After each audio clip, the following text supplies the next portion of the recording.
Rider Nation, it's game day, and this is the Croft Electric Countdown to Kickoff. Are you ready?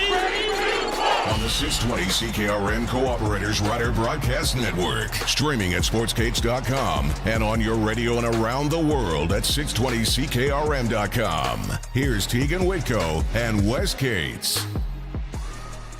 And we are back. Round 2, same team. Well, both same teams, different field. Whole lot more on the line here. Saskatchewan Roughriders back in Edmonton just a week after, or a little more than a week after, the Elks escaped with a 36-34 win in one of the most entertaining CFL games of the season, dare I say. Edmonton now 6-1, Saskatchewan is 4-2, and the Elks can take the season series with another win tonight. Kickoff is just after 5 o'clock from Commonwealth Stadium.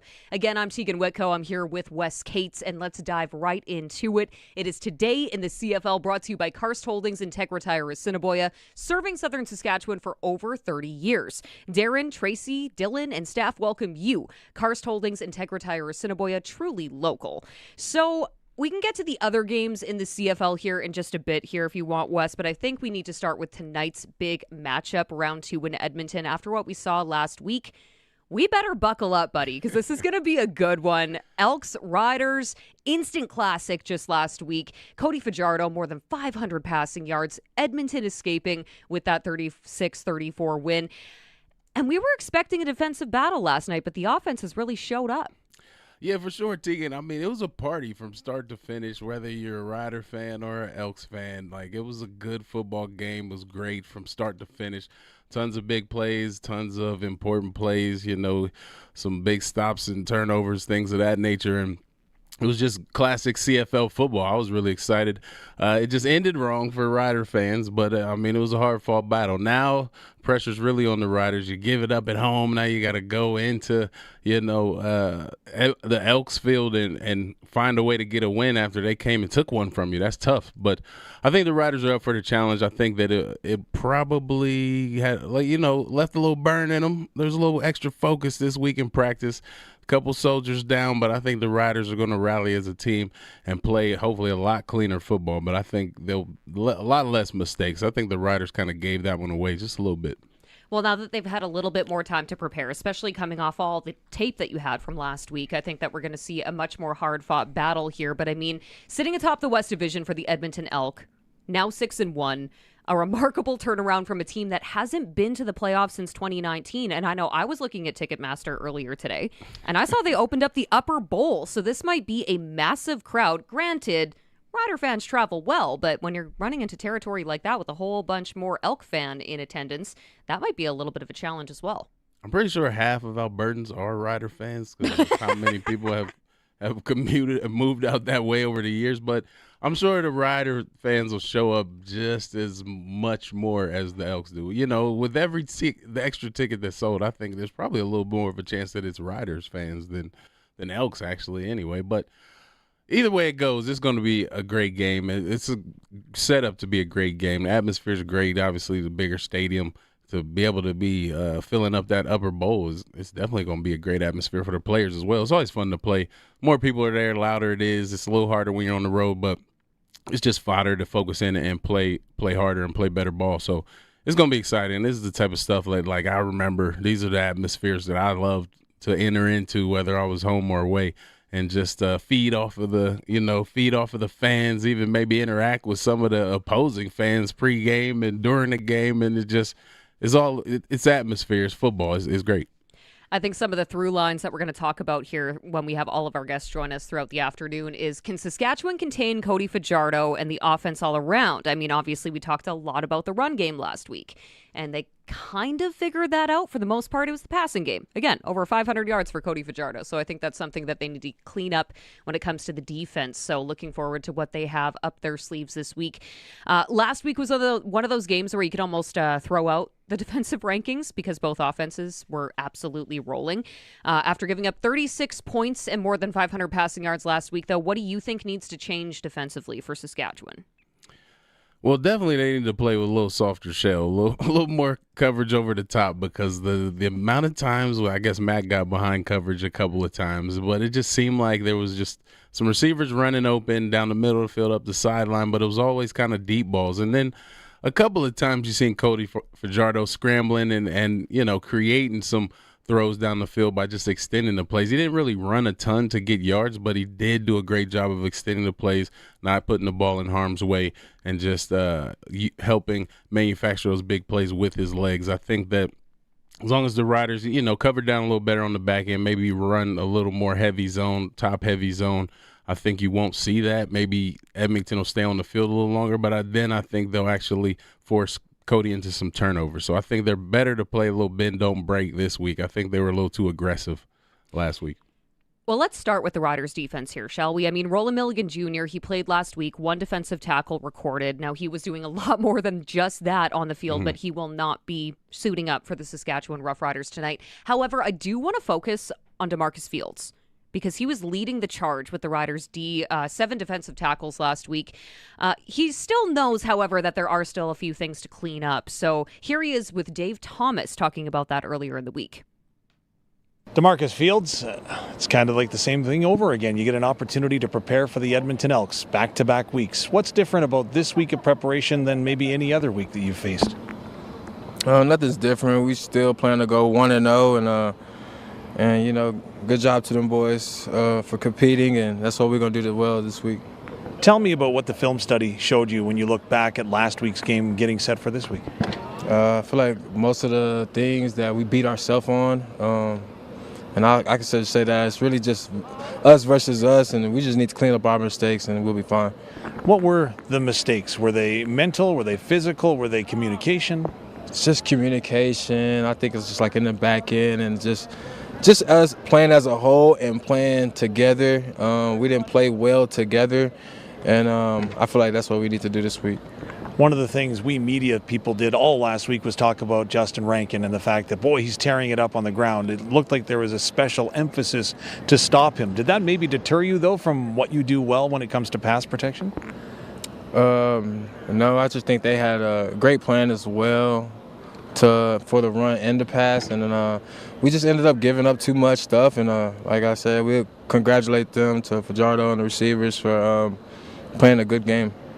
So as you do prepare for them again, obviously both teams are going to make adjustments. Can you over-prepare for those adjustments?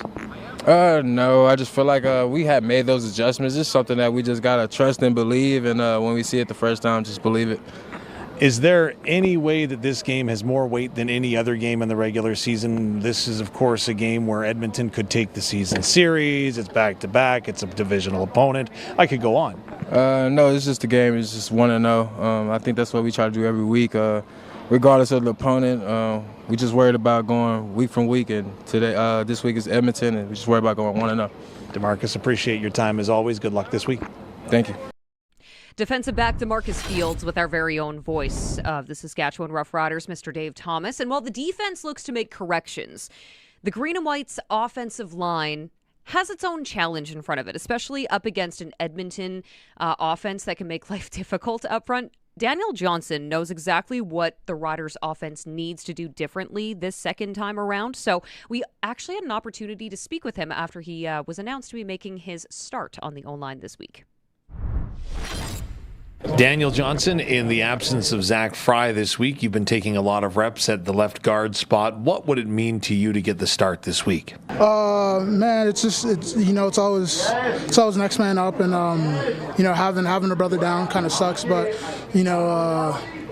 the aim is to win every week, you know what I mean? And the coaches are counting on you. You got to be counted on. So I'm excited. I'm excited for the opportunity, excited for the challenge, excited to play them again, you know what I mean? So it means everything, of course. Like, these guys are my brothers.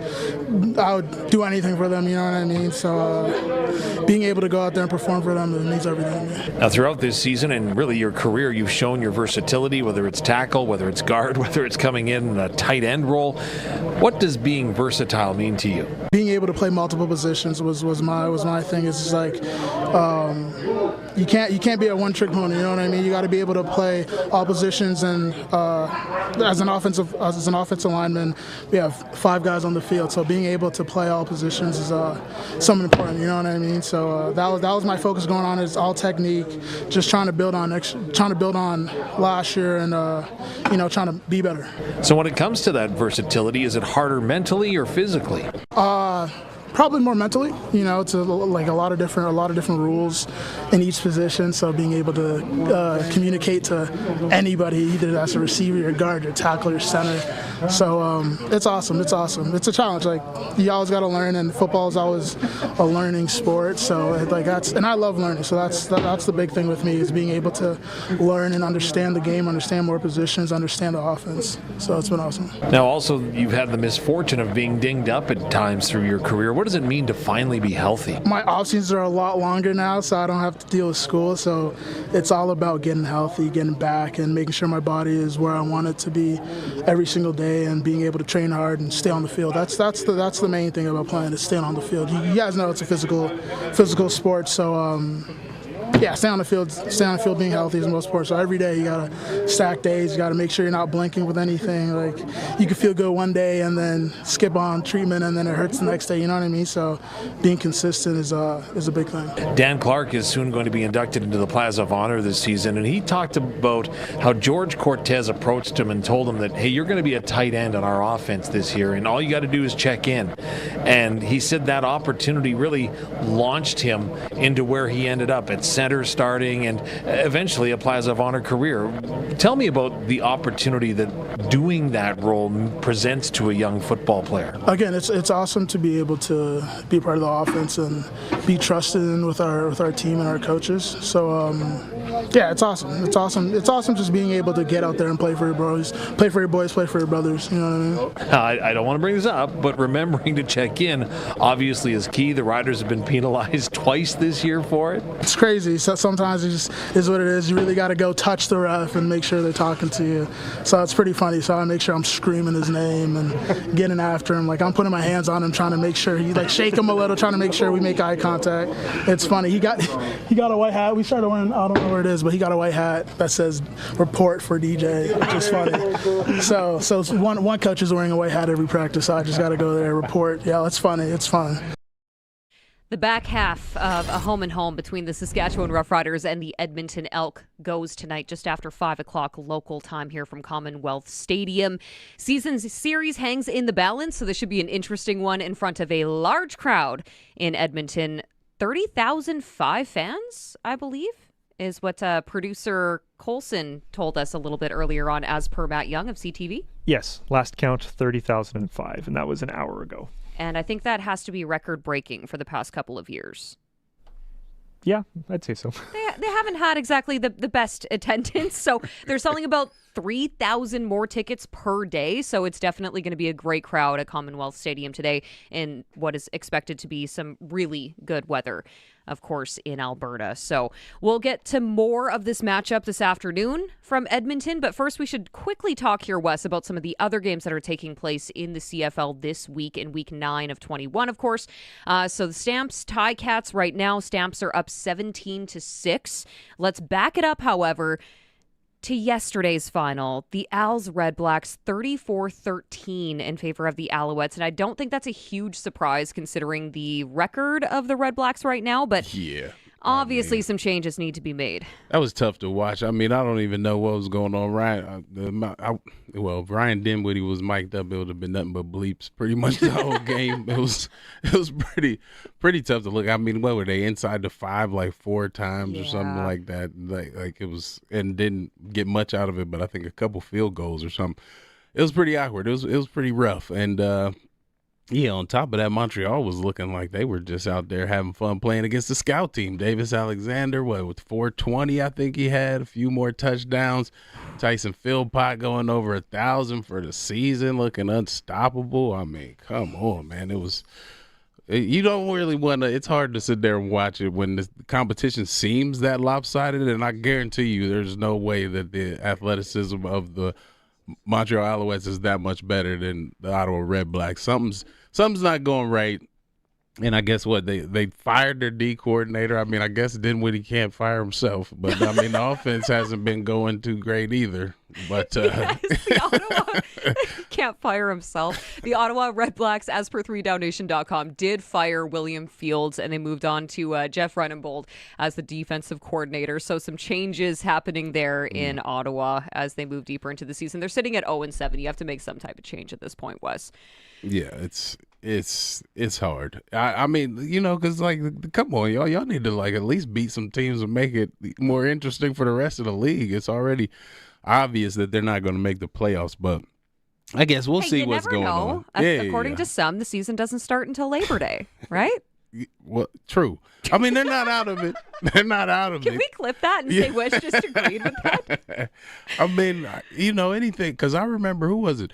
I think it was 2007. Montreal started off 7-0. Then I was with the Stamps. We went into Montreal, beat them, and then they lost 7 in a row. And they still ended up making the playoffs. I think they ended up you know what I mean? But I'm just saying, things can kind of flip flop. You can get hot. Maybe, the right player gets in and kind of sparks the team. It's tough. I know. Real quick here, I know we got to take a break very quickly here, but then we also had that Thursday nighter with the Lions and Bombers, and of course 35-19 in favor of the BC Lions. So Salter showed up to play. Yeah, no, for sure. And it looked a little awkward at times. He definitely didn't look comfortable back there, but he kind of did what felt natural to him. Pulled it down and ran when he had to, and he did some big things with it. He had 160 rushing. Looked really good and made some not so great decisions, but a couple of times, got lucky. The ball ended up hitting the ground. Even the touchdown that he threw was well underthrown, but the receiver did such a great job running the route. He was just that wide open, and the DB still couldn't recover to get the stop. And then I don't know what was wrong with Winnipeg. I mean, offensively, you look at their stats, they looked okay, but just didn't put up enough points. And then defensively, just were not tackling. What's my man's name? The running back for BC kind of stepped in and had like 180 rushing. It was kind of ridiculous, but it was okay. It was a quality game for most of it, but. Well, we'll take it for what it's worth because I think this might be the game of the week that we're looking forward to here tonight, 5 o'clock local time in Edmonton. Saskatchewan Roughriders taking on the Elks. And still to come throughout the Croft Electric countdown to kickoff, we got Justin Dunk that's going to be coming up for, of course, your 3downnation.com deep dive. So we're going to get to that in just a moment. Hilltop's head coach of the PFC, Tom Sargent, is also going to be catching up with us a little bit later on. Regina's own Ryder Varga ahead of his first Saskatchewan Roughrider game, so we're going to hear from him. A trip behind the face mask with Jackson Ford as well, and CFL legend Glenn Suter will be joining us alongside many more other things that you get to look forward to, including the one and only Don Narcisse, who's going to be having a conversation with us, so hang tight.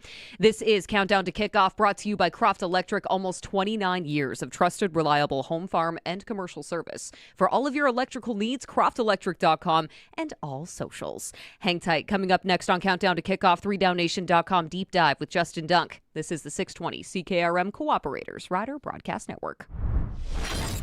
Harvest doesn't stop, and neither should your equipment. When your combine or tractor needs new tires, trust Karst Holdings Integra Tire in Assiniboia. They stock a wide selection of quality agricultural tires for combines, tractors, and much more. And if you can't make it to them, their fully equipped mobile service trucks come to your field, farm, or roadside to get you back up and running fast. This harvest, count on Karst Holdings Integra Tire, keeping Saskatchewan rolling when it matters most.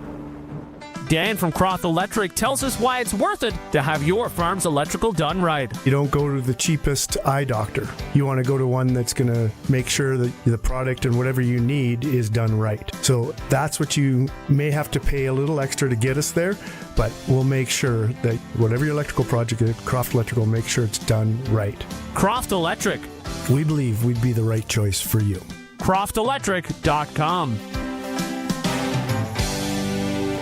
This football season, Positively Perfect Pets is offering a fantastic selection of healthy food and treats. Dan from Positively Perfect is your quarterback for your pet's food decisions and everything else for your furry friends. The customer service will always go long for anything you need, setting their team apart from the big box stores. Get everything for your pet with Positively Perfect Pets, 4637 Ray Street. Visit their Facebook page and onestopdogshop.com.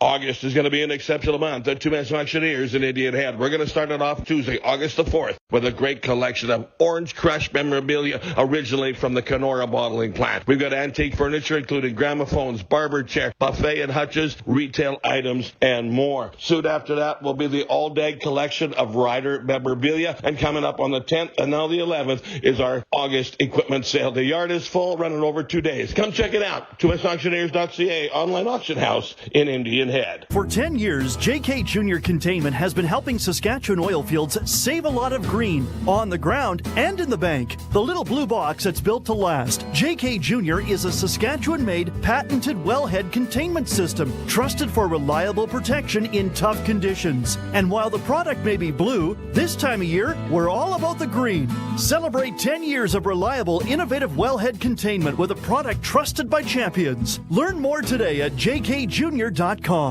Did you know you can get endless streaming and live entertainment anywhere in Canada? Now wait just a moose a minute. You can, thanks to Glassers TV, your SaskTel authorized dealer. So cross that border to Flin Flon, Manitoba, and your shows come with you. Why stop there? Head to Vulcan, Alberta, or heck, even St. Louis du Ha-Ha, Quebec, the town with exclamation marks in its name. See Glassers TV, your SaskTel authorized dealer, for details on Max TV Stream, internet, and cellular service.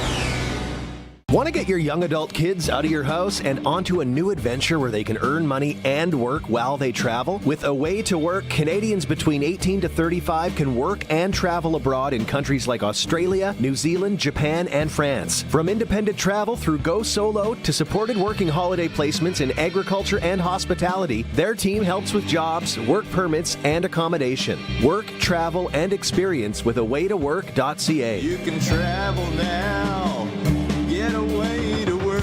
Remember Y2K panic? Rewinding VHS tapes? And burning the perfect mix CD? Play 92 brings it all back with throwbacks like this. You spin my head right round, right around. Here's my number, so call me maybe. This is what it feels like. Backstreet's back, alright. Play 92, number one for throwbacks. Streaming at play92.ca. It's an all-access pass to everything you need to know about your Saskatchewan Roughriders. This is the Croft Electric Countdown to Kickoff on the 620 CKRM Cooperators Rider Broadcast Network. It's Teagan Witko and Wes Cates with you, and here we go again. The Saskatchewan Roughriders Edmonton Elk meet for the second time and back-to-back weeks here in the CFL regular season after putting together an absolute instant classic last week. We are in store for hopefully what's going to be a very entertaining game tonight from Commonwealth Stadium. Now the season series is on the line, and so is a whole lot more in the West. But now we jump into the 3downnation.com deep dive, brought to you by Fraser Tolmie, Member of Parliament for Moose Jaw, Lake Centre, Lanigan, fighting for Saskatchewan in Ottawa. And joining us on the line right now, Justin Dunk of 3 Down Nation.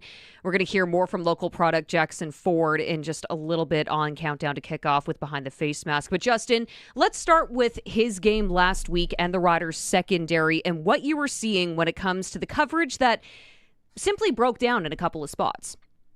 It definitely did, Teagan, and there's some hard film to watch here, which I'm sure Jackson Ford reviewed, especially on the 2 Austin Mack touchdowns. So let's go to the one in the third quarter. You have trips to the right-hand side of the field. There's a hitch route on the outside by TJ Luther. There's a go route by the slot, and then Austin Mack is running a post, which ends up in the middle of the field, and you can clearly see, and I'm going to describe it for the radio listeners, that Jackson Ford's flying to the outside over the vertical route, but totally forgets Austin Mack in the middle of the field. Marcus Sales is clearly sitting on the hitch route to Luther.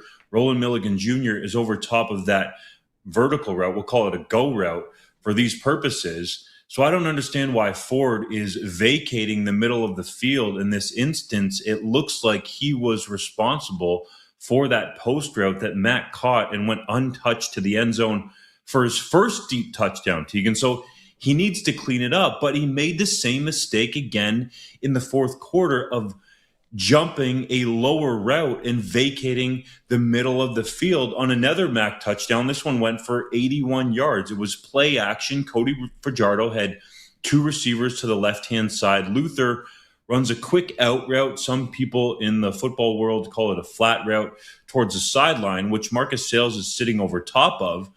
And Ford has his eyes in the backfield on Fajardo, and it seems like also he's running to that flat route run by Luther as Austin Mack flies by him on a corner route, completely wide open and uncovered. So, Wes, you know this very well, especially as a safety. It's very rare that you're going to have low zone responsibilities, let's call it, right? You have to be as deep as the deepest.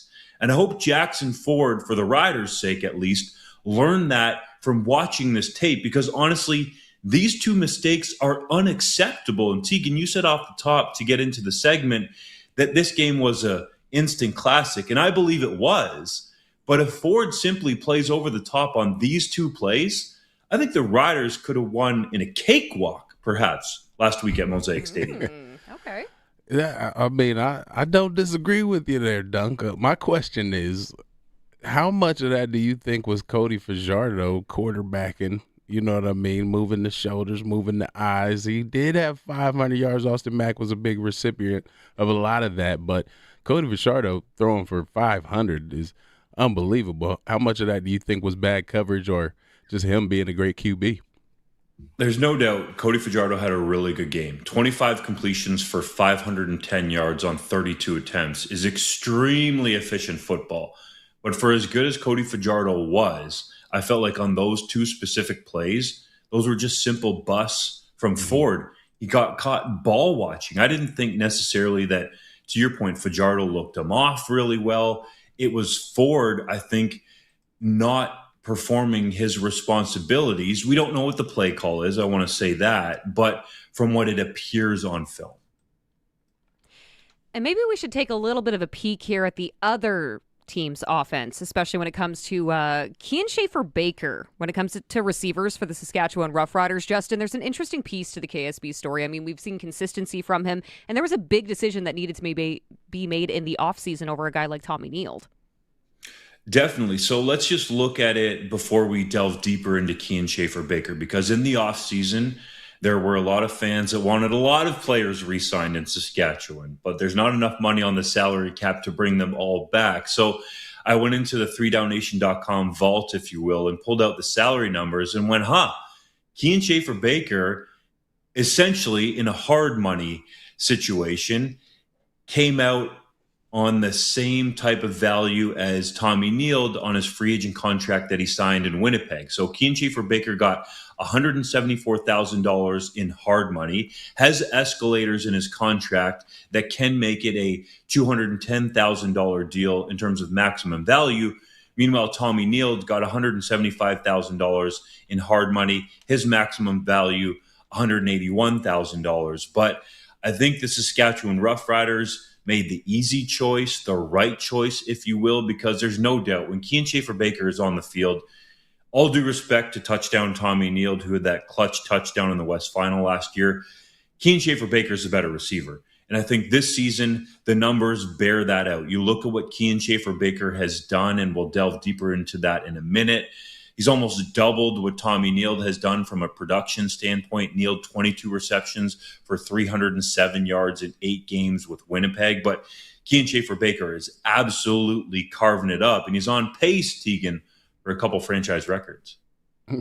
Yeah, no, we kind of started talking about Schaefer-Baker in those first couple of games when he started out hot. And, you know, I think maybe one of the callers tried to compare him to Tommy Neild, or maybe we were just talking about it, but we said that obviously Kian Schaefer-Baker was the better athlete and the better receiver overall, but the injuries have been an issue.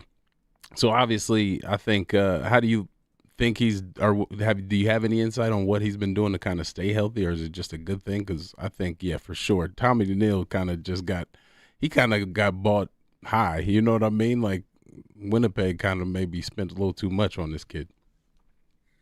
It's possible. I still think Tommy Neal's a really good Canadian receiver and a bona fide starter in the league. But Keane Schaefer-Baker talked about it, I believe it was during training camp, that he got on the Trevor Harris diet. So I think he's dialed it in that 1% more, let's say, or perhaps even more in terms of watching what he's eating. Because, Wes, you know this well. When you're young, I wasn't this type of guy, but you can live on fast food and get by. And I mean, heck, Chad Johnson did that for a bunch of his NFL career. However, I think that's been a real key for Keane Schaefer-Baker, not only staying healthy and available and on the field for Saskatchewan, but taking it to another level where he's showing that he can be a bona fide number one receiver in the Canadian Football League with 42 receptions for 656 yards and 4 touchdowns through just the 6 games so far that the Riders have played. Dang, can I get on that diet? That sounds fantastic. One more thing before we let you go here, Justin. I know that we didn't really talk about this in advance, but I did just want your take on this. Obviously, Ottawa falls again this week to 0-7, and I did see, as per 3downnation.com, that they did relieve their defensive coordinator of their duties after yesterday's game. So I'm curious if there's any more insight you can give to us on that, considering they're going to be rolling into Regina next week to face the Green and White. It seemed like when you get to that mark, I heard Wes talking about it earlier, at 0-7, and you have the fans wearing paper bags over their heads, that teams feel like they have to do something. And I do think that the defense wasn't great in the nation's capital. They gave up 34.5 points per game in 2026 while Fields was a defensive coordinator, which was the worst in the Canadian Football League. But some of the other underlying statistics and even metrics were showing that defense wasn't actually that bad. And I think Wes alluded to it earlier. Ryan did what he can't fire himself. But offensively, and especially in the red zone, that team has to be much better. And let me just set the record straight here. There is no way the Ottawa Redblacks are making the playoffs in 2026. But can you guys imagine next year the Ottawa Redblacks and the BC Lions in this scenario that is not make-believe anymore will be battling for the 8th and final playoff spot in the Canadian Football League? I still can't understand it. Makes no sense to me. Can we save that for a 2027 conversation? I'm not mentally prepared for that right now. The sad part about it is that people have been kind of piling on Jake Mayer, but it hasn't necessarily been him either. It hasn't been the defense. It hasn't been just quarterback play. It's just been a lot. Well, their defense hasn't been good. It hasn't been, but when the offense is like just letting you down time after time, it's kind of hard to keep going out there tired and finding ways to stop good offenses in this league. I don't know. It seems like it's more than just any player or any coach. It's kind of falling apart over there. I need something to happen. Like something needed to happen. Hopefully this sparks somebody, get some cats nervous around there. Maybe they'll straighten up. Like, ooh, they're firing top dogs around here. Let me get my. I don't think it's going to change much, though. With all due respect, like they bring Jeff Reinbold in there, who has had some experience on the defensive side of the ball, usually a special teams coordinator. But the offense has to be better. And I agree with you, Wes. Like Jake Mayer hasn't been terrible. The team's 0-7. I think part of the issue has been the lack of a run game there. Greg Bell is the highest paid American running back in the Canadian Football League, but you wouldn't know it with the way that he's run the football. He led all running backs last year in catches out of the backfield, but he hasn't lived up to his contract. I think that's been an issue for the football team, but specifically in the red zone and down close, the team has to convert. Teagan, I know we're up against it, but I do want to mention one thing that we almost forgot about in the segment. Cody Fajardo's 500-yard game last week was the 35th such game in league history. There have only been 2 games where quarterbacks have thrown for more than 500 yards in Canadian Football League history. And in those 35 games, the quarterback's records, it's no surprise, it's a winning record, 24 wins and 11 losses. So when you talk about those games, the only ones that were over 500 yards, Matt Dunnigan, the record that might stand for a long time, potentially ever, 713 yards in a single game is unbelievable. And then Danny Barrett had 601. So out of those 35 games that have been 500 or more, there's only 2 above 500. So what Cody Fajardo did was rare, and it was almost the first 500-yard passing game in the CFL in the decade. You got to go back to 2017, June 25th, Ricky Ray threw for 506 in a win over Hamilton. Only had one touchdown pass in that game. The Argos scored 32 points. But when you think about what Cody Fajardo did last week, due to Jackson Ford's bus, we got to hammer it home. I hate it because he's the hometown kid, but it makes it great on Fajardo's side, but it seems like the Riders could easily clean it up. That's definitely something we're going to be watching for tonight. I don't know if he's going to crack 713, though. I got to say this real quick. I got razzed at work in the morning meetings because somebody was like, you were talking trash about Cody Fajardo. They called me out in morning meetings. I was like, yeah, but the Riders defense gave him about 200 in that 5. You know what I mean? But it was funny because like, we have our like Monday morning meetings and somebody was like, I heard you on the radio, Wes, talking trash about Cody. I was like, I retracted it a little bit in post game, but anyway. Well, good thing it's a long weekend. You're not going to have to worry about it until Tuesday. You're fine. Right.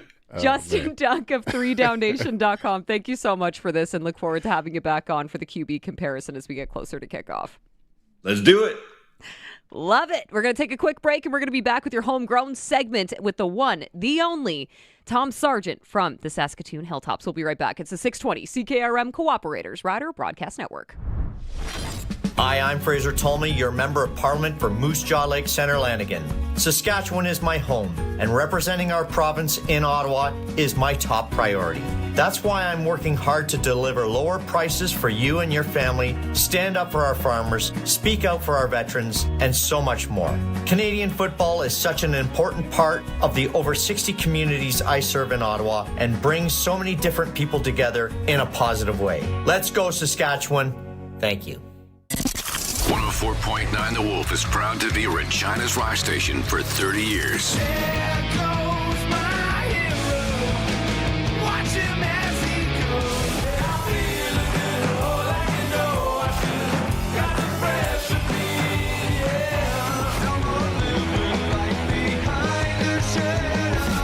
Streaming anywhere, anytime at thewolfrocks.com. To get the job done right, you need the right machine for the job. For better hay, the right machine is the 1316S Heston Disc Mower Conditioner by Massey Ferguson. The 1316S Heston is the rugged, high-capacity mower designed for reliable performance with a 16-foot working width. The 1316S Heston also has the quick change tool, making changing blades easier, getting you back to cutting hay quickly. See the Heston by Massey Ferguson at Nick's Service in Emerald Park, nickservice.com. Sun's out, top down, pedal to the metal with the wind in your hair. And hey, I like your summer tires. Summer tires? Yeah, some are cracked, some are bald, all need replacing. Let Quality Tire make sure your tires are road trip ready so you can have peace of mind as you head off to your first or next summer adventure. Next stop, Quality Tire. Quality Tire, trusted for the road ahead, with 9 locations across Saskatchewan. QualityTire.ca. Unlike the country song Kick the Dust Up, Milligan Bio knows for those of you that are construction site managers, farmers, golf course and park managers, or rural homeowners, it's all about keeping the dust down, inspiring their environmentally friendly road dust suppressant. Safe and easy to use, Milligan Bio's road dust suppressant controls the dust, coats the surface, and reduces grading and maintenance needs. To book application, call 306-272-6284. When I bought my farm with a nasty dugout, I wrote down 5 goals. No hauling water, no chlorine or chemicals, very little maintenance, spot-free and safe drinkable water. I'm Brian Tennant with farmfreshwater.ca. We're not city people trying to solve a rural problem. We proudly live and breathe country. Call us for your well or dugout needs at farmfreshwater.ca. SEIU West members are Stores Person, Unit Assistant, Finance Officer, Unit Clerk, Recreation Coordinator, Youth Care Worker, Medical Laboratory Technologist, Power Engineer, Office Administrative Assistant, Maintenance Services Worker, Medical Transcriptionist, Medical Office Assistant, File Clerk, Medical Laboratory Assistant, Pharmacy Technician. The backbone of your public health care system. Learn more at seiuwest.ca. At Borgo Tillage Tools, they build products to fit your farm and your goals. Their premium new 200 series disc blades feature the patented forged anew heat treating process, delivering some of the longest wear life in the field. Looking for exceptional value? Their 150 series disc blades provide dependable performance, consistent wear, and season after season durability at a more economical price. You'll spend less time replacing blades and more time covering acres. We're here to help you succeed. Borgo Tillage Tools. Getting you set for Saskatchewan Roughrider football. This is the Croft Electric Countdown to Kickoff. Watch at sportscades.com. This is the 620 CKRM Cooperators Rider Broadcast Network. Yeah, it is. And you got Teagan Witko and Wes Cates with you. Join in the conversation anytime by texting us at 306-936-6262. There is a buzz in Edmonton, one that hasn't been felt in, quite frankly, a long time. The Elks are 6-1, sitting first in the West. They have opened up the upper bowl for a game for the first time in years. This is a team that hasn't seen the playoffs since 2019, and their fans are ready for it. They look like one of the CFL's teams to beat. And tonight, Saskatchewan gets another shot. 5 o'clock kickoff, and we are here to count you down to that and get you set for everything you need to know. Right now, we are going to slide on over to our homegrown segment, which is brought to you by 2S Auctioneers. Start bidding today at 2sauctioneers.ca. Talking a little PFC with the Saskatoon Hilltops head coach, Tom Sargent. Tom, thanks so much for joining us. Hey, thanks for having me. Good to see you. Well, I appreciate you taking the time here, especially when you're getting ready for another night of CFL football. But we want to talk a little bit of Prairie Football Conference here. I know you've been at the helm of the Saskatoon Hilltops for quite some time. You've been to many national championships. How are you feeling about this football team as you get ready to launch the regular season against Winnipeg? Yeah, we're feeling good. You know, we had our alumni game a couple nights ago, and I think we lost about 8 straight. So we kicked a walk-off field goal, sort of like we did in the Canadian final last year to beat the old dogs, the alumni. You gave us a great game, great competition, and some valuable lessons were learned from our team. So, as I said, as we march into Winnipeg next week, we're going to have more confidence in what we've had in a long time at the beginning of the year, because usually the alumni really gives it to us. So all things good right now. That's full contact alumni versus. Oh, it's unbelievable, Wes. It is. These guys show up, and they're looking for the career hit again. The memories go, and it's amazing how they don't practice or anything, but they show up with great passion. A lot of the younger guys, but there's guys 40 years old still playing, still looking for that one game a year, and it's been one of the things that we do that no one else does throughout the nation. And as I said, it's one of our best games of the year, to be very frank. When's the last time you threw on the pads for that one?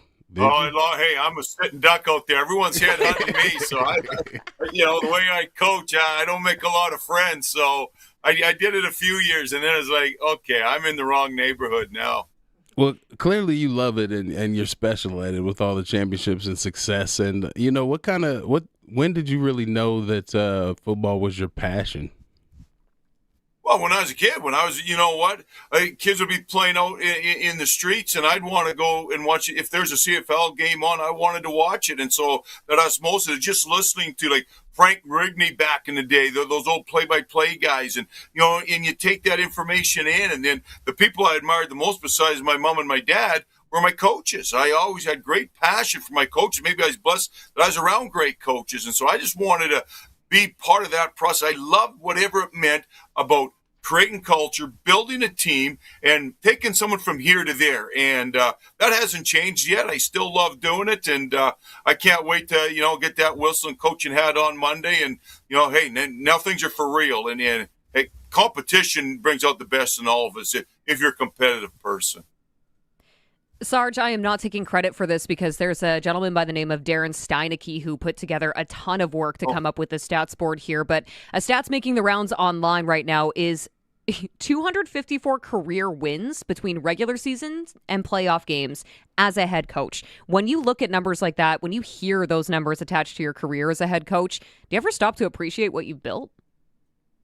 Not a chance. The only numbers that stand out are the losses. Those are the ones that sting. And, any coach, when you line up, when you put all that time and energy in, if you do the process right, you expect to win. And hey, I know it's easier said than done, but as I said, I was very fortunate even before I became the head coach of Saskatchewan Hilltops. I was a head coach in high school and was able to have a lot of success there. So I think, you certainly get some confidence by going through all those different steps. But, hey, I'm no different than the next person standing beside me. I'm only as good as my assistant coaches, the players in front of me. So, those numbers aren't attached to me. It's sort of, everyone has a, hand in the pile, and I'm just one piece of this process. And I see you're still principal at Walter Murray Collegiate. And I'm retired. I'm retired now. No, he's not a done chance. with that one. I was about to say. I'm out of the school. Okay. Well, what is it about? What do you do when you're building your team, players? What do you look for? What do you try to instill in your players? Well, that's a good question. One of the things I always believe in, I got 4 slogans on my wall when you come into the coach's office. And one of them is, we're not looking for blue chip players. We're going to get some of them, but we're looking more for players who got chips on their shoulders. And it's amazing how far you go with those guys, because I'm not going to win with an 18 or 19-year-old. I'm going to win with the 20, 21, 22-year-old. So I got a phenomenal coach. We want to develop players. So we're looking for those diamonds in the rough and figuring all that. Hey, when you look who the greatest player of all time is, his name is Tom Brady, okay, from what I watch in the NFL. 199th pick. All he did was kept betting on himself from day one to the last day he played. That's the guys I want. We talk about the grind culture at the Saskatoon Hilltops. We're not about being fancy or this, that. We are just going to keep showing up, keep coming out, get improving 1% every day. And you know what? In the long run, if we all embrace that process, son of a gun, we're going to be pretty good. The one thing that's really exciting about this football league and the Prairie Football Conference is that you get an opportunity to watch these players grow and advance and ultimately get to the U Sports CFL level. So what does that mean to you? How much of your job is about preparing these young players to take that next step in their career versus winning? Well, when you break down the Hilltop philosophy, number one, we want to turn these boys into men. When they come as 18 years old, when they leave at 22, we want to turn them into a man. And so when you come into our culture, we are different. Like, it's yes, sir, no, sir. It is pretty simple how we do things. There's not a lot of talking. There's a lot of work, a lot of film study, a lot of hard practice sessions. And then ultimately, every year, Jeremy O'Day has been phenomenal with supporting junior football. He's just been great. And so every year, like, last year we had 2 players to Rider Camp. This year we get 1. I know the Regina Thunder, they're able to send a lot of players. Logan Furlan right now talk about a fantastic player in the past going against guys like that. So, a lot of credit goes to the Saskatchewan Roughriders for allowing the opportunity of junior players coming forth. And so it gives my players a lot of hope, a lot of belief. And when I'm recruiting, we talk about that. We say, hey, you keep doing the right things, you get bigger, stronger, faster, and, become all-stars, all-Canadians. There's opportunities down the way. And the last great one we had, Greg Newen, went on to play 8 years in the CFL with the Riders and the Winnipeg Blue Bombers, and we're waiting for the next guy. And we've had plenty before that. So that's a piece of it. But ultimately, our number one goal is they better leave as great people and make this community 10 times better than when they entered it. And that's what we're all about. Wins and losses, it is what it is. Before we have to let you go here, Sarge, what's getting you excited for the season ahead? The opportunity to take a team that I believe is, last year the football gods were sort of shining on us, and we were a team of perseverance that, just kept their mouth shut, kept their nose down, and just kept working. I think this year's team got a little more talent. We're going to be pretty explosive. We're going to be fun to watch, and ultimately, you know what? Players make plays. Coaches got to do a great job during the process of getting everyone in the right spots to do the right things. But, hey, we're the defending national champs. We take that with a great honor and a privilege. And, you get that blue and gold uniform, get on the field. Yeah, we're going to be pretty tough this year. It's the blue and gold jersey we can cheer for here in Saskatchewan, that's for sure. Saskatoon Hilltops head coach Tom Sargent, best of luck this upcoming season, and man, I can't wait to catch up with you again as we get into it. Yeah, I appreciate all you do, and thanks for the time. You bet. Hey, go Riders. I'm getting the barbecue going. Can't wait to kick this game off. It's going to be a dandy. Yeah, you got a sweet little setup there. Are you joining us from the deck? Yeah, I'm at the lake right now. I did my chores this morning. You know what? I'm going to go for a swim and then get the tailgate going. We got Uncle Moose coming. We got people coming. And, yeah, we'll get some ribs going, and Riders better put on a show. Ribs, Wes, we missed our invitation. Right? Yeah. We might be able to make it still. I don't know about that. We got work to do, my friend. No, but we'll let you get back to it there, Coach Sarge. Thank you so much for this. Yeah, you bet. Take care, guys.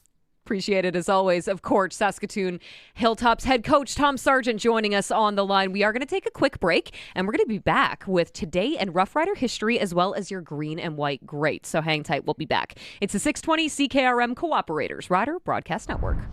August is going to be an exceptional month at Two-Man's Auctioneers in Indian Head. We're going to start it off Tuesday, August the 4th, with a great collection of Orange Crush memorabilia originally from the Kenora bottling plant. We've got antique furniture, including gramophones, barber chair, buffet and hutches, retail items, and more. Soon after that will be the all-day collection of rider memorabilia. And coming up on the 10th and now the 11th is our August equipment sale. The yard is full, running over 2 days. Come check it out. TwoMansAuctioneers.ca, online auction house in Indian Head.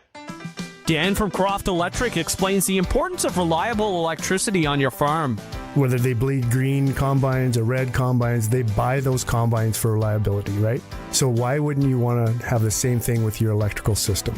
You want something reliable when you need it and working when you need it. For reliable, professional electrical work for your farm, see Croft Electric. Do it right, do it once. CroftElectric.com.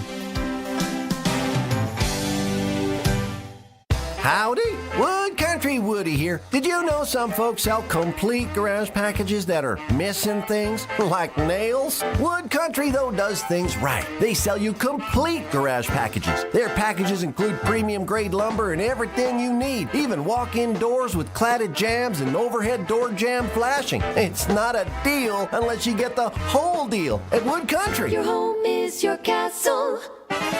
In McLean, Estevan, and Tisdale, wood-country.com.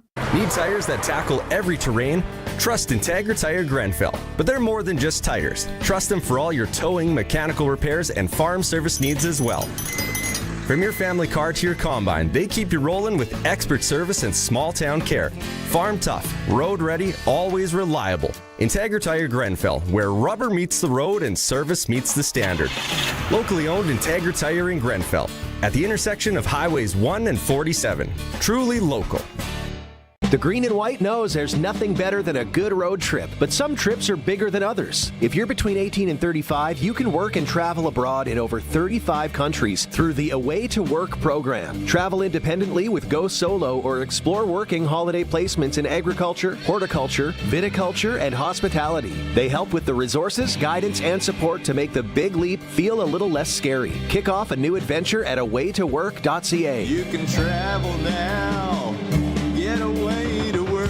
Did you know you can get endless streaming and live entertainment anywhere in Canada? Now wait just a moose a minute. You can, thanks to Glassers TV, your SaskTel authorized dealer. So cross that border to Flin Flon, Manitoba, and your shows come with you. Why stop there? Head to Vulcan, Alberta, or heck, even St. Louis du Ha-Ha, Quebec, the town with exclamation marks in its name. See Glassers TV, your SaskTel authorized dealer, for details on Max TV Stream, Internet, and cellular service. For 10 years, JK Junior Containment has been helping Saskatchewan oil fields save a lot of green on the ground and in the bank. The little blue box that's built to last. JK Junior is a Saskatchewan-made, patented wellhead containment system, trusted for reliable protection in tough conditions. And while the product may be blue, this time of year, we're all about the green. Celebrate 10 years of reliable, innovative wellhead containment with a product trusted by champions. Learn more today at jkjunior.com. Proud to tailgate with all of Rider Nation. This is the Croft Electric Countdown to Kickoff. Text 306-936-6262 with the 620 CKRM Cooperators Rider Broadcast Network.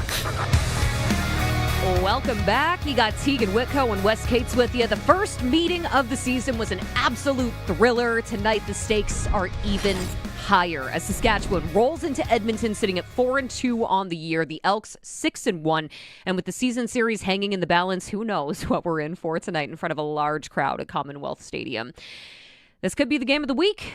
Right now, though, we are going to take a quick little pivot over to Dave Thomas and Rob Vanstone for a look at today in Rough Rider history.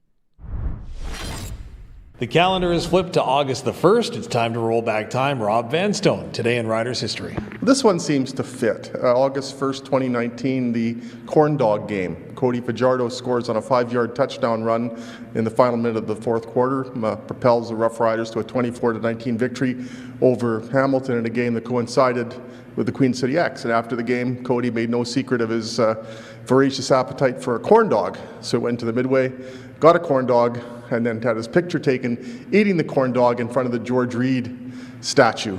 Kind of a signature moment for Cody and for corn dog lovers everywhere. And fittingly enough, the Roughriders are playing Cody Fajardo and the Edmonton Elks today. A special treat for those watching the stream. You can see Cody Fajardo's smiling face with a corn dog. At least they didn't get him in too bad of a position eating the corn dog, right? He's taking a serious bite, No, it wasn't. Yeah. Mm-hmm. Corn dogs can be. Just leave it there, Wes. Yeah. Be a little troublesome. Yeah, you think? Oh, yeah. Man, a look back in time. Very fitting. Going back to Cody Fajardo's days in Saskatchewan. So that was today in Rough Rider history with Rob Vanstone and Dave Thomas. Now we're going to actually throw things over to our pal before we get to your green and white greats. That's going to be coming up here in just a moment, unless we're ready to go. Okay, you know what? That's all right. Behind the Face Mask with Barney Shinkrook this week is a special look at a local product from right here in Saskatchewan. We were talking a little bit about him earlier on in the show here, a young defensive back that you might recognize the name of Jackson Ford. So we're going to hear from him in just a moment here. We also do have a couple of other things that are going to be coming up throughout the show, like Don Narcisse. He's going to be standing by here momentarily to join us for our Green and White Greats segment. I'm not sure if you heard about this, but a book is coming out detailing the life of the great Don Narcisse. But before we get to any of that, before we take a break or anything like that, I do want to ask you, Wes, your top food at the fair. That's a good question. Are you a corn dog guy like Cody? Nah, I'm not. Nah, the corn dog, it's like a corn dog. It just seems like it's too simple of a food for the price that you're going to pay at the fair.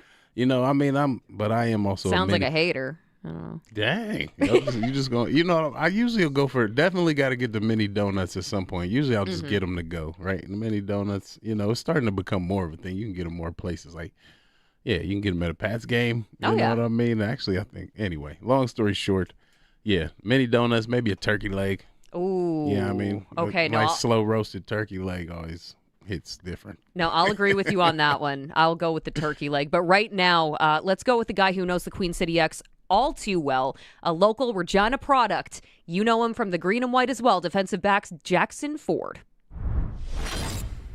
Behind the face mask this week, Jackson Ford, Regina guy. Okay, first off, the X is going on next door.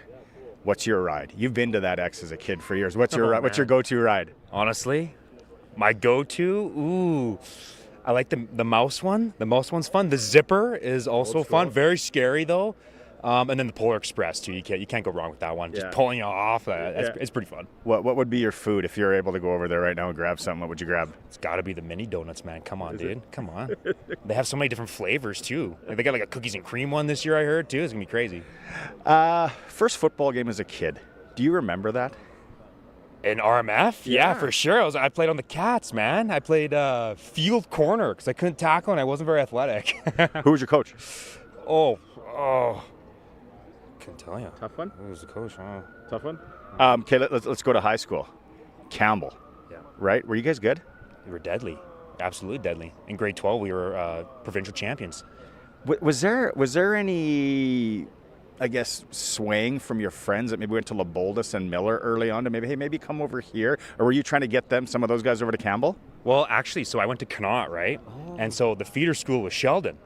And so I was supposed to go to Sheldon. And the only way I was able to go to Campbell is if I used my grandparents' address. That was in the South End. So I used my grandparents' address, and I was the only one from our school to go to Campbell. And I didn't really know anybody my first year. And I actually got cut in grade 9. I went back, played RMF, and then, made it in grade 10, and the rest is history. What other sports were you good at?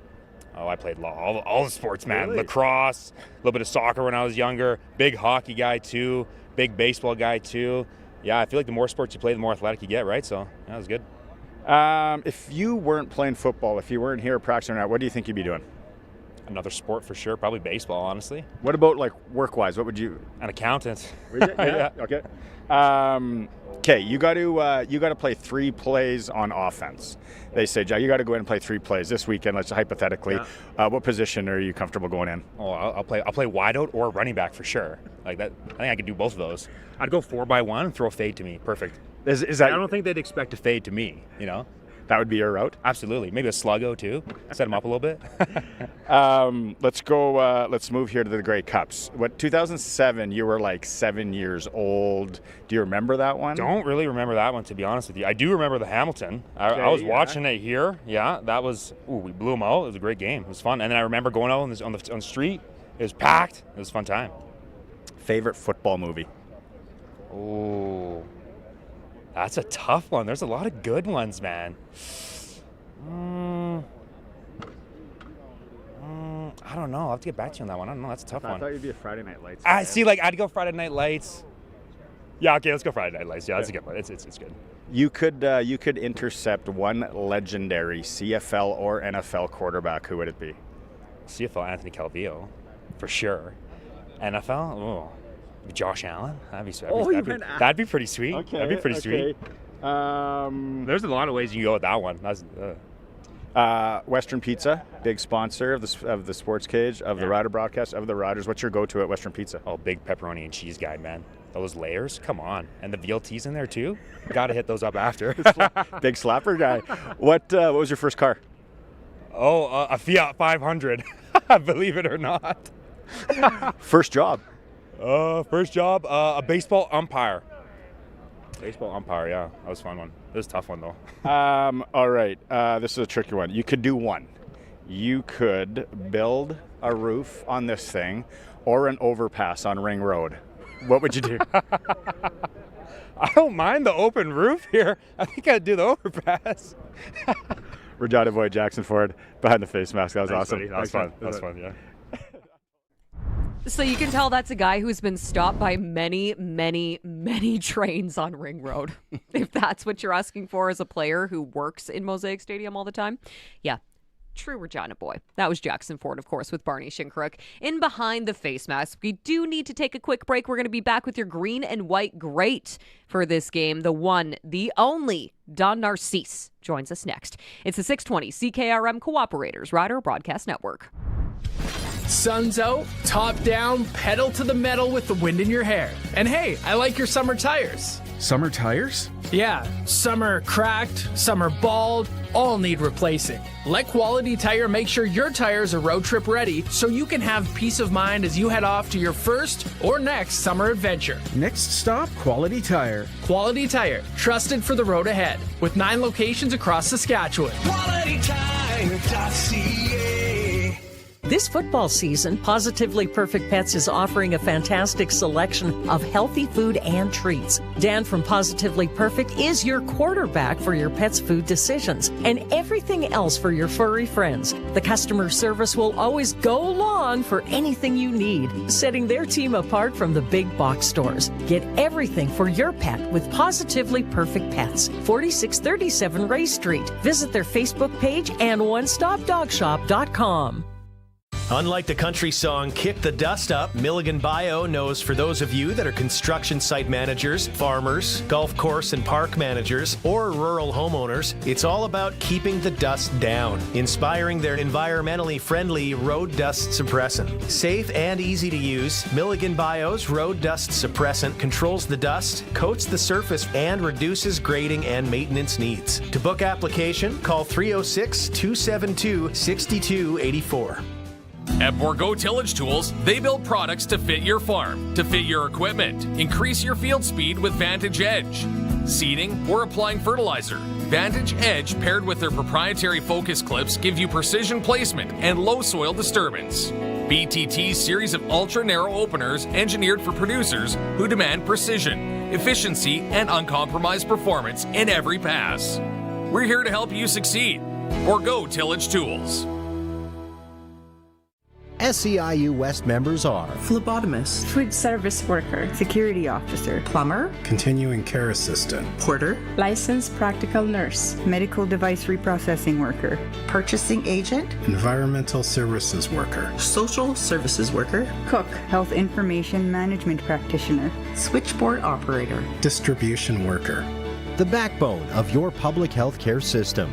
Learn more at seius.ca.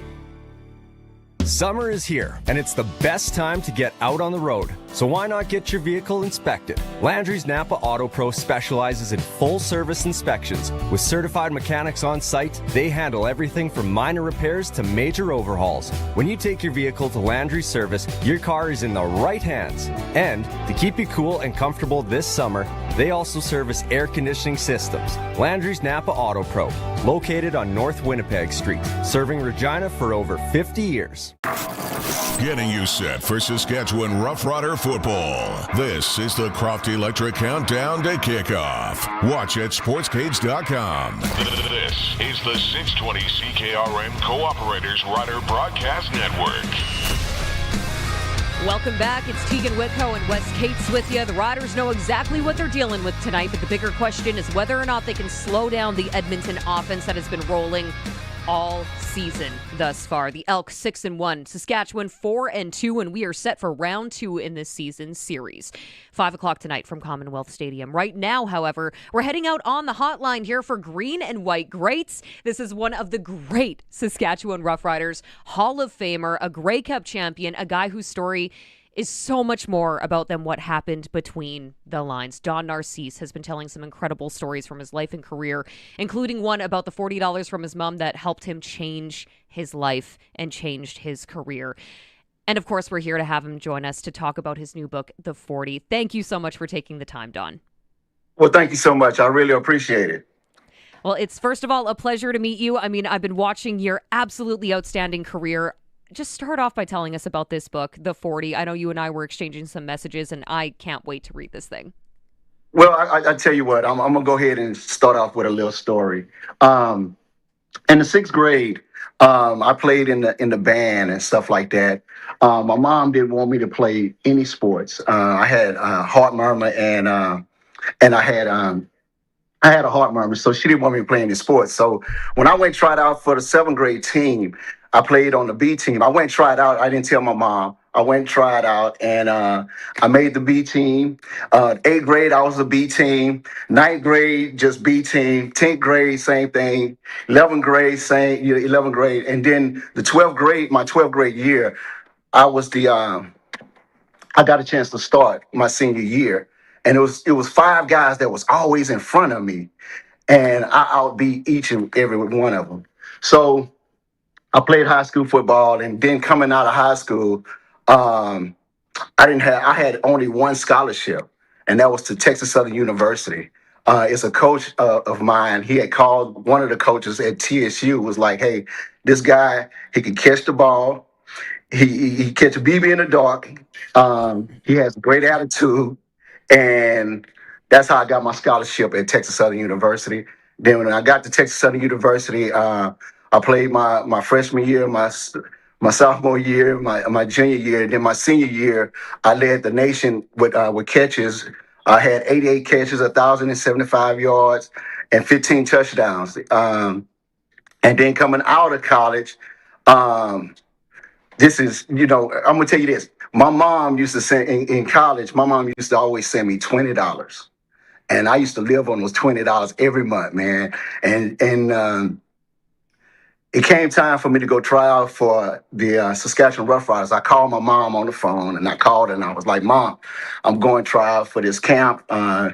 This guy named Harold Smith, he played with the Riders, but he want to bring me to Shreveport, Louisiana. And my mom, she said, well, Donald Ray, I'm going to send you $40. And she sent me them $40. She said, give Harold Smith 20 and keep 20 for yourself. I went to that football camp. It was about 100 guys at that camp. It was a 2-day camp. When I made it out there, the coaches was talking to Harold, and they thought I was his little brother. And coming to find out, I'm the guy that's going to try out. And it was a 2-day camp. They only wanted to sign, after the 2 days, they only wanted to sign 4 guys. I was one of the guys that they wanted to sign. Called my mom. I was like, Mom, they want me, Mom. They want me, Mom. And then the next thing you know, the NFL, they called. They was like, hey, we want to sign you to a contract. And I was like, okay, cool. So I went to the Cardinals, the St. Louis Cardinals. So get to the Cardinals, I had got my little $7,500 signing bonus.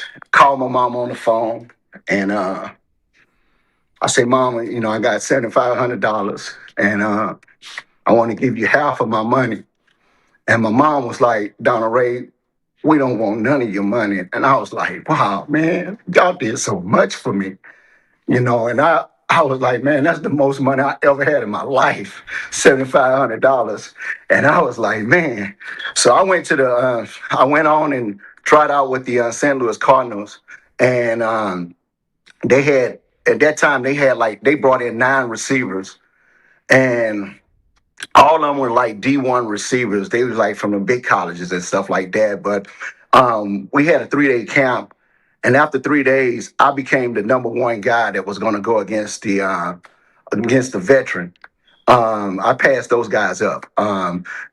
It was kind of funny because I always thought that they went to a bigger college, they're going to be really, really good, but it wasn't like that.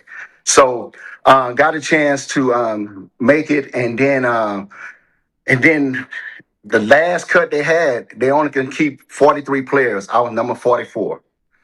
And then next thing you know, I called my mom on the phone, and I was crying, and I like, Mom, I got released. And she said, baby, when one door closed, another one opened up. And then next thing you know, man, I get a phone call from the Saskatchewan Roughriders. They say, hey, we're gonna fly you in. And man, I came in. They flew me in. I didn't know. I had called my mom. I said, Mom, I'm going to the Saskatchewan Roughriders. She was like, where's that? I'm like, Mom, I don't know where it is either. So that was my first time ever going to Canada. And then next thing you know, man, I get there, and I'm like, I'm looking at practice and stuff. And they was like, hey, we want you to practice. I was like, man, I cried all the way here. So I put my uniform on, and I got out there, and they stopped practice, and they said, hey, Don, we want you to run 10 routes. The first one was a hook, and that was my favorite route. I beat that guy up. I was like, shoot, I got him. And then the next thing you know, I ran those 10 routes. They had another guy that was number 80. And at 1 o'clock, they sent him home and gave me number 80. And I was like, man, that's how they do it out here? And I was like, man, if that can happen. I was like, if that can happen to them, that can happen to me one day. And and I got a chance, man. I just got a chance. And my first year was a half a year, and then my second year, I was ready. It's 1988, and the one good part about my story is that I had met this little kid. I had my apartment and stuff like that, and I had met this little kid, and he used to always come knock on my door, wanted an autograph, and I was like, man, I gave you an autograph yesterday. Then he was like, it's my birthday. I said, man, what I'm gonna do? I'm gonna go and talk to your mom and see if I can take you out to eat. And I went over there and talked to his mom. They were happy and stuff like that, and I stayed like right across the street from him. And next thing you know, they would have me to come over for dinner. And then my blessing came the next year, 1989. They were like, Donald, you can stay with us. And I was like, y'all serious? I was like, man. So I got a chance to stay with them for 11 years. And that little kid, Paul Farbert, man, that little kid, he blessed me, man. He blessed me. And not knowing that I was going to be the guy to be the all-time lead receiver at the CFL, it wasn't, I stayed with them I didn't have to pay no rent. I didn't have to do nothing. Just be there. And I think if I wouldn't have met that little kid, I wouldn't be where I'm at today.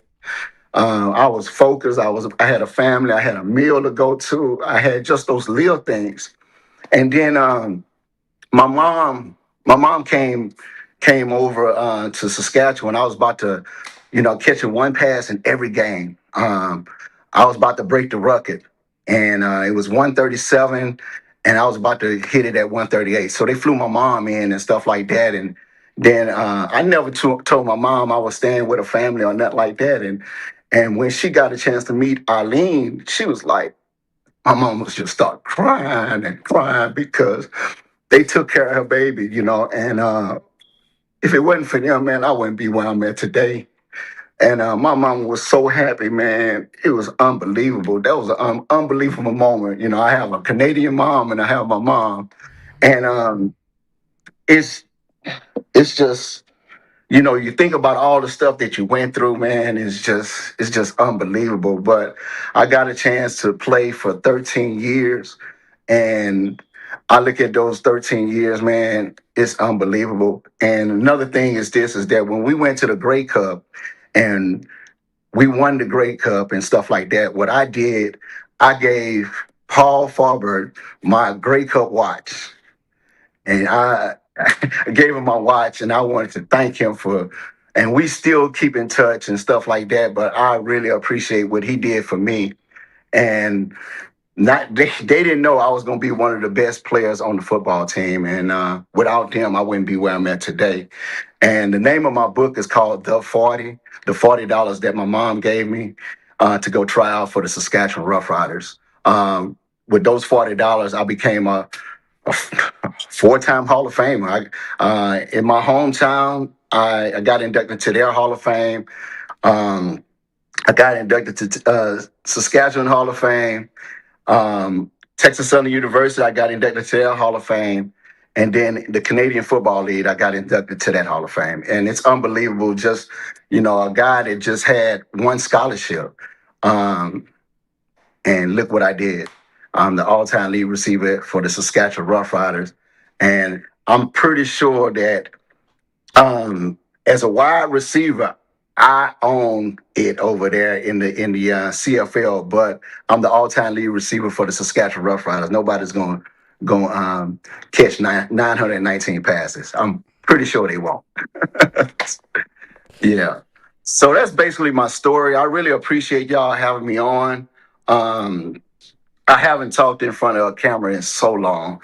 So, Yeah. When are we going to be our hands on this book? I got a lot of practice and stuff like that. But I tell you, it's unbelievable to be in this situation and stuff like that. But like I said, if it wasn't for Paul, if Paul would never have knocked on my door, I'm telling you, I wouldn't be where I'm at today.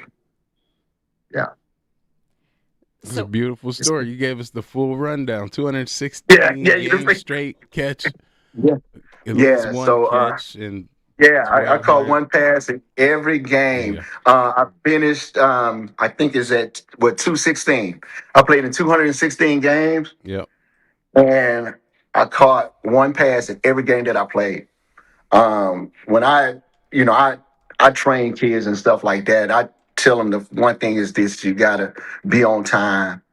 You got to do the small things, So that's what I did, man. I wasn't fast. I wasn't fast at all. Wasn't tall, but I did the little small things. I was always on time. I was the first one in, last one to leave. Worked harder than everybody else.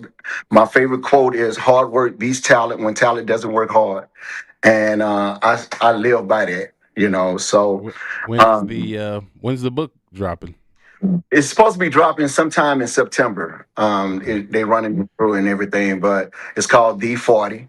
Yeah. I will be coming down doing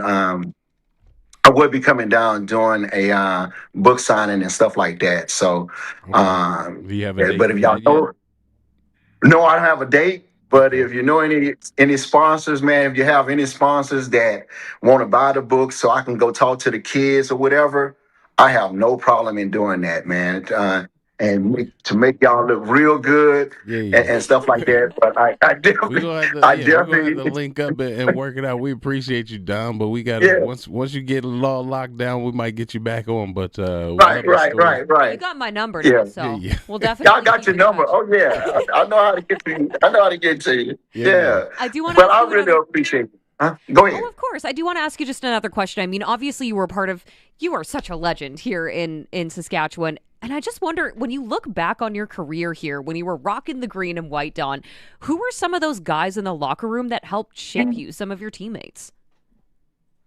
My roommate, his name was Gary Lewis. He kind of like kept me intact and everything. And I got a chance to talk to him just the other day, but he was he was my roommate, and I really followed him, and he really took care of me. Do you still keep in touch with Paul, Eileen, and Nelson from the Faubert family? Oh, of course. Yes, indeed. Yeah. I can't wait to come down there. Yeah, I keep up with him. Paul, he's a little older now, so he's not a little 7-year-old kid anymore. And and Nelson, his father, and Eileen, they bless me, man. This is real billets. Yeah, billets. Yeah. So. Cool. But I keep up with them. I'm telling you, if it wasn't for them, I wouldn't be where I'm at right now.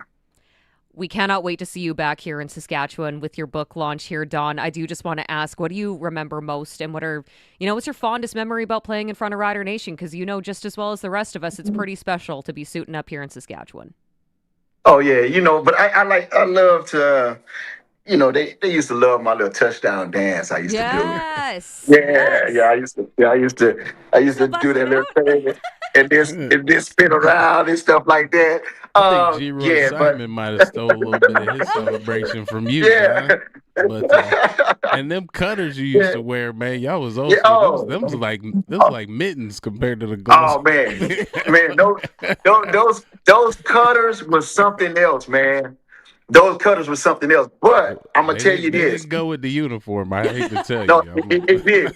I'm gonna tell you this. My first year, when I was in college, my head coach didn't let us wear any gloves.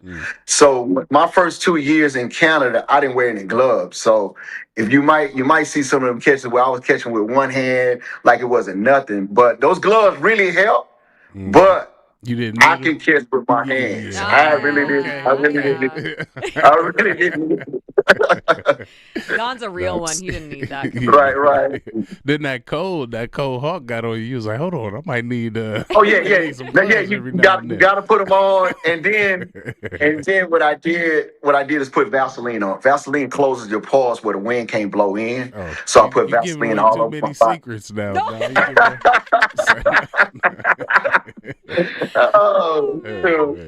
Don Narcisse, an absolute legend. Look for his book, The 40, that's going to be dropping sometime in the fall this September. Don, we're going to have to get you back on either the Sports Cage or the Rider Broadcast Network here as we get closer. And obviously, when you come to Saskatchewan, we'll have to stay in touch.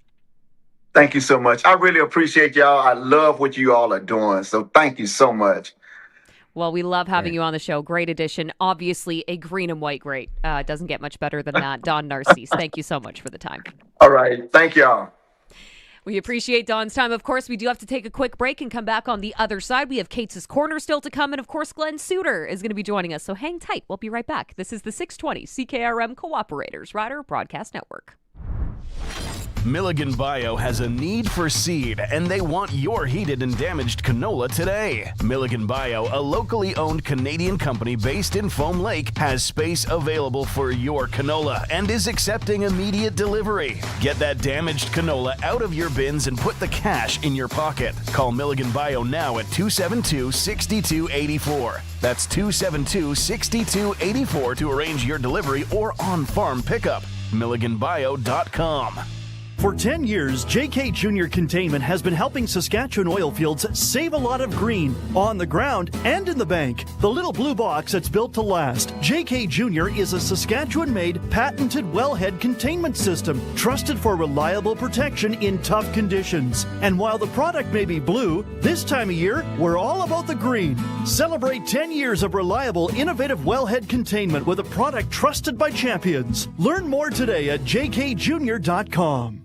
It's late, the day is done, but you still need that part for your AGCO equipment. Good news, Nick Service now brings the parts department to your fingertips with their new e-commerce site online parts platform, Genuine AGCO Parts on Demand. You can search fast, check in stock items anytime, and see accurate pricing in seconds. No waiting, no guessing, just genuine AGCO parts available when you need it. Easy, fast, stress-free. Nick Service puts the parts counter in your pocket. Order anytime at nickservice.com. Want to get your young adult kids out of your house and onto a new adventure where they can earn money and work while they travel? With Away to Work, Canadians between 18 to 35 can work and travel abroad in countries like Australia, New Zealand, Japan, and France. From independent travel through Go Solo to supported working holiday placements in agriculture and hospitality, their team helps with jobs, work permits, and accommodation. Work, travel, and experience with awaytowork.ca. You can travel now.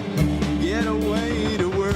Did you know you can get endless streaming and live entertainment anywhere in Canada? Now wait just a moose a minute. You can, thanks to Glassers TV, your SaskTel authorized dealer. So cross that border to Flin Flon, Manitoba, and your shows come with you.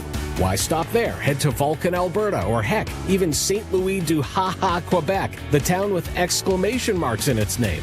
See Glassers TV, your SaskTel authorized dealer, for details on Max TV Stream, Internet, and cellular service. August is going to be an exceptional month at Two Men's Auctioneers in Indian Head. We're going to start it off Tuesday, August the 4th, with a great collection of Orange Crush memorabilia originally from the Kenora bottling plant. We've got antique furniture, including gramophones, barber chair, buffet and hutches, retail items, and more. Soon after that will be the all-day collection of rider memorabilia. And coming up on the 10th and now the 11th is our August equipment sale. The yard is full, running over 2 days. Come check it out. TwoMen'sAuctioneers.ca, online auction house in Indian Head. Howdy, it's your old pal Wood Country Woody. Imagine no sanding or staining and enjoying your deck for decades. That's a TimberTech deck. TimberTech is fade resistant, comes in a bunch of pretty colors, and features a hidden fastener system, making construction clean and easy. Oh, I tell you, shoot, it's as slick as a whistle. TimberTech from Wood Country. Your home is your castle. In McLean, Estevan, and Tisdale. Wood-country.com. 620 CKRM brings you Saskatchewan's #1 sports talk show, The Sports Cage. Weekday afternoons at 3 p.m. Breaking down the biggest news in Rider Nation. Rider season is in full swing. Check out sportscage.com for the full Rider schedule and all Rider updates. It's time to bleed green. Catch The Sports Cage weekday afternoons from 3 to 6 on the voice of Saskatchewan, 620 CKRM. Getting you set for Saskatchewan Roughrider football. This is the Croft Electric Countdown to Kickoff. Watch at sportscage.com. Sportscage.com. This is the 620 CKRM Cooperators Rider Broadcast Network. Teagan Witko and Wes Cates with you. Different kind of energy around this Edmonton Elk team, considering they haven't made the playoffs since 2019. Now they sit atop of the West Division, facing the Saskatchewan Roughriders. 5 o'clock local time for kickoff in Alberta this afternoon. But right now we got to jump into Cates' corner. Wes Cates' analysis. Now, before we get to what you think the keys to success are going to be for this game for the green and white, Wes, let's hear what Trevor Harris had to say heading into this contest. Trevor Harris, your thoughts on back-to-back games with the Edmonton Elks? No choice. This is CFL, right? Yeah, I mean, when I came up here, I couldn't believe there was back-to-backs and tackle football, but yeah, you kind of get used to it and you kind of enjoy it, especially when you lose a close one like that. You definitely root for them. So how do you bounce back from last week? We approach every game the same, and you know, if it's win, lose, draw, whatever it is, the mood in the building is the same. It's never, you know, just let things go. It's never, you know, oh, we won, so don't worry about those mistakes. We take a hard look at critical mistakes, and we know it's about what type of team we're becoming, and you can't just say that when you win and say, when you lose, we need to win games. Like, it's about the type of team we're becoming. So how do we respond to this? And excited to see it this week. Is it easier or harder to park a last play game-winning kick? It was tough. The last time I remember feeling that way was 24 against Winnipeg when we lost the Labor Day Classic here at home. And you have a pit in your stomach because there's just like always 1-2 plays that you just go back on that you kind of just, like, I actually had a nightmare. Woke up that I missed a throw that I missed in the game, and so it's not going to happen again. No more nightmares. Likely you'll be joined in the backfield by Quali Conley. Tell me about his progression that you've seen from when he arrived in camp to where we are now. Yeah, it's he's one of those guys that he's constantly watching, asking questions. Very quiet, at first, like, I think this guy doesn't like anybody, and then you get a chance to sit down and talk with him. He's just a great guy, tremendous football mind and very athletic. You can tell, he's kind of like a scat back, and he fits this league really well. And so he's asked AJ a lot of questions, watching AJ. And anytime you get to watch AJ Ouellette and watch how he operates, you're going to get better through osmosis and just watching him. And do you ever look at the magnitude of the game, right? This is a divisional opponent. The season series could be on the line, et cetera, et cetera, et cetera. I treat every game the same. Whatever the magnitude is, I've never let a moment be too big or too little. Preseason game, regular season game, playoff, Grey Cup, whatever it is, treat it the same. So, of course, that was Trevor Harris speaking with our own Dave Thomas, your voice of the Saskatchewan Roughriders. This is the Wes Cates Corner, and your analysis, my friend, I don't know where you want to start, but, obviously, I'm looking at the fact that AJ Ouellette is out this week, and you have Conley starting with Thomas Bertrand-Houdon backing him up. Yeah, I think definitely that's going to be an interesting part of this game. Obviously, very closely matched at the Elks and the Riders.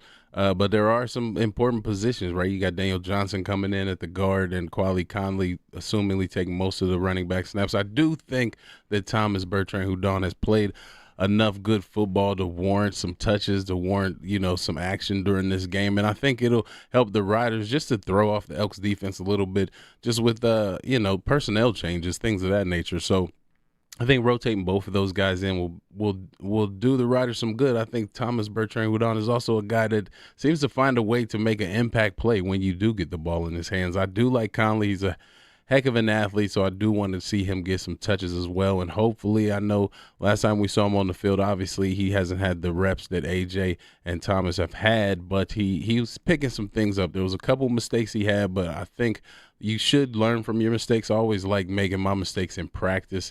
Hopefully, you know what I mean? And then those mistakes that I made in practice would stick out in the game, and I surely wouldn't. So I think when you're getting those opportunities, he's had those practice reps this week. Also, he's got some old game film of him actually getting action and some of that to learn from. I think he'll be all right. I think Trevor Harris obviously talked to it a bit. Like, this is an important game. I love the get back games because it is weird to have. You never really think about back-to-backs in football until you get into the CFL, but it's a smarter league. But you learn to love them because it's an immediate chance kind of get some redemption. This is a really critical game for the Riders. They don't play the Elks again till the end of the season, week 21. So this is really important for the Riders to get this win to make sure that game means something. They lose this one today, they're basically down 2.5 games, right? Because then Elks have the tiebreaker. So this is really important for the Riders to go in here and get this dub. If not, that last game of the season might be meaningless. So I think the Riders know they have a lot to play for. I think they'll come out aggressive on offense and a little patient on D. Yeah, because if they want to take this season series thus far, they're going to have to win by, I guess, 3 points tonight, right? Because they lost by 2 last week. Well, no, they can just win, and then they got to go win the next one. Depending on what happens at the end of the season, yes. Yeah. I mean, I guess if they win by, you're right. If they got to win by more than they lost by, just in case. It would just no. There's no more ties. There's no more ties. It's a tight West Division. It doesn't matter. They got to win this one, and then go get the win at the end of the year. No excuses in Cates' corner. Just win. None. That's all it comes down to. Just win for the green and white. I like a good tie, but hey, no more. Let's not get into that. We do not have nearly enough time. We do need to take a break on Countdown to Kickoff because we are going to get to Glenn Suter here very soon. And Countdown to Kickoff, I should mention, is brought to you by Croft Electric. Almost 29 years of trusted, reliable home, farm, and commercial service. For all electrical needs, croftelectric.com and all socials. As I mentioned, coming up next, we are going to dive into some analysis with our next guest, and that is Glenn Suter. So hang tight. The 620 CKRM Cooperators Rider Broadcast Network. Dan at Croft Electric explains the 3 levels of electric service they typically supply to customers. Number 1, you need to do it now. There's something really bad that we need to fix. Number 2, this should get fixed soon, but it doesn't, it's not an immediate emergency. And number 3 is the nice to have, should be done eventually kind of stuff. For reliable, professional electrical work for your farm, see Croft Electric. Do it right, do it once. CroftElectric.com. Sun's out, top down, pedal to the metal with the wind in your hair. And hey, I like your summer tires. Summer tires? Yeah, some are cracked, some are bald, all need replacing. Let Quality Tire make sure your tires are road trip ready so you can have peace of mind as you head off to your first or next summer adventure. Next stop, Quality Tire. Quality Tire, trusted for the road ahead, with 9 locations across Saskatchewan. QualityTire.ca. Milligan Bio has a need for seed, and they want your heated and damaged canola today. Milligan Bio, a locally owned Canadian company based in Foam Lake, has space available for your canola and is accepting immediate delivery. Get that damaged canola out of your bins and put the cash in your pocket. Call Milligan Bio now at 272-6284. That's 272-6284 to arrange your delivery or on-farm pickup. MilliganBio.com. At Bourgault Tillage Tools, they build products to fit your farm, to fit your equipment. Increase your field speed with Vantage Edge seeding or applying fertilizer. Vantage Edge paired with their proprietary focus clips give you precision placement and low soil disturbance. BTT's series of ultra-narrow openers engineered for producers who demand precision, efficiency, and uncompromised performance in every pass. We're here to help you succeed. Bourgault Tillage Tools. SEIU West members are Medical Equipment Coordinator, Combined Laboratory and X-ray Technologist, Orderly, Biomedical Engineering Technologist, File Clerk, MRI Technologist, Carpenter, Pharmacy Technician, Cardiology Technologist, Staff Scheduler, Information Technology Analyst. the backbone of your public health care system. Learn more at seius.ca. Howdy, y'all. It's Wood Country Woody again. Well, looks like new home prices are still higher than a giraffe on an extension ladder. But a custom and RTM home from Wood Country gives you what you're looking for at a price that's down to earth. They draft your home for you right in store. Then they custom build your home right on your site. Literally thousands less for a home you actually want. See Wood Country today. Your home is your castle. In McLean, Estevan, and Tisdale.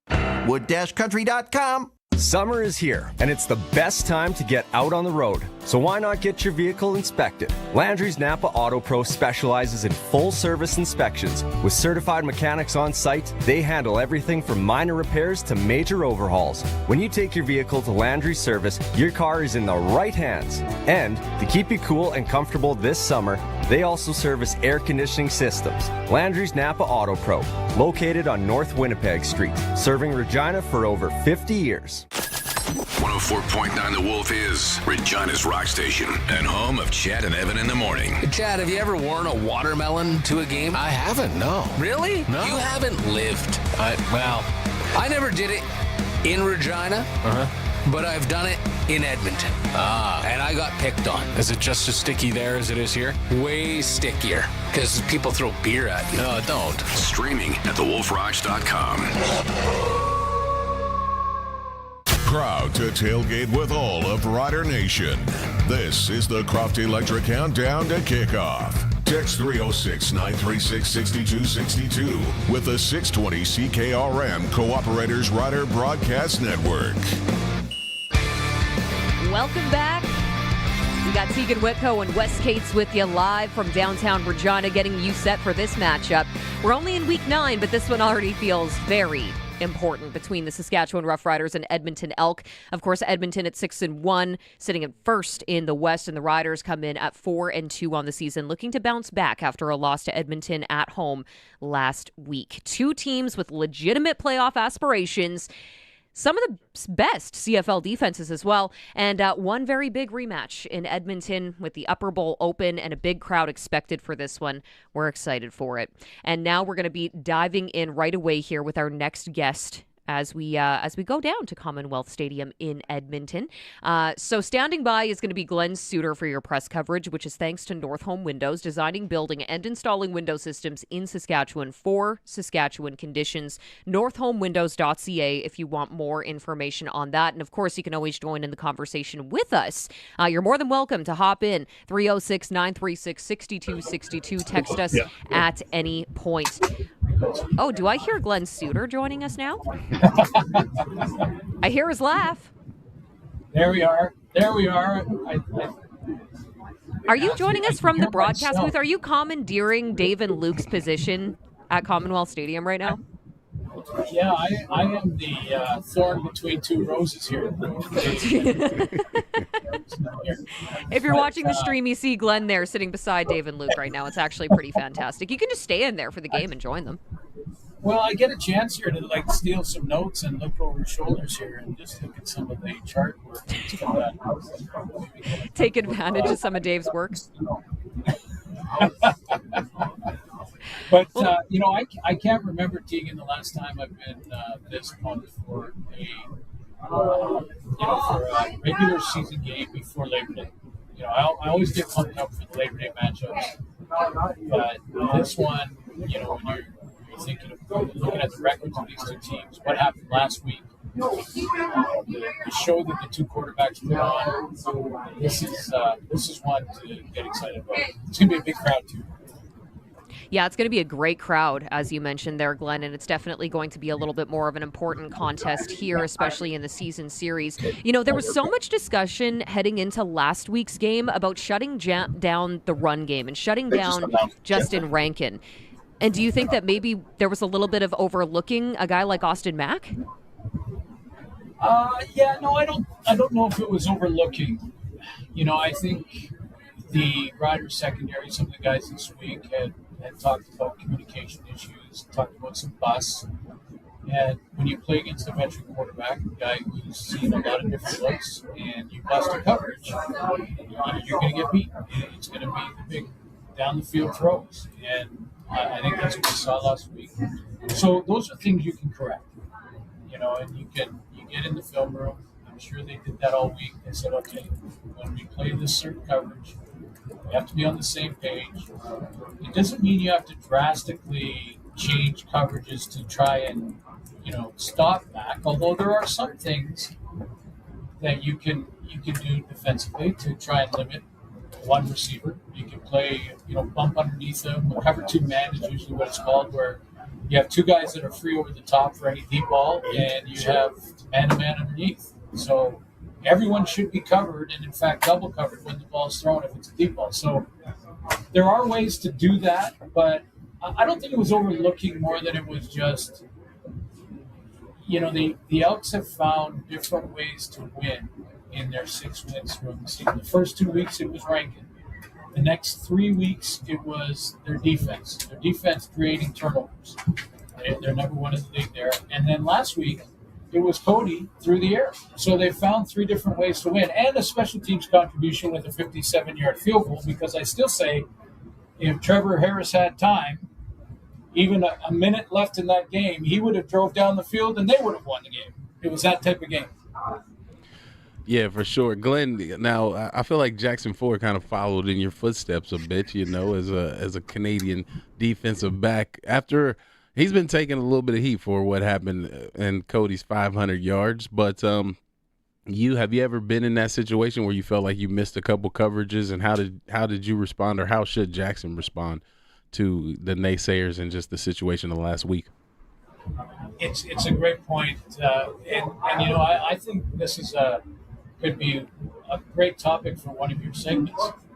I'm just saying, some way I've got to get part of that. Wes's Cates' corner. We're working on it. We're working on it. We got some ideas rolling. but it's a good question because, Jackson Ford, not only in his responsibilities, and I think he's been playing great. I really do. I mean, it's not just one guy when you got 5 or 6 back there that are trying to cover down the receiver core. And, if one guy's out of position, you get burnt, but it's usually a group effort. and you got to cover for each other too at times. But for Jackson, in that particular position, you have to not only make sure you have your assignments down pat, but you have to make sure everybody else is lined up right. You're the captain of that defense from the safety spot, and you have to know every defensive back's responsibility on every coverage. And if one guy has forgotten or is in the wrong position or has the wrong shade or takes the wrong guy in a man-to-man situation, then it's got to be Jackson Ford that corrects that mistake. So I'm sure he's taken that on as his responsibility, and he will work really hard. The way you fix it, there's no magical solution here. You just get back in your playbook and you make sure that you study top to bottom all the responsibilities, and you're out there leading.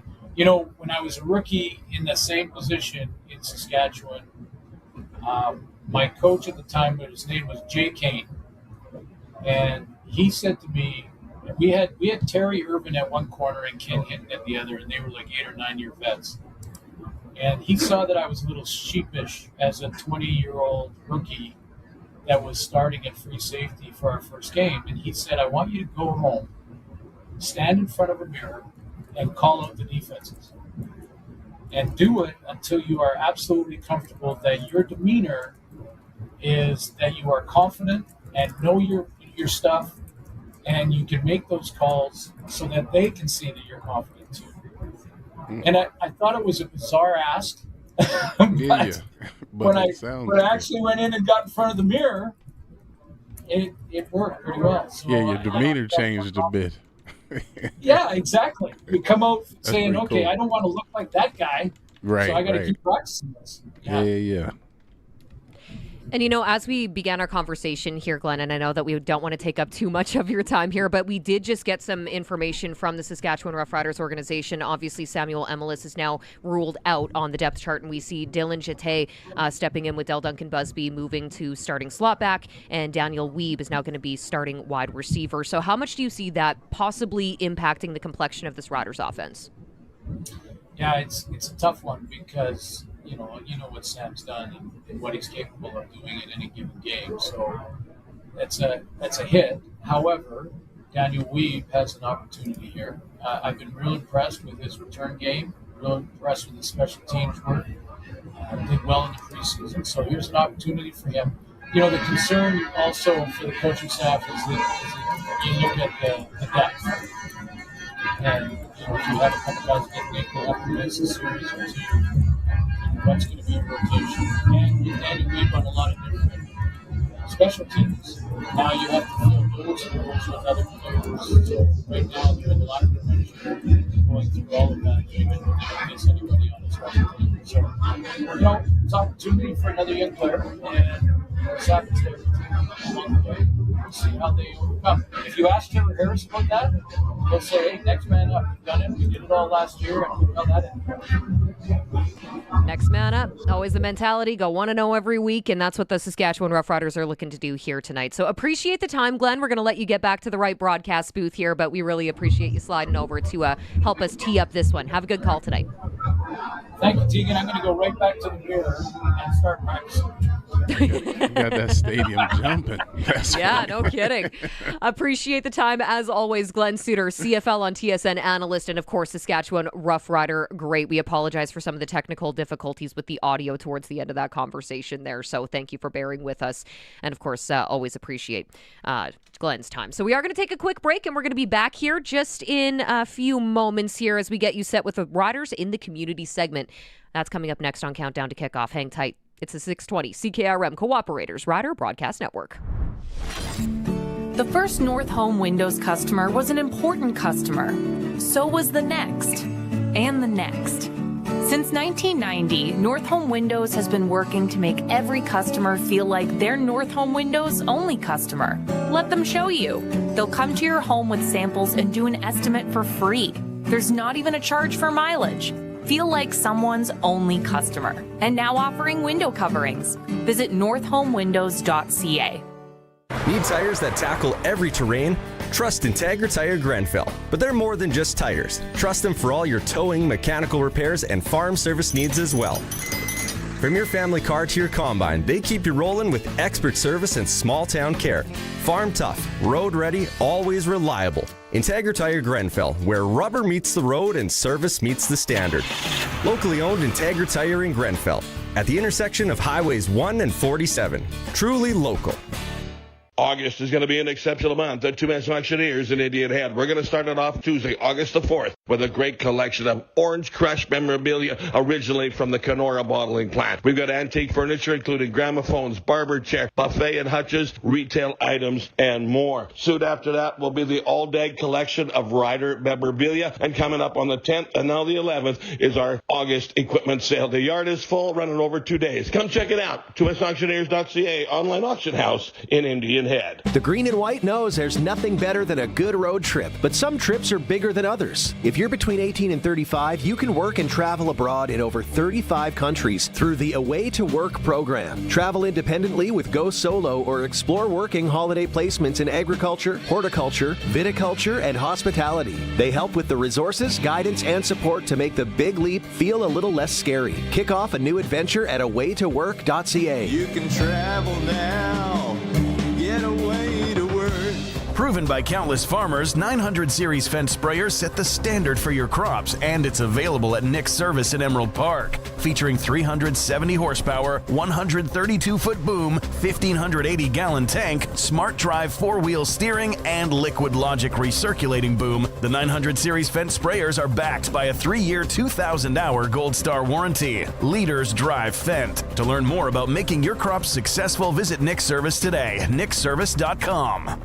Did you know you can get endless streaming and live entertainment anywhere in Canada? Now wait just a moose a minute. You can, thanks to Glassers TV, your SaskTel authorized dealer. So cross that border to Flin Flon, Manitoba, and your shows come with you.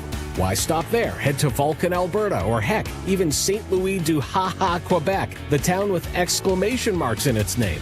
See Glassers TV, your SaskTel authorized dealer, for details on Max TV Stream, internet, and cellular service.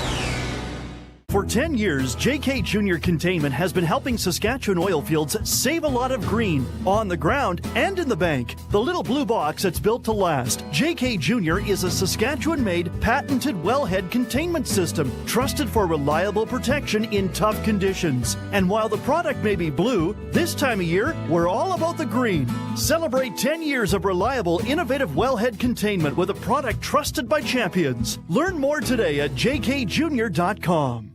Play 92, number one for throwbacks.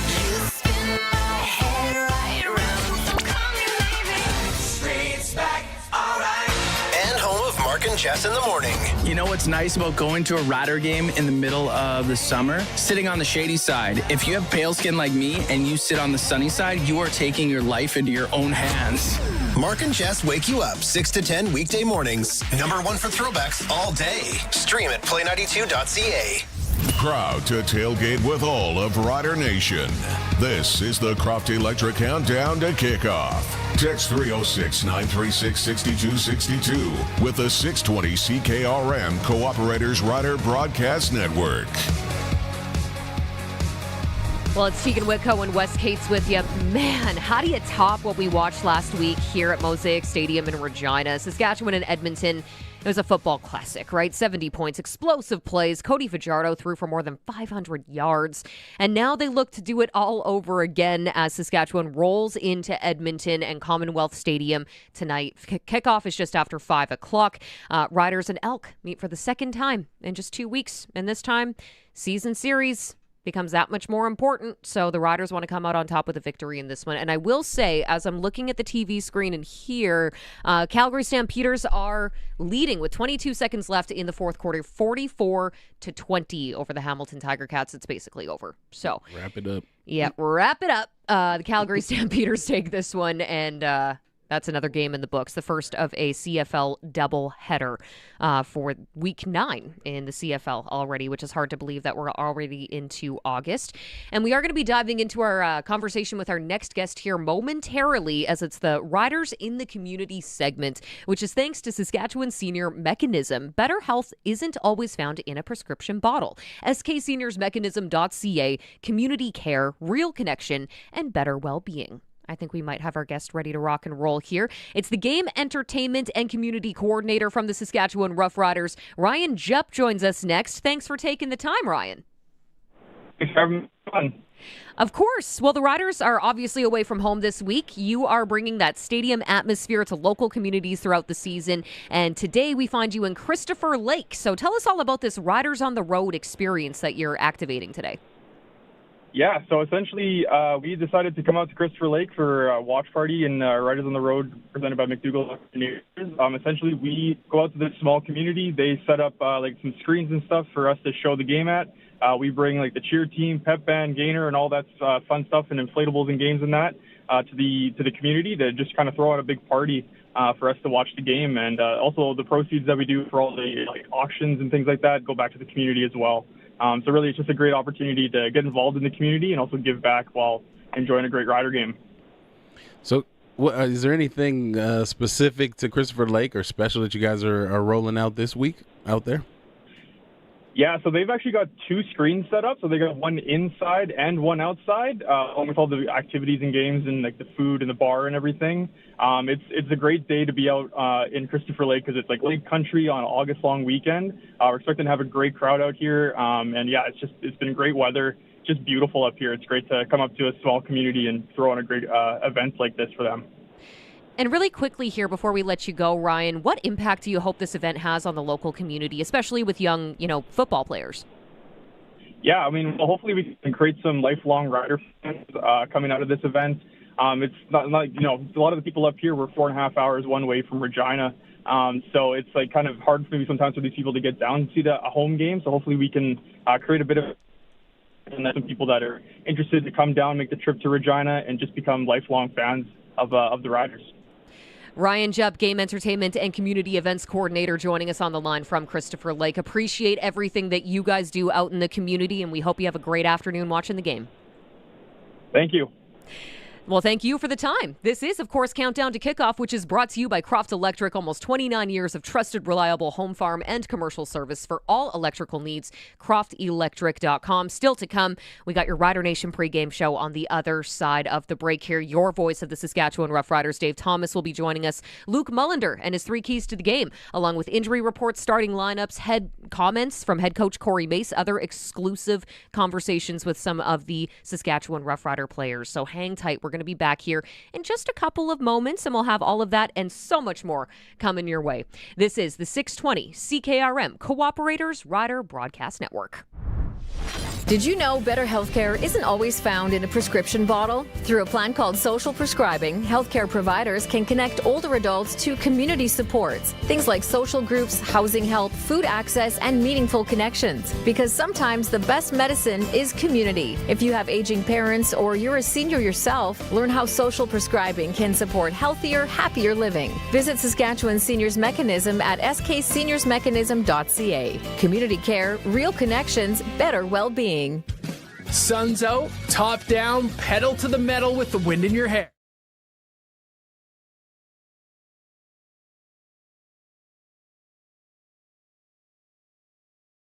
Tire, make sure your tires are road trip ready so you can have peace of mind as you head off to your first or next summer adventure. Next stop, Quality Tire. Quality Tire, trusted for the road ahead, with 9 locations across Saskatchewan. QualityTire.ca.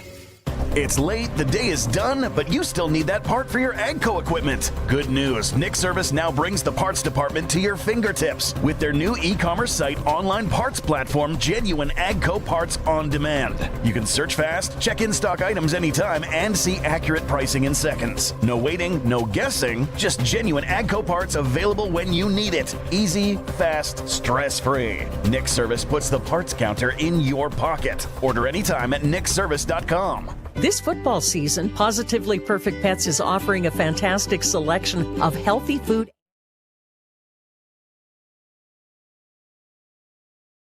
and everything else for your furry friends. The customer service will always go long for anything you need, setting their team apart from the big box stores. Get everything for your pet with Positively Perfect Pets, 4637 Ray Street. Visit their Facebook page and onestopdogshop.com.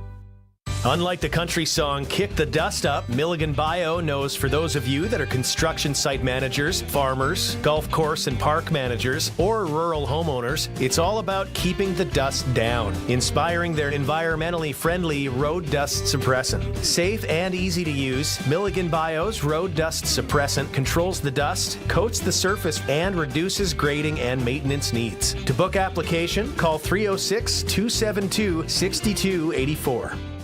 Finally, cattle prices where they should be. My farming background was mainly focused around livestock. At Farm Fresh Water, we understand the ups and downs. At Agribition over the years, we had farm families say, we need to improve our water, but not until the livestock prices improve.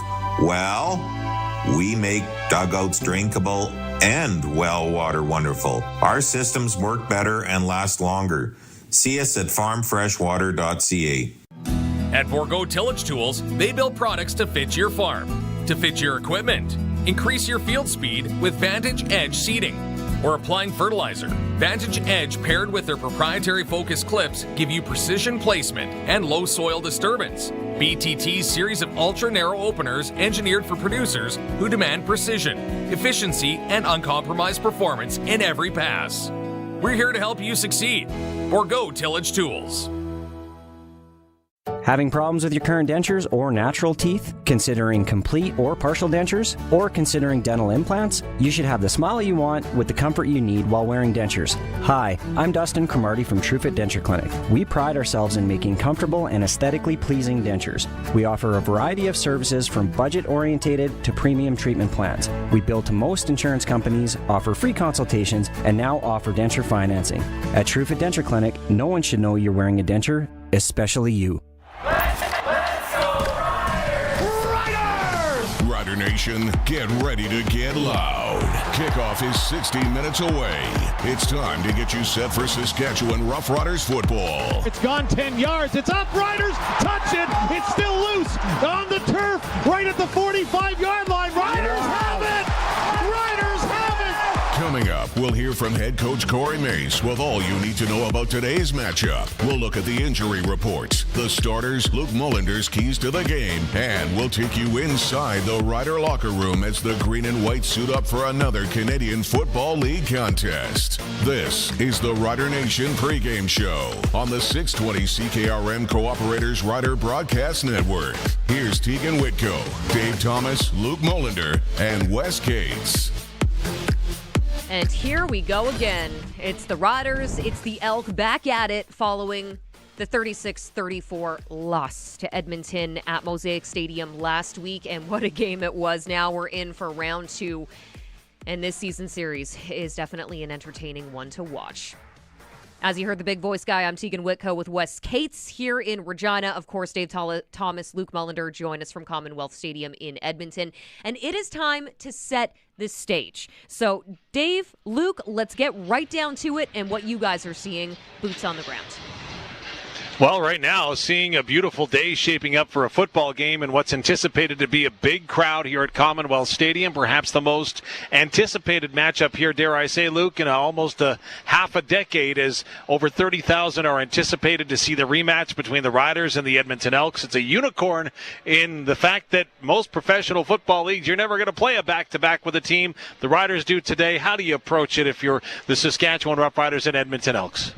Well, it's really interesting. I was on social media earlier, and I think that when you're the Saskatchewan Roughriders, the most important thing to understand is it's not a schematic, a full just wash of your schematic approach, right? Like, you don't come in with a completely new game plan. There was probably 5 or 6 plays that they watched on film this week where they say, if we correct this, this is the foundation of our ability to have success going into Edmonton. So I think that when you spend your week in practice, you're cognizant of, A, the technique improvements you can make. But again, there's just 5 or 6 plays. We're talking about a team that scored 34 points and lost, right? So I feel that a lot of questions just sort of around Saskatchewan last week on the whole, like, oh man, do we need a new defense? Do we need this? And like, no. It's two of the top 3 teams in the league playing, battling, and the difference was 2 points, right? So, again, 5 or 6 plays that you need to use as your foundation for where success can come from in the back-to-back rematch. I'm excited about this game. You're right, Dave. They're expecting a massive crowd, and we've got a beautiful day for football. Well, the one thing that I'm wondering, and I'll get your and Wes's thoughts, obviously everybody talked about Justin Rankin last week. The Riders shut him down. Only 39 yards rushing on the ground. Right. Did the Riders focus too much on that and forget about pass protection because they gave up 510 yards? No, I think that you come in and you approach the Edmonton Elk the same way. At the end of the day, here's what the Edmonton Elk want to do. They want to win first down. They want to get themselves in a manageable 2nd and 5, 2nd and sit situation, right? And Rankin is a massive part of that. He's the foundation of that. And same with Javon Leake, right? So I don't think that you come in. One of the things that you've got to do, though, is, and we'll talk about this in the 3 keys, is you have to stop big plays, right? And the way to stop defensively the big plays from happening is by communicating. There needs to be a lot more communication on the back end. You've got to be talking. You've got a ton of vets out there. Jonathan Edwards steps in for Roland Milligan today, but it's not like he doesn't have starting experience. So, again, you just have to increase the chatter. When the play comes in, understand your assignments, understand, right? We talk about this in the exhibition season. It's always alignment, assignment, execution. It's the same thing out here, right? It's the same thing out here. It's alignment, assignment, execution. Know where you got to line up, know what you got to do, and then execute, right? So you just make sure that you're communicating, and we got to take some of these big plays off the board. So, Wes, question bears to be asked. Did the Riders focus too much on Justin Rankin? And this week, the Riders have a new running back in Quali Conley. How much attention should the Edmonton Elks be giving him? Yeah, I don't think the Elks are going to go out of their way to pay attention to Quali Conley. It's kind of going to be one of those situations where they're like, well, you come out here and do something, and then maybe we'll adjust. But I think they're probably assuming that things are going to fall more on Trevor Harris's arm than the run game this week. I think that the Riders should try to establish the run, maybe get both backs a couple of touches early in that first quarter, going into the second quarter, just to see who's maybe feeling it, maybe having a little more success. But I think Luc's right. It really just comes down to better communication for the Riders, and I think if anything, maybe adjust a bit on defense to have a little softer shell on your second and longs, things of that nature, but also understand that you got to cover the flats because Rankin is dangerous in those flats. So I think the Riders don't need to change much, but those are a few little things that they'll maybe tweak a bit. But definitely communication is king for this one. Teagan, you picked up on it this week. The coaches on each team had 2 different messages. I'll start with the Saskatchewan Roughriders. Luc, you and I talked about this a little bit in the fact that Coach Mace all week long has said, we're playing the best team in the league, and he reiterated that over and over again. Is that a message to his team?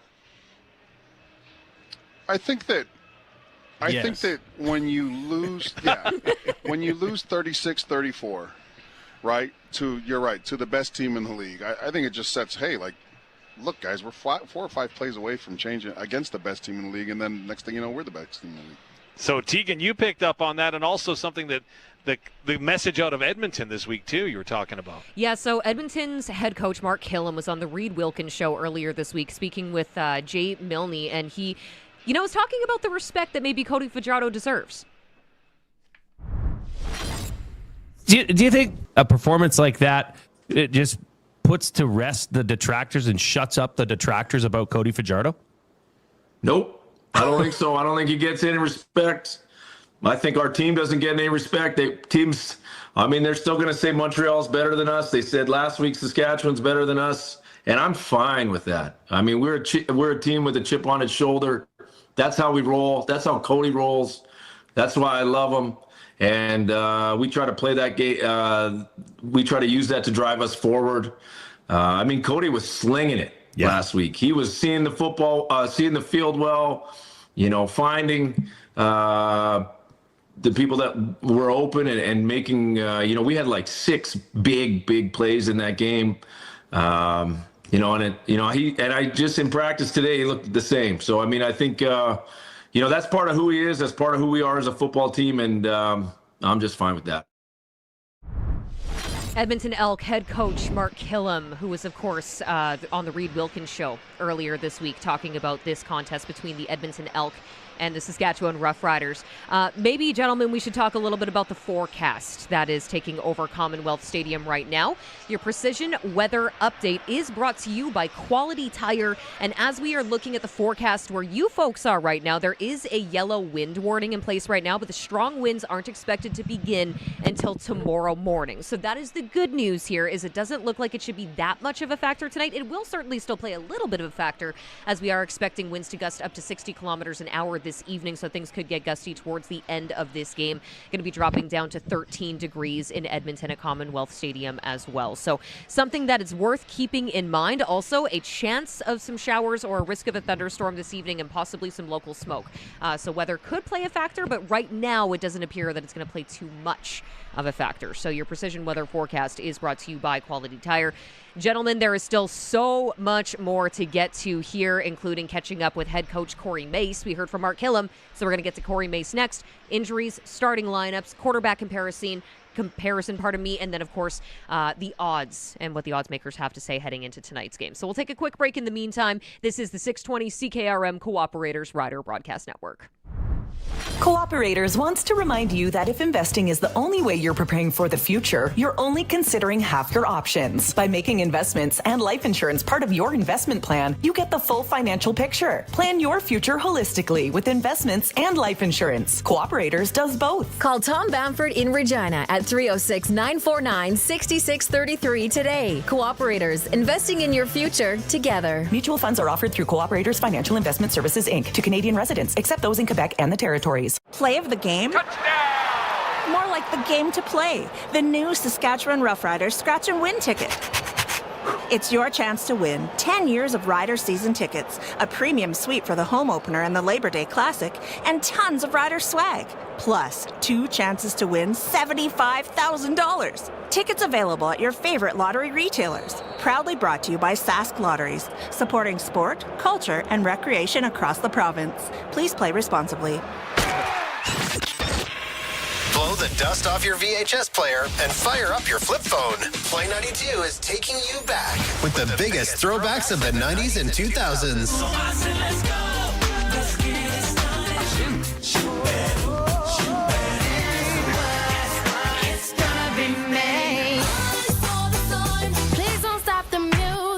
Play 92, number 1 for throwbacks. Streaming at play92.ca. Take care of your crops with the Fendt Rogator 900 Series sprayer. It's the industry's only rear boom sprayer with 2 height adjustable clearance for late season protection. Go from standard clearance to high clearance in less than 45 seconds and liquid to dry application in under 2 hours for maximum productivity.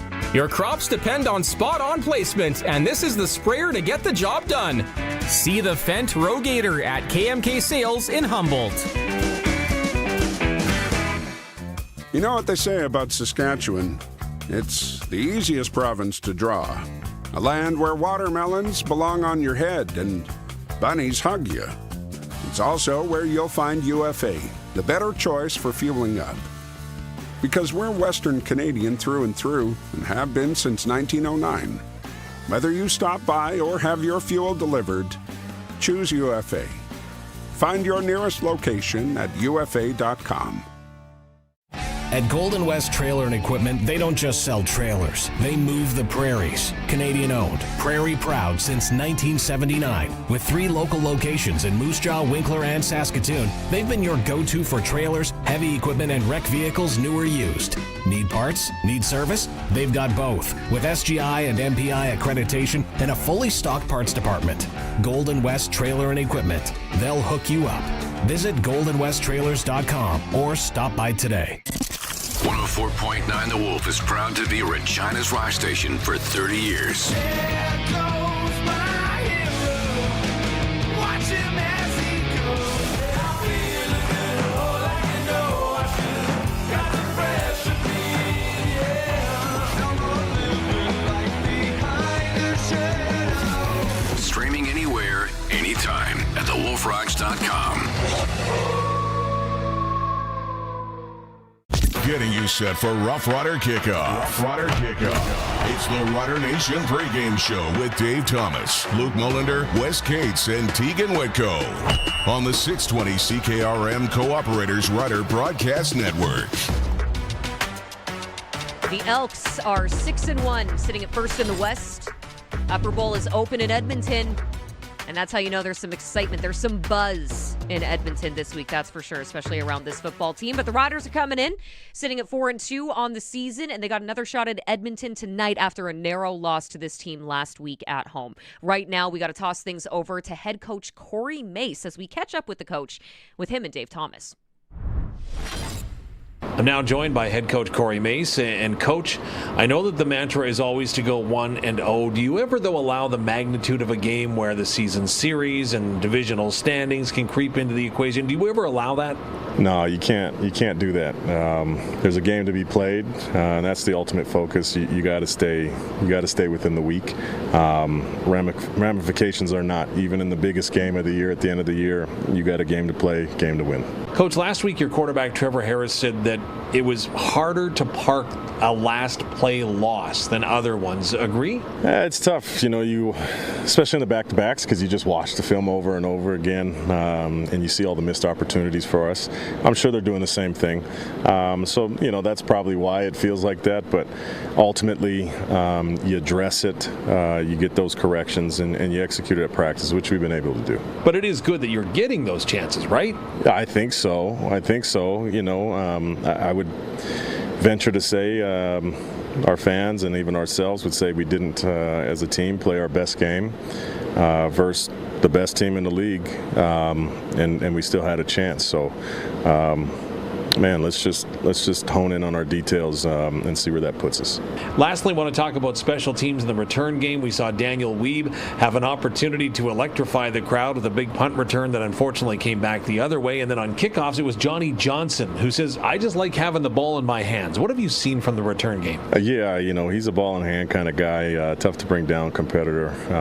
Johnny's been doing a good job for us. And then, Wiebe, great return, but, we took a penalty. Those are some of the things and opportunities. What looks like a 10-yard penalty is an 80-yard penalty, right? So, those are things we talk about, the importance of that. Play a fast and physical game, but proper technique, fundamentals, and decision-making. That was our very own voice of the Saskatchewan Roughriders, Dave Thomas, catching up with head coach Corey Mace ahead of this contest at Commonwealth Stadium. Kickoff just after 5 o'clock local time between the Riders and the Elk, of course. We are going to take a quick break. Still plenty more to get to, including some last-minute changes to the starting lineup for the Saskatchewan Roughriders. More on that, and, of course, your injury report, quarterback comparison, and more. Hang tight. This is the 620 CKRM Cooperators Rider Broadcast Network. Sun's out, top down, pedal to the metal with the wind in your hair. And hey, I like your summer tires. Summer tires? Yeah, some are cracked, some are bald, all need replacing. Let Quality Tire make sure your tires are road trip ready so you can have peace of mind as you head off to your first or next summer adventure. Next stop, Quality Tire. Quality Tire, trusted for the road ahead, with 9 locations across Saskatchewan. QualityTire.ca. He's a Saskatchewan Rough Rider legend, a Grey Cup champion, and part of the Sports Cage. Catch Double Talk with Darian Durand every Monday on the Sports Cage. Doubles is talking all things CFL and riders like only he can.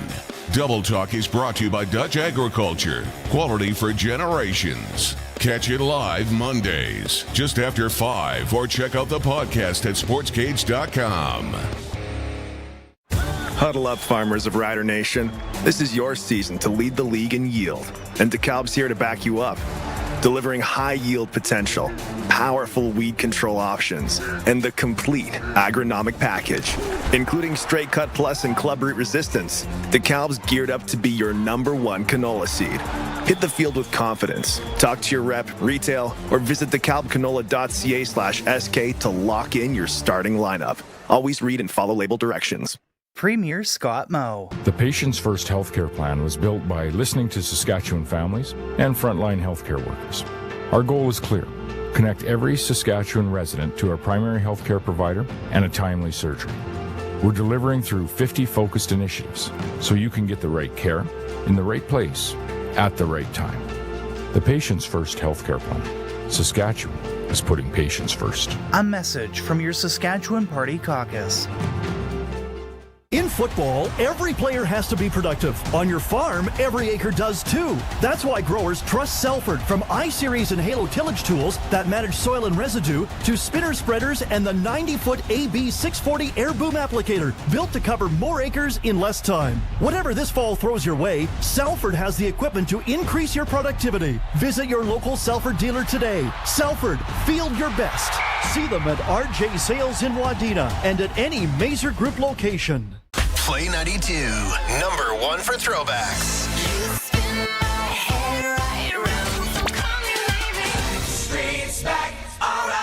And home of Mark and Jess in the morning. You know what's nice about going to a Rider game in the middle of the summer? Sitting on the shady side. If you have pale skin like me and you sit on the sunny side, you are taking your life into your own hands.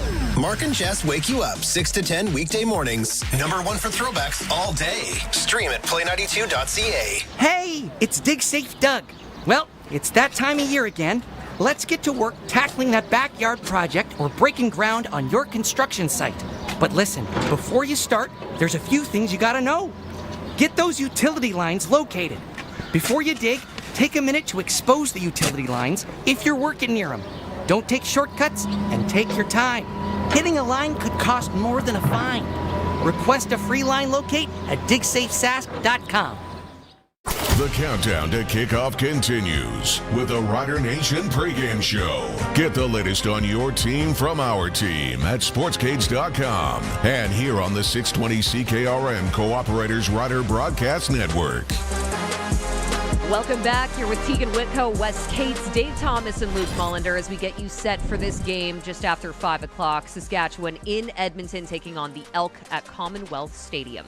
Right now, we're going to dive into that injury report, which is brought to you by the Saskatchewan Construction Safety Association. Construction companies trust the SCSA to help prevent serious injuries with training programs and advice at scsaonline.ca. Dave? Well, Sam Emilus was the game-time decision the Saskatchewan Roughriders are making tonight, and seeing him at the hotel today said, I'm going to do everything I can. I think I can go. Unfortunately, that's not going to be the case. So last-minute scratch for the Riders going on the one-game injured list. That is Samuel Emilus. Unfortunately, there's also bad news on the injured list when it comes to Roland Milligan Jr. He tweaked a knee in practice this week and has been placed on the 6-game injured list along with A.J. Ouellette. Zach Fry is on the one-game list with a knee injury that he sustained last week. While Nelson Lacombo is getting close, he was a possibility to play this week, but he didn't travel with the team, so he is not in. Also, Morgan Runge is on the 6-game along with Matthew Sexton. You see Dylan Jete was on the 6-game list, but being game number 7, he can actually come off, and he's actually going to be right into the lineup today. So when we get to those starting lineups, Jete comes from the 6-game and goes on to the list. As far as the roster is concerned, Darius Bell, Ali Saad, and James Letcher Jr. also round out your 6-game injured list. So some injuries the Riders are going to have to deal with today. So let's talk about who That's going to be interesting to see A.J. Ouellette when you look at how the Riders roll out their offense, right? Are we going to be able to get Edmonton to respect that run? And one of the things that I'm really curious to see is Daniel Johnson starting at left guard today. What does that do for our tight end and double tight end sets that the Riders run in first down literally 80% of the time, right? So the injury list isn't just about guys going on the 6-game. It's about the guys, and Daniel Johnson playing left guard is a great thing for Daniel Johnson, but how is that going to impact your tight end sets in the run game? So that is a look at your injury report. And now let's slide on over, gentlemen, to the starting lineup, which is brought to you by Athol Murray College of Notre Dame.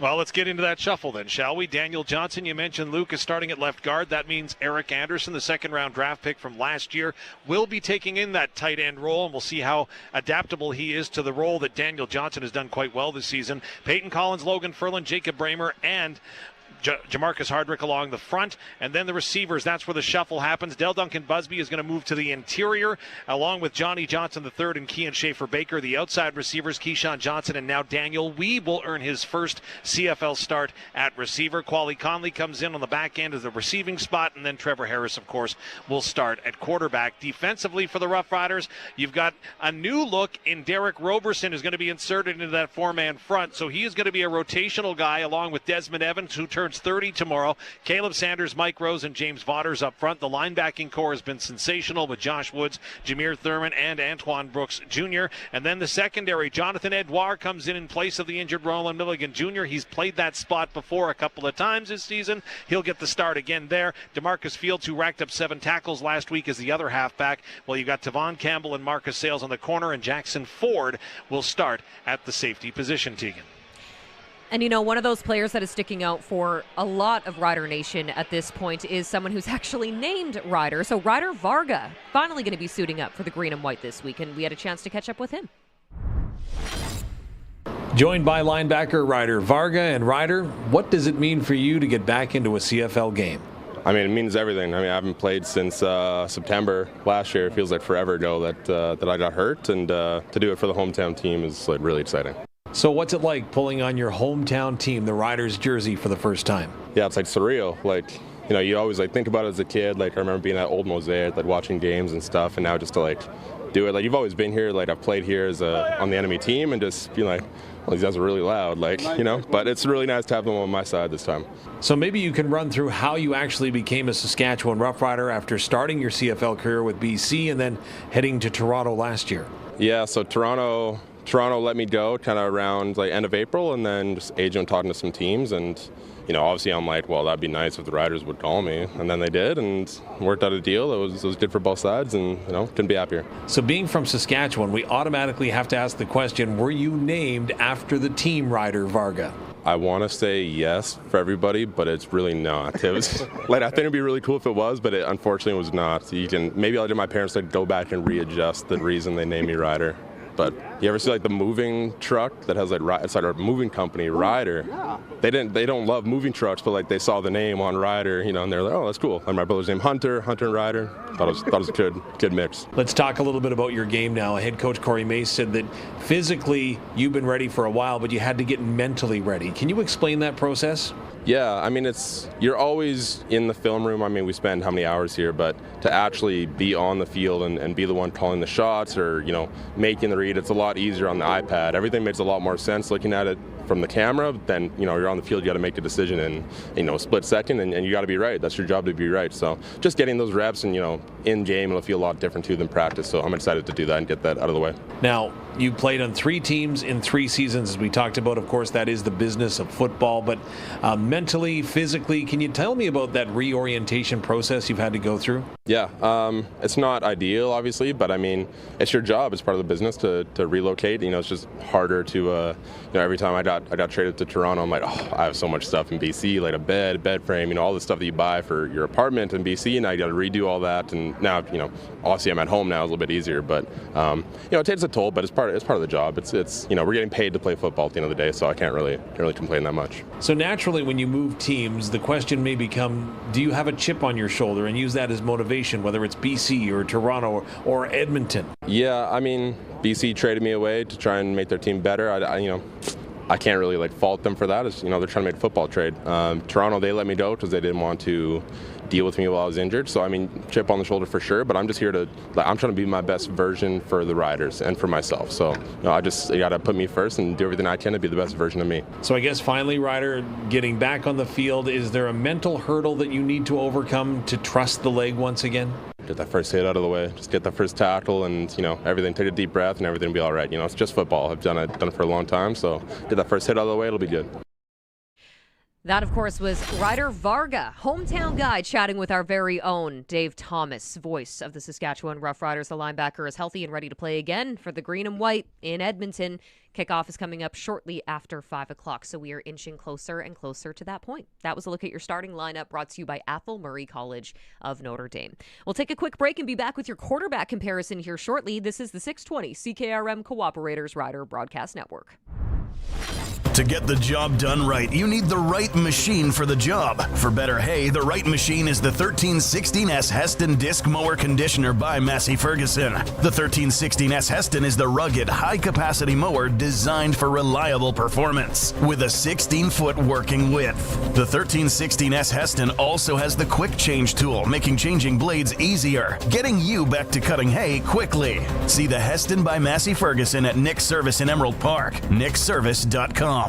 Why juggle multiple providers when you can have one seamless experience? On the farm, acreage, or cottage, Access Communications has you covered with internet, TV, and security. One provider, one bill. One reliable rural home solution. Backed by our great customer service. Get internet and Wi-Fi that hold up in tough weather. Plus TV anywhere with Access Next TV. And security you can monitor from your phone. You can have it all with Access. Sign up today and save $20 per month when you combine services. Visit myaccess.ca. 104.9 The Wolf is Regina's rock station and home of Chad and Evan in the morning. One of the things I love most about the Saskatchewan Roughriders, how family-friendly it is. Game days, at the games, and listening to the broadcast on CKRM. And standing in line for 20 minutes for mini donuts. Oh, yeah. Well, see, when you're standing, it burns the calories that you're going to eat. Streaming at thewolfrocks.com. At Golden West Trailer and Equipment, they don't just sell trailers. They move the prairies. Canadian owned, prairie proud since 1979. With 3 local locations in Moose Jaw, Winkler, and Saskatoon, they've been your go-to for trailers, heavy equipment, and wreck vehicles, new or used. Need parts? Need service? They've got both. With SGI and MPI accreditation and a fully stocked parts department. Golden West Trailer and Equipment. They'll hook you up. Visit goldenwesttrailers.com or stop by today. Finish strong this summer with Ritchie Brothers. When timing matters most, trust our team to deliver speed, consistency, and results. Buy or sell equipment with confidence through their global marketplace and simple, straightforward process designed to save you time and keep things moving. With decades of experience in a network that reaches across industries and around the world, Ritchie Brothers helps you get more value from every transaction. Visit Ritchie Brothers at rbauction.com and keep your operation moving forward all season long. Before streaming, before smartphones, back when your biggest worry was scratching your favorite CD, Play 92 is your throwback time machine.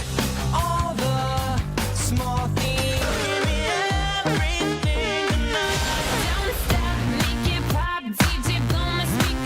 we're up all night to get lucky. We're up all night to get lucky. Play 92, number 1 for throwbacks. Streaming at play92.ca.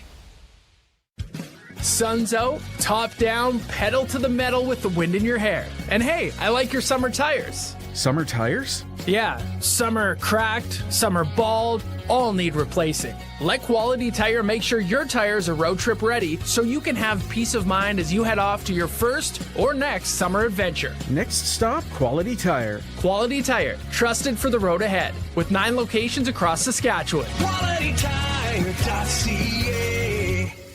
There's no better way to get you set to cheer anywhere else in the province. This is the Rider Nation pregame show. Watch at sportscage.com. This is the 620 CKRM Cooperators Rider Broadcast Network.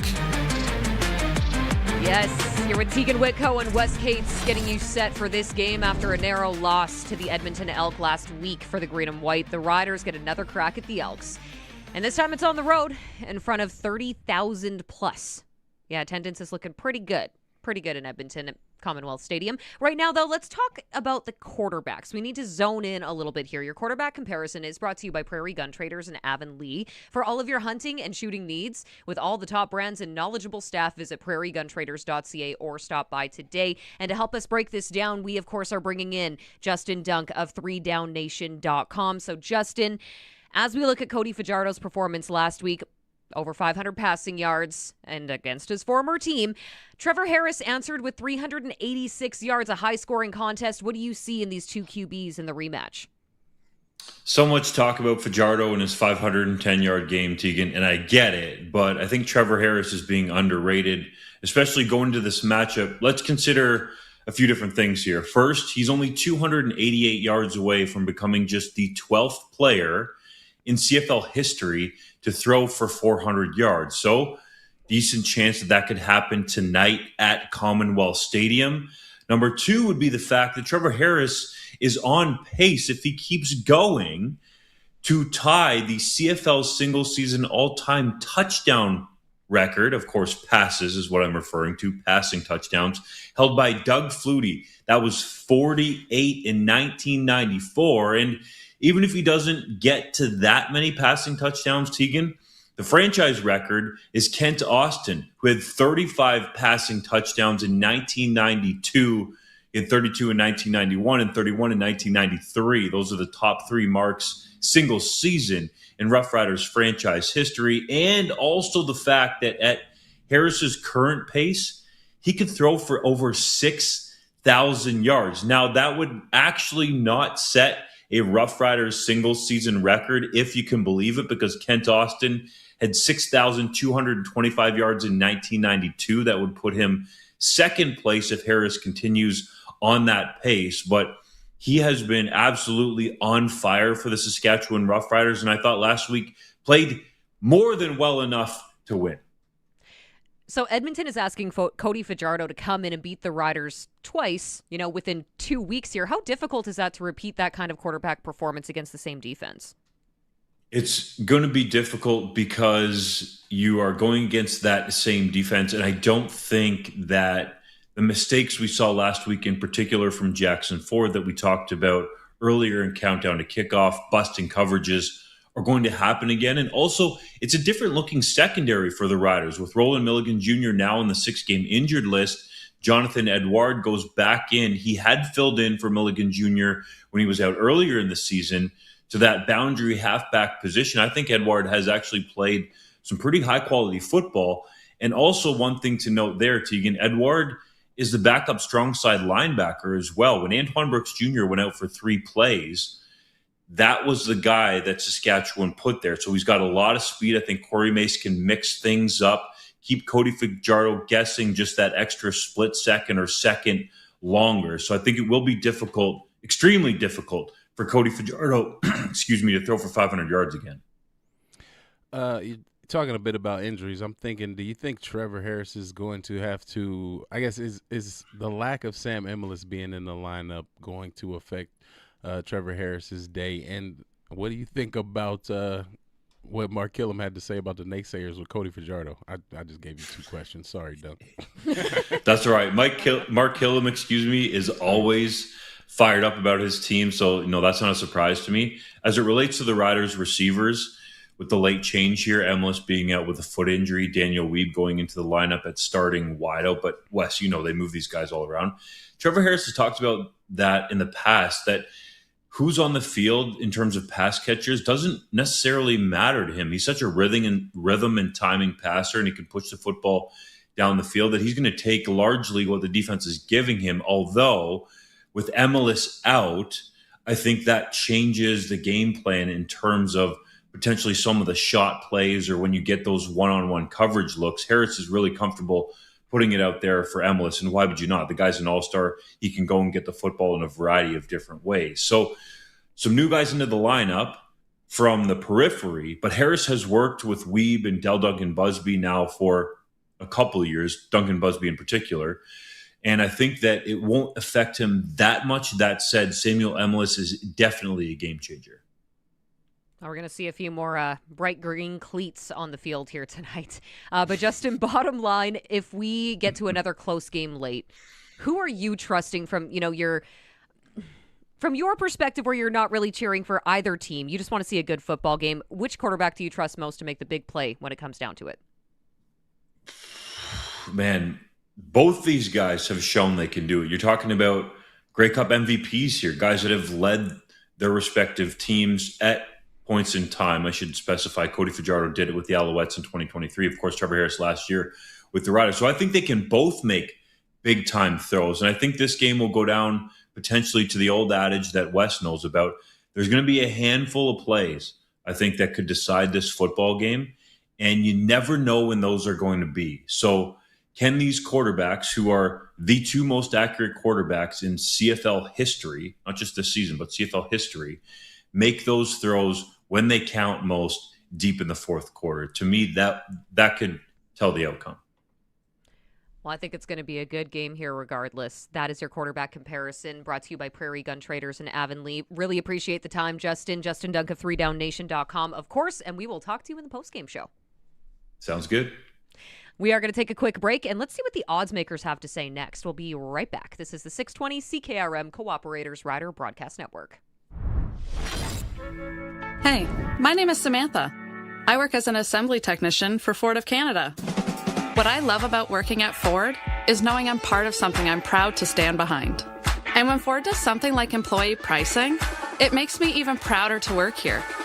And that means you pay what I pay. Ford employee pricing is on now. On select 2026 F-150 models, get over $13,600 in total price adjustments. Visit your local Ford store or Ford.ca. You know what they say about Saskatchewan? It's the easiest province to draw. A land where watermelons belong on your head and bunnies hug you. It's also where you'll find UFA, the better choice for fueling up. Because we're Western Canadian through and through and have been since 1909. Whether you stop by or have your fuel delivered, choose UFA. Find your nearest location at ufa.com. Get a phone for $0. Yep, you heard that right. With SaskTel, you can get a device with no upfront costs and no activation fees. Plus, save $10 a month for 24 months with an eligible wireless plan. $0 devices, zero stress, zero reasons not to. Visit a SaskTel store or sastel.com/0. Conditions apply. 620 CKRM brings you Saskatchewan's #1 sports talk show, The Sports Cage. Weekday afternoons at 3 p.m. Breaking down the biggest news in Rider Nation. Rider season is in full swing. Check out sportscage.com for the full Rider schedule and all Rider updates. It's time to bleed green. Catch The Sports Cage weekday afternoons from 3 to 6 on the voice of Saskatchewan, 620 CKRM. Huddle up, farmers of Rider Nation. This is your season to lead the league in yield, and DeKalb's here to back you up. Delivering high yield potential, powerful weed control options, and the complete agronomic package, including Straight Cut Plus and Club Root Resistance. DeKalb's geared up to be your #1 canola seed. Hit the field with confidence. Talk to your rep, retail, or visit DeKalbCanola.ca/SK to lock in your starting lineup. Always read and follow label directions. It's late, the day is done, but you still need that part for your AGCO equipment. Good news, Nick Service now brings the parts department to your fingertips with their new e-commerce site online parts platform, Genuine AGCO Parts on Demand. You can search fast, check in-stock items anytime, and see accurate pricing in seconds. No waiting, no guessing, just genuine AGCO parts available when you need it. Easy, fast, stress-free. Nick Service puts the parts counter in your pocket. Order anytime at nickservice.com.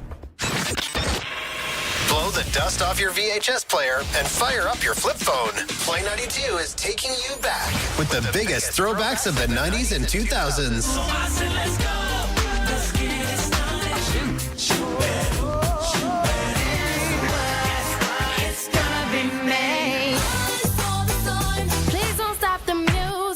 Play 92, #1 for throwbacks. Streaming at play92.ca. The only thing better before Rough Rider football is the sizzle of burgers on the tailgate barbecue. This is the Rider Nation pregame show on the 620 CKRM Cooperators Rider Broadcast Network. You want a big Week 9 game? Well, we might have one for you right here. Teagan Witko, Wes Cates, Luc Mullinder, and Dave Thomas joining us from Commonwealth Stadium as well. The 6-1 Edmonton Elk, or Double E, if you will, taking on the 4-2 Saskatchewan Roughriders in front of a big crowd at Commonwealth Stadium. And this season series is looking all that much more intriguing. Last week was an instant classic. So let's see what this week has in store for us. And why don't we dive into the betting lines here? We're going to toss things over to Barney Shinkruk with All Bets Are Off. All bets are off this week. All right, I'm doing this from up north, up in Waskesiu. Had a walk this morning, had a chance to think about some things. First off, the over-under at 60 I don't know. After last week, everybody's saying under. Not everybody. A lot of people are saying under this week. Teagan was the only one last week that took the over. You were right, Teagan. So, you know what? I'm going to leave it alone right now. I'm not feeling it. But I am going to go first half over under 30. I'm going under on that. I think it'll be one of those games maybe where it takes teams a while to get some points. Rankin under 83.5 yards. I'm taking the under. I know some people like the over there. I think the Riders are going to contain them again. Passing, Harris, 300 yards. Cody, 295. I'm not touching that this week because I have no idea where to land there. The one funky one I got on a little sprinkle, a half unit, Sask to win, and under 60 pays 320. So I hit a little bit on that one, a little parlay there. Anytime touchdowns, I got Quali Conley at 270, Tommy Stevens. There's some value on Brandon O'Leary Orange from the Eskimos at 325, so I did a little sprinkle there. And then I got Sask defense, anytime touchdown earlier this week. And of course, yes, I hit Del Duncan Busby anytime. I'm taking them all year.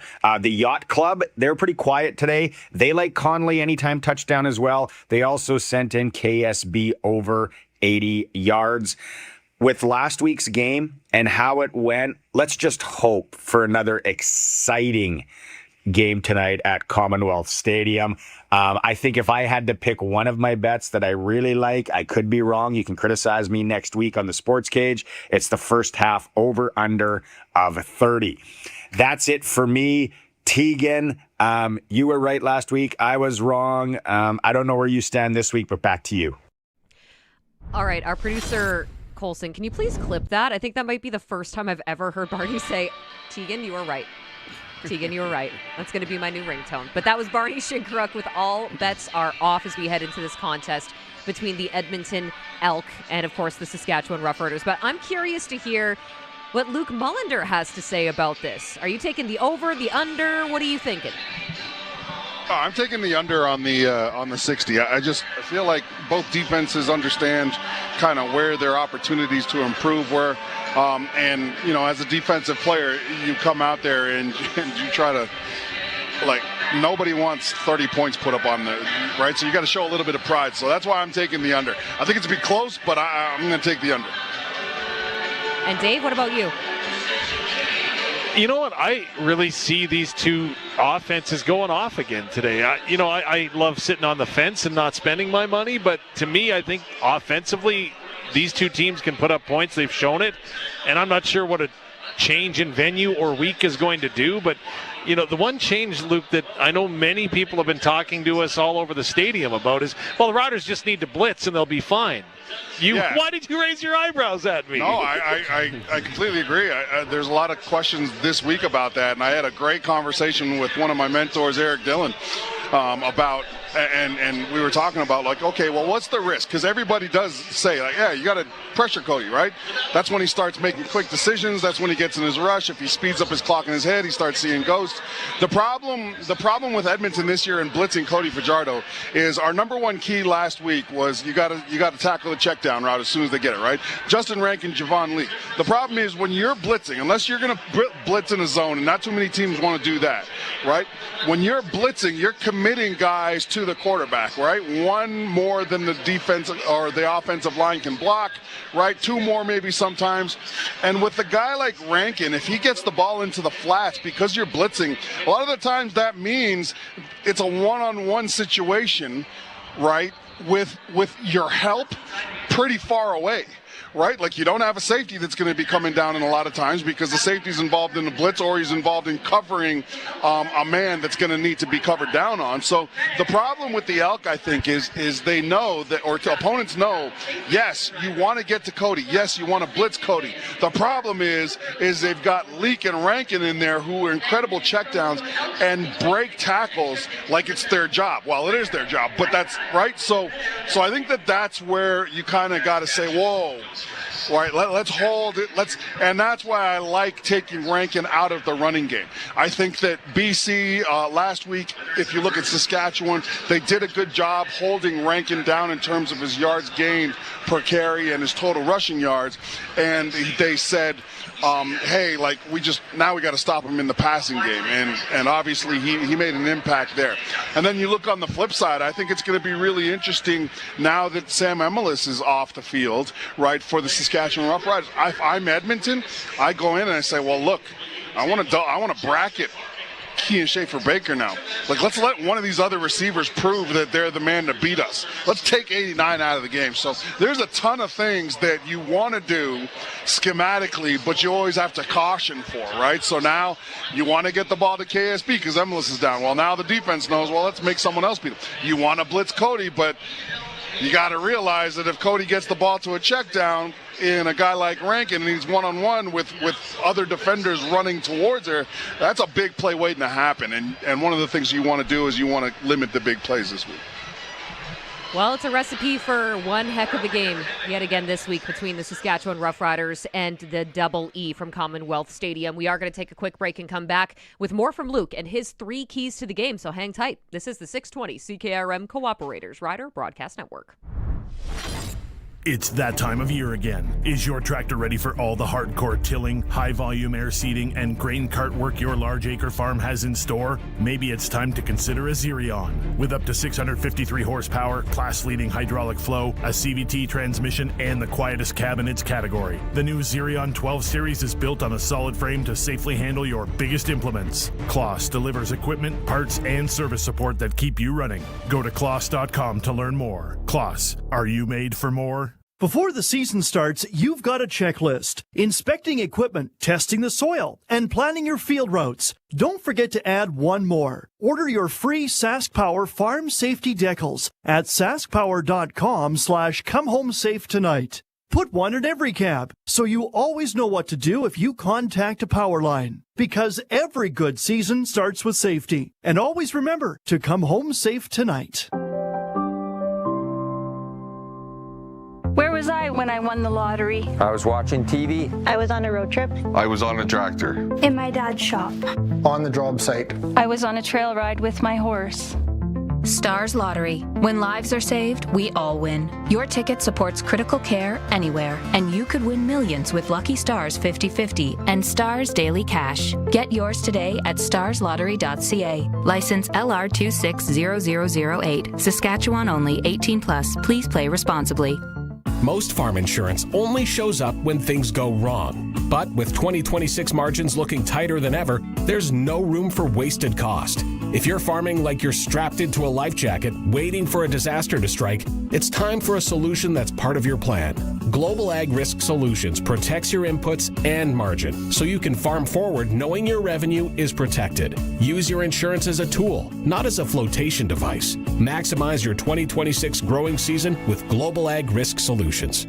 Why juggle multiple providers when you can have one seamless experience? On the farm, acreage, or cottage, Access Communications has you covered with internet, TV, and security. One provider, one bill. One reliable rural home solution, backed by our great customer service. Get internet and Wi-Fi that hold up in tough weather, plus TV anywhere with Access Next TV. And security you can monitor from your phone. You can have it all with Access. Sign up today and save $20 per month when you combine services. Visit myaccess.ca. What happens when you get Canada's best country artists in a room with a few guitars, a bunch of great stories, then turn the microphones on? You get Billick Financial presenting CKRM's Heartstrings and Honky Tonks, featuring Michelle Wright, the Johnner Brothers, Billy, honky-tonkin' country boy like me. Dan Davidson,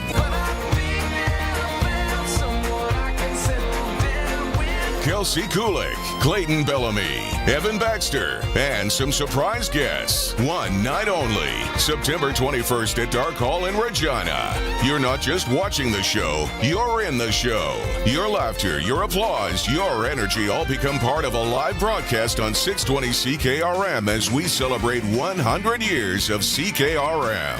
Billick Financial presents CKRM's Heartstrings and Honky Tonks. Sponsored by McBids. Get your tickets now at 620CKRM.com.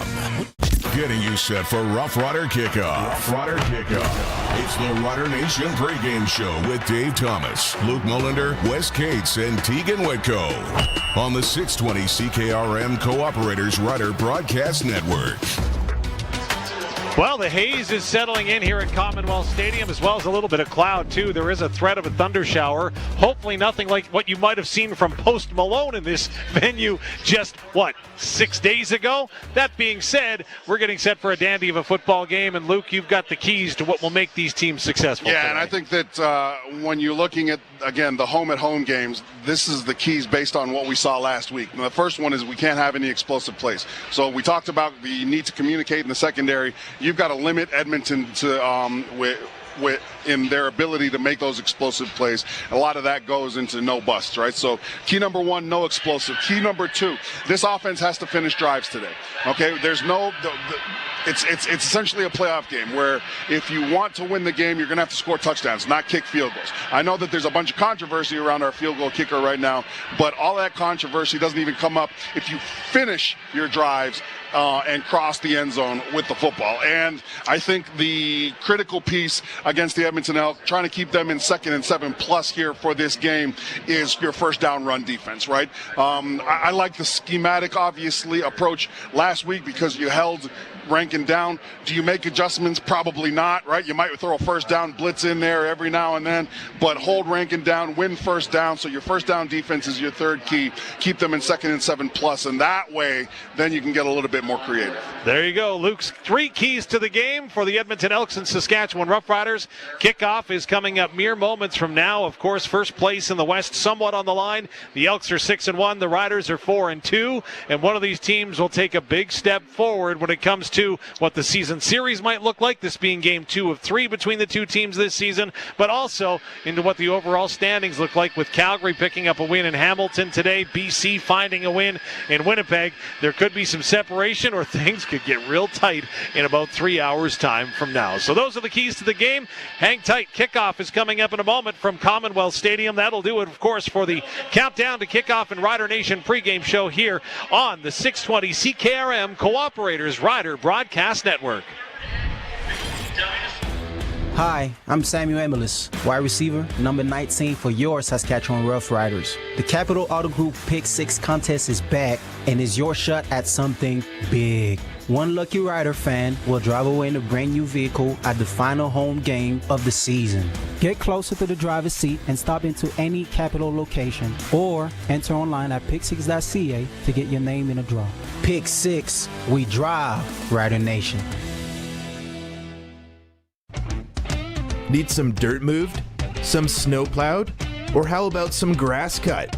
Well, Redhead Equipment has got a skid steer for that. The B-Series case skid steer comes in 8 different models, varying in power and load capacity to meet all your operational needs. And you can put your case skid steer to work all year round with attachments for plowing, mowing, digging, and many more. Redhead Equipment, making tracks since 1948. Play 92, number 1 for throwbacks. All the small things.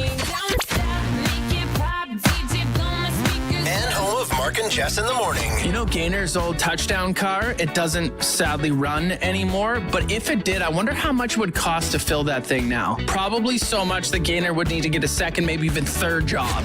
Mark and Jess wake you up 6 to 10 weekday mornings. Number 1 for throwbacks all day. Stream at play92.ca. I'm Jared Clark, Saskatchewan NDP MLA for Regina Wallshakers. Thousands of Saskatchewan people have expressed concerns about AI data centers near Saskatoon, near Regina, and in Moose Jaw. Saskatchewan NDP MLAs are listening. We believe in honesty and transparency. You should get to see the full assessment of the impact of these centers on power rates, on the environment, and on our economy. Frankly, you deserve a say in the future of your community.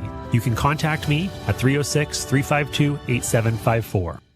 At Golden West Trailer and Equipment, they don't just sell trailers. They move the prairies. Canadian owned, prairie proud since 1979. With 3 local locations in Moose Jaw, Winkler, and Saskatoon, they've been your go-to for trailers, heavy equipment, and wreck vehicles, new or used. Need parts? Need service? They've got both. With SGI and MPI accreditation and a fully stocked parts department. Golden West Trailer and Equipment. They'll hook you up. Visit goldenwesttrailers.com or stop by today. Get a phone for $0. Yep, you heard that right.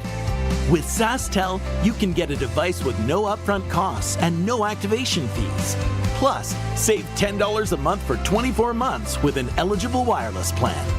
$0 devices, zero stress, zero reasons not to.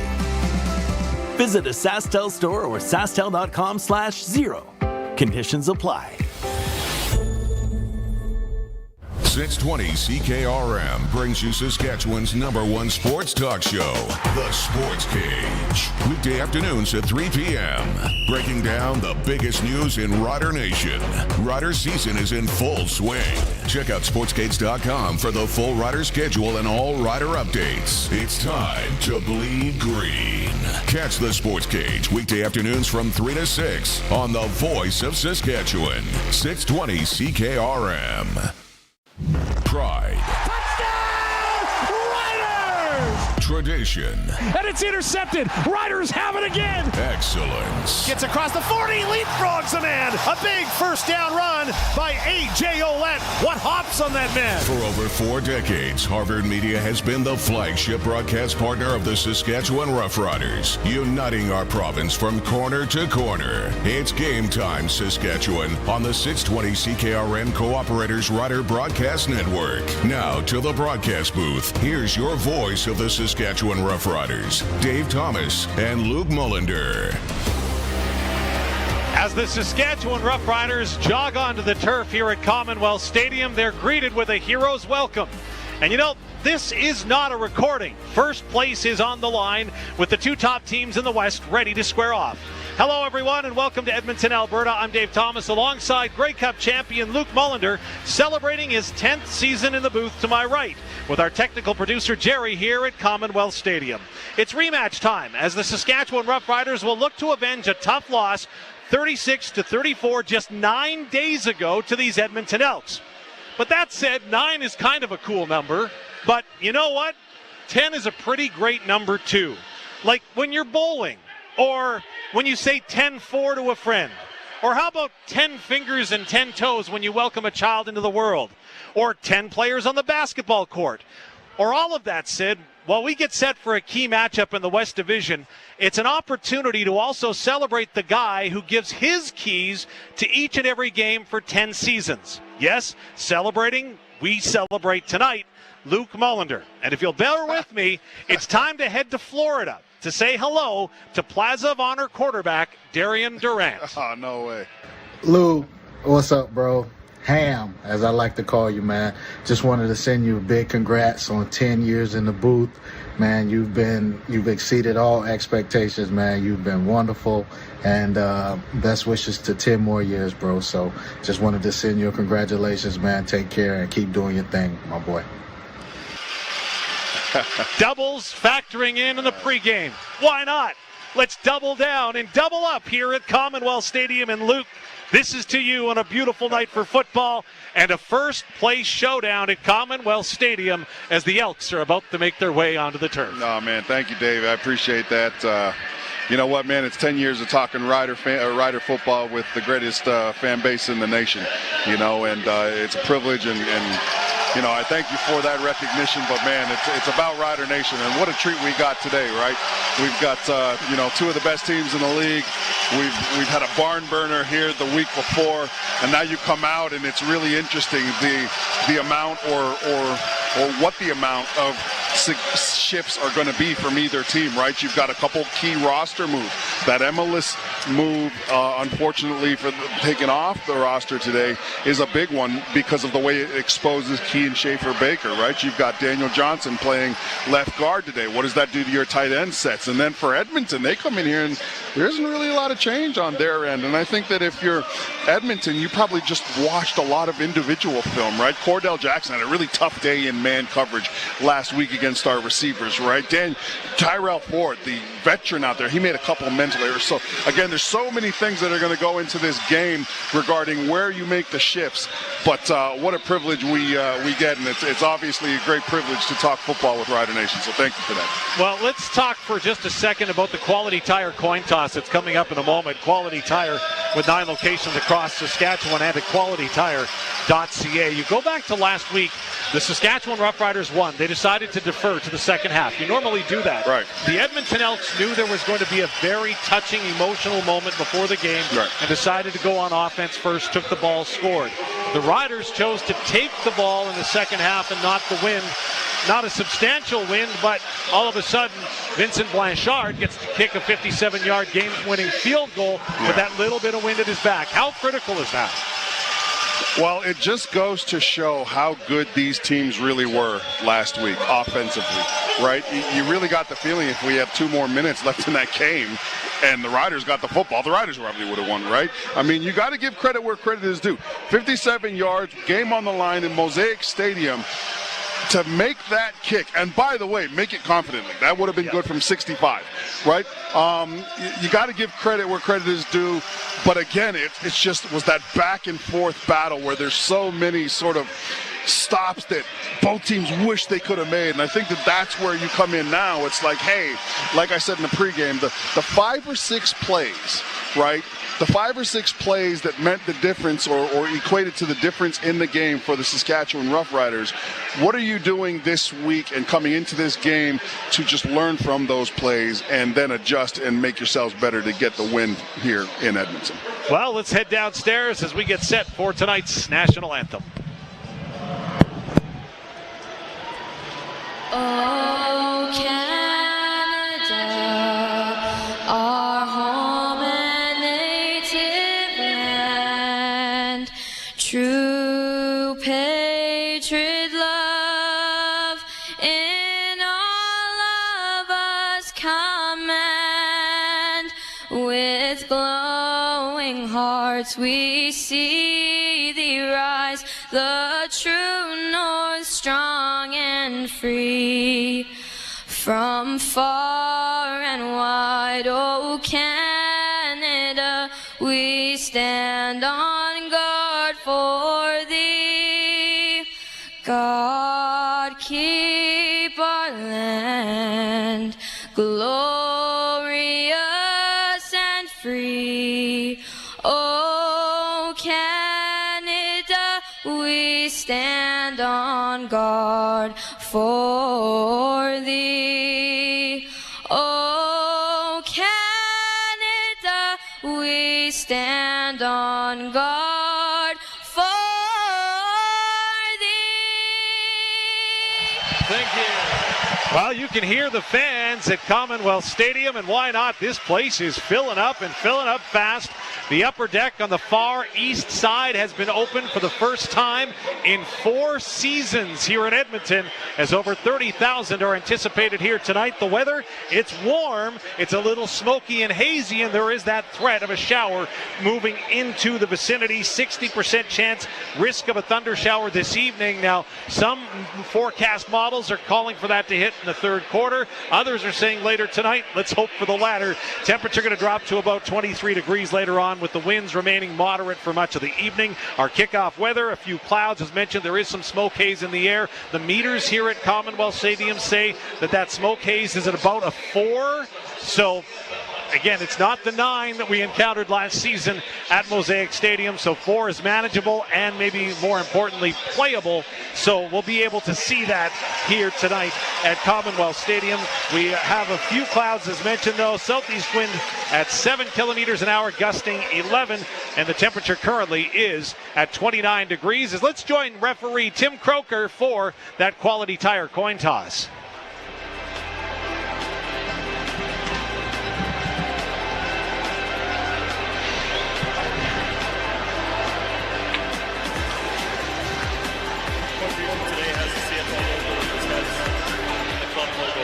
Tails. Saskatchewan, you're the visiting team. What's your call? Tails. Tails. Saskatchewan is called tails. Kate, could you please flip the coin? Saskatchewan is called tails. Nope. You got to let it hit the ground. First time. That's okay. Yeah, just flip it on the ground. It is ahead. Edmonton has won the toss and wants to receive. What side would you like to kick from? You want to kick that way? Edmonton has won the toss and chosen to receive in the first half. Have a great game, men. So there you go. The Edmonton Elks will once again start with the football as they did just 9 days ago at Mosaic Stadium, hoping that once again they're able to go ahead and get the jump on the Saskatchewan Roughriders in front of a big crowd here. But, boy, is there a lot of green and white as opposed to green and gold in Commonwealth. Yeah. And I love doing it. On game days, finding the most popular jersey in my travels. Yeah. Today, Darian Durant. Oh, yeah. Well, you know what? There's some staples as far as jerseys goes. I'm still blown away by how many Weston Dressler jerseys I see all over the CFL. But my goodness, it's good to see this many people here in Commonwealth. This is awesome. This is what kind of, guys like me who got to play in the really early 2000s on through. This is what we're used to in when it comes to playing against Edmonton. And Edmonton was always one of the best games to play in, and one of the reasons why was because of how many fans were in the stands. So you understand that there was a public appeal this week for the Elks herd, if you will, to come out and get this stadium packed. If you're a player, you hear that noise. What does that make you feel as the opposition coming in? Well, as the opposition, it's a great opportunity to shut everybody up, right? Yeah. Like, the more people you get to play in front of when you're the visiting team, the quieter you're able to make the building, right? Yes. And honestly, it's exciting. And when the crowds get going, it just shows how important it is to the people that are watching the game. So it adds a little bit of importance to you as a player. So the Riders wearing their road white jerseys, green pants, green socks with the green helmets S emblazoned on either side will be defending the end zone, which is to the south or our broadcast right.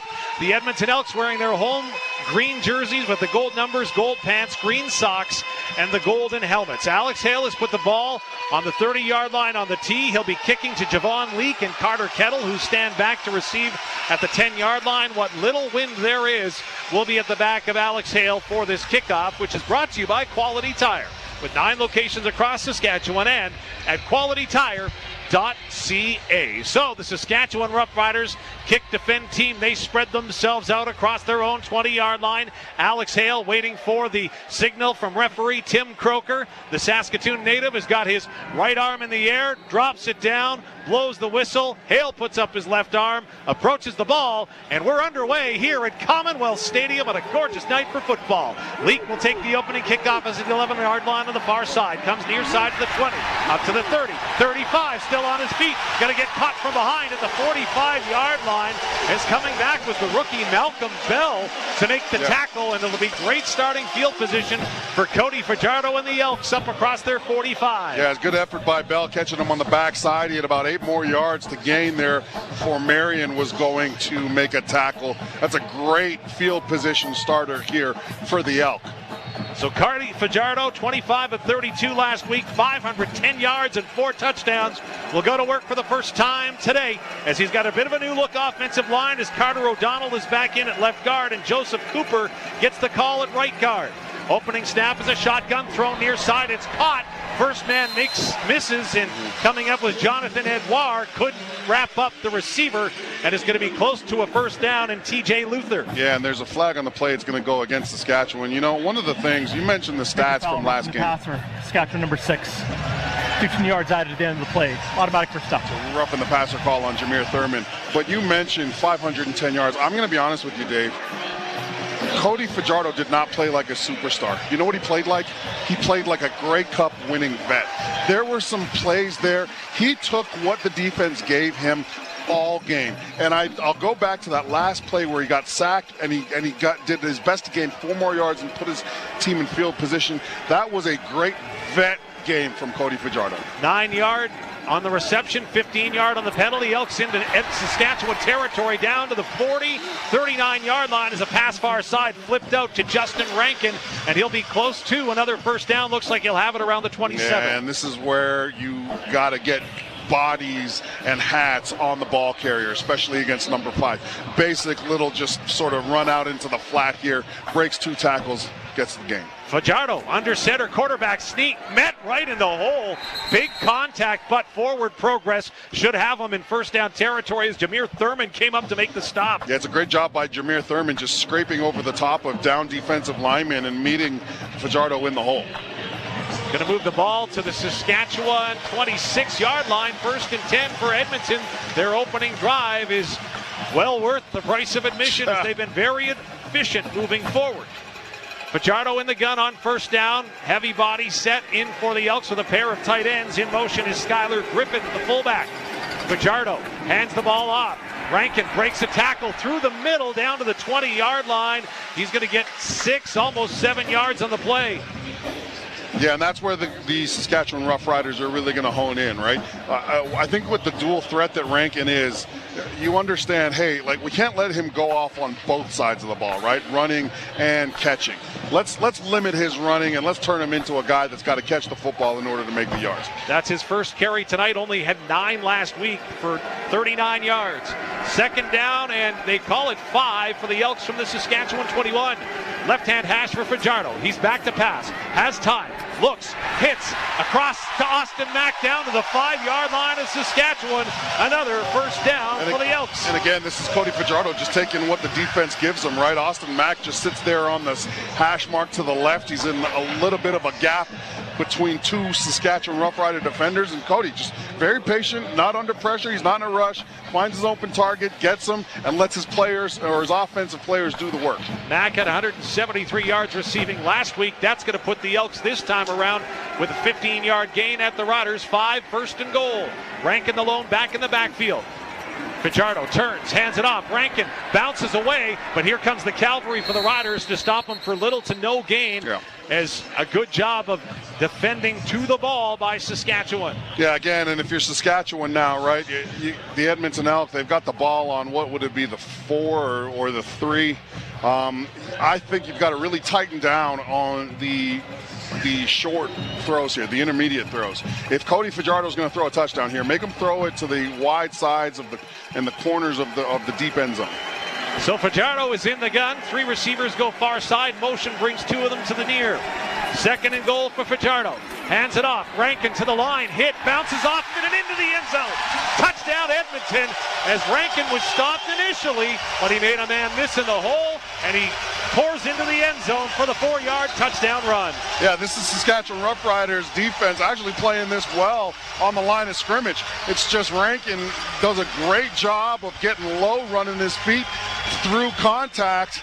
And again, if you're the Saskatchewan Roughriders, that's just going to be sort of more fuel to the fire in terms of understanding that you've got to get as many hats and you've got to drive this powerful running back. They get a good block on our defensive end. We miss a tackle up front with the new defensive lineman, Derek Roberson, and that missed tackle bounces him into the end zone. Point after attempt from Blanchard, sails through the uprights, and it's 7-0 for the Elks with 11:06 to go in the opening quarter. We'll take a timeout and come back with more in a moment. This is the 620 CKRM Cooperators Rider Broadcast Network. Hi folks, Tim here. Now is the time to purchase a quality used Case IH combine from Young's Equipment Incorporated. Did you know that on qualified used combines, we offer an interest waiver and a protection plan? Wow, talk about the total package. But most of all, the peace of mind knowing that you purchased your used Case IH combine from Young's Equipment Incorporated. Priceless. Guarantee a smooth harvest. Check out Young's Equipment today.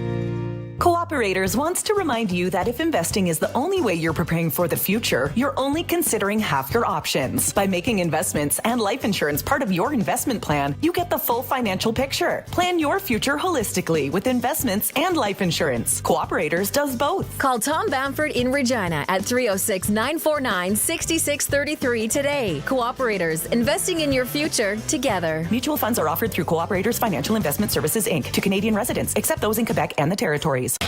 Every moment of Rough Rider football is here. This is where the Saskatchewan Roughriders play. The 620 CKRM Cooperators Rider Broadcast Network. Hey, Luc Mullinder here. Luc, just want to say congratulations for 10 years in the booth. What an amazing achievement. You've always had a knack for talking. We all know that. Happy to see it pay off in the booth. Your knowledge for the game has always been impressive, and happy it's shining through, buddy. Congrats on an impressive achievement.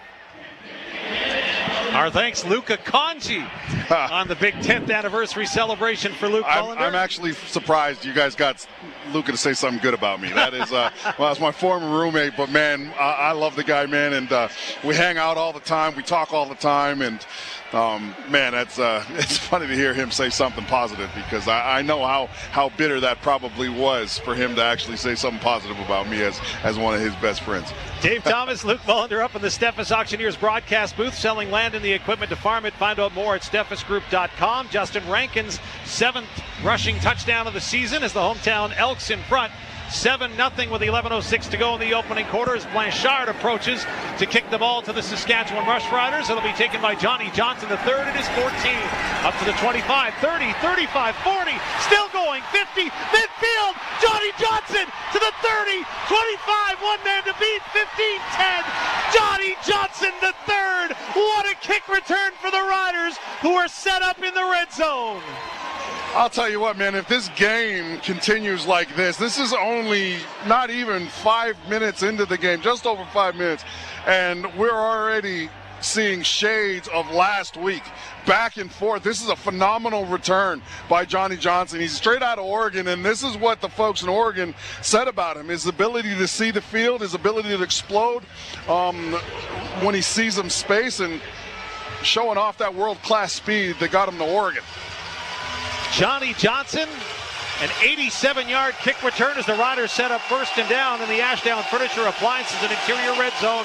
They're at the Elks 9. It's 1st and goal for Harris, who's in the gun. Extra body along the offensive line. Handoff, Quali Conley to the 5, still pushing forward down near the 3. Conley, again, just some second effort to get himself inside the 5, and the Riders are set up with Tommy Stevens jogging onto the field. It's a great job here by fullback Albert Awachi. He's at the wing over top of the left tackle, and it's Joel DeBlanco that he takes and knocks off. He knocks him about 6 yards back, and that's exactly where Quali's coming through, right off of the hip of Awachi. Fantastic block, being physical at the line of scrimmage. Tommy Stevens in the gun on 2nd and goal from the Elks 3-yard line. Left-hand hash. Stevens going to take the ball himself to the goal line. Touchdown, Riders! Tommy Stevens punches it in from 3 yards out. A little miscommunication in the backfield on the play, but that don't matter. Stevens carries it in, and the Riders answer a major with a major. Yeah, a little bit of hesitation. You don't normally see him approach like this, but it's just because there were so many bodies in front of him when he was going for this, and they stopped him, Dave. That's not a touchdown. They mark it down on the 1.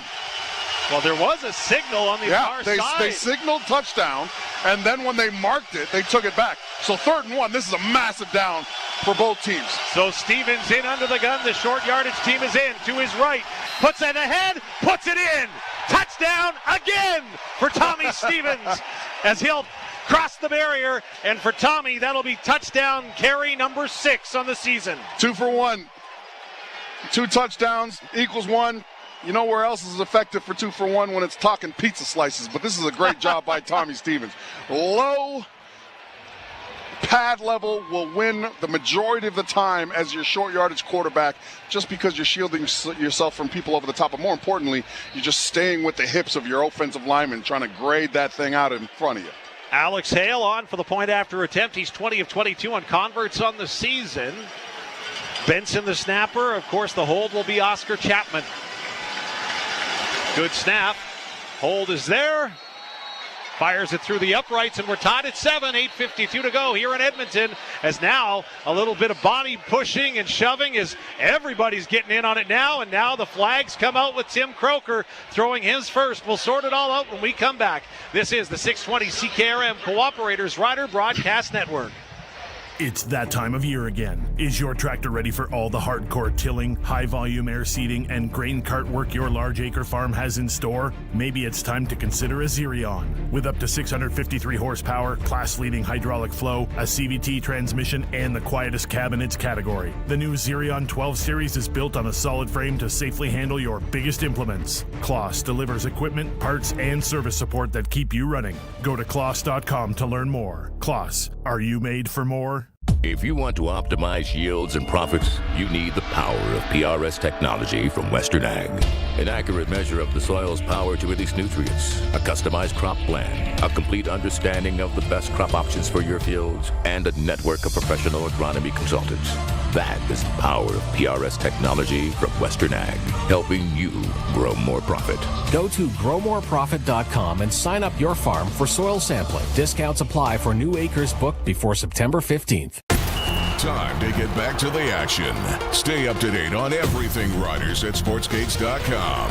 This is the 620 CKRM Co-operators Rider Broadcast Network. Hey, Luke. It's Craig Reynolds with the Saskatchewan Roughriders. Just want to congratulate you on 10 years in the booth. It's been amazing watching your growth from a young football player to one of the best color commentators in the CFL. Congratulations on 10 amazing years. Riders President and CEO Craig Reynolds tonight. As the Saskatchewan Roughriders have answered a score with a score. Tommy Stevens, 1-yard touchdown run, and I can do this. Nelson GM and Assiniboia and Avonlea touchdown drive off memory. 3 plays, 9 yards, touchdown after an 86-yard kickoff return by Johnny Johnson III. So big opportunity there, and the flags at the end of the play, if you caught it, against the Edmonton Elks, they were assessed a 10-yard penalty for contacting an official at the end of the play. So now the Riders and Alex Hale will kick off from their own 40. Clearly, the contacting the official must not have been malicious, though, right? Because wouldn't you get kicked out of the game if that's... So Hale will approach with, once again, Leak and Connor Kettle back to receive. Leak's going to take this one 5 yards deep in his end zone, brings it out far side across the 10 to the 15. Stutter step to make a man miss, explodes across the 30, and he'll put his head down up near the 34-yard line. Edmonton gets good field position again as the return games are on full display. Dave, it's just like they're trying to one-up each other in terms of big plays. This is another good return by Leak. And when you think about it, I mean, in terms of cover teams, both these special teams units, kickoff cover and punt cover, are exceptional. So the Elks will start at their own 34-yard line. The Riders technically don't have a Cooperators Bazandowski Insurance and Financial Services first down just yet. But let's see what Cody Fajardo and the Elks can do on their second possession of the game. Hand it off to Rankin. Nothing doing. Riders do a nice job of sealing the hole right at the line of scrimmage. Second and long coming up Saskatchewan is Antoine Brooks Jr. in on the tackle. Well, what they do is they try to pull the center, but it's Devin Adams just getting off the line of scrimmage and replacing where that center left. He's on the second level immediately, and he forces Rankin to cut to his right earlier than he wants to. Then we get in on the tackle. This is where you want Cody. 2nd and 10. Ball is on the Elks' 34-yard line. Far hash marks. That's the left of Cody Fajardo. Riders put 5 along the line. They'll bring them all. Fajardo's back to pass. Has time. Throws it up for Austin Mack. And it's knocked down at the last second. Jameer Thurman was able to go ahead and bat it away as Marcus Sales undercut the route, but the ball just eluded his fingertips. Yeah, we talked about key number 1, right? No explosive plays from the Edmonton Elk, and Austin Mack's the guy that's going to do that. He's the deep threat for the Edmonton Elk, and Marcus Sales does a great job just undercutting the ball. He's not beat because Cody puts this ball kind of like where Mack has to come back and wait for it a little bit. You've got Jameer Thurman also dropping back in coverage, adding to the layer of defense, and that's a great 2-and-out here for the Riders. EB Power Sports in Assiniboia bringing the punt return. Is back to catch this one is Daniel Weeb. He'll get it at his 9-yard line, start through the middle to the 20, cuts back to the far side, and then he goes head over heels and a low hit by the Elks, and the Riders will be starting back inside their territory around their 24. We'll tell you about it when we come back. 7:10 to go here in the opening quarter. This is the 620 CKRM Cooperators Rider Broadcast Network. Finish strong this summer with Ritchie Brothers. When timing matters most, trust our team to deliver speed, consistency, and results. Buy or sell equipment with confidence through their global marketplace and simple, straightforward process designed to save you time and keep things moving. With decades of experience in a network that reaches across industries and around the world, Ritchie Brothers helps you get more value from every transaction. Visit Ritchie Brothers at rbauction.com and keep your operation moving forward all season long. Great coaches make great calls. And at home, you're in control of the game. Add SaskTel TV to your lineup and enjoy popular channels, including sports in stunning 4K for as low as $40 a month. So, what do you say, Coach? Ready to add in the difference maker? Visit SaskTel.com/make-the-call to learn more. Conditions apply. Time to get back to the action. Stay up to date on everything Riders at SportsGates.com. This is the 620 CKRM Co-operators Rider Broadcast Network. The B&A Petroleum text line always open for your questions, your comments, whatever you want to do. 306-936-6262. B&A Petroleum in Swift Current, Assiniboia, Gravelburg, and many other locations serving southern Saskatchewan for over 30 years. See B&A Petroleum today for all your fuel needs. Luke, lots of Rider Nation weighing in, helping on the 10th anniversary celebration tonight. Ian, Brenda, Dustin, and I think it's Sam. Are all saying congratulations. So again, you want to congratulate Luke. The text line is open. And again, if you got a question, he'll answer it too. 306-936-6262 is the Riders. They need to find an answer too. They'll start at their own 21-yard line. Well, they answered the first time, right? Yeah. In spectacular fashion. And now they get the ball here on their 21 with quite a bit of field left. But again, if this game is anything like last game and the way this game started, we're in for a treat. 67-yard punt, 12 on the return for Daniel Weeb. The Riders hand off to Quali Conley on first down. Not a lot of running room there as the Elks sniff that one out. It'll be second and long, Saskatchewan. We talked about the tight end sets and what they would look like potentially, and one of the things that we see right away is Anderson checking in, the first-year player out of Western University. They don't get much there. Edmonton is solid, especially in the middle. They've got some studs. They're deep on that interior line. Curtis, Fox, Meyer, and Brinkman. So the Riders 2nd and 9 from their own 22. Harris in the gun. 4-man rush from Edmonton. Harris sees it, throws it far side. He completes it to Daniel Weeb, who gets to the 30, close to the 31. He's going to be about a yard shy of the first down. It was 2nd and 9. They went and got 7, so it's going to be 2nd and 3rd, Dave. And what do you look like? Yeah, they're going to mark them short. 3rd and 1. It's a short one by the looks of it, right? And so, again, you just got to continue to do what's been making you successful on these short yardage plays and keep your pad level down on all fronts. Riders 5 of 6 on 3rd and short. Tommy Stevens into the game under the gun. And he'll go right under center. And he'll go and move the pile about a yard. He should have the first down. Indeed, he does. For Cooperators, Bazandowski Insurance and Financial Services, your first choice for insurance on the Northern Fireplace Barbecues and Smokers, 3rd down. When they check, normally so Eric Anderson, he's the reserve guard. When they check him in, they keep him at guard. They're not putting him into the tight end spot. What they're doing is they're moving Johnson out to the tight end spot. 5 minutes and counting to go here in the first quarter. We're tied at 7 at Edmonton. First down and 10 for the Riders at their own 32. Harris sending his receivers and Schaefer, Baker, and Johnson to the far side of the formation.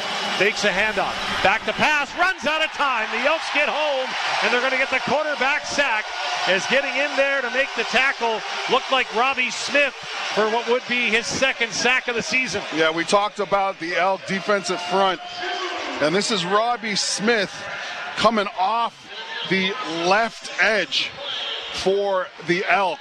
And he's got a ton of action happening. Sorry, I'm talking about Trevor Harris. He's got a ton of action happening in front of him, but they just do a good job of all rushing at the same time, and that pocket just moves backwards, and eventually Robbie Smith goes and gets it right off the edge. 2nd and 16 for the Riders from their 26.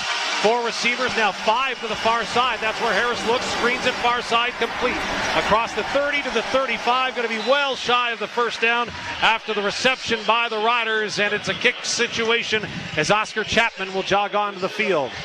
And again, that's Del Duncan Busby getting the screen. Our wide receivers have been doing a really good job blocking those screens out near the sidelines. This one just too far to go in terms of yardage to really be effective. It allowed all the Edmonton Elk just to fire down and get it within a tunnel on the ball carrier.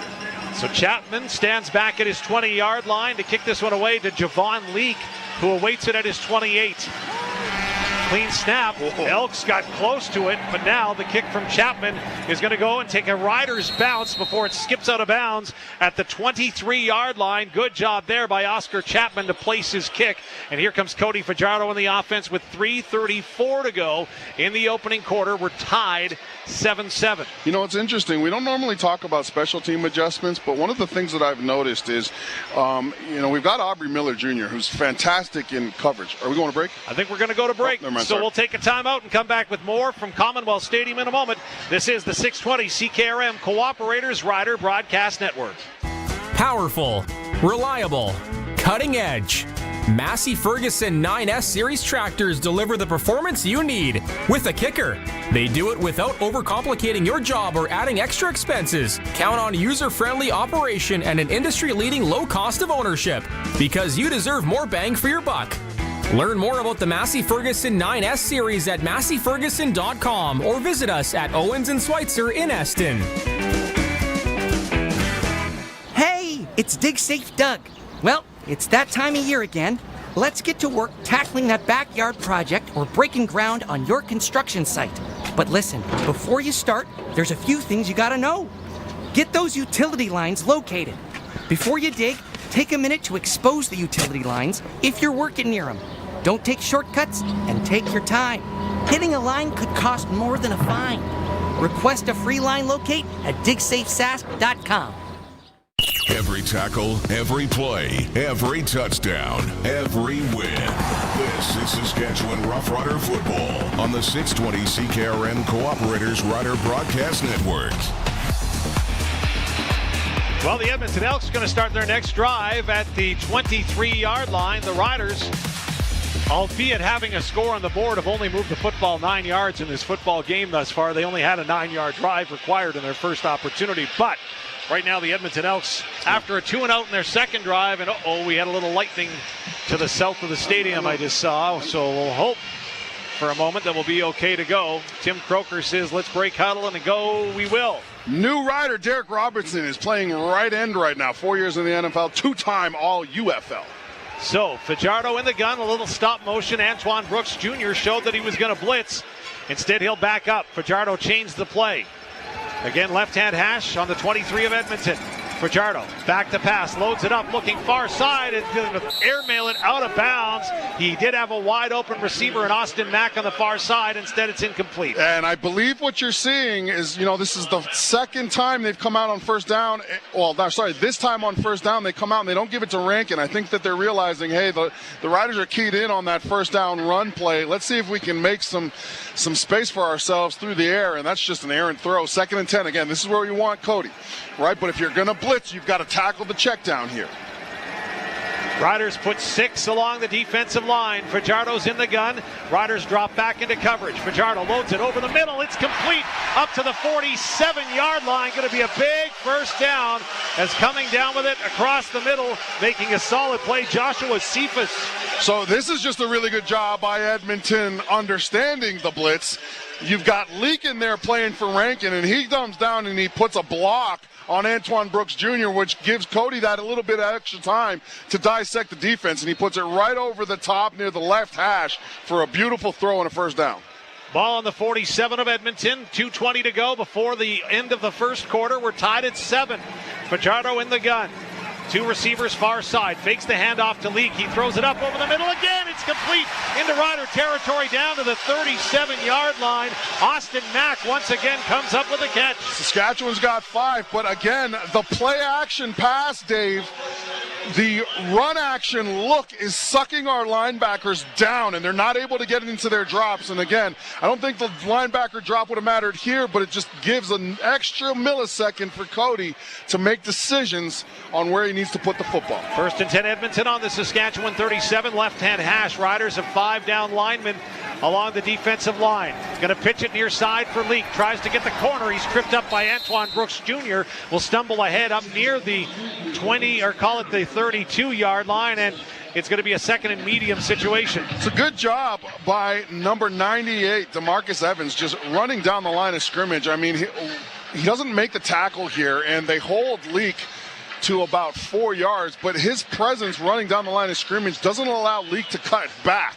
and it forces him into our ball tacklers. They do a good job of bringing him down. Right now it's 2nd and 5, Dave. Ball is on the Saskatchewan 27. Man in motion near side, 3 receivers here for Edmonton. They jumped early, no flags. Now throwing far side, that's complete to the 25. Still on his feet, the receiver down near the 20-yard line, but that'll be enough for another Edmonton first down. Is coming up with the catch was Julian Grant. This is man coverage, Julian Grant versus Tavon Campbell, quick slant. But what Cody Fajardo's waiting for here is to see how the linebacker is going to react to the flare route of Leak. The linebacker goes with him, which opens up a little bit of space for that slant, and Cody hits it. 30 seconds to go in the opening quarter, tied at 7. Edmonton threatening, though, now at the Saskatchewan 20. Left-hand hash, 4 receivers near side from Fajardo. He's back to pass, loads it up. Now he's got to pull it down. Looking, can't find anything. Now he'll hit the deck down around the 16 as Antoine Brooks Jr. went crashing over Fajardo, who committed to his slide late, but still going to get a gain of maybe 4. And again, this is really sort of where we saw Cody excel last week, just again taking what the defense gives him. Everybody's covered up, so the veteran in him just says, okay, I'm going to go and get something with my legs here. He goes down, he gets 4, but he keeps them in a really manageable 2nd and 2. Ball on the 16. Sorry, 2nd and 6, my bad. Ball on the 16 of Edmonton. 4 receivers far side. Pardon me, the 16 of Saskatchewan. Fajardo calls for the ball, back to pass, looks to that far side, dumps it underneath the Leak, but he's met immediately. Nice job by the Riders, as coming up to make the play was Marcus Sales, and he'll stop Leak short of the first down. So after the first quarter, it's 7-7 on the Quality Tire scoreboard. Quality Tire with 9 locations across Saskatchewan and at qualitytire.ca. The second quarter is next. This is Saskatchewan Roughrider football on the 620 CKRM Cooperators Rider Broadcast Network. Hey farmers, looking for an all-star canola hybrid? Start with the DeKalb 400 series, delivering the highest yield potential in the DeKalb lineup, plus premium agronomic traits like straight cut plus, club root resistance, and powerful herbicide flexibility. It's ready to challenge anything the competition puts on the field. Talk to your rep, retail, or visit DeKalb.ca to get the 400 series into your canola lineup. Always read and follow label directions.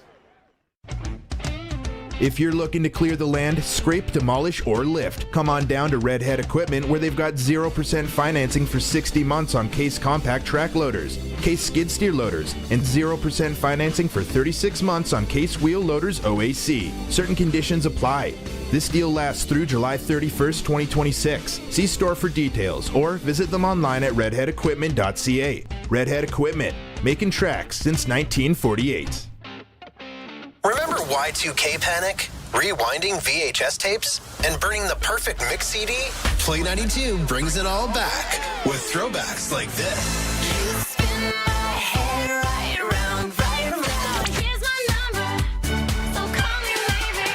This is what it feels like. Backstreet's back, alright. Play 92, #1 for throwbacks. Streaming at play92.ca. It's time for second quarter Saskatchewan Roughrider football. This is the 620 CKRM Cooperators Rider Broadcast Network. Hey Luke, it's Andy Fantuz here, your former teammate. Congratulations on your 10-year run there in the booth. Can't believe you're still doing that.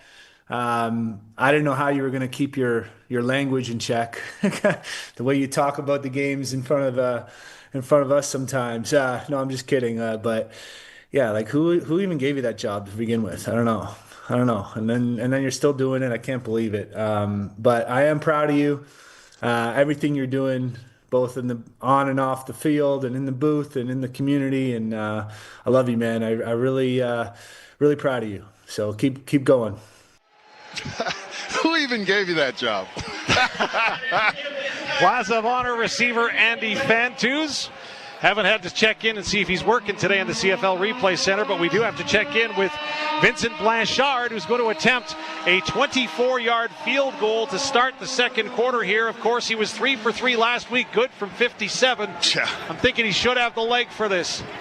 Clean snap, good hold. Blanchard's kick is up and sails through. The Edmonton Elks, 13 seconds into the second quarter, take a 10-7 lead on the Saskatchewan Roughriders. Well, if I'm allowed to say, when Andy says, I don't even know who gave you the job, there are two guys that I always go back to, and I got to say, I owe it all to them. Grant Biebrick and Jay Hushy, man. I remember them pulling me in the office one day, and I thought I was getting fired because that's just the business, and they asked me if I wanted to take on this role, and I've really enjoyed it. But man, massive shout out to Jay Hushy and Grant Biebrick because again, man, those are my guys, and they're the guys that gave me my initial shot. So the Riders are going to start on their own 40-yard line. Ball left-hand hash for Trevor Harrison Company. If you missed it, Sam Emelis not in the game today. The game time decision wasn't able to go. It was on first down. Fake the handoff, throw it over the middle. That's complete. Kian Schaefer-Baker, his first catch of the day. Up at the 50-yard line. Should be good for a Cooperators Bazandowski Insurance and Financial Services. It's a great set. You've got Dave. You got Johnny Johnson going into the flat, occupying all the eyes down low, and then you sneak in Schaefer-Baker right at the first down marker over the middle of the field. And again, they're going to have to find a way to get number 89 involved consistently here without number 19. Someone else is going to have to carry the load. Well, of course, Kian Schaefer-Baker had a game last week and then some. 8 receptions, 165 yards. It's 1st and 10 for the Riders from their 50. Elks load up the line, hand off to Conley. He'll get to the 50, crashes into a couple of Elks players, and then falls forward near the 54 for a gain of 4. It'll be 2nd and 6. Yeah, the Elks are starting out just sort of in a regular set. They add an 8th player to the box, and they also bring both linebackers, including the player that they added on the strong side of the field. The action goes away from them, but again, they got numbers and they're covering their gaps well. 2nd and 5, they call it, from the Riders' side of center. 3 receivers far side for Harris, 4 down linemen for the Elks. They'll show blitz, they'll bring a 5th. Harris pumps, throws, caught! Deflected into the arms of Schaefer-Baker, and he gets away. Makes a man miss to the 35. 30, going to dance out of bounds at the 29-yard line. Lady Luck in the arms of Kian Schaefer-Baker as the pass was almost picked off. Yeah. Bounces into the arms of KSP, and he'll take it well into Edmonton territory. Well, Jalen Garn's supposed to have this interception. I mean, he plays it perfectly. He jumps in front of him, and it just tips up. And the wherewithal from number 89, KSP, just to keep his eyes on the ball and then go and get whatever he could after that, gets them a first down, and the Riders on the 29 of the Elk in their territory. 12:51 and counting to go in the second quarter. 10-7 Edmonton leads.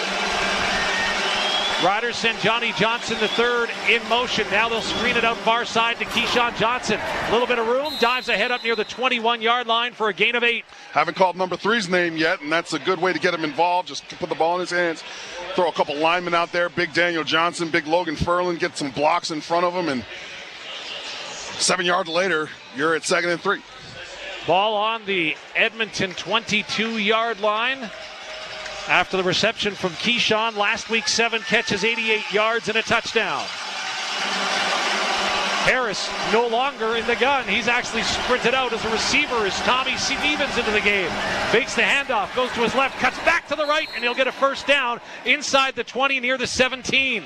Rider Nation's favorite package on the offense, the Tommy Stevens package. This is just a fake run, and then Quali, who they faked the run to, turns into one of the lead blockers with a Wachi, and Tommy Stevens just follows him straight up the A-gap. Those are the gaps between the guard and the center on either side.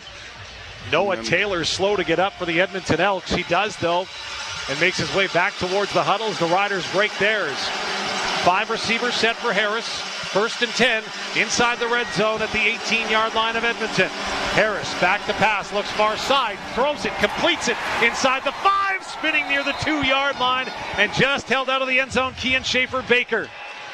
Excellent here from Trevor Harris. Just focus on where he wants to get the ball. He fits it in a window or in triangle of 3 guys. It's actually DDB, Dave, Del Duncan Busby, but this is a first down and goal now for the Riders. Or no, are they calling it? Wait a second. Yep, 1st and goal from the 2. No, they've got the 2nd and goal up. Yeah, they need to change it. I'm reading the... Yeah. It's 1st and goal from the 2. Not sure why they have the 2nd down marker up. Tommy Stevens into the game already has a touchdown. He's under center once again. Pre-snap motion to the left. That's where Stevens goes. Gets to the end zone. Not in, though. Right to the goal line. Just didn't break the plane. 10:39 to go. It'll be 2nd and goal. You know, one of the guys that I thought did an excellent job last week against the Riders was Daniel Jabone. And this is Daniel Jabone scraping into the B gap to his right and stopping Stevens. I mean, this is a truckload of a player here, and Jabone holds him up until his teammates get around him. 2nd and goal. From the 1 this time, left-hand hash for Stevens. He's in under center. Gonna go to the right this time. Extends, no signal. Touchdown! Touchdown, Tommy does it again from a yard out, and the Riders are going to take their first lead of the ball game. It's all pad level here. This is a great job by the offensive front, getting low as possible, because the Edmonton Elk, to their credit, they do a good job of keeping their pads low. It's a battle of attrition at that point. Jabone can't do enough from his middle linebacker spot to slow big Tommy the Tank Engine down, and the Riders are up 4 if we convert this one-pointer, Dave. So Alex Hale will come on to kick this one towards the south end zone. Bit of a breeze in his face. Not much, but it's picked up a little bit. As Tommy Stevens clearly got in the goal line, going over the top and block of Albert Awachi. Point after try. Snap good. Clean hold. The ball is end over end and through, and the Riders take a 14-10 lead with 9:48 to go, and flags down after the convert. We'll sort it out when we come back. This is the 620 CKRM Cooperators Rider Broadcast Network.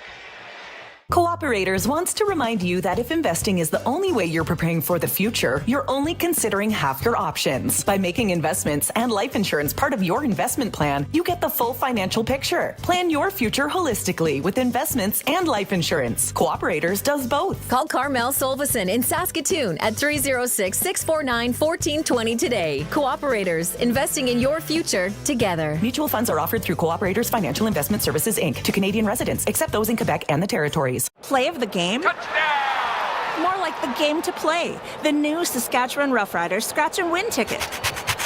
It's your chance to win 10 years of Rider season tickets, a premium suite for the home opener and the Labor Day Classic, and tons of Rider swag. Plus, 2 chances to win $75,000. Tickets available at your favorite lottery retailers. Proudly brought to you by Sask Lotteries, supporting sport, culture, and recreation across the province. Please play responsibly.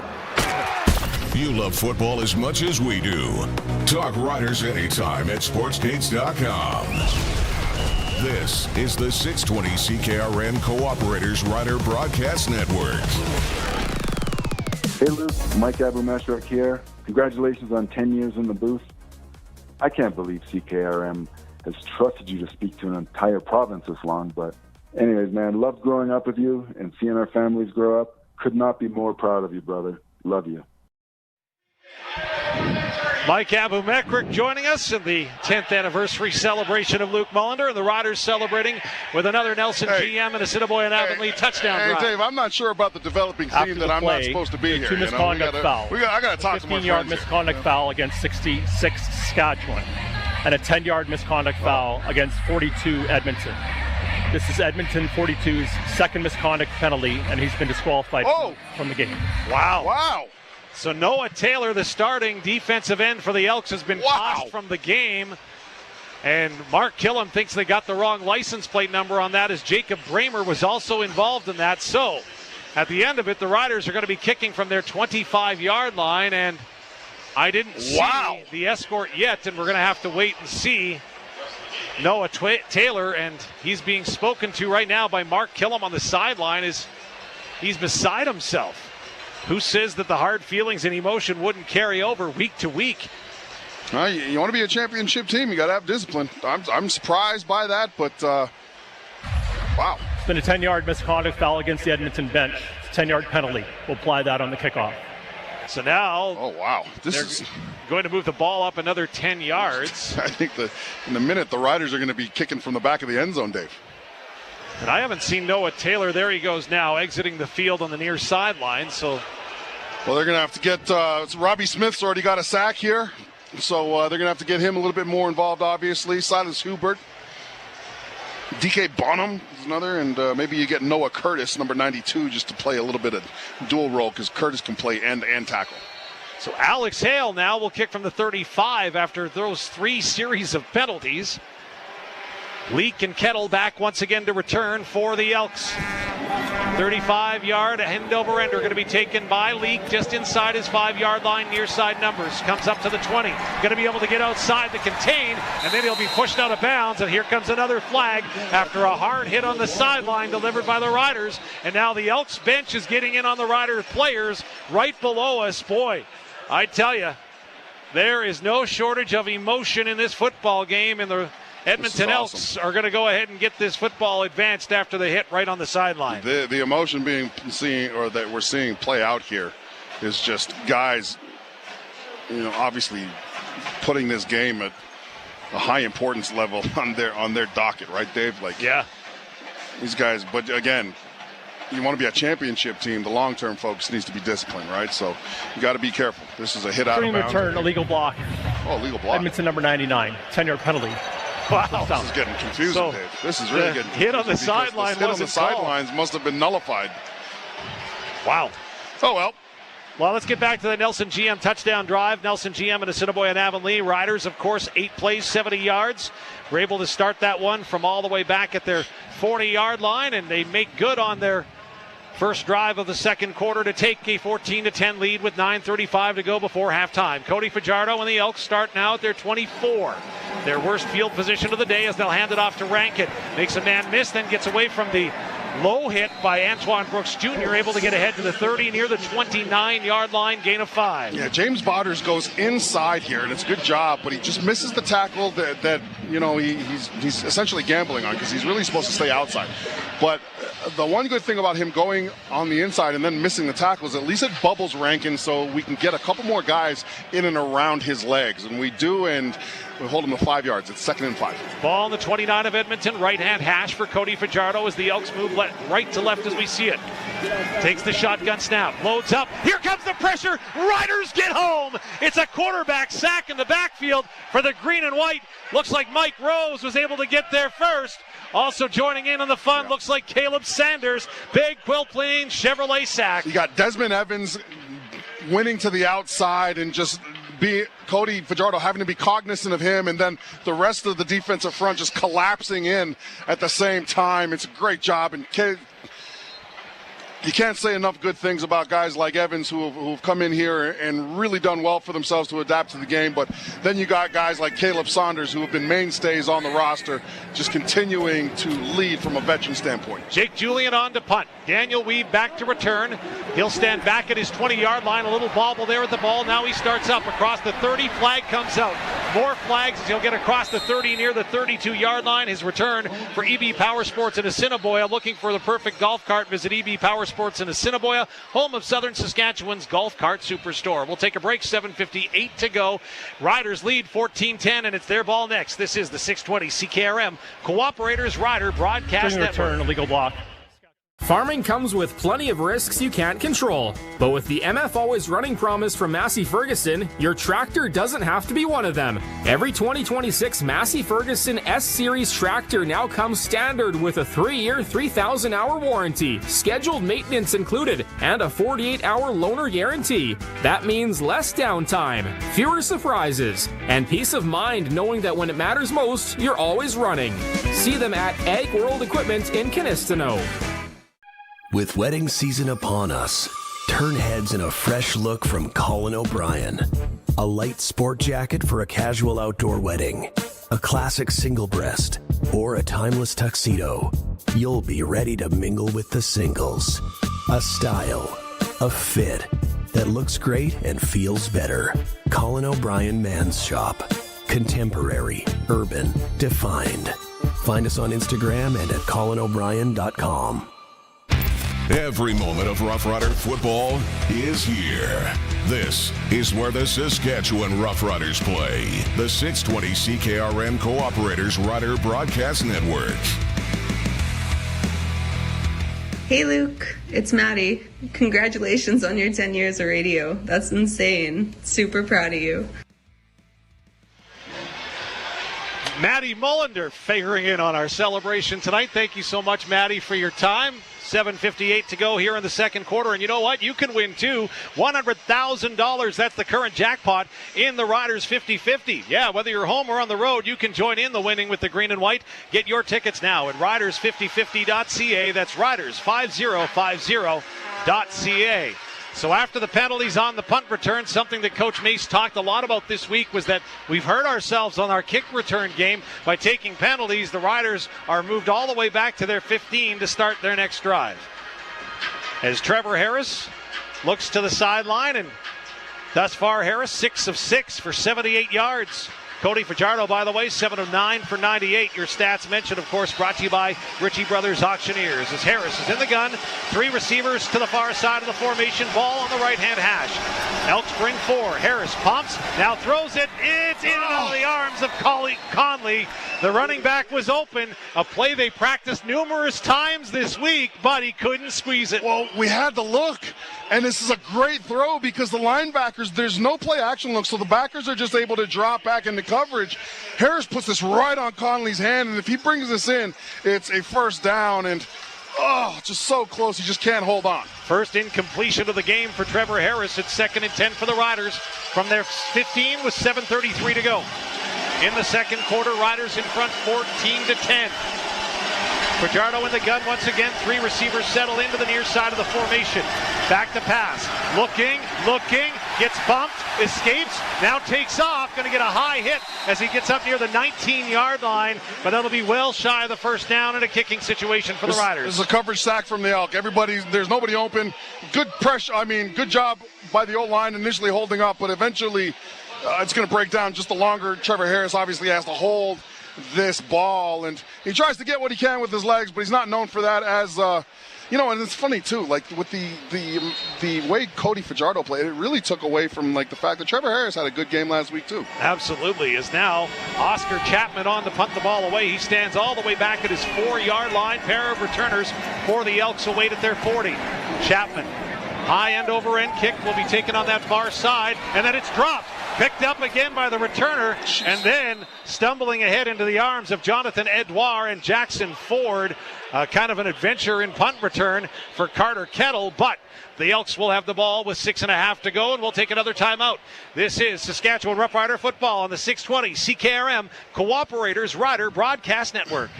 It's that time of year again. Is your tractor ready for all the hardcore tilling, high-volume air seeding, and grain cart work your large acre farm has in store? Maybe it's time to consider a Zerion. With up to 653 horsepower, class-leading hydraulic flow, a CVT transmission, and the quietest cab in its category, the new Zerion 12 Series is built on a solid frame to safely handle your biggest implements. Kloss delivers equipment, parts, and service support that keep you running. Go to kloss.com to learn more. Kloss, are you made for more?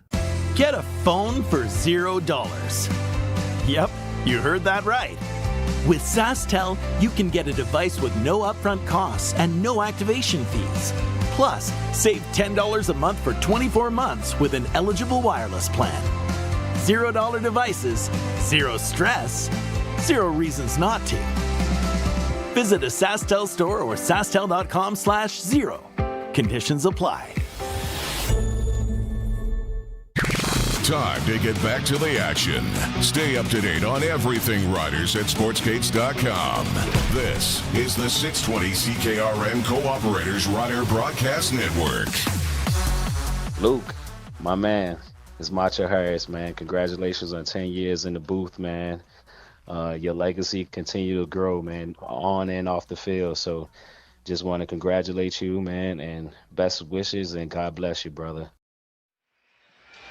Macho Harris. I tell you what, man, that's a heck of a football player right there. There's been some guys that have been in the Riders secondary that were a hell of a player, and Macho's one of them, man. He was a Grey Cup champion, obviously, which is a fine testament to to the team, but individually, man, there weren't too many people that were as good as Macho Harris in his prime.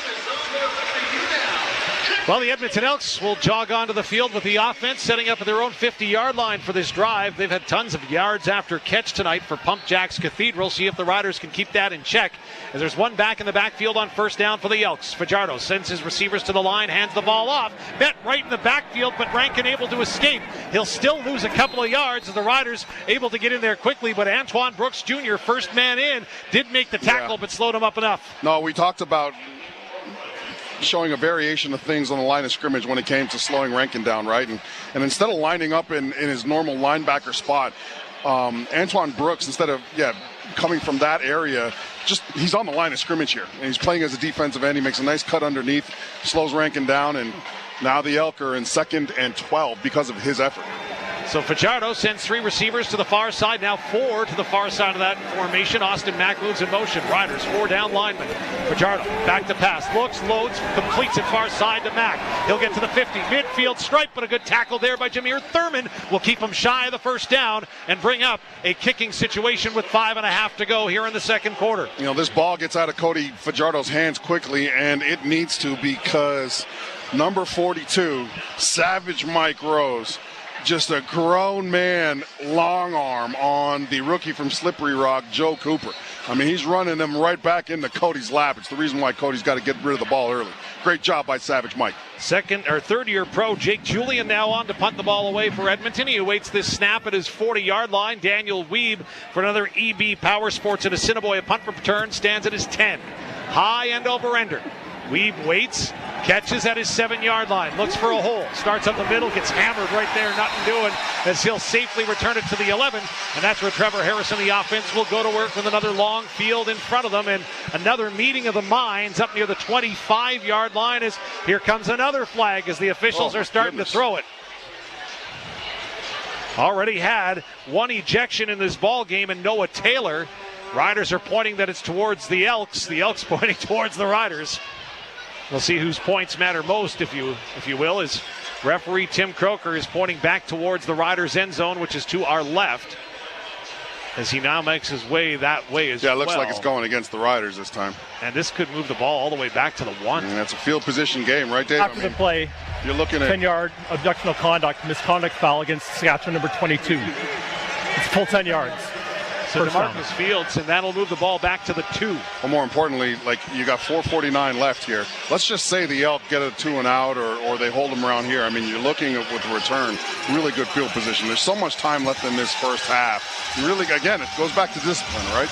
We've seen a lot of undisciplined actions here, or maybe just the better word is words, because that's, I think, where the penalties are coming from. So Riders break huddle. Commonwealth crowd comes to their feet. Extra tight end in along the offensive line. Riders turn, handed to Quali Conley. Makes the first man miss, stutter step across the 5, and then dives forward near the 9-yard line for a gain of 7. Yeah, Conley's trying to get whatever he can initially here, and he comes off the hip of Daniel Johnson, but he's running so hard that he runs into Johnson. If he makes a cut instead of running into him just because he's focused on getting whatever he can, he probably turns this into a first down, but it was a good job nonetheless. It's 2nd and 3. Riders will have the ball right between the goal posts at the 9. Break huddle. Send a pair of receivers, and Del Duncan Busby and Daniel Weeb to the far side. Keyshawn Johnson and Kean Schaefer-Baker near side, one back in the backfield. Elks load up the line. Harris looks to pass, throws it, and it's dropped by Keyshawn Johnson. He had it in front of Tyrell Ford, couldn't squeeze it, and it's a 2 and out for the Riders. This is a textbook play that Keyshawn makes 9 times out of 10. And he's got Tyrell Ford over the top of him, and I think obviously he's thinking about where he's going to run with the football before he actually pulls it in. And again, we talked about what if the Elk get a 2 and out here. You got 3:40 seconds left on the clock now, and again, the Elk are going to catch this ball in around our 50, right? Chapman's going to have to put his leg into this one, but a good return is going to give him some great field position. So Chapman standing 5 yards deep in his end zone, takes the snap from Mike Benson, and he launches this. Javon Leake going to take it back at his 45-yard line on the sideline. First man down is Exume. He'll bat him near the sideline, and the follow-up by Jackson Ford knocks him out with 3:23 to go. Well, this is a fantastic job by Chapman. This is a phenomenal punt considering the circumstances. Not only does he blast it, he puts Leake on the sideline to where all guys, Jackson Ford, Edouard, Kerfale Exume, they're focused in on tackling around that sideline anyways, so just a perfect kick from Chapman. So the Elks will scrimmage 1st and 10 from their 53 with 3:20 and counting before half. 14-10, the Riders lead. Fajardo sends Mack in motion. Pre-snap, pardon me, that was O'Leary Orange. And now we've got flags definitely flying. A procedure call, yeah, for sure. Yeah. Derek Roberson was in a battle there with Jordan Murray. Procedure.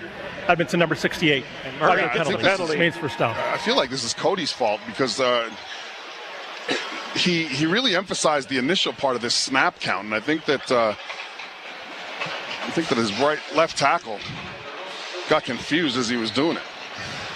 Well, Roberson is into the game, rushing along with Caleb Evans, Mike Rose, and Desmond Evans on the rotation as the Elks are going to allow us to get to the 3-minute warning, so we'll take a timeout too. 14-10, the Riders lead. Warning. This is the 620 CKRM Cooperators Rider Broadcast Network. In farming, just like in life, true leaders set the standard. They're bold, innovative, and always ahead of the curve. That's why leaders drive Fendt. The Fendt 600 Vario isn't just a tractor, it's a game changer. With unparalleled precision, cutting-edge technology, and unmatched reliability, the 600 Vario empowers you to lead your farm to its fullest potential. When you're behind the wheel of a Fendt, you're not just driving a machine, you're driving progress. Stop by Ag West in Yorkton today or visit Fendt.com to learn more about the Fendt 600 series.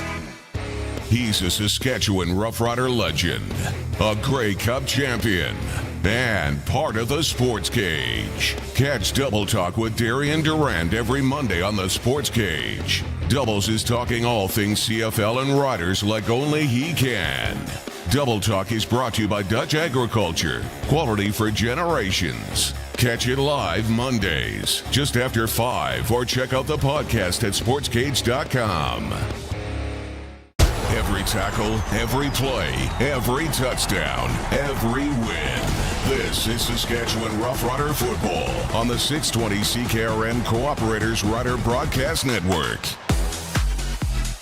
Luc, congratulations, my friend. 10 years in the business. That is a lifetime in the world of media. It would be kind of like being a player at the professional level for 40 years. I've listened to many of your games, and what I love most about them is that you're real, you say it like you see it, and you have tremendous passion. So congratulations on 10 years, and cheers, my friend. Here's to another 10. TSN's Glenn Suter joining us, and of course we get to the 3-minute warning brought to you by Brett Young. When it matters most, choose Brett Young Liberty Link and TrueFlex Hybrid Canola Seed, trusted across Saskatchewan. Visit brettyoung.ca. One of the greatest of all time suits. I mean, you know, if you look for an example to follow, right? Yeah. Who better than Glenn Suter, rider legend, but more importantly, just a guy with a passion for the CFL, man. So appreciate your suits. Let's see what the Riders can do here against Edmonton in a 1st and 15. Ball on their own 48 for the Elks, left-hand hash. 5 receivers set. Fajardo back to pass. Looks to the far side. He'll throw it up. That's complete in the flat with room to run. Into the Rider territory to the 45. Still twisting, turning, and making the catch down to the Saskatchewan 44-yard line. Yeah. Nice play and nice catch by Julian Grant. And they're going to attack 15 extra yards on for roughing the passer. Saskatchewan number 98. Desmond Evans. 15 yards out at the end of the play. And it's first down. So Desmond Evans is playing on... Right, she's coming up through the middle, and Cody Fajardo. This is a very, very tight call. I agree with Evans here. I don't think they should have called this. He doesn't do anything malicious. He's in the middle of the defense because he's coming from running a stunt with his defensive tackle. He goes inside, finds himself in front of Fajardo, and just kind of runs into him. I don't know, Dave. Penalty advances the ball to the 30 of the Riders for the Elks. 1st and 10. Fajardo in the gun. Fakes the handoff, rolls. Now loads it up. Looking deep into the end zone. It's up and batted down. Tight coverage on that far side by the Riders. Nice job to bat it down. Turn the head at the last second and not get a penalty call. Jonathan Edouard on the play. Jonathan Edouard essentially puts on a clinic here on how to cover one-on-one from a trail position. He watches the receiver's hands, and he sees the receiver starting to track the ball. He turns around right on time. He's allowed to compete for the ball just like the receiver. This is a fantastic job from Edouard. That is clinic film on how to play from the trail position. 2nd and 10 for Edmonton from the Riders' 30, right hash. Fajardo has 4 receivers come to the near side. That's his left. He looks right, now back to the left, screens it underneath. That ball complete, but it's going to lose yards as Mike Rose comes up to make the tackle on Javon Leake, and the Elks are going to lose at least 7 on the play. Nice job. Another veteran play here from one of our defensive tackles. Savage Mike tracks this the entire way. He feels the screen coming. Everybody else is upfield, and he just figures out where Leake is going. Tracks him, brings him down, and the Elk are kicking for 3. Looks like it's going to be a 44-yard attempt for Vincent Blanchard. Again, 20 of 21 coming in, 3 for 3 last week, 1 for 1 tonight from 24. This again coming from 44 yards. This time on the left-hand hash with 2:30 and counting to go before halftime. Clean snap. Blanchard puts his foot into it. It's up. And it's through, and the lead is down to a single point after the 44-yarder by Vincent Blanchard. Yeah, it's funny. I mean, the Elks started that position on that drive on their 53, and got the feeling that they were already in field goal range. So they get Blanchard out here. He's doing a heck of a job. The Riders are going to take the football, Dave, at the 40. 2:26, tons of time. Well, this is what happened last week. The Riders were able to move the ball well at the end of the half. We'll see if they can do the same here. As the cloud is set in, the smoke is starting to set in as well here at Commonwealth Stadium. Riders break huddle. They'll put the ball in the right-hand hash. Kian Schaefer-Baker and Daniel Weeb go far side. Del Duncan-Busby and Johnny Johnson, the third, now move in motion to that far side as well. Fake the handoff. Harris makes a man miss, but then he's going to be wrapped up in the backfield. Jarrett Brinkman got there as he read the Riders' mail, and it's going to be a loss of about 4. Well, here's the thing. When you don't respect the run without A.J. Ouellette in there, you're able to react to things like RPOs a lot quicker than you normally would. And they get a great play from their first defensive end coming up the field, Robbie Smith, and then again Brinkman, who's back on the roster. He's doing a great job of just working his way through the blockers too. Runs right into Harris. 2nd and 13. Rear tackle for loss in the season for Brinkman. 2nd and 13 for the Riders at their 37, right-hand hash. Harris, here comes the blitz, throws it far side, complete. Making a man miss is KSB, dives ahead across the 44 to the 45. It won't be near enough for a first down, and the Riders are going to have to punt the ball away, as that was Johnny Johnson, the third part of me on the reception. Well, Dave, the way this game started with a great field goal return, or a great return, then the Riders and the Elk trading touchdowns, you got the feeling you were going to look at another classic. And I think both defenses have done a great job just tightening up and holding the offenses here. And, you got 152, and you only got a total of 27 points put on the board so far. So Oscar Chapman is going to allow this clock to drain as much as he can before he boots it away. Standing back at his 29-yard line, the returners for the Elks are back inside their 20. Chapman, another nice high driving kick.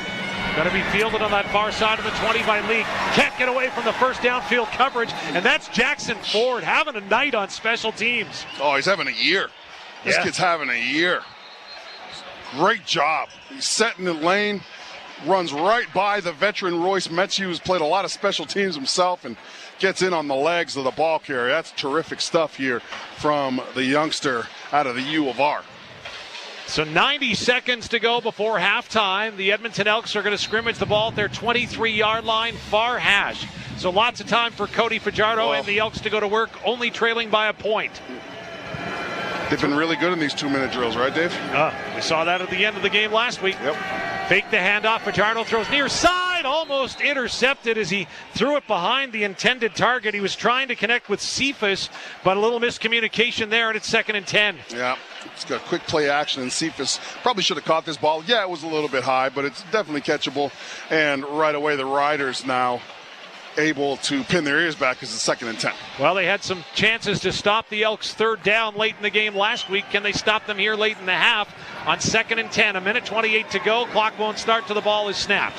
Fajardo in the gun, 3 receivers far side. Austin Mack, the lone receiver here on the near side. He starts in motion. Fajardo back to pass. Here comes the rush. Fajardo hit as he throws, but he gets it away. But then a nice job of tackling Rankin after he made the short catch. Antoine Brooks Jr. on his fellow number 5 makes the tackle, and the Riders will get the ball back. You know, as this half kind of comes to the close and our offense comes out, or after this punt, Dave, you know, we looked at the 3 keys. The first one was the Riders have to do a great job of protecting against this explosive plays. You haven't seen that from the Edmonton Elks today. More importantly, that drive is really indicative of the third key. First down defense has been phenomenal here for the most part of the game on the Rider side. So you're seeing a lot of kicks. They've tightened down. It's a good job here by Evans with the pressure.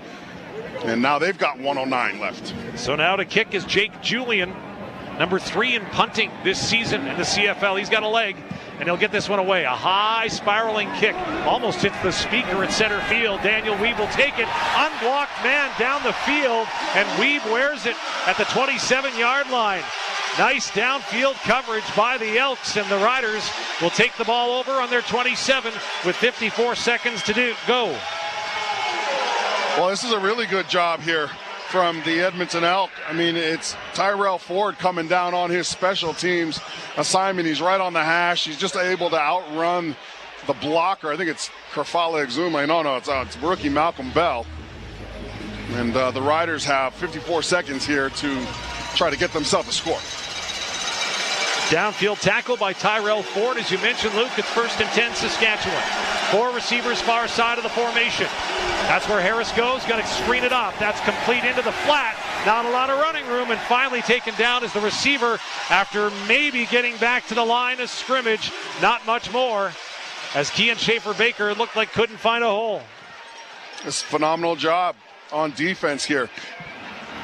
And that was 88 Johnny Johnson, the third. Johnny Johnson gets the screenplay, and the Elk secondary just do a great job working through the blockers of our Rider receivers and ganging up on the ball carrier. It's 2nd and 10. Left-hand hash. Ball on the 27-yard line. 34 seconds to go before halftime. Elks show blitz. They rush 5. Hand off to Conley. He's got some room up to the 30.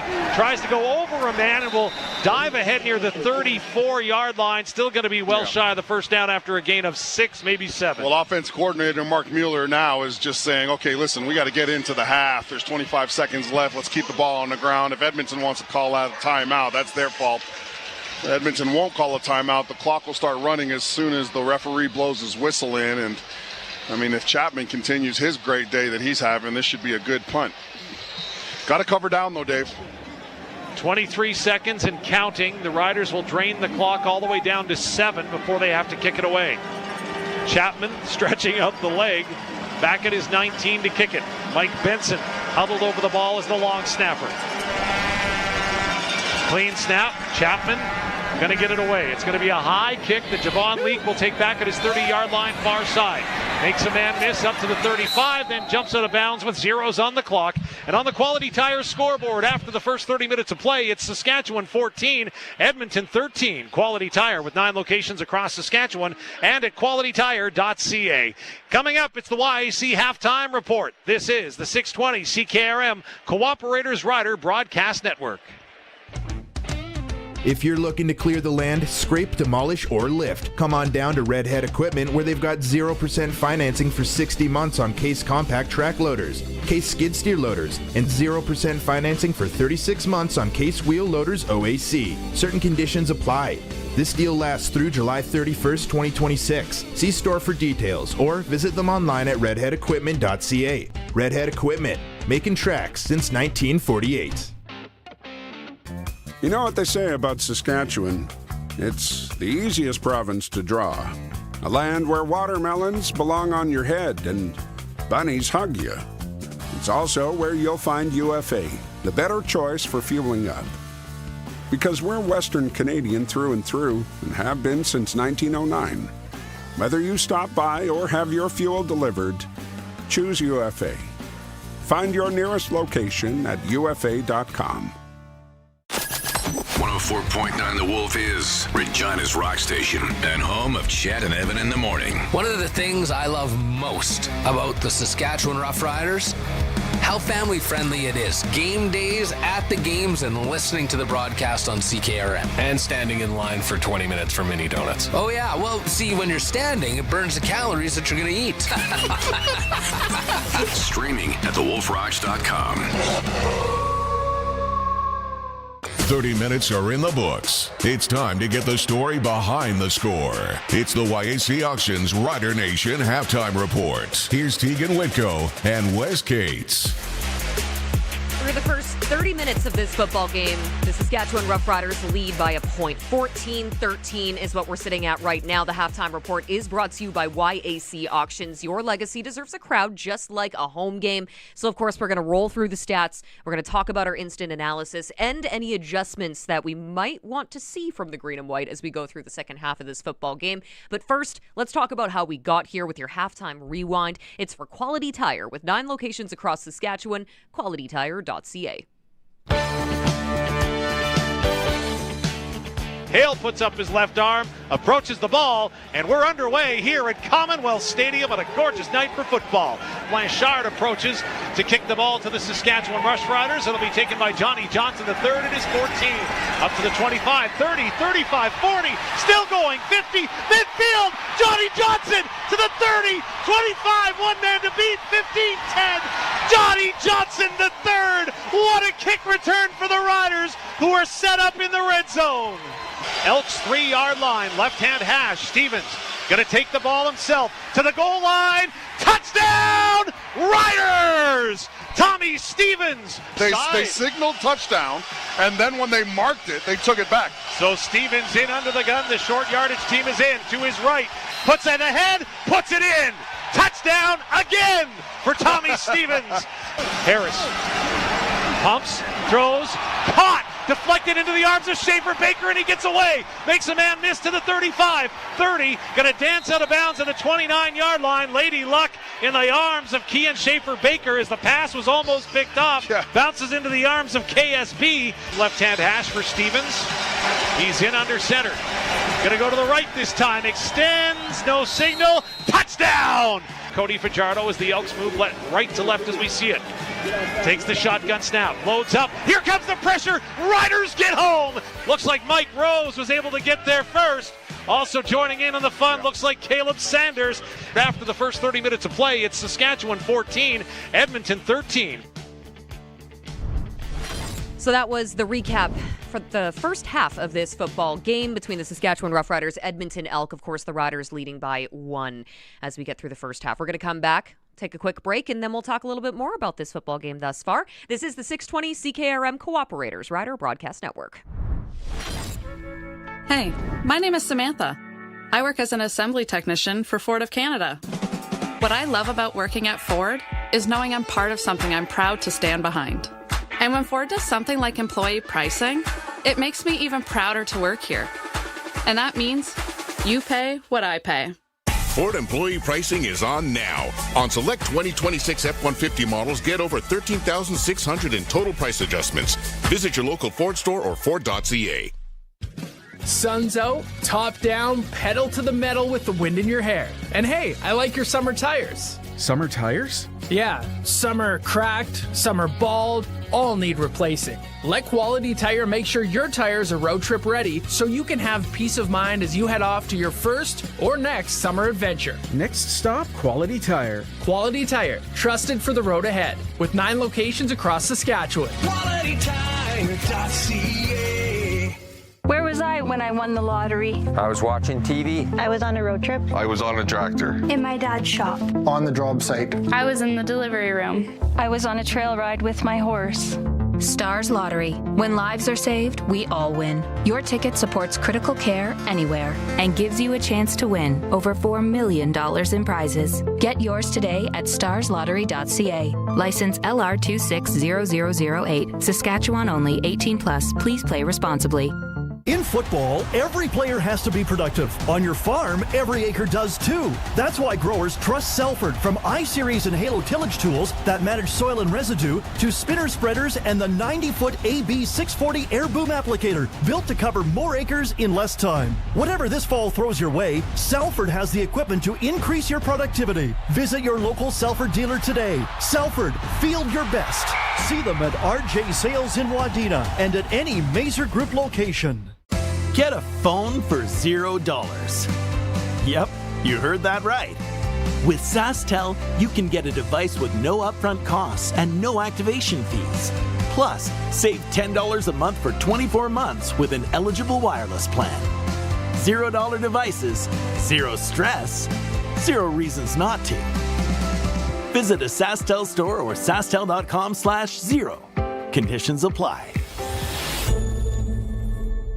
What happens when you get Canada's best country artists in a room with a few guitars, a bunch of great stories, then turn the microphones on? You get Billick Financial presenting CKRM's Heartstrings and Honky Tonks, featuring Michelle Wright, the Johnner Brothers, Hillbilly, honky tonkin' country boy like me. Dan Davidson,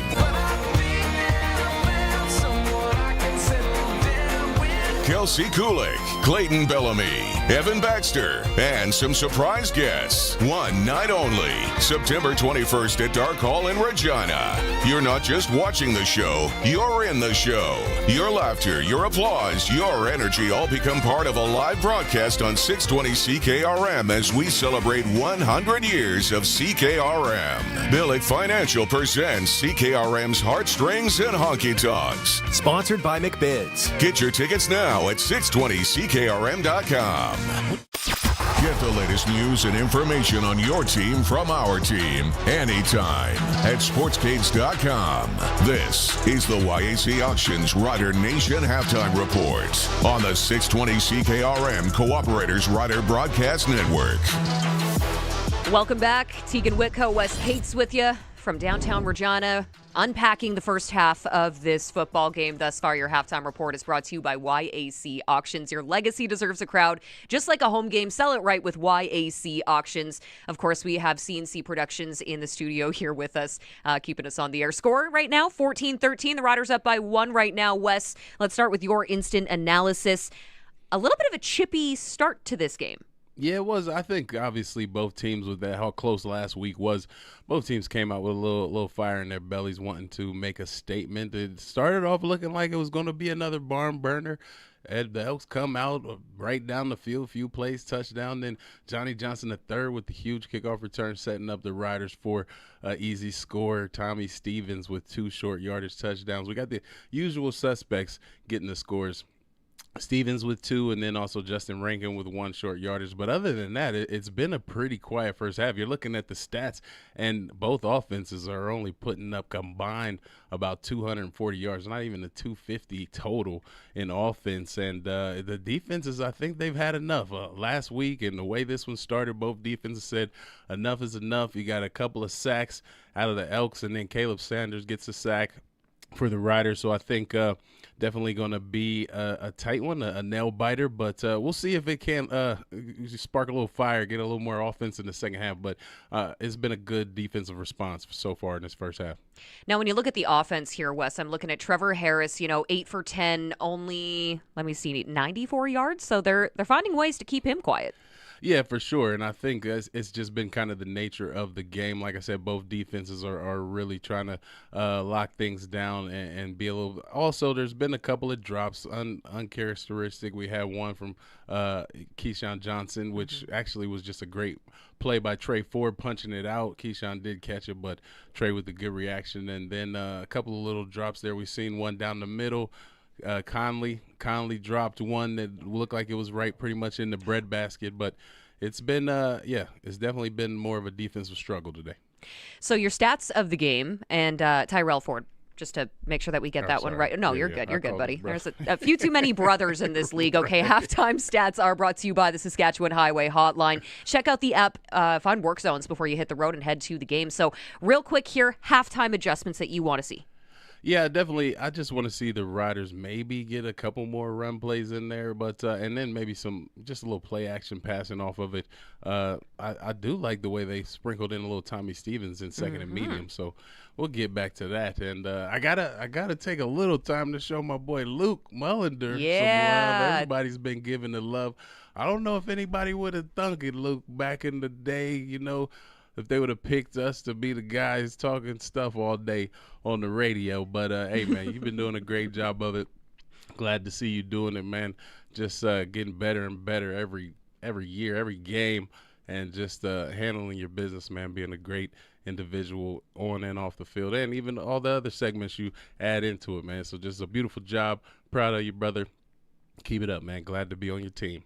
Celebrating 10 years of Luc Mullinder in the broadcast booth. So shout out to you, Luc. The Riders are up by 14-13. We'll send it back to the boys at Commonwealth Stadium in Dave Thomas and Luc Mullinder after a quick break. It's the 620 CKRM Cooperators Rider Broadcast Network. Hey, it's Dig Safe Doug. Well, it's that time of year again. Let's get to work tackling that backyard project or breaking ground on your construction site. But listen, before you start, there's a few things you gotta know. Get those utility lines located. Before you dig, take a minute to expose the utility lines if you're working near them. Don't take shortcuts and take your time. Hitting a line could cost more than a fine. Request a free line locate at digsafesask.com. Elevate your baling experience with the Heston by Massey Ferguson 1 Series Round Baler. With a dependable, long-lasting design for challenging conditions and high-speed baling, this machine features swing-away net loading and an optional hydraulic drop floor for easy obstruction clearing. Quality hay production starts today with Heston by Massey Ferguson. See the Massey Ferguson 1 Series Round Baler at Nick's Service in Emerald Park. For more information, visit nicksservice.com. Play 92, number 1 for throwbacks.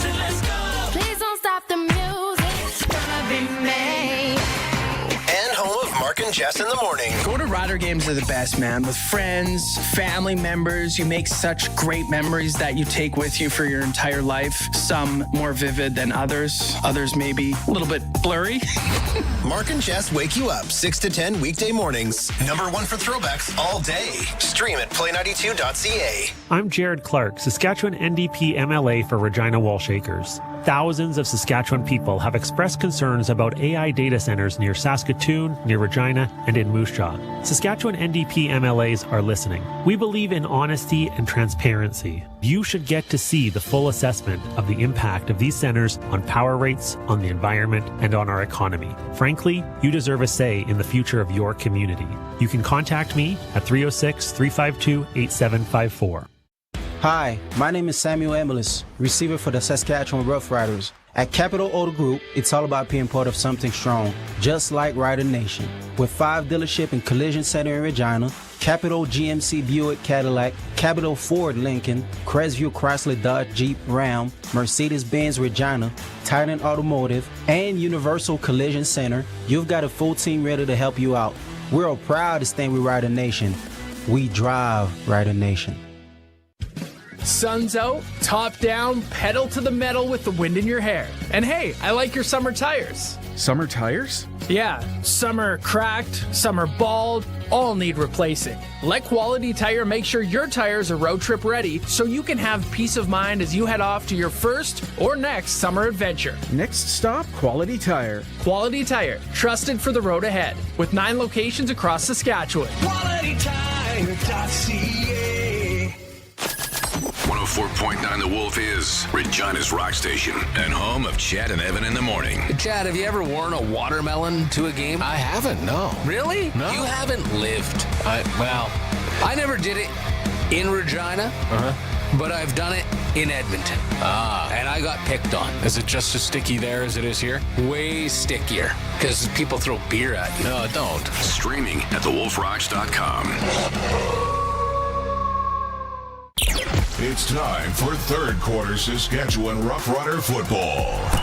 This is the 620 CKRM Cooperators Rider Broadcast Network. Luke, this is Paul and Matthew Hill calling in to say congratulations on 10 years with CKRM and Rider football. Thank you for making our games and broadcasts that much more enjoyable. And Luc, we hope we'll have you at least for another 10 years, maybe 20 years, maybe who knows for how long. But you do such a fantastic job. You have such a big following in the marketplace, and everybody loves what you do. So we just want to congratulate you for what you've done, and we look forward to the future. Celebrating 10 years tonight, Luc Mullinder. And, you know, oftentimes you can refer to a game of lightning and thunder. Well, the lightning has just arrived as during the halftime, an absolute downpour came down here at Commonwealth Stadium. And just a moment there was a crack of lightning, and now the fans are being told to shelter in the concourse until it is safe to resume play. So, well, my fat ass was trying to get some mini donuts during the break. No way. For us, yeah, but there was a massive lineup over there, and now I realize it was because everybody was sheltering in place. But you know what? I mean, it's not like it's like the Post Malone concert here a couple weeks ago. But it's been just such unpredictable weather, man. Yeah, well, it was interesting. The Elks had actually come out of their dressing room and were ready to take the field when they were told to turn around, go back. There was nothing from the Saskatchewan Roughriders sideline. So put yourself in place of the athlete now. What do you do is you don't know when this will end. What I can tell you, the protocol from the CFL is you have to go 30 minutes between lightning strikes. Yeah, so what you got to do as a player right now is you just got to find ways to just stay relaxed, stay loose, you know, whether it's, and guys do this in any different. Some guys will get on a bike, some guys will just, you know, do a light stretch, right? Some guys will just sit in their locker and listen to music. It's just about maintaining your focus, right? Because in the locker room, all you do is talk about the things that you can control anyways, right? And so right now, you don't control how long you're going to be waiting, but you do control just sort of how you treat yourself right now all the way through. You don't want, the last thing you want to do is just sort of completely separate, right? And then have to build, especially in a game like this, it's 14-13. When you do come back out here,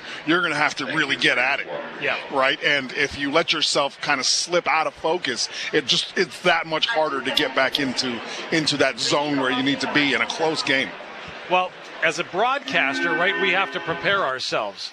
And we need to make sure that, for example, we take the appropriate amount of time between washroom breaks. It's a little different for an athlete, especially when you've been practicing in 30-plus degree heat this week, 29 degrees at kickoff. I had a great conversation at the hotel with Aubrey Miller Jr. Says he drinks a couple of gallons of water every day just to get himself hydrated through the week. And then in an instance like today, he doesn't drink that much. He'll drink maybe a gallon, maybe 3/4 of a gallon just because it's a 5 o'clock start. So does the hydration process change or continue here at halftime? Completely. All you normally hear, just the constant reminders, especially in practice in the hot weather, guys, get your fluids, get your fluids, get your fluids. And we talk about it when we have those hot games, Dave. It's not about pounding fluids on the day you wake up of a hot day.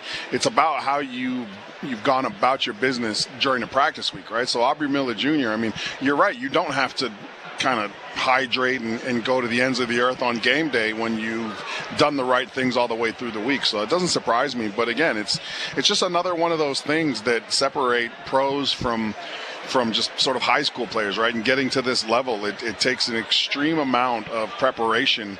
And a lot of it's mental, but of course the funny thing is it's not just being in the weight room. Right, it's not just being in the weight room. It's not just footwork. It's everything else. It's how you treat your body. It's how you eat. Right, when you're lifting and what you're lifting during it, and the fluids you're putting in your body when it's hot. So whether you're listening in Regina or up at Cypress Hills camping in the meadows, or maybe you're in Prince Albert or up at Christopher Lake where the Riders on the Road party is happening right now, if you're just joining us, the Roughriders lead 14-13. We are at halftime, but we're also in the midst of a weather delay. The last crack of lightning occurred just before time expired for the teams to come out onto the field. So we are monitoring the situation. Fans have been told to exit the stands. There's actually lines to get out of the stands right now. It looks like you can also tell the vets who have been in this position before, right? There's a bunch of people that are just kind of sitting in their seats still, and I think they're waiting for the line to dissipate before they get up.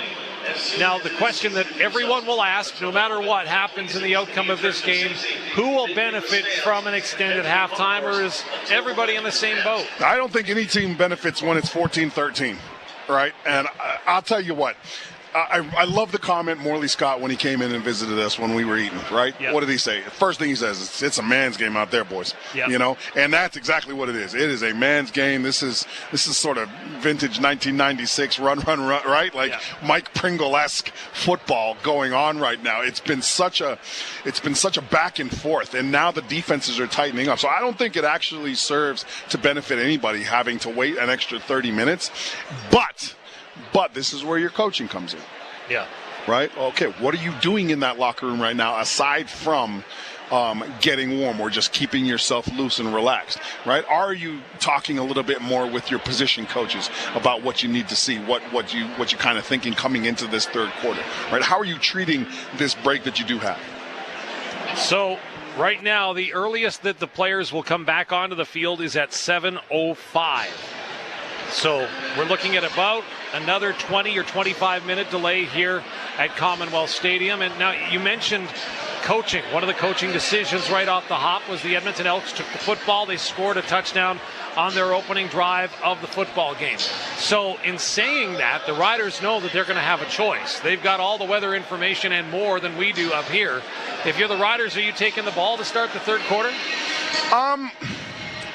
In case you're looking at the wind right now, and the way the wind's blowing. Which side is that side, Dave? Is that the south side or the north side right there? That's the south. So the wind is blowing kind of southeast. Yeah. Right? So I think if they're the Riders, maybe you do come out and you say, look, we're going to kick off. We want the end of the fourth, right? Because that wind is, I mean, look at the flags. They're blowing considerably right now. Not as much down low where the field goal posts are, but they're blowing considerably up top. So, and if you think about it, Dave, sorry, before I... No, go ahead. We've also got to remember the game. I mean, it's playing out here, right? Yeah. Like, last game, it was the last team to have the football. Yes. Right? So if there's a formula you have to have the football last, go with that formula. Because this might be just down to the wire again. Well, what we hear from the Roughriders, who are doing a terrific job keeping Rider Nation informed. So again, the earliest was 7:05 that the teams would come back on. However, as soon as I said that, we had another crack of lightning, and you probably heard the thunder in the midst of Luc's comments. So what happens is that there is actually another storm brewing in behind this one. So before the 7:30 mark of the third quarter, if the total stoppage time is more than 3 hours, the game will not be canceled. Players will not be required to play on the following day. Based on historical data, teams will be awarded a victory and 2 points if they are ahead by 21 points in the first quarter, 17 points in the second quarter, 13 points in the third quarter. So short of the point differential, if the teams do not play each other again, the weather-delayed game will be considered a tie, and both teams will be awarded a point. So, again... That's 3 hours from now, or 2 hours and 20 minutes from now, right? So we will wait and find out what happens. So again, this is interesting, but I know what. Whoever the public address announcer is, or the DJ who decided to play Prince, Purple Rain, they know what the man. I'm so impressed with the playlist we're rolling with right now. Hey, look, I mean, they're on TV right there. You see Edmonton Elk, they're riding on their bikes right now. Again, you just got to stay loose, stay limber. And that's where home field advantage pays off, right? Yeah, you got more bikes, you got more equipment, you got your hot tubs that if you want to take off your equipment, strip down, jump in the hot tub, right? Like relax, keeping your muscles warm, right? That in itself is a little bit of an advantage, but again, when it's 14-13 and you're going to have to come out here and get back to it, I don't see an advantage to either team right now. The way these teams are playing, this is a back and forth affair. It's getting so physical. Well, even the short yardage plays that are always normally physical, they look like they're extra spicy here today. Yeah. And the penalties will show. Yeah. The Saskatchewan Roughriders penalized 6 times in the opening half. And throughout the course of the regular season, the Riders are the least penalized team in the league. Yeah. 5.5 penalties per game for just 46.3 yards. They took 6 for 65. Conversely, the Edmonton Elks, who took 5 penalties in the opening half, they're number 8 in the league in terms of discipline. 8.7 penalties called per game, 74.9 yards assessed against the Elks per game. So obviously the emotions are high, and you can see it on both teams' front, as we've also had an ejection in Noah Taylor, who was tossed in the first half of this game. Yeah, well, you're looking at the Elk. I mean, they want to stay atop the Western Division, right? And when you're the Saskatchewan Roughriders, you just want to continue to create separation. The nice part about it is I actually think that foundationally the Riders are built a little bit better for how this season's transpiring. We listened to Coach Killam from the Elk, and he's talking about we're playing with a chip on our shoulder. Nobody's giving us respect. Well, I can tell you what, that narrative is quick to dry up. That's a narrative that's going to dry up, and you're going to have to find something in order to motivate your locker room. Because at some point, if you continue especially, you're not going to have a chip on your shoulder. As a matter of fact, it's going to be different. You're going to turn around and everybody's going to be loving on you, like Nick Saban used to call it, right? You're going to get all the positive rat poisoning now. And the reason why I like the Riders is just because foundationally, what are they about? No matter what their record is, it's about their process and going 1-0 every game. So it might not impact you this game, but when I listen to Mark Killam and I listen to him talk about playing, this is our team, this is our organization, I really feel like you've kind of got to lean on a guy like Ed Hervey, who talks about the Eskimo way and now that is something foundational that you can build around. And it's just interesting to hear sort of the differing, I guess, not opinions, but the differing theories on how you get a locker room motivated and keep a locker room motivated. And being around this game, again, a lot of talk about me being in the booth for 10 years and playing for just as many years. It's those foundational things that really matter to teams, right? And if you're building them on the wrong foundation, sometimes they're not sustainable. So I think that Mark Killam, as much as it might have gone into playing this game, right, with the chip on their shoulder, if the Elk keep winning, they're going to have to change that narrative, because just soon enough, it's not going to be a chip on their shoulder. Okay, I'd really like to know your thoughts on sustainable when it comes to Justin Rankin of the Edmonton Elks. A lot of talk, of course, and again, well-deserved for the start to the season that Justin Rankin comes in. He came in here tonight, 86 carries, 561 yards, 6 touchdowns in the Elks' first 7 games of the season. But again tonight, thus far, the Riders have done a nice job in blanketing him. Only 14 yards in the first half rushing. Right. You look what the BC Lions did a few weeks back. So obviously there's ways to stop them. So when you look at the body of work, are we getting ahead of ourselves with Justin Rankin right now? No. There's no doubting he's a phenomenal athlete. No, you're not. What you're seeing is teams understanding how important he is to the scheme. And they're starting to understand that, we need to take Edmonton out of succeeding in first down. Yeah. And the way they do that is by playing Justin Rankin and running him the floor. He's still an incredible player. I mean, look at him in the passing game, right? But, again, teams are coming in saying, well, it's just like that conversation. Well, we want to blitz Cody. We want to do this and we want to do that. Well, you can't do that without certain things happening, right? Like Edmonton, and I said it a couple times in the first quarter, you want them in 2nd and 7+. Where they're dangerous and they'll kill you is 2nd and 5, because then they've got everything, and plus they've got Cody, who's an athletic quarterback himself. But teams focusing in on Justin Rankin, all that is a sign of respect and understanding on how teams look at the Edmonton offense as a whole.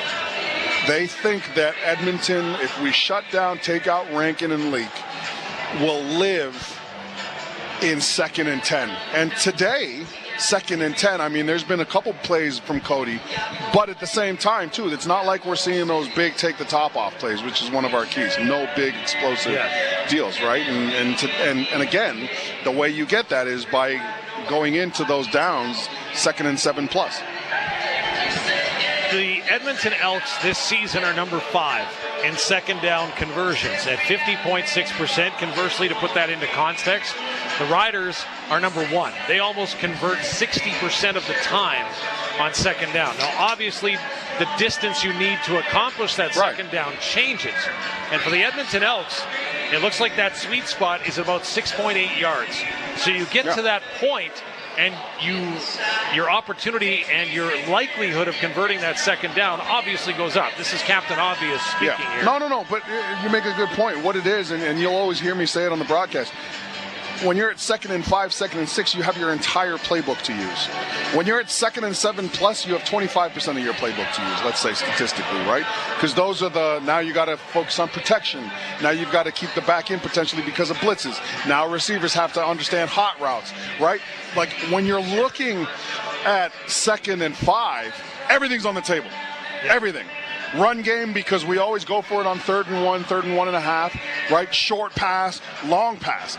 Whole playbook, right? That is a dangerous thing when the field is this wide and the field is that long, right? Is having an offense having their whole playbook at their disposal in a 5-yard radius. When it's 2nd and 7 plus, again, you can only do so many things, right? And defenses, it works in their advantage too, because they get to play it a certain way. Let's talk a little bit about the running game of the Saskatchewan Roughriders. A.J. Ouellette, if you missed it, was placed on the 6-game injured list this week after he basically did a Gumby impression. If you saw the replay of how his knee bent, it did not look good. He was trying to jog it off, which I think is probably attributed to a lot of adrenaline in the last game. Right. But he's getting treatment, trying to get back. 6-game injured list is where he's at. So that's where Quali Conley comes in. And you and I saw him arrive late to camp. He got in a couple of days before the preseason game in Calgary. Yep. He was being coached up on the sideline, and we thought, boy, this guy, he shows something, but he's going to be in tough because Mario Anderson Jr., he was here last year. Yep. And you and I both thought that Mario Anderson Jr. had a great camp. What is seen in Quali Conley that has led him to get this opportunity? Well, who knows? I mean, you got to remember, as a running back, it's not just about running the ball, right? It's about understanding the playbook. What if Quali Conley came in here and just absorbed the playbook immediately, right? What if he was a lot better against the blitz in the preseason, right? It's not about just running the football. Mario Anderson, I thought he had a fantastic camp, probably one of the better camps of the running back group. But Conley came in and he played really well in a short amount of time, considering how long he was in the locker room versus what he did on the field, especially in that first exhibition game, right? So he looked impressive, and I think the coaches just made the decision based on that. But again, a lot of the intangibles come into play, right? What type of character do you have? J.O., one of the things that I admire and respect about Jeremy O'Day is he doesn't just bring anybody into this locker room. You got to have a certain amount of character behind you, and if you don't have that type of character that J.O. and Coach Mace really want in the locker room, you won't be here. And there's been a couple of examples of not being here, right? So, if you're the Riders and you select Quali Conley in training camp to make your roster or the practice roster, right, as Quali has done, is it fair to say that you're not looking for a backup to A.J. Ouellette? You're looking for somebody to push him and earn playing time, right? Well, you're always looking for the next guy, right? Like, you got a stud running back. You're looking for the next stud running back, right? Jeremy O'Day's job is never done looking for starting offensive players. Even when you have starting guys who have been entrenched in our core guys, you still have to look for their replacements. And when you find them, it allows you to consider things like salary cap and years left on an expiry date, things like that. So, again, lots go into that decision-making process. And the nice thing about J.O. is you got the Grey Cup behind it now. So there's a lot of trust in there regarding who else comes into that fold.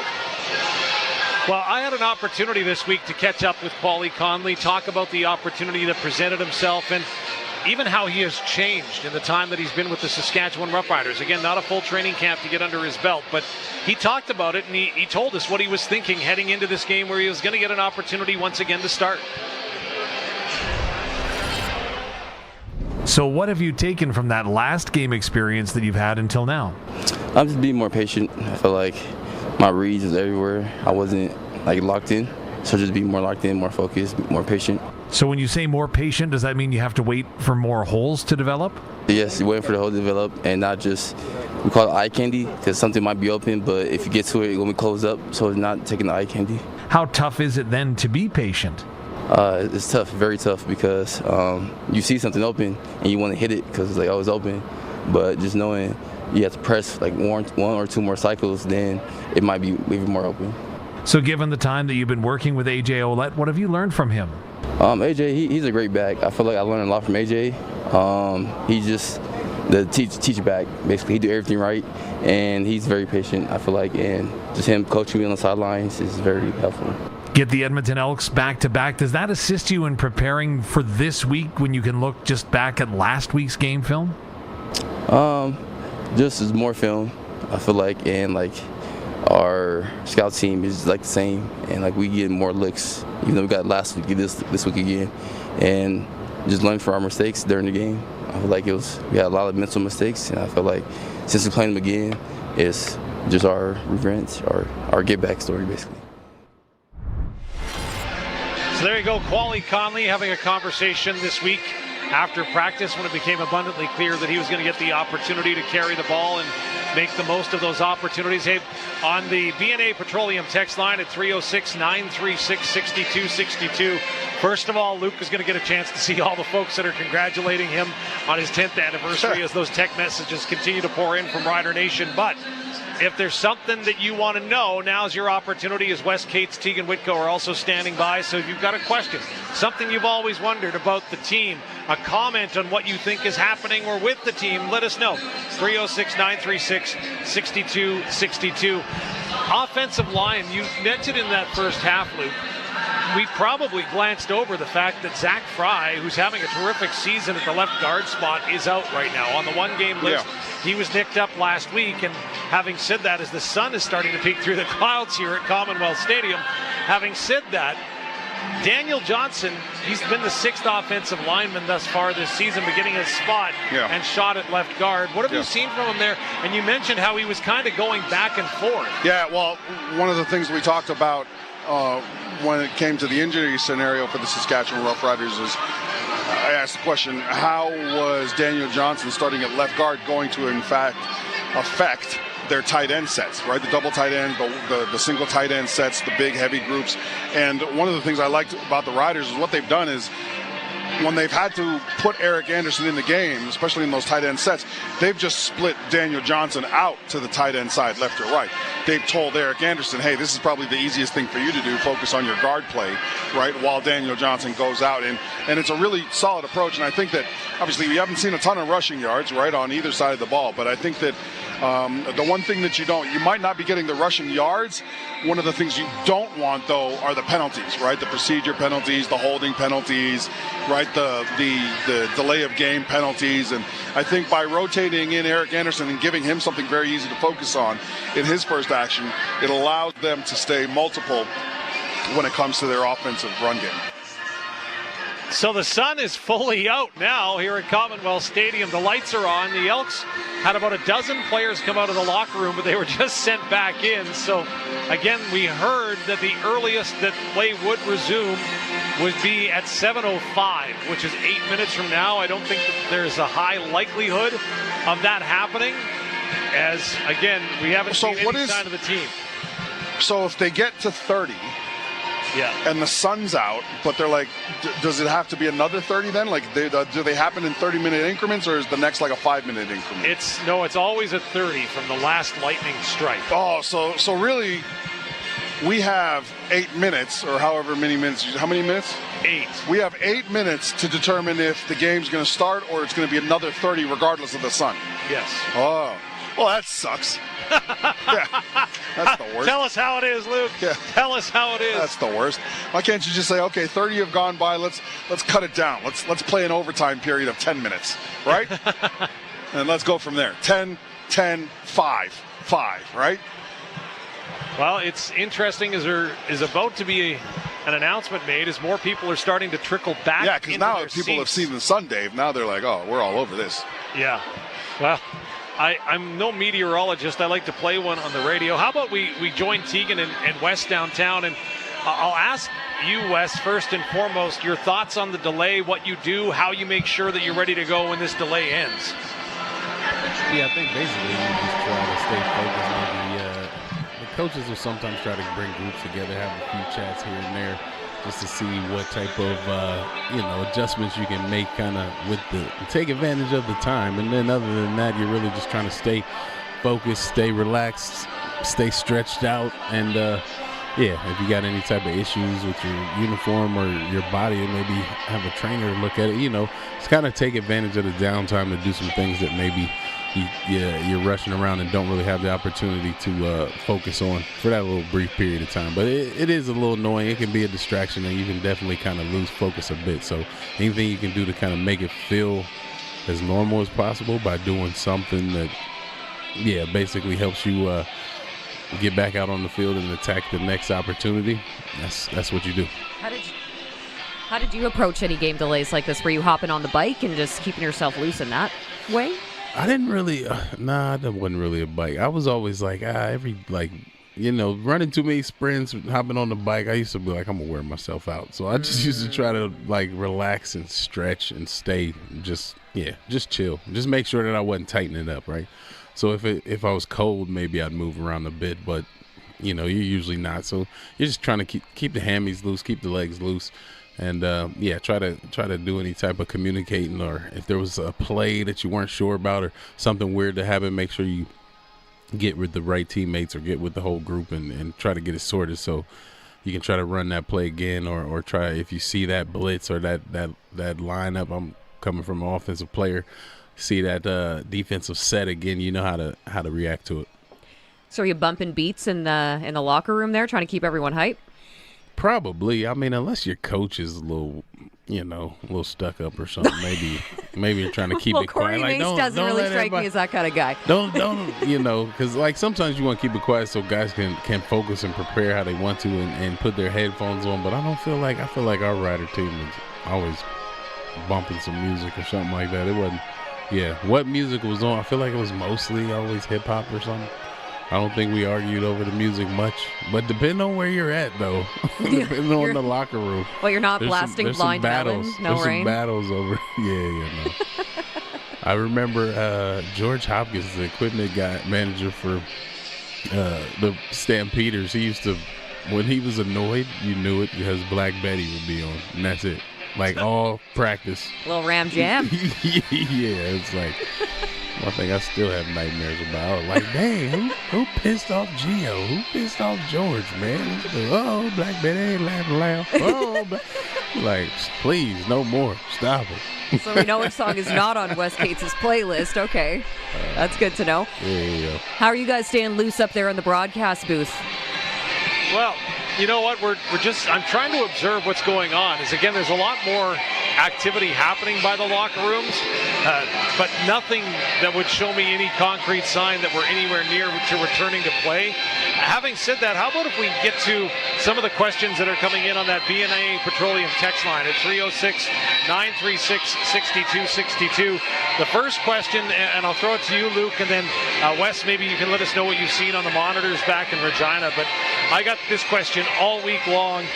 When it comes to Derek Roberson, of course, rookie out of Sam Houston State, but he's got such a resume in the NFL and the UFL as a pass rusher. So quick off the ball, 6'3", 257 is the stature of the young man. And we've got a question from Casey. Wants to know what we've seen from him in the first half. He doesn't have a tackle or any stats, but what have you seen? Well, first of all, he just got here, but they're already trying to figure out how athletic or how they can use his athleticism. He's been involved in a couple stunts. He missed a tackle early on in the first quarter, but the reason I only bring up the missed tackle is because he did actually a good job of even getting into the gap to get in on the potential tackle. So, I mean, right now, he's a kid that just got off the plane, right? And he's just going to have to, and the nice part about it is it's going to be a little bit easier for him to assimilate into the game. It's not like this guy's out of college. He's out of 4 years in the NFL and 4 years in the UFL. So he's seen pro playbooks, right? So it's not going to take him as long to dissect and figure out where he can be and he can make an impact on this roster as long as they give him an opportunity. They've given him a few plays here and there, so we just got to see how he builds on what he's been doing so far. So, Wes, just before I throw it to you for your thoughts on what you might have seen from him or how long you might think it'll assimilate. The latest from the CFL is that we've added another 30 minutes to play. The players will now have to That's warm the up worst. because they've surpassed the hour mark for the delay when it comes to fruition. So the hope right now is that players will take the field at 7:30, which will then be followed by a 10-minute warm-up, at which point the third quarter will begin. As I look down at the field, the wind is starting to pick up yet again here at Commonwealth Stadium. But Wes, your thoughts for KC on the text line regarding Derek Roberson? Yeah, Roberson, he obviously has the pedigree, obviously has the skills. He looks strong out there. He looks like he has quick hands. He definitely is getting off of blocks, but I think just the new league, the new looks, everything is kind of probably moving a little fast for him right now because he's kind of coming into a situation where guys have been doing this for a couple of months in season, 3 months if you're counting camp and bye week. So it's just going to take him a week or two kind of to get up to speed that way. But just as far as his one-on-ones and getting off of blocks, he's kind of making it look easy in a couple of the highlights I've seen. He's kind of running around free a bunch, but kind of looking like he's not, just a little unsure of where he needs to be, where he's going. So he's maybe a step slow. So now, Teagan, you get to start this one out. And again, thanks, Wes. That was for Casey on the B&A Petroleum text line, 306-936-6262. JB wants to know what we all think about the field goal post going back for next year. And any of the other changes that are coming to the CFL, whether it's the playoff format or not. Teagan, you get to go first. Well, I know Cody Fajardo likes moving the goalposts, that's for sure. He's not going to have to worry about those going forward. You know what? I think it's one of those situations where there was a lot of changes coming in such a short period of time. So a lot of those CFL purists, I completely understand why they don't agree with all of the changes necessarily. But I also think that it's really hard to give full judgment when you haven't seen it all be carried out yet. Mm-hmm. It is. I hate to be that person sitting on the fence and say, I need to see it to make my full-fledged opinion on it, but I'm going to be that person to say, I kind of need to see how this whole thing shakes out. And I do love the fact that we're going to be eliminating the tie. I will say that much. Here we go. I've only brought that up once before. With a tie? I don't like a tie. Keep it clean. It's a win or it's a loss, Wes. Yeah, I don't know. It just throws that little half game or that 1 point. I find it makes it a little more interesting because it puts whoever has the tie, it kind of puts them in that tweener spot, and it could help you out. Typically, it hurts you, but I don't know. I don't like any of these rules. I just don't like any rules that change the dynamics of the field. Anything else, have at it. But we're moving the field and I'm going to call it. This is going to be the year of the field goal return. I'm going to just say it right now. We've already had 4 or 5, and it's a part of the game that I just do not want to see go away. Such a great play. It's exciting football to watch. Yeah, exactly. So, I mean, even if you shorten the end zones by 5 yards, but still had that goalpost, I don't think the goalpost messes with we need to, survey the QBs and be like, does the goalpost really bug you? And most of them ridiculous. I don't think are going to. I think they're going to say no. This is spoken like a true running back. Okay?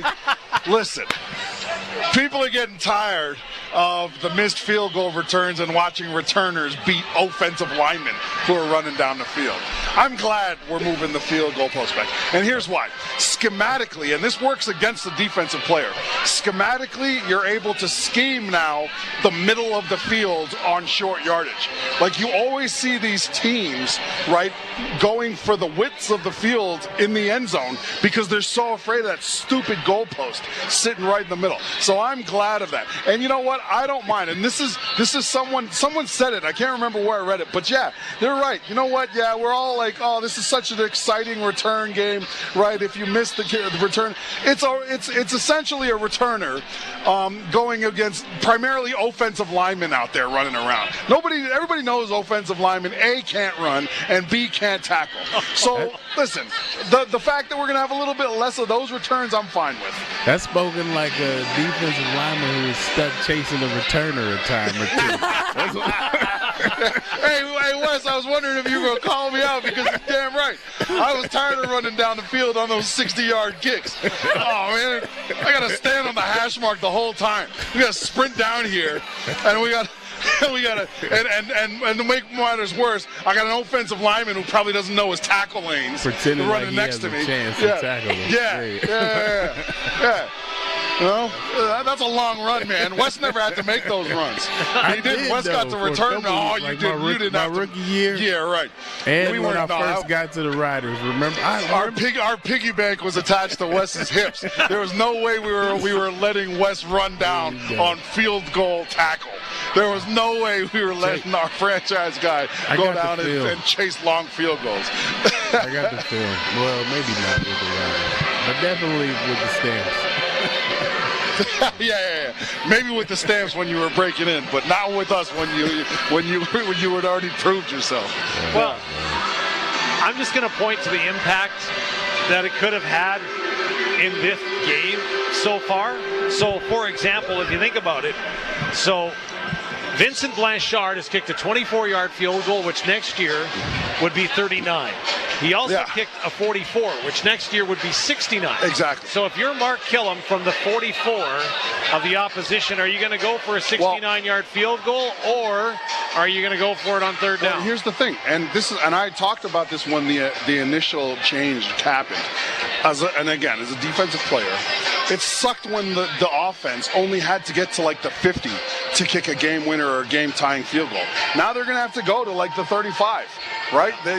You get like an extra 10 or 15 yards of possession there that you've got to play against, and that works for our fans. Hey, listen, I'll tell you what, they announced that 30-minute add-on. None of those fans that care about it. Like, all of the fans are back sitting in the stands. Oh, absolutely. It just... Yeah. I feel like if you put the goalpost at the back, now we're gonna be punting for singles all game. These are gonna be in that gray area. They're not gonna want to go for it. They're not gonna want to try a long field goal. They're gonna be trying to pin, and it's just gonna roll in the end zone. And I see guys taking a lead for singles. It's gonna be a bunch of extra ball. Like there's not enough punting in the CFL already. There is a fair point. All right. What about the playoff format? Real quick here. I don't know what to think about it. Like I said, it's going to just come down to if people get hurt in those games. You know what I mean? Like major players getting hurt in that first, second place battle to get the bye. So you have the extra playoff game, and then everybody makes the playoffs except one team. Yeah. You like that? I mean, in theory, no, but we're only nine team league, so you know it's adding around. Mm-hmm. It's for the fans. Is it for the fans? And for the revenue. That's exactly what it is, right there. Wes just clocked it. It's for the revenue. It's definitely not for the fans. Not in my opinion. Yeah, but I mean, are we really mad at that though? I'm glad we got a league that's aiming to build revenue, man. This is the cash flow low league. We need to get revenue in the door. I've applauded all of the things that we're trying to do. Everybody hates the streaming services, but what do the streaming services bring? They bring more revenue, right? Nobody likes gambling sites until they bring more revenue into the Canadian Football League. Yeah, you know what? The playoff format is going to be a little spotty. I actually don't necessarily know how it's going to play out right now, so I'm reserving comment. But again, this league needs more revenue. We need to make investments in the league. We need to make investments in the referees. We need to make investments of the infrastructure, like Calgary's, crappy stadium there, right? Like, man, let's well worded. Let's help the league out and continue to build revenue into this game. That's how you develop the game, right? That's what is bringing more eyes. And again, like we've got a replay system, right? For instance, we've got a replay system. Like if we're relying on replay as much as we do as a league, let's get a couple more cameras, right? Let's get the eye in the sky at every single game, not just every few games, right? Where we've got one, we're measuring short yardage and we've got the eye in the sky and we can make a great call on that. And then the very next game that doesn't have the eye in the sky, same situation comes up and we're like looking from the sideline view, right? Like there's infrastructure ads that we can do to make this game more appealing, which continues to bring more eyes into the streaming services that we've enabled to actually embrace that capacity, that new capacity. Please don't say sky again. I'm getting a little bit nervous. What do you mean? Well, you said the eye to the sky. I don't want to do that anymore. Okay, so thanks to JB for that question. Let's move on to Will, who says, congratulations, Luke. He's driving between Prince Albert and Melfort at the moment. He says, and we'll start with Luke on this one, do you think the Riders will be looking for a kicker or receiver before the deadline? The kicker, I think they're looking for all sorts of players. I think they're looking for O linemen. I think they're looking for D linemen. I think that absolutely. Again, J.O.'s job is not done, right? And I think that it's one of the things that I've enjoyed about J.O. is he's seen a couple general managers. He's worked for a couple general managers, right? You've seen Taman, you've seen Chris Jones, right? You've seen other guys across the league. And one of the things that I like about J.O. is he's never hesitated to bring people in and start practicing them, right? So I think that they will bring in more receivers. And I think that one of the things that you got to remember, too, is there's receivers on the practice roster right now that you want to bring up, right? It's always an opportunity. You always have to be putting people into the pipeline because, again, when you have football, the supply is always going to outweigh the demand. So, of course, you always bring in guys. And I just think that, right now, you always kind of focus in on what the need is, right? Like, for instance, everybody was mad at our defense for, obviously but, I mean, we only lost by 2 because our offense scored 34. You know what I mean? Like, you always have to look at it that way, but you're always bringing in new people. Yeah. Definitely, and with NFL cuts coming too. I mean, you always want to get the best players available, bring them on your roster if you have a chance to. And there's definitely, I'm sure that each CFL team has at least a handful of guys that are in camp in the NFL that they're thinking they can entice, or maybe they're on their neg list, something to that effect, and they're going to try to bring them in if they don't stick with the NFL roster. Teagan? Yeah, no, I tend to just echo what you guys are saying here. I'm very sorry. Curtis just walked in here with pizza, so I got a little bit distracted there. Following along.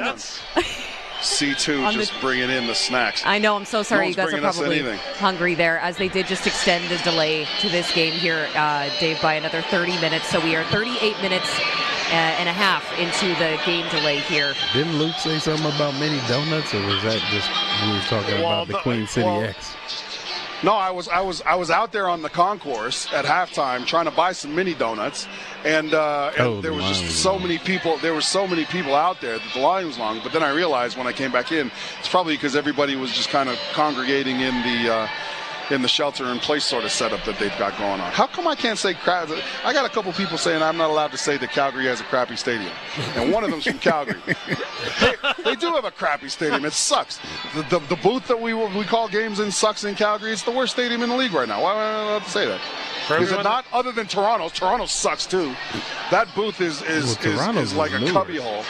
But Calgary has excuses. This is an old one. That's a old university stadium that's been kind of lipstick on the pig slapped around a little bit, but like it's not.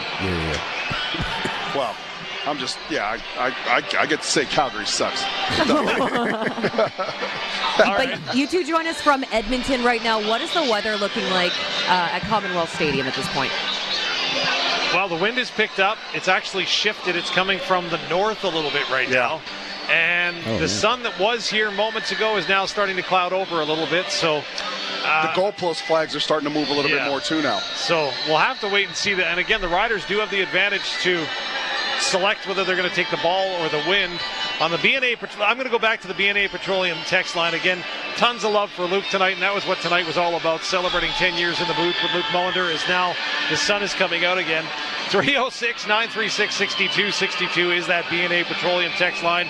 And Ken C wants to congratulate you on 10 years. And he also says, Luke, how or why did you stay in Regina after your playing career? Why did I stay in Regina? Well, I had a young family, right? I felt like there was a lot more opportunities for me to develop my second career after football in Saskatchewan than there was going and being around all my family and friends in Ontario and Toronto. I felt like I was going to slide back into some bad habits if I went home. So I was glad that there were some opportunities out here, and it's worked out per se. So yeah, that's kind of where it fell. It was all about opportunities, and I felt like I was going to fall back into some of the things that, probably were flagged for a lot of people when I got out of Michigan State.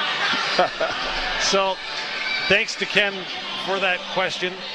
Also want to reach out to Kyle. I guess before I do that, Wes, you also chose to stay in Regina after your playing career. What attracted you to the province of Saskatchewan?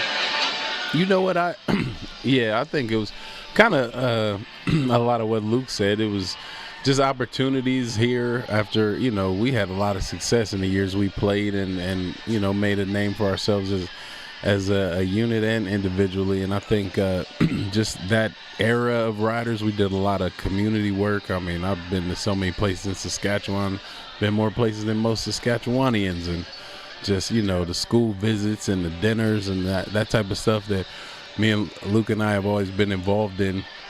And it just kind of built our network so that we actually had that network to kind of lean on and look for opportunities in. And it worked out for both of us, clearly. I mean, Luc's out here saving lives and rendering aid and all types of stuff to folks all over Canada and the world. So, clearly it was a smart move for that guy. Well, you know what? We have a lot of your former teammates, both of you, that we are going to hear from throughout the course of the broadcast when we get back to playing football. The one person that I failed, and failed miserably trying to track down, and I apologize because I thought he just texted in on the text line, but I am mistaken. I thought it was bus driver number 2 from Saskatoon, but I couldn't track him down for us. As hard as we tried, we just couldn't get bus driver 2. He's still looking for the bridge. Yeah, absolutely. He's still trying to figure it out. And if you missed that training camp story when we were trucked around Saskatoon with a lost bus driver, find it on our Sports Cage podcast tab at sportscage.com. But Kyle, I thought he said he was bus driver 2, but he just said that you're the best color commentator in the league, especially with the bus story. Still laugh about it. Question for you guys: with AJ Ouellette being injured, is there a chance that they won't re-sign him moving forward and looking ahead? Well, I like that question. That goes back to sort of like the business side of this thing. I'm going to be honest with you. I think that AJ was on a one-year deal, right, for this year, Dave? This was essentially, I think that when you're that age, as AJ is, I think you're always kind of on the fence. The staff is always kind of on the fences in terms of how they see you in that offseason, right? And I think, unfortunately, right, this part of the game, if you spend a lot of time in your last season not playing, you're probably going to have one of those conversations where it becomes about salary. Whether a team thinks that you're as valuable as you think you are, right? How much football you actually think you have left. What a team can do to support your decision making in terms of, are you going to come back, right? I think that's the level. And again, it changes for guys, right? Because we wouldn't be talking about this if AJ Ouellette was out there, right? Like that, right? Or it would have been sort of like a conversation reserved for the end of the year. Yeah. But because you're spending time on the injured list now, right, obviously those questions come up, and that's the business side of the game. So do I think that they're in a spot where they are looking to move on from AJ Ouellette? I think that if you weren't looking for your replacement for your number one running back at all times, I think that's your bad. I think that's the GM's job. Wes, you've been in those shoes or cleats before. Your thoughts? Yeah, no, I feel like almost every year I came back after 08 when I hurt my shoulder and, missed a little time in 07, 08. I think after 08 for sure, every year I felt like they were truly trying to replace me. They just really never found anybody. And then the new regime came in with Tammon and Corey Chamberlain, and they were like, yeah, no, you're the old dog. Well, I don't think we need you around here. And I was really just like, I kind of told him, hey, I'd rather just be like a swing player, maybe play some slot fullback, be kind of a role guy. But I guess at the end of the day, you can have role guys getting paid like $40,000, $50,000, not close to six figures or above. And I think, it's tough with AJ. I mean, obviously, I think he's one of those players that's really become a fan favorite, and people really rallied around him, and he's like a glue guy for this team. But, as Ken Miller used to always say, can't make the club in the tub. He's been pretty injury prone over the last few years, and, so I would think teams would have tried harder to move on from a guy like that by now. I think the Riders have showed him some grace, and they really do care a lot about him and tried to work with him, but he's just had some bad luck. And running back is one of those positions. It's about explosion and strength, and it's a young man's game, and the older you get, you lose half a step, and it just looks a little different on film. And then there's young whippersnappers running around, making it look easy. Yeah. While you're talking about either your back or your knee is sore today, right? So you got to get in the ice tub, and then your replacement's out there doing backflips. Yeah. So it's tough, man. But when it comes down to the business side of it, it's not looking good for AJ. But there's certainly some depth in that position, right? And then I know there are also some people chiming in here at 306-936-6262, asking much of the same question about Roland Milligan Jr., right? Because he's down and out again this week. Oh, Rolo's a special player. I don't know if it's quite the same, but I mean, when you're, like Luke said just a minute ago, when you're paying a guy a lot and you think, I could bring in two possibles for this one mate, you know what I mean? One that I know when he's there, he's balling, but he hasn't always been there, and I can bring in two that show promise for the same price. One of them is bound to work out. Well, especially, too, the way you've seen. Listen, the biggest knock against Roland Milligan at this point, is the fact that J.O.'s done a great job bringing in secondary players. Look at the great decisions he's made. He brought in DeMarcus Fields. He's brought in Marcus Sales, which is probably going to go down as one of his best moves amongst many. Jonathan Edouard. Me and Cates would be lying through our teeth if we told you that we knew about this guy before this year. And he's a 4-year vet, right? Yeah. And he's out there starting and playing well, right? We've drafted Malcolm Bell, right? A productive player in college, but more importantly, we've extracted every ounce of juice out of Tavon Campbell. So what's working against Roland Milligan is the fact that J.O.'s probably got an idea about who's going to be the replacement and who he's going to bring in. Because if you let sort of what's on paper do the talking, it's worked out. Yeah, no, for sure. Go ahead. Tony on the text line from Michigan says, big MSU fans, Sparty up. Oh, thank God he's from Michigan. And he's cheering for remember that guy who was from the other school? He was talking all that junk. Shout out Sparty, man. Go green. All right. Guys, when it comes to game day, again, my game day tradition, nobody cares, is to wear a tie. I've always done that. I always will. Bobby Jurison made the bandana famous. Luc Mullinder, did you have any fashion moments in your career? You're D-line. You didn't care, did you? No, actually, that's a lie. I did care. I considered myself one of the best dressed defensive linemen. My spat game was always immaculate. I always had some arm tassels going, right, that stuck out on film. And, I always had my jerseys nice and tucked and clean. So, you know what? I do think I had some swag out there. Wes Cates? I had a couple of times where I tried to, for sure. I kept it kind of simple and clean up top. A couple wristbands on the elbows, gloves, a little bit of wrist, medium wrist tape, little stuff like that. But I did always, one year I remember I actually had a white, green, white, upper sock around the knee. And then, kept a nice spat.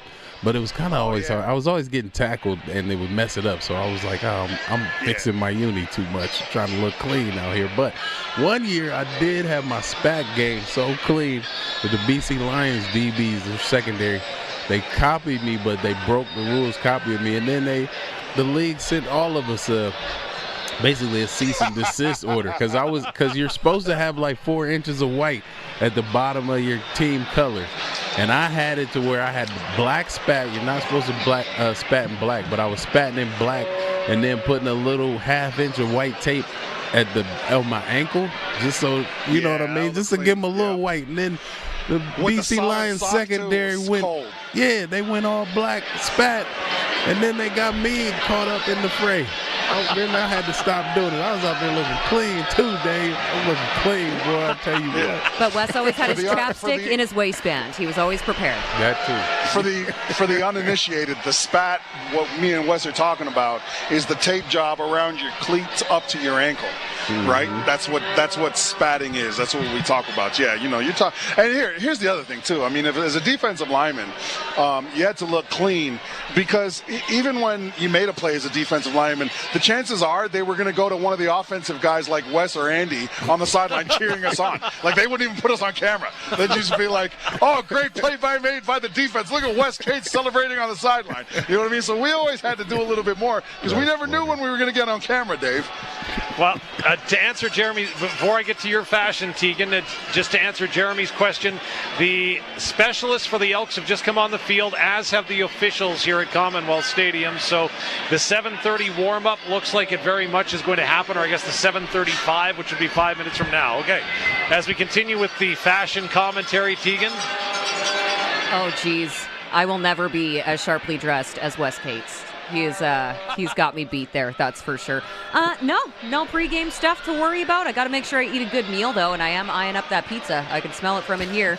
No, and that's the one thing I'm more kind of curious about. Was there always a pregame meal or pregame ritual that you guys would have before you would step out onto the field? Like you had to eat the same thing every game day? Okay, before we answer that question, I want to finish the thought, though, on fashion, because fans were all about the cleats last week. Oh, yeah. Of Del Duncan Busby and Johnny Johnson III, right? Those neon cleats? Yeah, we got to get Daniel Weave some better cleats, too. True. I mean, especially if he's going to be out here returning punts.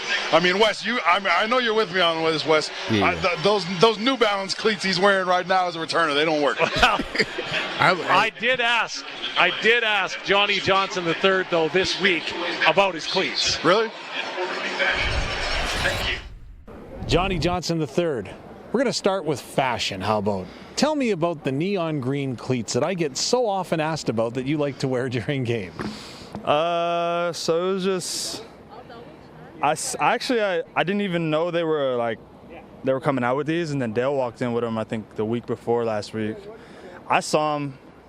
It was the week before bye week. I saw them, ordered them immediately, went home, got them off the bye week, brought them out here. I just thought they looked good, and especially with the green, I feel like you could rock them with any of our unis just because it just pops, As a broadcaster, we love them because when it's hard to make out the number, you can see it's either going to be you or Dell. So does that mean that it's going to be a game day thing that you wear them all the time on game day? Because I notice in practice, you change to white cleats sometimes. Yeah, it just depends how I'm feeling. It's just like a spur of the moment thing. I don't like to make superstitions or say I need to wear this or wear that. Just kind of go with the flow, how my heart's feeling. Okay, so you got to tell me, how does the heart feel before a game then? Is there some superstitions that you do have outside of cleats or any routines that you may have? No, just make sure I wake up in the morning, pray to God. That's really my only thing that I have on my list. Everything else is kind of with the flow. I mean, I eat food at typically the same times, kind of stretch the same ways, but as far as like superstitions, I don't really got none. So if I went and looked at your locker right now, how many pair of cleats and or shoes would there be? Probably like 4 or 5. Would I be impressed with some of them? I mean, they'd be these, but just different colorways. So, yeah, I mean, they'd be smooth. Fair. Well, you've looked very smooth thus far in adapting to the Canadian game. How are you feeling at the third point of the season? Feeling good, man. I'm feeling real confident now. Got the waggles down. This game's a lot different, especially with the blocking, reading defenses. Getting IDs from O-line. All types of stuff. So I feel like I've really adapted. And it's smooth now. It's natural to me now. Take me inside the receiver room because there's an awful lot of players that are having some really good seasons that you can learn from. Man, these guys are just hard workers day in and day out. These guys are vets. Some of them year 6, year 4, year 3. It's just they put in the work every day. They, if they have to take vet days, they do. But for the most part, they're putting in work every day. So it's been good to learn from for sure.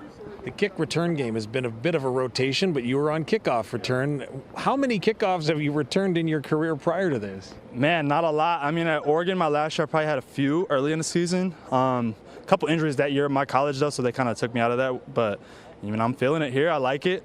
Feels good to touch the ball for sure. So it's just another opportunity to make a play out there. Can you tell me your reaction to this comment? An observer, one of the scouts actually mentioned to me, the way that you see the field, he thinks can make you an elite returner. What's your reaction to that? Wait, what was his comment? That you see the field really well. Man, it's just vision. Just like not having your head down. It's something I've always done. I mean, I played running back when I was younger, so reading kind of gap to gap is not too hard for me. So it's kind of natural, just football. How big do your eyes get when that ball's coming down to you and you see that big green field with 12 guys running at you? I don't even see the guys, right? I'm seeing the ball. It really gets quiet, you know. It feels like it's probably loud. It feels like a big moment, but you know, you take those reps so serious in practice that it just becomes routine. It's another Tuesday. Lastly, how big is this game Saturday? Is it just another game, or has it got more meaning to it, given the standings, the year-long battle, and of course the head-to-head matchup between the two teams? You know, there's history. There's obviously, you know, they beat us last game. You know, there's some fire there, but you know, for me, it's just another day. I'm lining up against them the same way I would against our defense every day. So, you know, it can't change for me on game day. That's how you keep it the same. And not always the same cleats, though. Not always the same cleats, but you know, we'll get that down. Johnny Johnson III in the neon cleats, him along with Del Duncan Busby Sport from time to time. Give you an update from what's happening here at the field. First, there's 5 minutes and 45 seconds before we kick off the second half. Both teams are out on the field and warming up as I speak to you. We do have, though, an injury update for WorkSafe Saskatchewan. Workplace health and safety is everyone's responsibility. A strong Saskatchewan is a safe Saskatchewan. And I can tell you that Teagan Campbell has been ruled out of the second half for the Saskatchewan Roughriders with an upper body injury, so TC isn't in. So this is going to be interesting to see what the Riders do, because Marcus Sales and Teagan Campbell were the starting corners. Malcolm Bell, who's seen some time, is listed as the backup corner to Teagan Campbell with the ratio, so you'd think that Malcolm would likely come in. There's also the possibility that James Butler Jr., who signed on the same day as Derek Roberson, and if you look at James Butler Jr.'s path, again, Alabama State, then he spent time in the NFL. Ready for this? Miami, San Diego Chargers, New York Jets, Baltimore, Jacksonville, Cleveland, Atlanta, Green Bay, San Francisco, where he was with the 49ers for a couple of weeks before they released him back in 2021. So it's been some time since he's played some meaningful football, but he could factor in here. That's a long time to be practicing, right, and not playing. You know what I mean? Like, I think you saw it with Nathan Rourke, right? He comes from the BC line, having an exceptional rookie career or rookie year, goes down to the NFL, holds a clipboard, and you know, to this point, he's been back. He hasn't really been the same. I think that, you know, when you've been bouncing around the league on practice rosters and just sort of being a guy that's been there to demonstrate as much of as an accomplishment as that is, because you're still one of the most elite athletes in the world, it's a long time from between competition, actual competition, coming out here and putting it all together. So, I think that the best bet probably for the team right now is to put Malcolm Bell in. You're not going, or you can go with Malik Straker, right? Who's also there. But again, you're not going to, for instance, you're not going to massage the ratio to the point where you're like starting Benoit Marion or you're putting Nick Weeb in over Josh Woods, right? Like you have to figure out. I was under the impression at some point this was why we developed that whole fake Canadian thing. Am I not? Is that not correct? Yes. That's not the actual terminology in the playbook, but that's a possibility. Okay. Teagan, you wanted to know pregame routine. We've got 3 minutes to talk about it. So very quickly, Luke, pregame, player or broadcaster? Say it again. Pregame routine, player or broadcaster? You got player pregame routine, just a really big, good breakfast. Broadcaster, night games, the nap, just because it's a lot of talking into the late hours of the night. Wes? I did want to say Johnny Johnson stole some of Del Duncan Busby's swag. That's what I heard from that interview. And outside of that, though, I did used to always try to get like pancakes and syrup like as a pregame meal because of the carbs and the sugar. I just thought it was a good energy meal type of thing. Although when we were in Vancouver, they did have great bagels, smoked salmon and lox, so I had to get a little bit of that too in the buffet in Vancouver. But pancakes and syrup. Dude, I forced Dave as soon as he became the and when we were in Vancouver to do that buffet in the hotel because of the salmon. Am I lying, Dave? No. No, I force him into the buffet. He's not even hungry, and I'm like, no, you're going to eat this. Right. Yeah, you're better for it, Dave. You're better for it. There you go. Well, man. I think that we can safely say that we have survived an hour and approximately 22 minutes of delay time. So, Teagan and Wes, thanks so much. Enjoy the pizza. One more quick thing, go if ahead. I can. I do just want to give a quick shout out. I meant to do this pregame, but Jeff Stusik of the Saskatchewan Roughriders, assistant special teams coach, he's celebrating his birthday today. Former U of R Rams coach. So I just wanted to make sure that we give him a shout out today as well. There you go. Well done, Teagan. He's obviously busy right now as the Riders have taken the ball to start the third quarter, so they're going to get the ball and the wind here in the third quarter. So the Riders will be moving left to right as we see it here at Commonwealth Stadium. Like I say, the wind has picked up during this delay. It will be at their backs, so they will in the fourth quarter move into the breeze. But for now, the Riders kick return team is out on the field awaiting the Quality Tire kickoff. Quality Tire with 9 locations across Saskatchewan and at qualitytire.ca. Vincent Blanchard will make his way out onto the turf along with the Elks kick cover team, who are jumping up and down trying to get their legs all set and ready to go. Also, big thanks to everyone that factored in and came in on the B&A Petroleum text line at 306-936-6262. Of course, B&A Petroleum have got some great locations around the province in Swift Current, Assiniboia, Gravelbourg, and many other locations serving southern Saskatchewan for over 30 years. See B&A Petroleum today for all your fuel needs. So from the Steffes Auctioneers broadcast booth selling land and the equipment to farm out, you can find out more at steffesgroup.com. We get set to go and kick off the second half here in Edmonton. As again, we are under gray skies once again. The sun was creeping in and out, but we're hopefully out of the woods when it comes to storm activity in the immediate vicinity at the very least.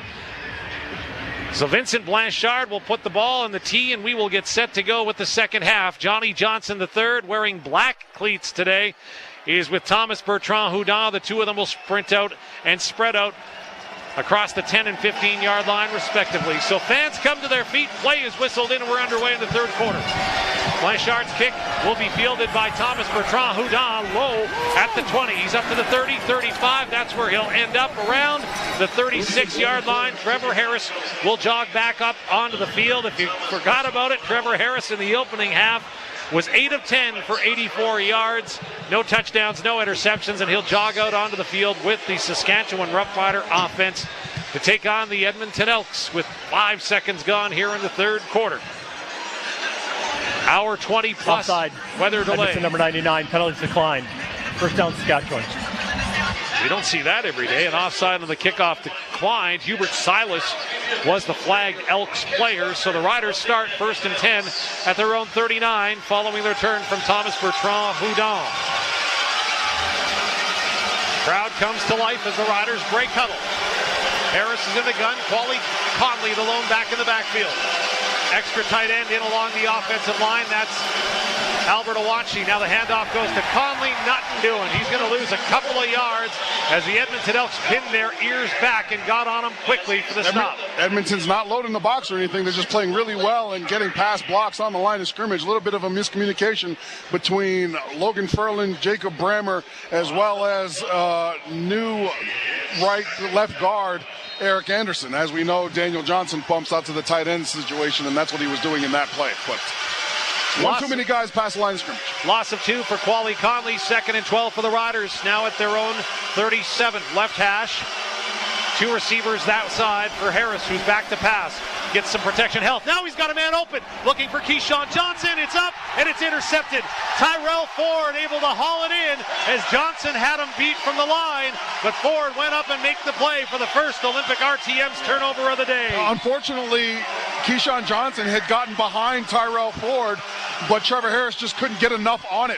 Keyshawn Johnson had to stop and come back for this ball. Harris wants to throw it long enough so Keyshawn can just keep running under it.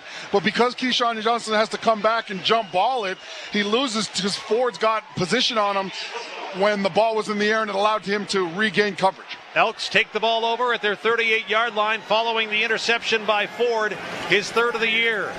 Fajardo in the gun, fakes the handoff, throws it far side. That is complete in the flat. Up across the 40, near the 43-yard line. The receiver on the play was Brendan O'Leary Orange. And it's a really good job here by DeMarcus Campbell, fighting through a block and getting in on the receiver, number 6 for the Elk, Brendan O'Leary Orange. If he's not able to fight off this block and make the tackle, this is a first down. So great job by DeMarcus Fields. Should mention James Burgess Jr. has taken the spot of the injured Tavon Campbell.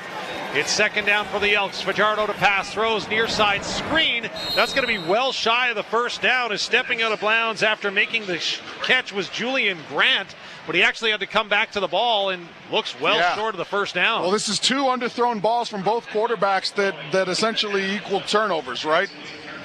Trevor Harris's underthrown long ball was intercepted, and this long throw from essentially middle of the field to the sideline is underthrown, and the receiver catches it, but they didn't get any yards because of the underthrow, and that essentially equals a possession switching down because of the punt.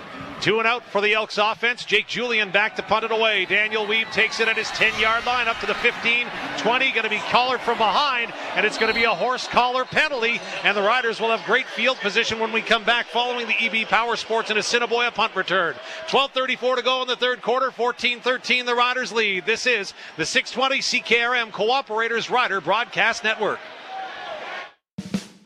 During harvest, efficiency is everything. A grain cart ensures the combine keeps moving and shortens the required harvest window. Trust the Brent Avalanche Dual Auger Grain Cart from Unverfirth Manufacturing. They have the largest capacity, up to 3,150 bushels. Supporting these world-class carts is your choice of tires or tracks. Unloading up to 1,000 bushels a minute gets harvest done in a hurry. Check out the Brent Avalanche 98 Series grain carts at youngs.ca today.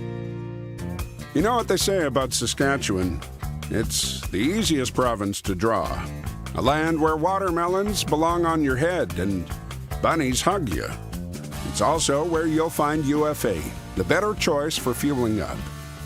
Because we're Western Canadian through and through and have been since 1909. Whether you stop by or have your fuel delivered, choose UFA. Find your nearest location at ufa.com. You love football as much as we do. Talk Riders anytime at sportsgates.com. This is the 620 CKRM Cooperators Rider Broadcast Network. Hi, Dad. This is Luther. Congratulations on your 10 years on the radio. Oh, wow, that's older than me. Love you. Luther Mullinder, thank you so much. And congrats to Dad on 10 years in the broadcast booth as we celebrate tonight here at Commonwealth Stadium. The Riders would like to celebrate by getting something going with the wind at their backs here in the third quarter, as following the horse collar penalty, Saskatchewan will start at their own 40-yard line. Trevor Harris and the Riders about to break huddle, as Tim Croker, today's referee, will tell them we're clear to go. Riders once again use twin tight ends in Awachi and Johnson on either end of the line. 4 receivers in formation. Conley, the lone back in the backfield. Elks load up the box. Handoff to Conley. Has some room. Jumps over a man. Oh my goodness. A reverse hurdle by Quali Conley that earns him a first down. Well, you've got 2 pullers, and Quali just pulls a Saquon Barkley out of nowhere. He's getting twisted around and sees an Edmonton Elk defender diving in his legs and backwards hurdles him. This is unreal. What an unbelievable play. Great job by Anderson and Logan Ferland coming through as the pulling guards. And first down for Quali Conley and the Riders after the 12-yard carry. Elks once again have 5 down D linemen. Fake the handoff. Harris to pass. Looks far side. It's up, and it's caught right down to the Edmonton 40-yard line, far side. Nice job by Del Duncan Busby to flip the hips and come back to the ball after Harris finds him. Yeah, this is a double pump, but I don't think it was trying to get somebody on a hook and go. What I think it was is Harris wanted to go deep, but talked himself out of it and then came down low to DDB. Del Duncan Busby gets a first down play, and, you know, right away the Riders are on the 38-yard line of the Elks. Ball left-hand hash, 11-12 to go here in the third quarter. 14-13, the Riders lead. Schaefer, Baker, and Johnson move in motion, pre-snap far side. Hand off to Conley again. Gets to the 35, going to move the pile maybe a yard more for a gain of 3, maybe 4. Good job up front here. We get a ton of knockoff at the point of attack between Logan Furland and Eric Anderson. Like, you've got a crater of about 5 yards off the line of scrimmage that Conley's able to run into. He only ends up getting 4 out of it, but it was a great job up front. 2nd and 6, ball on the 34 of Edmonton for the Riders. 5 receivers set, 3 go far side, short side of the field for Harris, who calls out the cadence. Harris, quick drop, throws it complete. Keyshawn had it, but dropped it.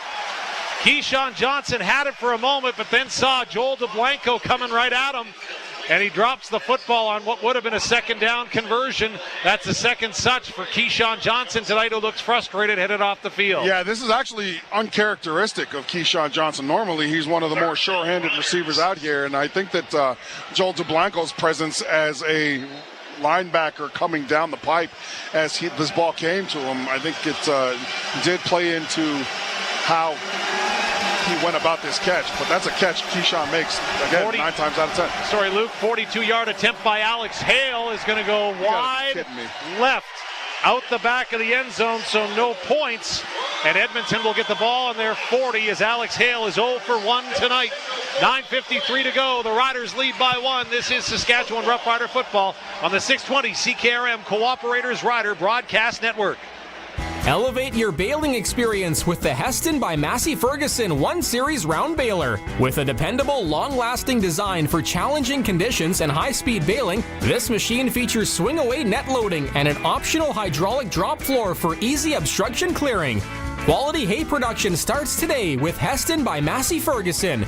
Stop by AgriLink Equipment in Brownlee today or visit masseyferguson.com to learn more about the 1 Series Round Baler. If you want to optimize yields and profits, you need the power of PRS technology from Western Ag.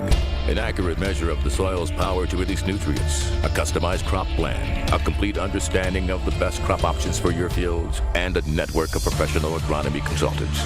That is the power of PRS technology from Western Ag, helping you grow more profit. Go to growmoreprofit.com and sign up your farm for soil sampling. Discounts apply for new acres booked before September 15th. Every moment of Rough Rider football is here. This is where the Saskatchewan Roughriders play. The 620 CKRM Cooperators Rider Broadcast Network.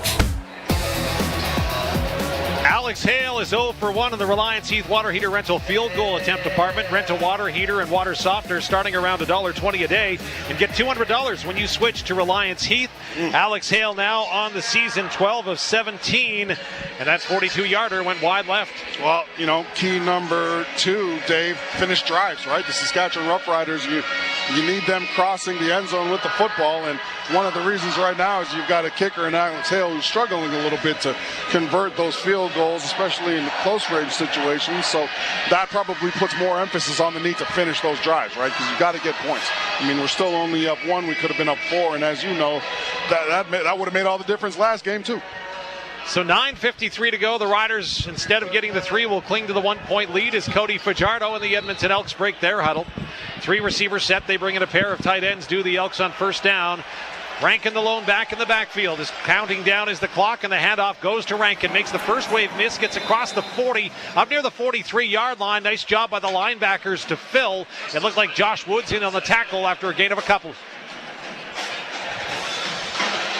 And if you're Edmonton, what you got to do is really fight to stay on schedule, right? You know that Rankin hasn't had a productive 3 weeks on the ground, right? But you still have to force yourself to continue to have that offense led through him. 7 carries, 18 yards for Rankin. It's 2nd and 7. Fajardo to pass. Looks to load it up near side. That's complete to Austin Mack to the Riders. 50, 48-yard line before he's hammered out of bounds by Marcus Sales, but not before an Elks first down into Rider territory. Kind of similar to the play last series when Cody Fajardo just put it too low for the receiver to catch. Here he puts it right on the money from the boundary hash into the sideline, and Mack is able to bring it in and get some more yards with his legs. So that execution there is kind of where they wanted to see it last series. 1st and 10 for the Elks at the Riders' 49-yard line. 8:45 to go in the third quarter. Saskatchewan has a 1-point lead. Fajardo to pass, throws it near side. That is complete, but getting away from the tackle of Marcus Sales is O'Leary Orange, and he'll spin it up for a first down of near 10 yards before Josh Woods came in to finish the play. Yeah, you know what? We don't see this often.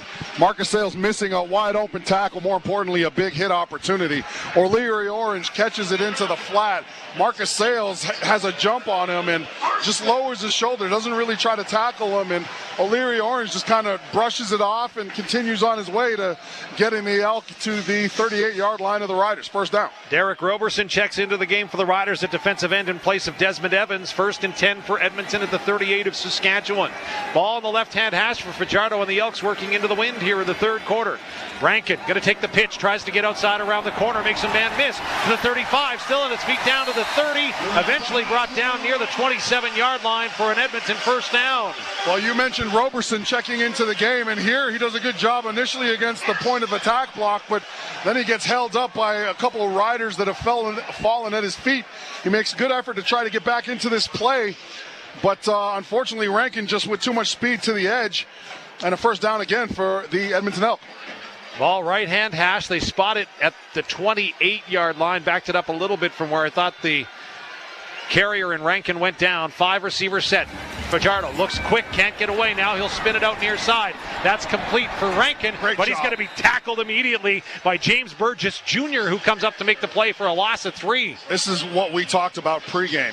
What Rankin is going to do when you're one-on-one, close range, needing to make the tackle, and James Burgess Jr. does an absolutely outstanding job one-on-one, taking down an elite ball carrier. This is fantastic, and it puts the Elk into a 2nd and 13 situation. Spot the ball in the 31 of Saskatchewan. 7 minutes to go in the third quarter. The Riders lead by 1. Fajardo, as the blitz comes, is back to pass.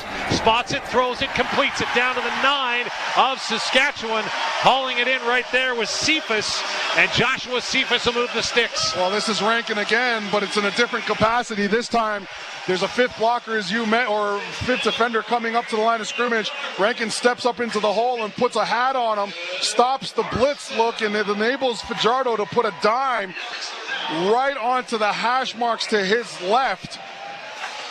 This is a great throw in between 3 Rider defenders and another first down, and now it's 1st and goal, Dave. Yeah, inside the Ashdown Furniture Appliances Interiors red zone.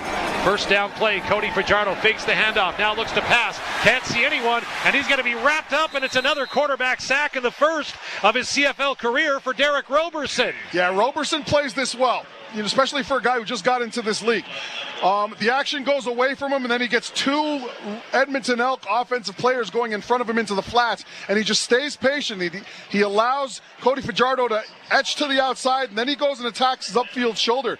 Cody isn't ready for the way he approaches it, and then eventually tries to escape, and Roberson goes and gets him. That's an outstanding play from a guy who probably hasn't seen that action in front of him very much. Loss of 5, 2nd and goal now for Edmonton from the 14. Fajardo back to pass, pressure comes, he pulls it down, gonna go for a run, gonna get tackled or almost finally caught from behind as Jameer Thurman gets him at the 6. Gain of 9 for Fajardo, but held shy of the first down and the goal line, but Jameer Thurman coming over to clean up Cody. Yeah, this is just good ball pursuit, right? Cody manages to evade 1 tackle, and Jameer Thurman, obviously a pro's pro, just plays a great ankle, runs down the line of scrimmage, or essentially the new line of scrimmage that is set when Cody Fajardo runs this football, and goes and makes a solid tackle. He's in coverage. Antoine Brooks gets beat, but he's there to clean it up. Blanchard now going to try a 13-yard field goal attempt from the right hash. He's 2 of 2, good from 24 and 44 back in the first half. This one, no doubt about it, sails through, and the Edmonton Elks regain the lead. 16-14 is again another meeting of the minds following the special teams play. Nothing to come of it except a timeout. We'll come back with more in a moment. This is the 620 CKRM Cooperators Rider Broadcast Network. Play of the game? Touchdown! More like the game to play. The new Saskatchewan Roughriders Scratch and Win ticket. It's your chance to win 10 years of Rider season tickets, a premium suite for the home opener and the Labor Day Classic, and tons of Rider swag. Plus, 2 chances to win $75,000. Tickets available at your favorite lottery retailers. Proudly brought to you by Sask Lotteries, supporting sport, culture, and recreation across the province. Please play responsibly. Play 92, number 1 for throwbacks. Please don't stop the music. It's gonna be me. And home of Mark and Jess in the morning. Go to Rider games are the best, man. With friends, family members, you make such great memories that you take with you for your entire life. Some more vivid than others. Others maybe a little bit blurry. Mark and Jess wake you up 6 to 10 weekday mornings. Number 1 for throwbacks all day. Stream at play92.ca. Every moment of Rough Rider football is here. This is where the Saskatchewan Roughriders play. The 620 CKRM Cooperators Rider Broadcast Network. Hey Luke, it's Eddie Davis. Congratulations on 10 seasons in the broadcast booth on the Rider Broadcast Network. Here's to your next 10. ED. Oh, man. Doesn't get any better than Eddie Davis, man. Number 29. That guy was a staple in the backfield. One of the first pros that really showed me how to last and just not in between the lines, right? I remember asking pros how I could make a career of this league, and one of the first guys I asked, he pointed to Eddie Davis, said, do what that guy does. And so I asked Eddie Davis my first training camp, how do you watch film? And, man, the answer he gave me sat with me for the rest of my career, and it really helped me out. And he was such a great leader for us, one of St. Louis's finest. I always remember Eddie Davis telling us, man, I'm from St. Louis. It's the show me state, man. You got to show me something out there on that field. And what a great leader and a great Rough Rider. So the Riders are going to take over following the field goal, where they now trail 16-14 with 4:39 to go in the third quarter. Riders have it at their 40. Again, extra bodies along the line. Fake handoff to Conley. He'll then get the pass, but it goes off his outstretched arms. Joel DeBlanco over in coverage, so not a lot of room there as Harris kind of points towards the sideline for Conley. It's an incompletion and 2nd and 10. Yeah, really what we're trying to do here is Conley's essentially, it's a fake run, and then he gets out into the flat. You don't really want to go here, but you only go here because the play is breaking down and didn't really amount to nothing. Even if he had caught that, he was going to get tackled right away. So it was going to be 2nd and 10 regardless of the completion. So Harris and the Riders break huddle at their 40, left-hand hash. 5 receivers set for the Riders, 3 to the far side of the formation. Harris looks that way. 4-man rush for Edmonton. Now thrown over the middle. That's caught. Kian Schaefer-Baker. Huge hit at the end of the play, but somehow he hangs on up at the 52. He lands really awkwardly. It's a fantastic catch. He gets up in the air, but one of the defensive backs, it's... Is that Johnny Johnson III? Pardon me, not... It was Leonard Jackson. Was it Johnny Johnson III? Yeah, it was Johnny Johnson. Pardon me, not Kian. 88, not 89. Yeah, it was Kian. I'm right. Sorry. He gets hit at the legs and just lands really awkwardly, and he's down now. But, again, the defensive back hit him right up near the hips, to be honest. It wasn't necessary. It looked low. Nonetheless, that's a tough one to take, and it doesn't help because his cleats get stuck in the ground as he comes down. So goes and grabs that left knee initially, but hopefully he's okay. Well, he's getting some attention right now on the field. 3:45 to go here in this third quarter, and obviously concern on the Riders bench. Tavon Campbell did not come out to start the second half after that weather delay slowed things down as, again, Keyshawn Johnson just sitting on his rear end up at about the 51. Should go back to that sack for a moment by Derek Roberson, his first in the CFL. Of course, sacks this season brought to you by Quill Plain Chevrolet. Quill Plain Chevrolet, Buick GMC in Wadena, taking down high prices. Drive a little, save a lot at Quill Plains as Kean is up on his feet, walking slowly off the field towards the Riders' sideline. one of the guys that's playing really well in this game is Joel DeBlanco, first-round pick of the Edmonton Elks a couple years ago. He's all over the field, man. He's really good in coverage against these running backs. But also the guy who talked Keyshawn Johnson out of the first down catch a while ago, and he's all over the field today. So Deshaun Mims checks into the game for the Riders using a 5-receiver set on first down. Harris to pass, pumps once. Now he'll dump it off underneath near side to Conley. Gets to the 55, 50, turns the corner, 40, 35. Finally going to be pushed out of bounds at the Edmonton 30-yard line. But Quali Conley on a play that looked like nothing was going right turns it into something right and into Edmonton territory. Yeah, Conley is just in as a blocker initially, and when there's nobody there to hit, he kind of just turns around when the protection breaks down in front of Harris and says, hey, give me the ball. Harris flicks it to him, and it's a good job getting to the outside. He outruns a linebacker getting to the sideline and then up for a little bit more. But Harris just does a good job of just expanding and getting through his reads a lot quicker than he needed to because of the pressure he was faced with. 1st and 10 for the Riders on the 30 of Edmonton. Conley, the lone back in the backfield. Elks cheat to the line. Handoff to Conley. He jumps, does a pirouette, and then gets down inside the 25. Near the 24. We've got a couple of players down in the Riders' backfield. Slow to get up is Johnny Johnson. Johnny Johnson, yeah. Came in as an added blocker on that 5-yard carry.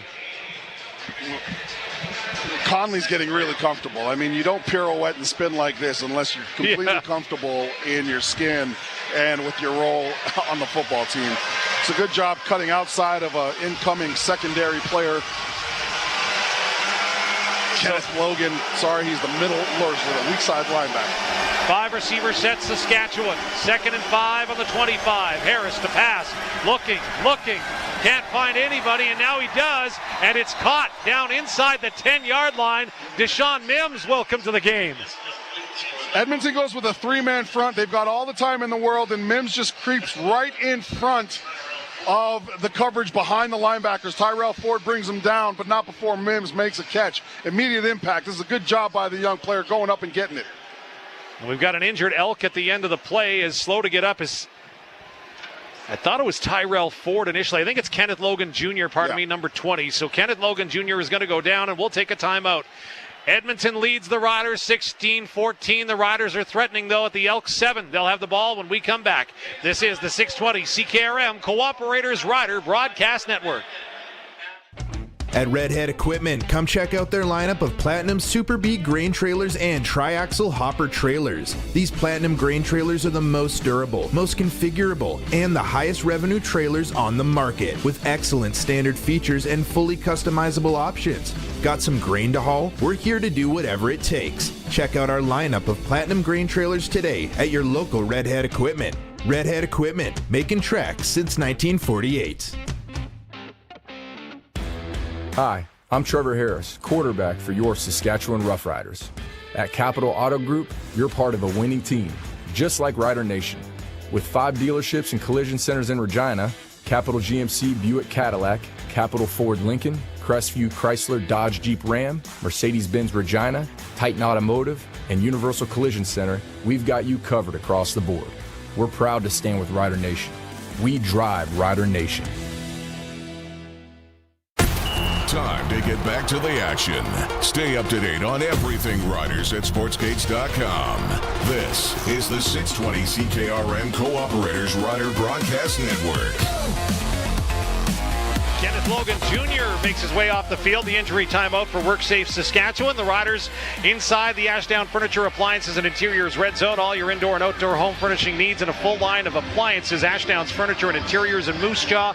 Riders set up 1st and goal at the 7-yard line. And if there's been a superpower of the Green and White's offense this year, it's Red Zone offense. They score touchdowns 76% of the time. Number 2 in the league. Wow, and with their kicking struggles right now, they're going to, again, go to key number 2. You've got to finish drive. So let's finish here. Get 6 points. Let Hale convert. Big down. Riders break huddle. 1st and goal from the 7.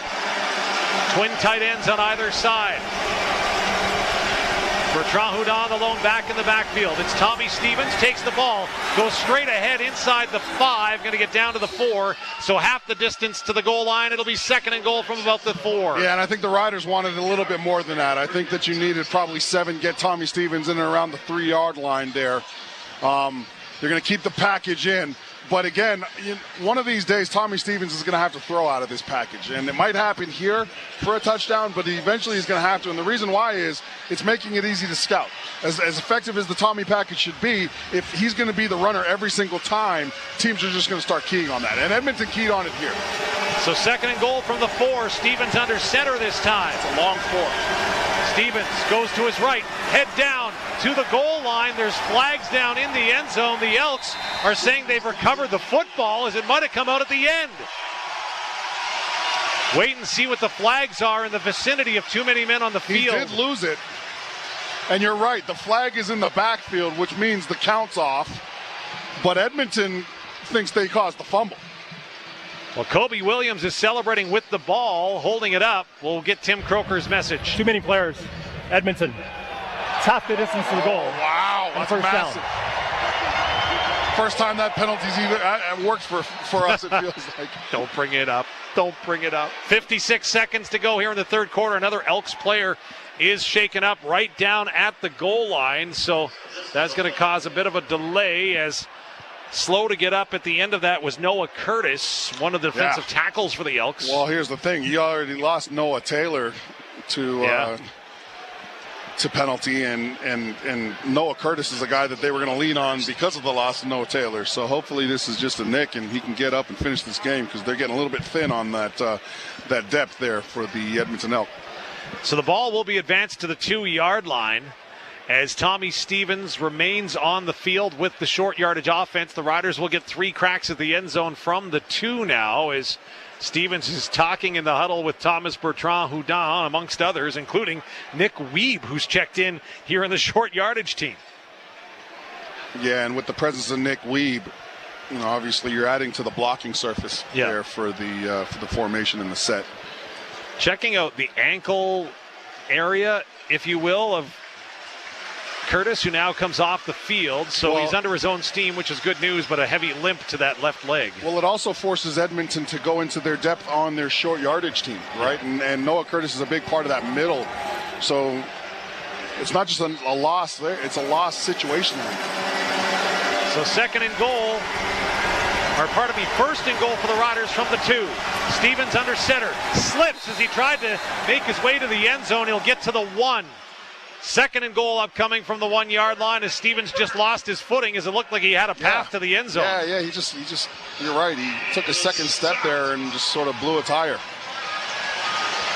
So the formation and package will remain the same for the Riders, who are in huddle right now with 24 seconds to go. Wind at their back here in the 3rd quarter. Now, it's not a substantial breeze, but it's enough to let you know that it's there. So Stevens in under center once again. Likely final play of the 3rd quarter. To his right, to the goal line. No signal yet. Sorting it out. Touchdown, Riders! Tommy Stevens will punch it in for his 3rd touchdown of the game. It's a hat trick for touchdown Tommy, and the Riders are back in front. You love to see this out of Stevens. He takes one step, and instead of continuing to find some space on the outside, that one step is just meant to get him right over the guard and tackle, and then he forces his way across the line of scrimmage. Key number 2 is finish drives. They just did that with Tommy Stevens. Great work, great execution by Saskatchewan. So the Riders jump back in front, and they're going to go for 2. Yeah, leading you're up by 5 4 right now. You're up 5, so 4. My math is terrible. I was like, maybe it's my math. No, I'm looking at it. You're right. New math. 20 minus 16 is 4. Thank you, Dave.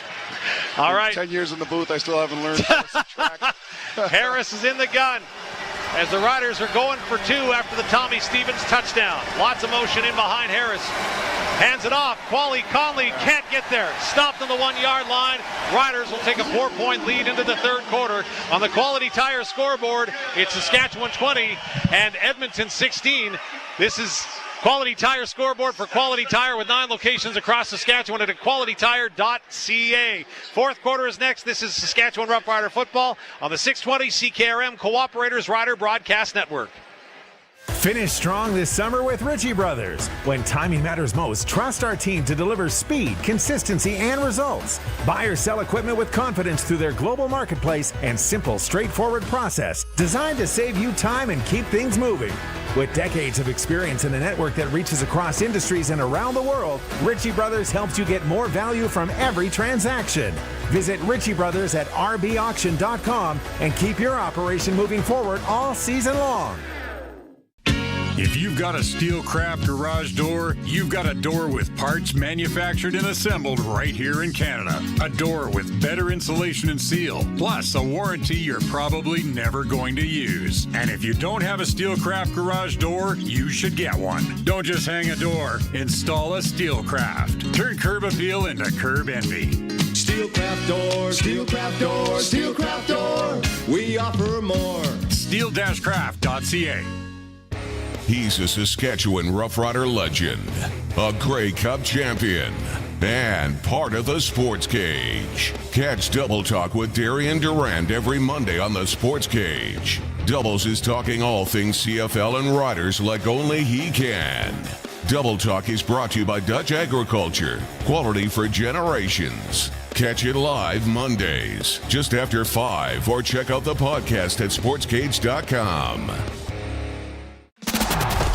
Don't go anywhere. Anything can happen. This is fourth quarter Saskatchewan Roughrider football on the 620 CKRM Cooperators Rider Broadcast Network. Hi, this is Mike McCullough, former teammate and current mentor to Luc Mullinder. Luc, just wanted to congratulate you on 10 years on the radio. I'm so happy you found a career that you're halfway decent at. You lasted about 9 years more than I thought you would, but congratulations on that. I wish you the success on the next 20 to 30 years on the radio as well. Love hearing you when I'm out here in Ontario at my cottage, just listen to the game on the radio with my feet in the sand. So I appreciate all you do it there, as do most of the Rider fans, and I wish you all the best and a continued success on the radio. Take care, buddy. Oh, man. Mentor Mike McCullough. Yeah, you know what? Mike McCullough, I mean, a guy that helped me tremendously when I was a young player, getting in on the rotation, especially in our Tiger defense. So you talk about dependability. McCullough is the reason why he's in the Plaza of Honor, is how dependable he was, not just on the field, but mentally. Man, he was a stabilizing force for us, always knowing where everybody was supposed to be. And you're one of my favorite teammates, even though he's an acquired taste like beer. Alex Hale kicks off, a high one that's going to get caught up in the wind. Javon Leake will take it at his 22 on the far side for Edmonton.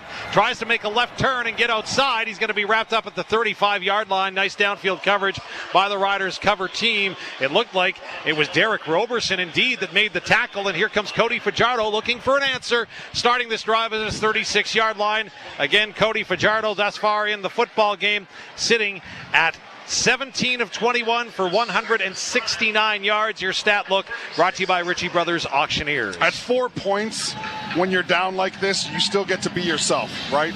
When you're Edmonton, you can still involve your running backs. You can still throw short. You're not down by any stretch. No need to panic. Extra bodies on the O-line for the Elks on first down. Handoff goes to Rankin, goes to his left. Will get up across the 40-yard line for a gain of about 4 on first down.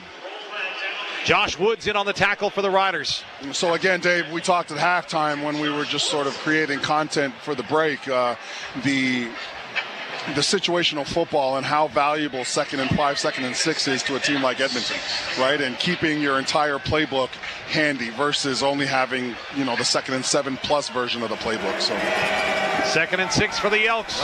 Lots of pre-snap motion. The Riders are going to say the Elks jumped, pointing towards towards the right tackle, Jordan Murray. CF referee Tim Croker agrees. Man, I'm going to be honest. I thought Edmonton moved here first. I thought it was the right guard that moved. It looks like they're going to give it to Saskatchewan, or give it to Edmonton, if you will. But no, they're going to take him out. Offside. Saskatchewan number 98. So Desmond Evans, who turns 30 tomorrow, gets flagged for the offside. So. Well, here's the thing, right? You got Roberson that's getting a few more plays. Even though he just got here, and you want to prove your value on the team, trying to get off the ball. I understand it, but you've taken a 2nd and 7 and made it a 2nd and 1. Fajardo going to run right into the arms of Jackson Ford. This will be close. I'm not sure that Ford got it. No, Ford didn't get him on it. I think we're ahead of the sticks here before Ford makes this tackle, unfortunately. So it would be a first down for the Elks, and yes, that's where they're going to spot it. Tim Croker indicates that. Well, so the Elks go first down. And that was a throwaway down for the Elk anyways. Yeah. They could have gone for that at 2nd and 1. They knew they were going to go for it on 3rd and 1. So Edmonton first down now at their 46. 13:25 to go in the 4th quarter. Riders lead by 4. Fajardo in the gun. 3 receivers near side. Fajardo back to pass. Looking, going to load it up. Firing over the middle. It's up. And it's almost intercepted over top of the intended target, TJ Luther. And the Riders couldn't squeeze it as coming into the middle to make the play for Saskatchewan was Jonathan Edouard. Yeah, you've got a number of Rider defenders in and around this football, but this is a coffin ball. Yeah. If there ever was one. It's high, it's exposing the ribs of your receiver, and there's Jackson Ford bearing down on him as he's in the air. So for the receiver's sake, it's probably good they didn't catch it. 2nd and long, Edmonton. Can they convert again? Ball at their own 46. Fajardo in the gun, back to pass. Looks, pressure comes. He'll step up to get away from it. Now he's going to load it up, throws it down the field. What a catch! Great catch down the middle of the field. Is coming up with it was Julian Grant as he was in an epic battle and just used body position to get in front of the defender, and he'll step up for the big first down in front of Edouard. Savage Mike Rose is having a good game. We're getting a lot of pressure on Cody, but he's finding space to adjust the launch point and run out. So he runs out here, and then you can see him. He just basically tells his receiver to move back towards him, and it's exactly what the Elk receiver does. And Cody puts it in his breadbasket. Ball at the 38 of Saskatchewan. Elks are moving. Fajardo, high snap, corrals it, fakes the handoff. Now he'll throw it. That's complete underneath. With room to run is Luther inside the 20 to the 19 of the Riders. And it'll be another first down. Well, he hasn't gotten 157 yards like he did last game, but this is a great scheme. He starts outside, then cuts back in over, the linebacker's in coverage. Cody hits him. And the Elk are rolling here. Riders change up personnel. Ball now inside their 19 at the Ashdown Furniture Appliances and Interior Red Zone. Fajardo in the gun. One back in the backfield, standing behind him now. Calls for the ball. Clean snap, hands it off to Leak. Leak going to get 3-4. Second effort will get him near 5 yards inside the 15 to almost the 14. You're right. It looks like Leak is going to run into a tackle at the 3-yard mark, and then he just continues to battle. He gets out of Evans's grip and ends up. Well, the Riders are saying they've got the ball. Caleb Sanders ended up with it at the end of the play, and just because you pick it up off the ground when the running back puts it down doesn't mean it was a fumble. Fair. So a gain of 4 for Leak on first down. 2nd and 6, Edmonton. And if you're the Elk right now, you want your quarterback, and he's been playing fantastic so far, but you don't want anything to be forced here. Fajardo in the gun. Luther in motion. That sends 3 receivers to the far side of the formation. Fajardo looks there. That ball is complete to the 10, but it comes out at the end incomplete. I thought it was a completed pass, but a nice job by the Riders to converge on the ball. Make the tackle is trying to hit O'Leary Orange in the flat as Edouard comes up to make the play. Well, we saw Keyshawn Johnson starting to run without catching the ball, and here I think O'Leary Orange does this a little bit of the same thing. He's already at the sticks, but what he's trying to do is he's trying to reach the ball across the line to gain, and he does that prematurely and doesn't bring the ball in. And it's what has Edmonton, instead of playing on the first down, kicking a field goal. 17-yard attempt for Vincent Blanchard, 3 of 3 today. This one is up and through, and the Elks cut the lead back to a single point. 10:20 to go in the 4th quarter. We'll take a break and come back with more from Edmonton in a moment. This is the 620 CKRM Cooperators Rider Broadcast Network. Cooperators wants to remind you that if investing is the only way you're preparing for the future, you're only considering half your options. By making investments and life insurance part of your investment plan, you get the full financial picture. Plan your future holistically with investments and life insurance. Cooperators does both. Call Chris Olson in Saskatoon at 306-934-7338 today. Cooperators, investing in your future together. Mutual funds are offered through Cooperators Financial Investment Services, Inc. to Canadian residents, except those in Quebec and the Territories. If you want to optimize yields and profits, you need the power of PRS technology from Western Ag. An accurate measure of the soil's power to release nutrients, a customized crop plan, a complete understanding of the best crop options for your fields, and a network of professional agronomy consultants. That is the power of PRS technology from Western Ag, helping you grow more profit. Go to growmoreprofit.com and sign up your farm for soil sampling. Discounts apply for new acres booked before September 15th. Time to get back to the action. Stay up to date on everything Riders at sportsgates.com. This is the 620 CKRM Cooperators Rider Broadcast Network. Dave Thomas and Luc Mullinder up in the Steffes Auctioneers broadcast booth at Commonwealth Stadium. Steffes Auctioneers, selling land and the equipment to farm it. Find out more at steffesgroup.com. The Roughriders will take over the football on their 40-yard line after that 17-yard field goal by Vincent Blanchard to make it a 2019 lead for the Riders with lots of time to go here in the fourth quarter. So now the Riders, as you continue to try to score points, you get to be also mindful of the clock, right? It's not going to play a factor on this game right now at the 10-minute mark, but as this time melts away, it obviously will, right? We know how important that last 3 minutes is in the CFL, and again, it's not the same score-wise in terms of last week, but it's every bit as good a game as we saw last week. So Trevor Harris has tight ends in along the line on first down from the 40-yard line. Conley, the lone back in the backfield. Three receivers go far side. The Rider offense looking with and working with the wind in their face here in the fourth quarter. Harris calls the receivers to the line, drops back to pass. Looks over the middle. It's caught down to the 50 of Edmonton. Nice catch there and hauling it in for the Riders. Del Duncan Busby, as Kean Schaefer-Baker has not returned to the field since being shaken up last quarter after half. Yeah, Del Duncan Busby sitting at about 10 yards just between the numbers of the hash to Trevor Harris's right. Harris throws this ball quickly. He knows he's going to have to get rid of it. He doesn't have a ton protection-wise, so it's great execution. Down to the Elks 49-yard line, 9:33 and counting to go in the fourth quarter. Riders in front by 1. It's 1st and 10 from the right-hand hash. Conley, the lone back in the backfield, takes the handoff on first down, runs into an O-lineman, tries to get outside, puts the shoulder pads down, maybe gains a yard or two. 2nd and long, Saskatchewan coming up. Continue listening or hearing Morley Scott in the back of our minds. This is a man's game today, and that's exactly what it is. This is great scraping in pursuit here by an Edmonton Elk defender coming from the right side of the line all the way to the left side. Getting a hat on Conley, who's made a couple of really good plays here today. But you're going to need another one if you're going to get past 2nd and 8. Wally Conley tonight running the football. 11 carries, 47 yards. It's 2nd and 9, Saskatchewan on the Elks 48. Harris to pass. Feels the pressure, steps up, now throws it. That ball is complete. Another huge hit at the end of the play. But look who it is. So Johnny Johnson the third. Edmonton goes from showing one safety to going into cover 2 pre-snap to at the end of it dropping into 4 essential safeties, right, and playing zone. And we get some time for Trevor Harris to wait for his routes to develop in front of him.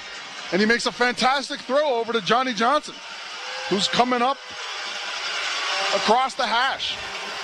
Ball down to the Elks 22-yard line. 1st and 10 Riders. 8 minutes to go in the fourth quarter. Harris near side. Ball is complete. 20, 15, 10. Johnny Johnson dives for the end zone, but he's out of bounds at the 6. He tried hard, but got out of bounds at the 6. It is a first down for Cooperators Bazandowski Insurance and Financial Services, however. And the Riders have gone to that wide receiver screen here, Dave, a couple times, and it hasn't worked out. This is the first time it really works out. Great job by your blocking wide receivers here, but another great job here by Johnny Johnson, just fluidly catching and running, right? There was no pause between catch and run here. It all happens at the same time, and it allows him to maximize the opportunity to get towards the sideline and down. And the Riders are 1st and goal on the 6. Left-hand hash for Trevor Harris, who's in the gun. 4 receivers far side. Conley, the lone back in the backfield, gets the carry. Not going to get much as he was wrapped up at the ankles right at the line of scrimmage. He'll fall forward near the 5. It'll be 2nd and goal there for the green and white. I think it was Cordell Jackson. I mean, he had a tough time last game in man defense, but he's made a couple critical run stops here. He joins the line of scrimmage late as a blitzing halfback and ends up getting a hat on Conley's legs. The Riders looking at second and goal, but it's really from about the 4-yard line. So Harris is in the gun, sends 2 receivers far side.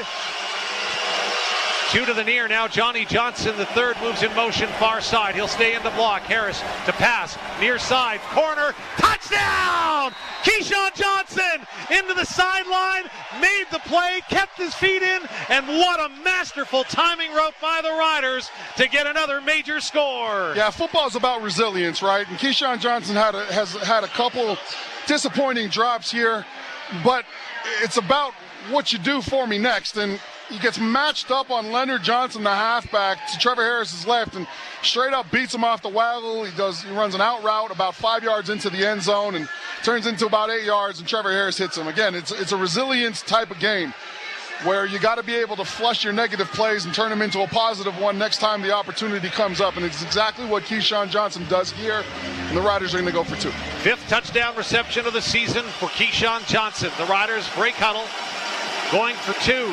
They were stopped once on a carry by Conley. This time, 5 receivers set. Harris being pressured, gonna throw it up, far side, looks like the same play, and it works again! Far side, 2-point convert is good. Trevor Harris threads the needle once again to Keyshawn Johnson, running a little out on the far side this time, and it's good, and the Riders extend their lead 28-19. It's against Leonard Johnson again. And this time he kind of runs into Leonard Johnson and then runs him off with the shoulder. And instead of being on the left side of the field to Trevor Harris, he's on the right side this time, and it's a conversion. And now critical here because it's a 2-possession game. Riders lead 28-19 with 6:17 to go. This is the 620 CKRM Cooperators Rider Broadcast Network. Great coaches make great calls. And at home, you're in control of the game. Add SaskTel TV to your lineup and enjoy popular channels, including sports in stunning 4K for as low as $40 a month. So, what do you say, Coach? Ready to add in the difference maker?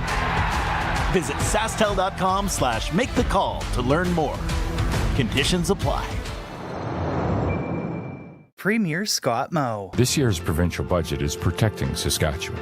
Saskatchewan's trade is less reliant on the U.S. than any other province. But even so, geopolitical challenges are impacting our economy and our province's finances. The provincial budget protects important services like health and education.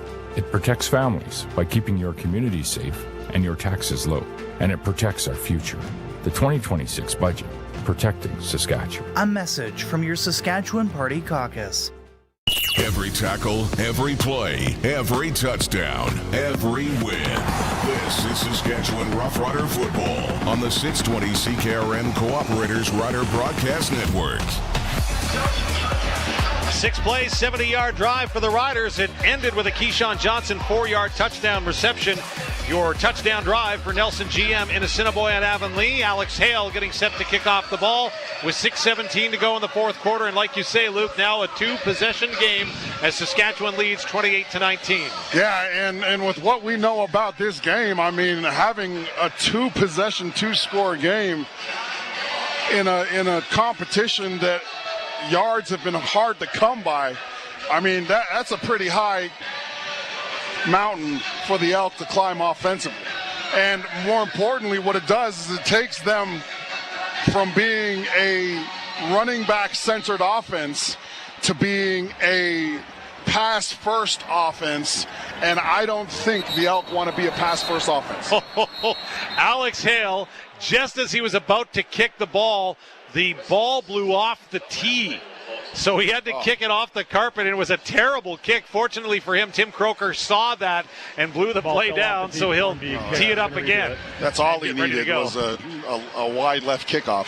It would have been, Rider Nation would have been at his throat, man. I'm telling you, those call-in shows would have gotten lethal. Glad the ref caught it. There you go. Oh, yeah, you're right, Dave. It just blew it right off the tee right at the last second. Half a second, right?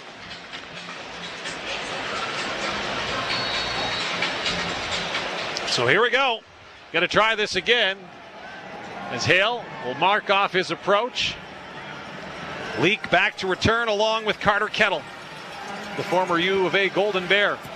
Hale, better kick this time. It's going to hang up in the wind, though. Leak has to sprint up to it, takes it at his 32. Going to be forced out of bounds, though, after a return of just 4 yards, maybe 5, to the 38. Yeah. And here comes Cody Fajardo on the Elks offense with 6:16 to go in the ball game. Yeah, and it's Cody Fajardo, again, with a conceptual shift, I think, moving forward in this last 6 minutes, right? You've got to get downfield. You've got to gain yards with your arms. You're not going to be able to rely on your running game that really hasn't gotten going anyways. But still, I think that this is a tough one for the Elks to find themselves in. Tight end in on the line, sprints out now into a 5-receiver formation for the Elks. Fajardo back to pass, looks over the middle, it's up, he's got a receiver into Saskatchewan territory, and more to the 40, still on his feet, 30, finally caught from behind by Burgess, but a big catch over the middle by Austin Mack. No, it's not Austin Rank. Justin Rankin. It's Justin Rankin. Pardon me. Just as I'm like, oh yeah, this is an impossible mountain to climb, they split out all their wide receivers, including Rankin, in the slot, and they run seam routes, and Cody just allows them to run into this ball, and Rankin displays great hands, catches the ball, and finishes it off. And what seemed like a big mountain to climb turns into a smaller hill if they can score quickly. 1st and 10 Edmonton from the Riders 21 following the reception by Rankin. Fake the handoff, now thrown down towards the 5, 4, and it's stopped there as Cody Fajardo saw pressure coming, got rid of it quickly for a big catch there, right down to the 4, and I think that's Austin Mack this time. That's Austin Mack, and it's in the slot where he's not used to, or the Riders aren't used to seeing him a ton. He's just running a stop route at about 5 and does the rest. This is impressive because, again, we didn't see this all game. Yeah. Right? The ability to get downfield this quickly, and now when the game's on the line, they managed to put it together. 1st and goal, Edmonton from the Riders 5. Receivers move in motion, pre-snap far side. Fajardo to pass, end zone, up, touchdown! Right to the back of the end zone between a pair of Rider defenders who are down and shaken up as TJ Luther hauled it in at the end of the play between the 2 receivers. Quick touchdown strike for the Edmonton Elk offense. I just don't understand. We haven't seen this all game. And when you're the best team in the league, I guess you got to turn it on when it matters. And this drive is spectacular in terms of doing just that. Now we've got DeMarcus Fields and Jackson Ford who ran into each other a little bit banged up. Both of them are up, though. And just like that, we're back into a one-possession game with essentially no time being ran off the clock, Dave. So Edmonton needed a lot of things to work for them, and right off the bat, they do. And Fajardo tempted fate with that throw as he split the uprights. It went just over the crossbar between the uprights into the arms of TJ Luther. The point after from Blanchard is up, and he puts it through, and it's down to a 2-point ball game. 28-16, the Riders lead with 4:27 to go. We'll take a break.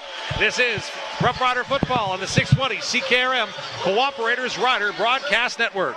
It's that time of year again. Is your tractor ready for all the hardcore tilling, high-volume air seeding, and grain cart work your large acre farm has in store? Maybe it's time to consider a Xerion. With up to 653 horsepower, class-leading hydraulic flow, a CVT transmission, and the quietest cab in its category, the new Xerion 12 Series is built on a solid frame to safely handle your biggest implements. Kloss delivers equipment, parts, and service support that keep you running. Go to kloss.com to learn more. Kloss, are you made for more? Sun's out, top down, pedal to the metal with the wind in your hair. And hey, I like your summer tires. Summer tires? Yeah, some are cracked, some are bald, all need replacing. Let Quality Tire make sure your tires are road trip ready so you can have peace of mind as you head off to your first or next summer adventure. Next stop, Quality Tire. Quality Tire, trusted for the road ahead, with 9 locations across Saskatchewan. QualityTire.ca. You love football as much as we do. Talk Riders anytime at sportsgates.com. This is the 620 CKRM Cooperators Rider Broadcast Network. Hey Luke, congratulations on 10 years in the broadcast booth. Hard to believe it's already been a decade. It was an honor playing with you as a teammate, and it's even more exciting watching you bring the pride and preparation to the Rider Nation for every broadcast. Cheers, and here's to another 10. Scott Schultz, former teammate of Luc Mullinder. Well, I don't know what happened to your... There we go. Heard it from a lot of close friends, during this broadcast, man. And Schultz, he is not only just a friend, but a guy that, really helped mentor me. Just sort of like with how to see the next phase of your life and how important it was to actually lay the foundation for the next phase of your life. And I think that as football players, it's really hard, no matter how prepared you think you are for the next phase of your life, to actually walk into it. So you got to keep guys like Schultz around, man. He's been a great friend. He's one of the greatest teammates. And, I'm the one who's honored, man, because sharing the field with these guys that have talked today was the pleasure of my life. So Blanchard will kick it off. High kick that's going to go between the uprights and through the back of the end zone. So the Riders going to get terrific field position. No point because the Rouge doesn't count in 2026 in that instance. So Riders do a good job, and they'll get the ball at the 40-yard line with 4:27 to go. 2:13 was all it took for the Elks to make it a one-score game from a two-score game. We'll see what Trevor Harris has up his sleeve. I think he'll jog on out. I think Blanchard was just using that kickoff to warm up for a long field goal if he needed one. So that's why he put it about 90 yards on it. All right, now if you're Saskatchewan, the ball is in your court, and the clock is your best friend, right? So you play inbounds football. If you're a receiver or running back with the football, just try to stay inbounds with it. Let's get as much time off that clock while we're advancing down the field. 4:13 and counting to go in the fourth quarter. Riders bring the big body package in. Hand it off. Paulie Conley stops. Trying to get away, but he's caught by a foot. Going to get maybe a yard. It'll be 2nd and 9. Well, Edmonton's playing the run the whole way. They got 8 guys. And they attack as soon as Conley, makes a step towards the football. They attack that side. You've got Joel DeBlanco throwing his body in. You've got number 15 all over the field. And a timeout for Edmonton. Daniel Jabome as well, number 45, the middle linebacker, came in to make the play as Mark Killam has called a timeout. And he's come out well onto the field right now to try to get the officials' attention as I think the clock continued to run. I'm telling you, man, 45. Daniel Jabone he's a really good player. He's a young player in this league, but I've enjoyed watching him play. Rookie out of Rutgers. He's done a lot of things right for the Edmonton Elks defense that's enjoyed a resurgence this year under defensive coordinator J.C. Sherritt. Well, more importantly, Dave, this is what Commonwealth Stadium is supposed to sound like on a 2nd and 7+ situation with the game on the line. There's 30,000 fans of the CFL in here, and it's loud as ever. And we've missed this in Edmonton. So ball in the left-hand hash for Trevor Harris, who's talking to Tim Croker, who's desperately trying to get the attention of the timekeepers as the clock kept running during the timeout that the Elks had called. Now they put the clock back to 3:50, which is where it should be. Croker will go into the huddle, tell Harris, okay, I'm blowing it in. Riders break the huddle, send 3 receivers far side of the formation. Again, no Kean Shaper-Baker went down with an injury in the third quarter. Harris in the gun, uses stop motion to get the team to declare Elks don't flinch. Now here comes the pressure from Edmonton. Harris reads it, steps up, throws it underneath. That ball complete, but it'll be well shy of the first down as Paulie Conley can only get to the 45, 5 yards shy of the first. Well, it's Joel DeBlanco. Paulie is initially a blocker here for any extra pressure that Edmonton brings, and when they don't bring it, he becomes a wide receiver, but DeBlanco is all over him. I mean, he's played well this game. He's been all over the field, making plays there in the most important time for the Edmonton Elk. He comes up again, and there's plenty of time. We're getting down to about 20 seconds towards that 3-minute mark. So Oscar Chapman to punt the football into the wind with 3:15 and counting to go. Need your cover teams here, Dave. Chapman, clean snap from Benson. Now he's going to try to get it to the near sideline, and that's where it'll settle for Devon Leake. Takes it at his 15, starts up the near side to the 25, jumps out of bounds at the 28-yard line with Jackson Ford in the vicinity.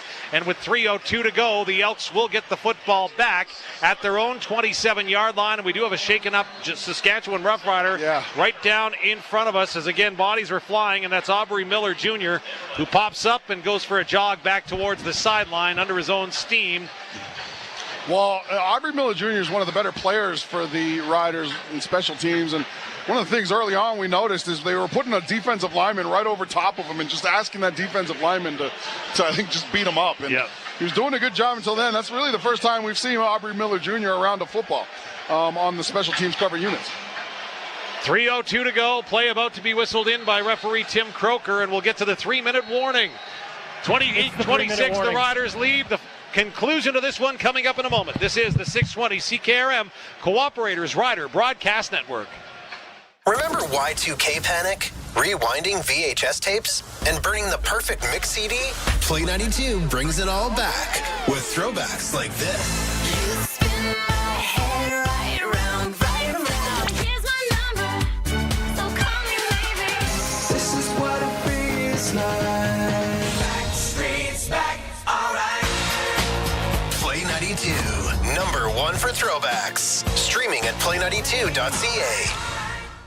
More power, more output, more comfort. The Fendt Ideal Combine is ready to roll on your farm. The most innovative and modern combine on the market, the Fendt Ideal Combine has exceptional efficiency backed by the industry's best warranty. An unbelievably comfortable cab. The Fendt Ideal Combine is ahead of the game and the best in the game. The Fendt Ideal Combine is ready to roll on your farm. See for yourself at Nick's Service in Emerald Park. nicksservice.com. Every moment of Rough Rider football is here. This is where the Saskatchewan Roughriders play. The 620 CKRM Cooperators Rider Broadcast Network. The 3-minute warning is brought to you by Brett Young Seeds. Lock in your acres with Brett Young Canola Seed, featuring Defender, disease protection, and dependable yields. Visit brettyoung.ca today. 3 minutes to go. And Luke, on behalf of myself, I finally get to do it. Congrats on 10 years in the booth. You had to carry me along the last 3. I appreciate everything you've done, and I love your family. So congrats on 10 years. Appreciate it, man. You know what? Again, it's very cool, and it's a role that you take seriously because you know that the fan base that you're talking to and you know the people listening really care about the Riders and about the CFL. So it makes it a special role, but you know it's always going to be about the fans, right? We're just the guys that are doing it right now, and Rider Nation is a special place, and it's really cool to do. So I appreciate it.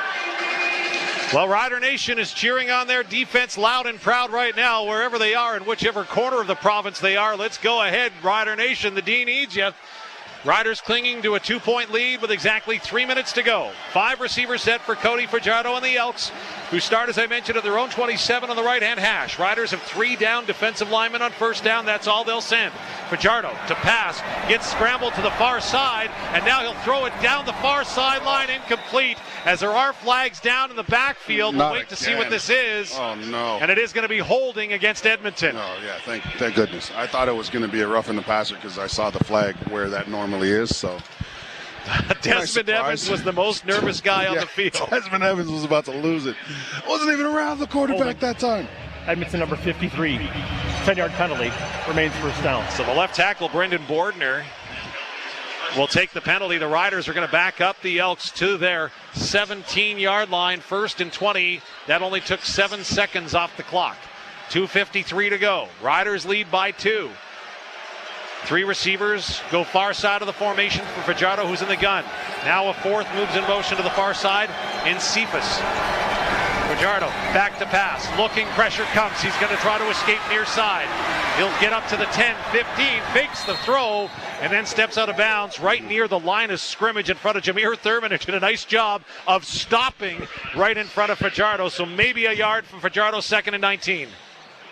Yeah, and there Cody just realizes, hey, I can't sort of extend this play forever and let the clock wind down. It's a good job coverage-wise. We got some good pressure from Desmond Evans up the middle, but even better job by the secondary. And more importantly, as those receivers started adjusting to Cody escaping the pocket, our Rider secondary stayed with him. Second down and 19.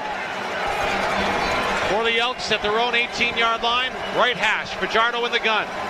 Back to pass. Pressure comes from the Riders, and they're going to get home inside the 5-yard line. A third sack of the day for the Riders' defensive line, and no bigger than now as Cody Fajardo is wrapped up and brought down. It looked like finishing him off was Josh Woods after initial contact by Desmond Evans. You got 6 on the line of scrimmage, and Evans is outside on the edge, and what he does is he loops in and up the middle, and he goes unblocked. He's the first guy that kind of hits Cody and gets him moving backwards, and then Josh Woods, number 2, comes and cleans it up. That's a disaster for the Elk. Quill Plain Chevrolet sack for the Riders means that Blanchard is going to have to kick this one away from 7 yards deep in his end zone. High spiraling kick. Daniel Weeb is going to settle under it at his 44-yard line. Starts near side, 50, 55, pushed out of bounds at the Elks 50. The Elks bench wants a penalty, none forthcoming. And now there's one late, and this might be on the Elks bench again for objectionable conduct. We'll wait and see, as special teams coordinator Des Catelier was right in the ear of the official. Well, I think that they think that there was a holding call, but that doesn't give them the right to just blatantly Wally Guano, the referee. After the play, objectionable conduct. Saskatchewan number 12. This is a 10-yard penalty. Wow, that's against Malcolm Bell. It makes this hard. So right now you're looking at some great starting field position for the Riders, right? Yeah. And you know that your kicker is 1 for 5 from plus 40 yards. So you want to get closer if you're going to get some points or at least a touchdown. And now you're knocked back, and this crowd's going to get loud again.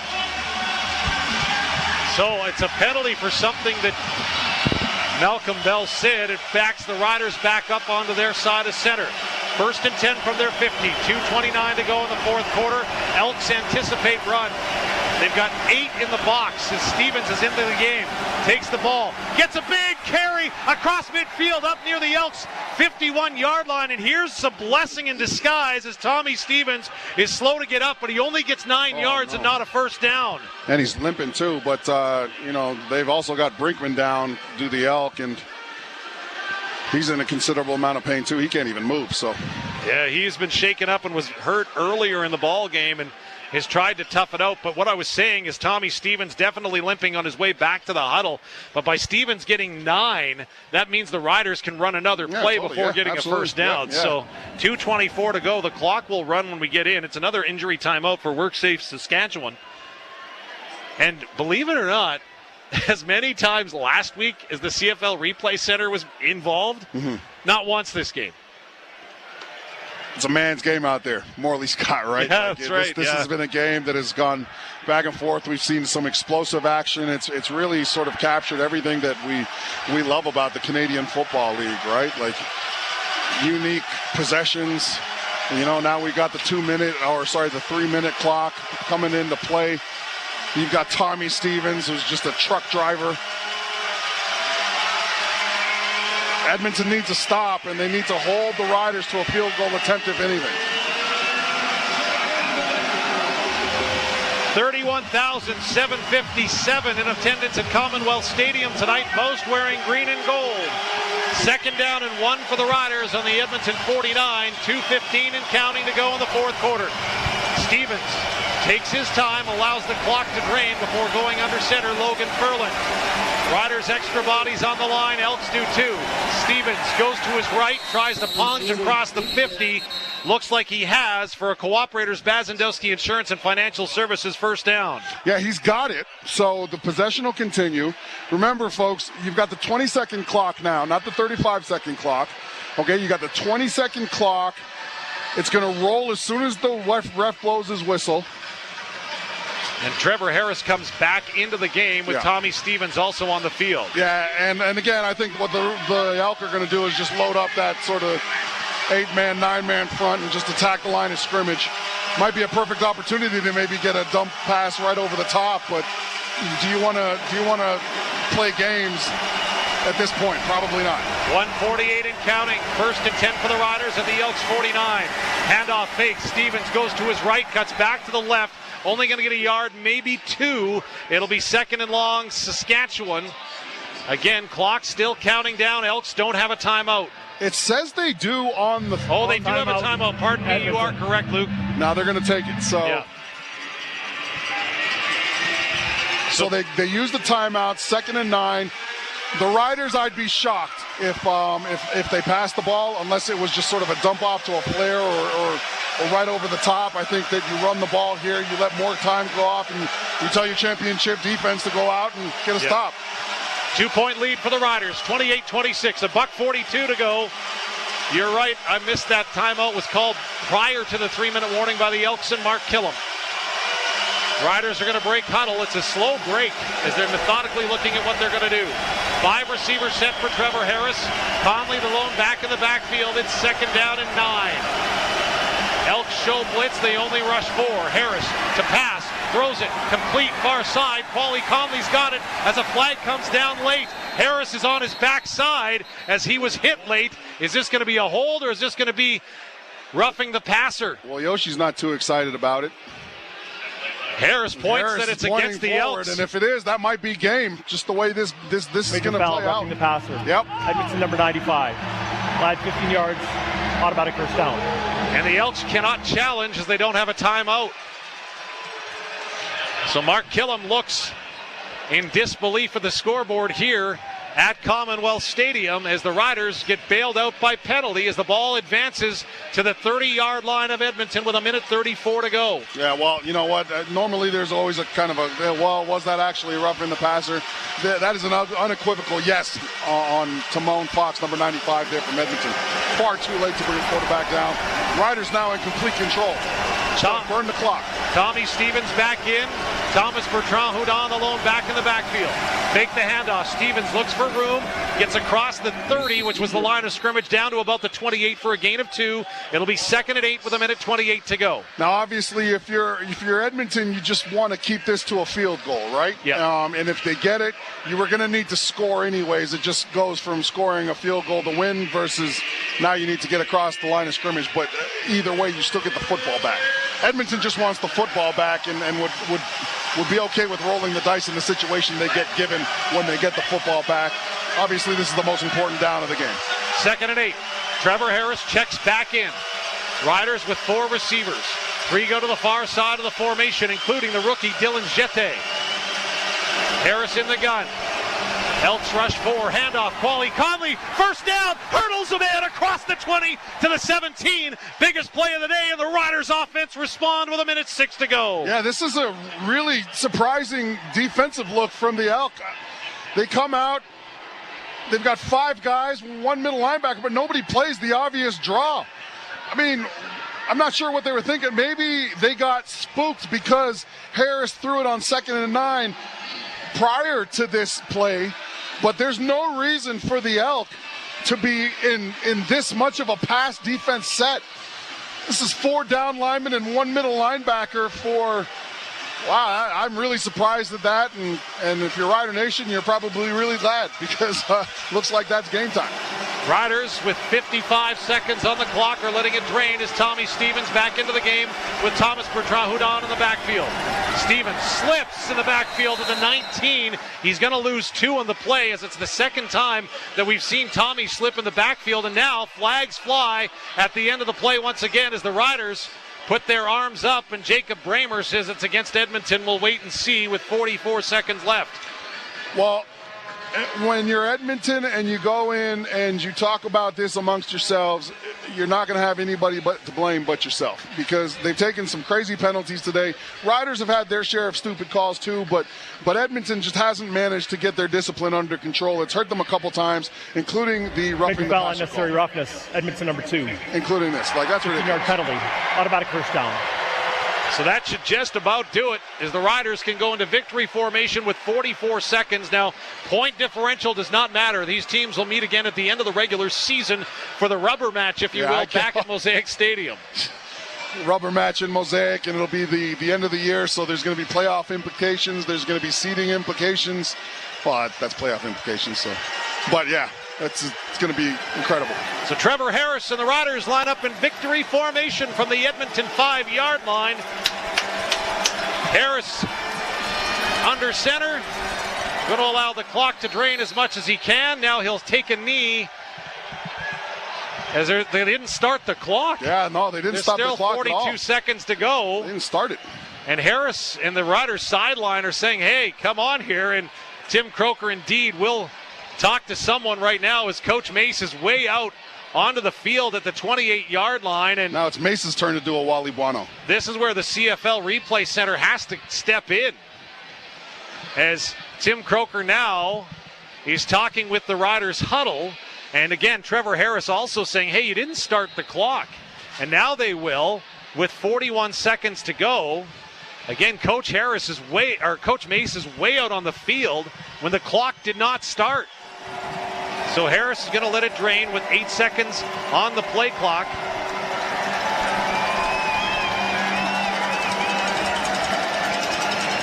"20 seconds, and Harris will do it. Again, we're going to have to come up with our game stars post-game in the locker room as Luc Mullinder. I think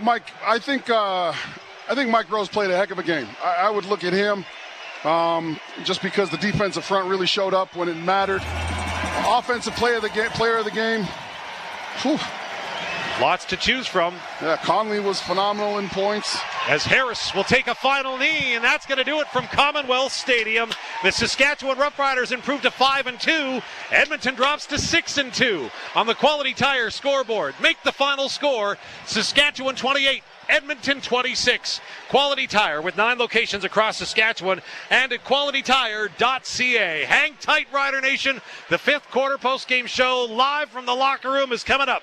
This is the 620 CKRM Cooperators Rider Broadcast Network. If you've got a Steelcraft garage door, you've got a door with parts manufactured and assembled right here in Canada. A door with better insulation and seal, plus a warranty you're probably never going to use. And if you don't have a Steelcraft garage door, you should get one. Don't just hang a door, install a Steelcraft. Turn curb appeal into curb envy. Steelcraft door, Steelcraft door, Steelcraft door. We offer more. Steel-craft.ca. Where was I when I won the lottery? I was watching TV. I was on a road trip. I was on a tractor. In my dad's shop. On the job site. I was in the delivery room. I was on a trail ride with my horse. Stars Lottery. When lives are saved, we all win. Your ticket supports critical care anywhere and gives you a chance to win over $4 million in prizes. Get yours today at starslottery.ca. License LR 260008. Saskatchewan only. 18 plus. Please play responsibly. You know what they say about Saskatchewan? It's the easiest province to draw. A land where watermelons belong on your head and bunnies hug you. It's also where you'll find UFA, the better choice for fueling up. Because we're Western Canadian through and through and have been since 1909. Whether you stop by or have your fuel delivered, choose UFA. Find your nearest location at ufa.com.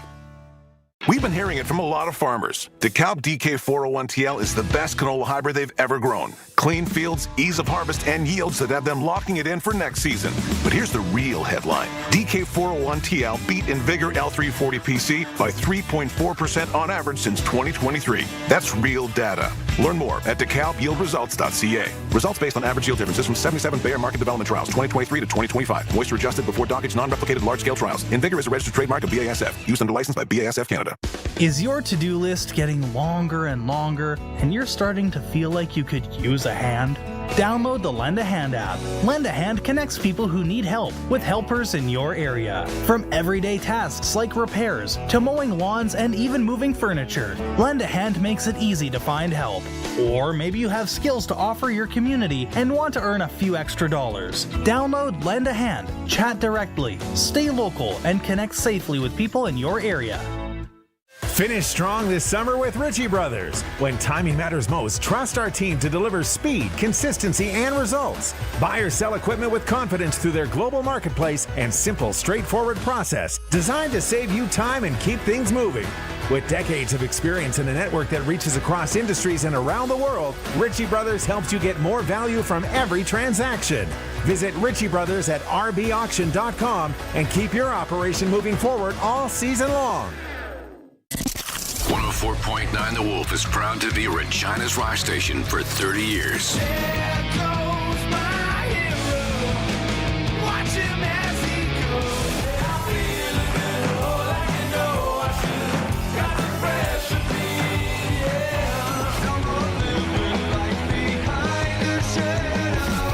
Streaming anywhere, anytime at thewolfrocks.com.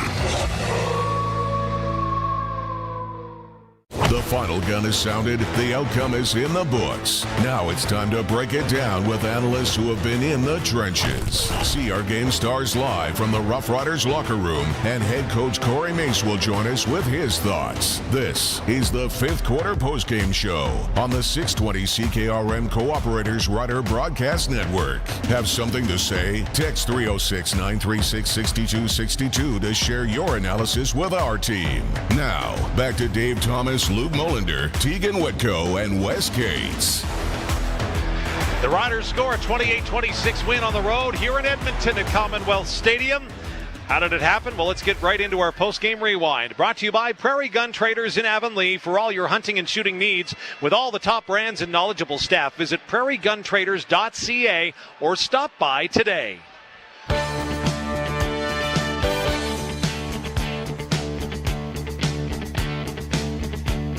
Hale puts up his left arm, approaches the ball, and we're underway here at Commonwealth Stadium on a gorgeous night for football. Second and goal for Fajardo. Hands it off. Rankin to the line. Hit. Bounces off and into the end zone.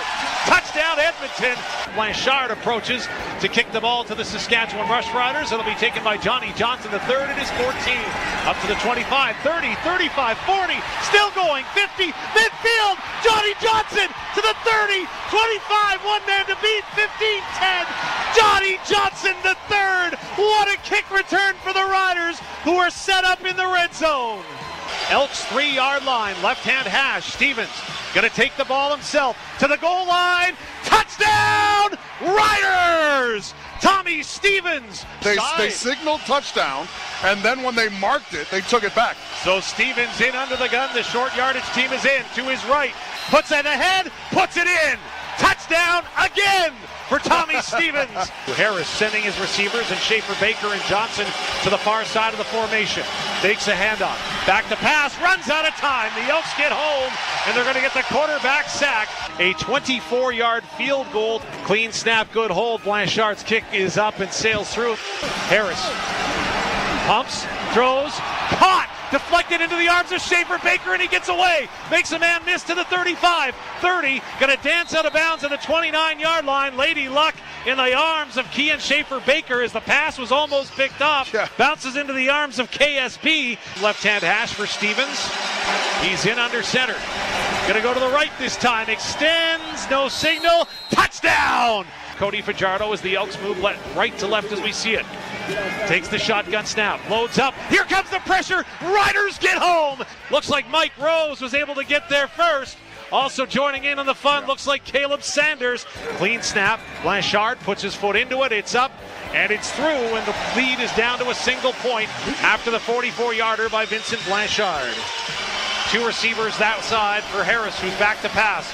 Gets some protection help. Now he's got a man open. Looking for Keyshawn Johnson. It's up, and it's intercepted. Tyrell Ford able to haul it in.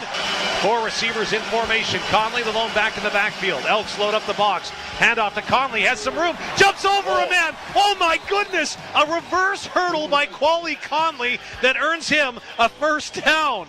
Quali just pulls a Saquon Barkley out of nowhere. Yeah, inside the Ashdown Furniture Appliances Interiors red zone. First down play, Cody Fajardo fakes the handoff, now looks to pass, can't see anyone, and he's going to be wrapped up, and it's another quarterback sack in the first of his CFL career for Derek Roberson. Now going to try a 13-yard field goal attempt. This one, no doubt about it, sails through, and the Edmonton Elks regain the lead. So Stevens in under center once again. Likely final play of the third quarter. To his right, to the goal line. Touchdown, Riders! Tommy Stevens will punch it in for his third touchdown of the game. 17-yard attempt for Vincent Blanchard, 3 of 3 today. This one is up and through, and the Elks cut the lead back to a single point. 2 to the near. Now Johnny Johnson, the third, moves in motion far side. He'll stay in the block. Harris to pass. Near side. Corner. Touchdown! Keyshawn Johnson into the sideline. Made the play. Kept his feet in. And what a masterful timing route by the Riders. Going for 2. They were stopped once on a carry by Conley. This time, 5 receiver set. Harris being pressured. Gonna throw it up. Far side. Looks like the same play, and it works again. Far side, 2-point convert is good. Trevor Harris threads the needle once again to Keyshawn Johnson. Running a little out on the far side this time. Tight end in on the line, sprints out now into a 5-receiver formation for the Elks. Fajardo back to pass, looks over the middle, it's up, he's got a receiver into Saskatchewan territory, and more to the 40, still on his feet, 30, finally caught from behind by Burgess, but a big catch over the middle. First and goal, Edmonton from the Riders, 5 receivers move in motion, pre-snap far side. Fajardo to pass, end zone, up, touchdown! Right to the back of the end zone between a pair of Rider defenders as TJ Luther hauled it in at the end of the play. Second down and 19 for the Elks at their own 18-yard line. Right hash, Fajardo in the gun.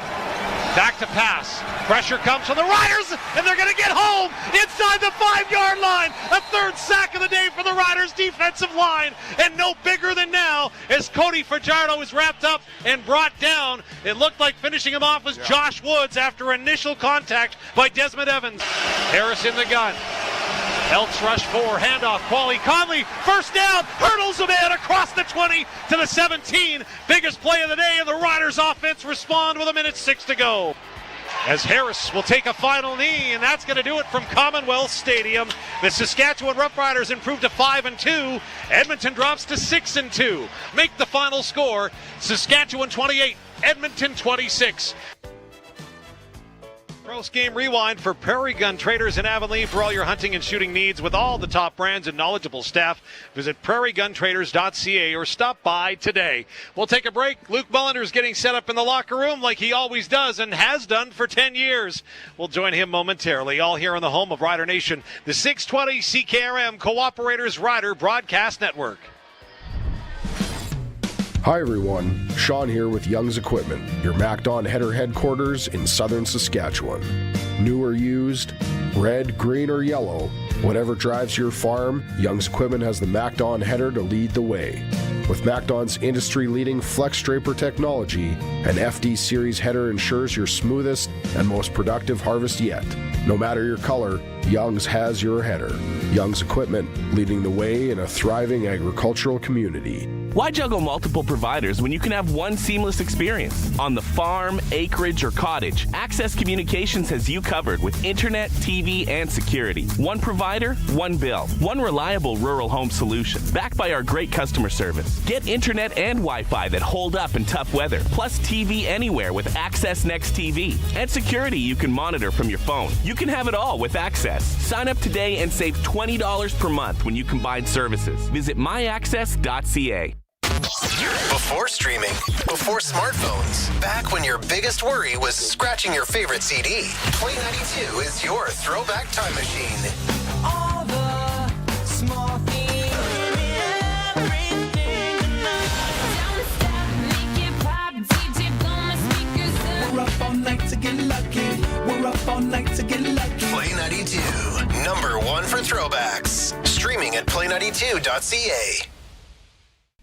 If you've got a Steelcraft garage door, you've got a door with parts manufactured and assembled right here in Canada. A door with better insulation and seal, plus a warranty you're probably never going to use. And if you don't have a Steelcraft garage door, you should get one. Don't just hang a door, install a Steelcraft. Turn curb appeal into curb envy. Steelcraft door, Steelcraft door, Steelcraft door. We offer more. Steel-craft.ca. Sun's out, top down, pedal to the metal with the wind in your hair. And hey, I like your summer tires. Summer tires? Yeah, some are cracked, some are bald, all need replacing. Let Quality Tire make sure your tires are road trip ready so you can have peace of mind as you head off to your first or next summer adventure. Next stop, Quality Tire. Quality Tire, trusted for the road ahead, with 9 locations across Saskatchewan. QualityTire.ca. snap goes back to breaking down the game film with you riding shotgun. This is the fifth quarter postgame show. Join our analysts now. Watch at sportscage.com. This is the 620 CKRM Cooperators Rider Broadcast Network. 28-26, the Saskatchewan Roughriders are victorious tonight here at Commonwealth Stadium, as we are going to go downstairs to Luc Mullinder soon. But first, let's get to the happy honker for McBids, a new name in auctions powered by experienced professionals. List your next auction at mcbids.ca. And how about a honk for Tommy Stevens tonight? 3 touchdowns. He was clutch at the end, running out the clock for the Riders. So you think Tommy Stevens worth his salt tonight? Give him a honk, whether that's live on the horn of your car or on the text line at 306-936-6262 on the count of 3. 1, 2, 3. There you go, McBids and the happy honker. McBids, a new name in auctions, powered by experienced professionals. List your next auction at mcbids.ca as we go downstairs to Luc Mullinder outside the dressing room with, I believe, head coach Corey Mace. Actually, we're not outside the dressing room like normal. It's hot as hell in here. The cord to the mic is not very far, so we're going to do this inside the locker room. Coach, resilience, that's what it was going to take from last week to this week. Talk about some of the things that you wanted to accomplish here to get a win in Edmonton coming in. Yeah, obviously, clean up the mistakes, the explosion plays. We didn't get took off the top too much defensively. Obviously, you're going to be stuff to clean up. But for us to be able to stick together, man, and again, we came into the game with important pieces. Obviously, Sam Emelis didn't play today. Roland Milligan, AJ Ouellette. These guys, we had guys have to step up and make plays, man, and just lean on each other. And then, we go through the game, and it was just kind of bodies dropping everywhere. So just so proud of these guys. Yeah, that's a grown man game. To talk about the resilience of guys you've got Keyshawn Johnson, 2 drops that we normally never see him drop, but then coming right back and scoring, essentially the game-deciding touchdown and the 2-point conversion. Yeah, you got to think about those are inevitable in football, man. Guys are going to have mistakes, but we know who our guys are, man, and we're going to go right back to them. The trust, you don't lose trust just at one play. We've got a full meal deal of trust that's gained within each other. These massive back-to-backs against, you got 2 of the top 3 teams in the league going at it. How do you get your team prepped for next week? I got to tell you tomorrow, man. I'm going to enjoy this one tonight. But well, is that part of it? Is actually enjoying this one? I think so. I think anytime win, lose, or draw, you gotta wait till you wake up the next day and attack some stuff. As coaches, we'll look at the film obviously as soon as we get on the bus and the plane. But we'll worry about our next opponent when we wake up in the morning. But you can hear the boys; they're gonna enjoy this one. They definitely deserve that. Did you come out healthier? Oh boy, I don't know. We'll see. Yeah. We'll see. We had a lot of rotation tonight, so we'll see, man. That's a good thing, though, when you get your guys into situations that they might not have been prepared for right away. They knew that they might have an opportunity at some point, though, right? Yeah, of course. Guys like our rookie, Digit, he had to come out there and play today. Mims had to step up in the receiving core. Connolly's obviously he's played a few games for us, man. But Eric Anderson got some snaps tonight. We had to call on guys. James Burgess played tonight. We had to call on guys to get us through the game, and these guys stepped up and got it done, man. So it's going to help us in the long run. Appreciate you, Coach. Get you out of this hot room. Head coach Corey Mace downstairs with Luc Mullinder following a 28-26 victory for the Riders over the Elks. Wait to see whether or not Luc is ready momentarily, and when he is, we'll go right back down to the locker room, and going to be a minute or two, so we'll take a break and come back with more from Commonwealth in a moment. This is the 620 CKRM Cooperators Rider Broadcast. Oh, hold on. Hold on, Colson. Sorry, man. Let's go straight downstairs. Inside the locker room. I knew that, Luc. Let's go back to you. Man, fresh off his Saquon Barkley impression there in the first half, man. One of the guys that a little bit more was put on you this week, probably a little bit more moving forward here. You were a late addition to the training camp roster. Talk about your ascension here. What did it take to get you to this point and then producing the way you did today? When I got here, I think I got here on a Thursday, and we played on Saturday. I only had 2 walkthrough days to learn the whole playbook, but Coach Harris and Coach Mace, they really brought me in, and so it's they really broke down the playbook for me in the first couple of days. And just moving forward, I think just being with the offense, I feel like the offense, they bring me in, they treat me like a team. When the AJ went down, it's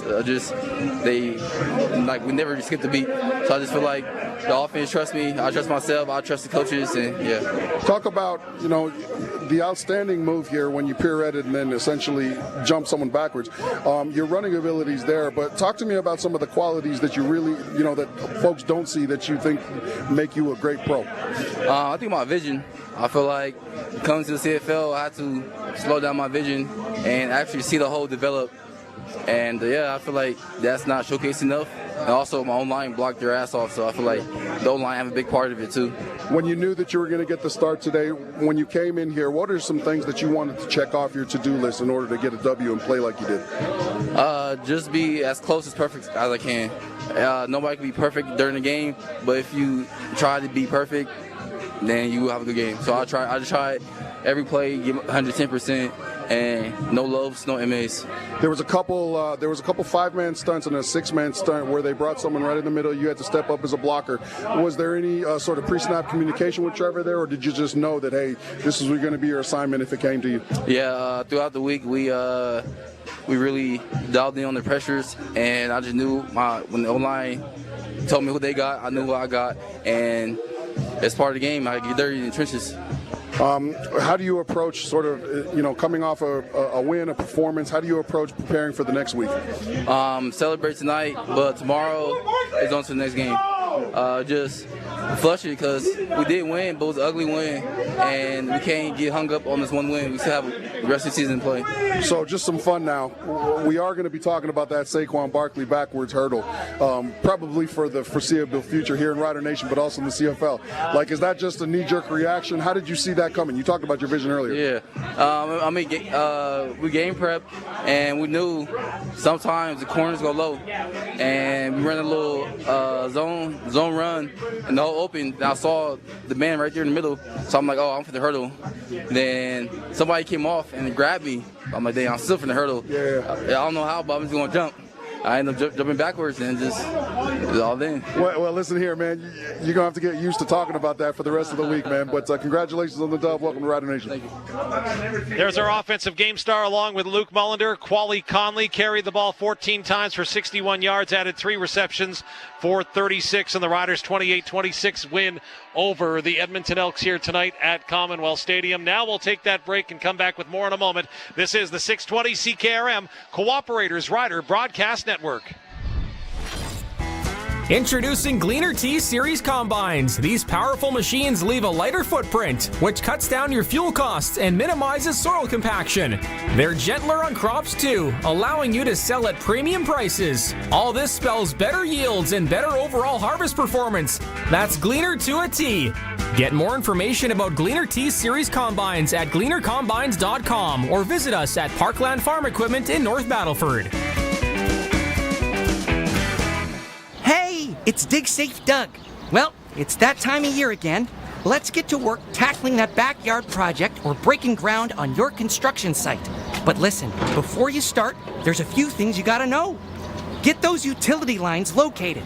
Before you dig, take a minute to expose the utility lines if you're working near them. Don't take shortcuts and take your time. Hitting a line could cost more than a fine. Request a free line locate at digsafesask.com. Cooperators wants to remind you that if investing is the only way you're preparing for the future, you're only considering half your options. By making investments and life insurance part of your investment plan, you get the full financial picture. Plan your future holistically with investments and life insurance. Cooperators does both. Call Chris Olson in Saskatoon at 306-934-7338 today. Cooperators, investing in your future together. Mutual funds are offered through Cooperators Financial Investment Services, Inc. to Canadian residents, except those in Quebec and the Territories. Play of the game? Touchdown! More like the game to play. The new Saskatchewan Roughriders Scratch and Win ticket. It's your chance to win 10 years of Rider season tickets, a premium suite for the home opener and the Labor Day Classic, and tons of Rider swag. Plus, 2 chances to win $75,000. Tickets available at your favorite lottery retailers. Proudly brought to you by Sask Lotteries, supporting sport, culture, and recreation across the province. Please play responsibly. Play 92, number one for throwbacks. All the small things. And home of Mark and Jess in the morning. You know Gainer's old touchdown car? It doesn't sadly run anymore, but if it did, I wonder how much it would cost to fill that thing now. Probably so much that Gainer would need to get a second, maybe even third job. Mark and Jess wake you up 6 to 10 weekday mornings. Number one for throwbacks all day. Stream at play92.ca.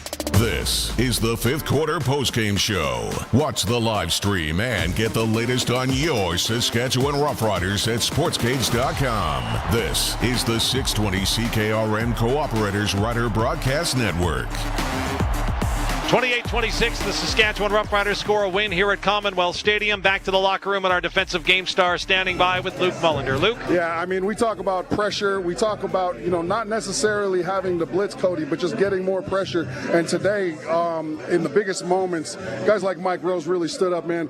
Mike, coming in here, understanding that you wanted to get a win, what were some things that you wanted to personally do or you guys do as a defensive front to stop this offense?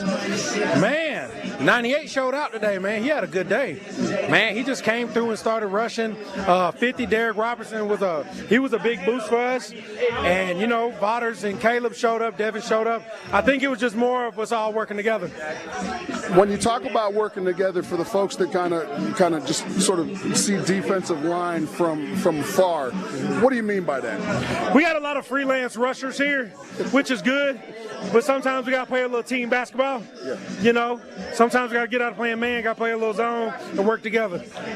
You were playing in Calgary, and this stadium was packed. Today, we really saw this stadium, packed to capacity like we're used to seeing, like you were used to seeing when you were playing in Calgary. Talk about the difference a packed Edmonton stadium makes against the visiting team. Man, it was nice. It was nice to be here and it not be 12 people outside. Yeah. So it was really dope. I hope they keep it going. When you had this game, when you see the back-to-back, now you got to transfer to next week. Talk about the preparation and how you go about getting this team into focus mode after a massive win today. We got to do better with not letting people come back. We play with our food too much, and that's on us. Like as the defense, we can't give up that last touchdown, but we'll keep better. We'll keep getting better. All right, thanks a lot, man. Go jump in the shower. Appreciate it. Thank you. Appreciate it. All right. There we go, Dave. All right, Luc, done well for 10 years, my friend. Thanks a lot, man. Appreciate it. Mike Rose, our defensive game star. We'll take another break and come back with our unsung hero as well. Look at the statistics from Commonwealth Stadium. 28-26, the Riders win tonight. This is the 620 CKRM Cooperators Rider Broadcast Network. Hey, my name is Samantha. I work as an assembly technician for Ford of Canada. What I love about working at Ford is knowing I'm part of something I'm proud to stand behind. And when Ford does something like employee pricing, it makes me even prouder to work here. And that means you pay what I pay. Ford employee pricing is on now. On select 2026 F-150 models, get over $13,600 in total price adjustments. Visit your local Ford store or Ford.ca. Get a phone for $0. Yep, you heard that right. With SaskTel, you can get a device with no upfront costs and no activation fees. Plus, save $10 a month for 24 months with an eligible wireless plan. $0 devices, zero stress, zero reasons not to. Visit a SaskTel store or sastel.com/0. Conditions apply. I'm Jared Clark, Saskatchewan NDP MLA for Regina Wallshakers. Thousands of Saskatchewan people have expressed concerns about AI data centers near Saskatoon, near Regina, and in Moose Jaw. Saskatchewan NDP MLAs are listening. We believe in honesty and transparency. You should get to see the full assessment of the impact of these centers on power rates, on the environment, and on our economy. Frankly, you deserve a say in the future of your community. You can contact me at 306-352-8754. 620 CKRM brings you Saskatchewan's #1 sports talk show, The Sports Cage. Weekday afternoons at 3 p.m. Breaking down the biggest news in Rider Nation. Rider season is in full swing. Check out sportscage.com for the full Rider schedule and all Rider updates. It's time to bleed green. Catch The Sports Cage weekday afternoons from 3 to 6 on the voice of Saskatchewan, 620 CKRM. Is your to-do list longer than your weekend? Need a lawn mowed, furniture moved, a shelf hung, or a new set of taps installed by someone who, actually read the instructions? Download the Lend a Hand app. Lend a Hand connects local people who need help with local helpers who know what they're doing. Got skills? Earn a few extra bucks helping people nearby. Need help? Find someone local, ready, and qualified. Hey, duct tape can't fix everything. Download the Lend a Hand app today. We know what happened. Now let's talk about how it happened. Watch our analysts live at sportscades.com. This is the fifth quarter postgame show on the 620 CKRM Cooperators Rider Broadcast Network. Back at Commonwealth Stadium, the Roughriders improved to 5-2 on the season with a 28-26 victory over the Edmonton Elks tonight. Time for our unsung hero of the game, brought to you by SEIU West. We mentioned him a number of times on the broadcast tonight.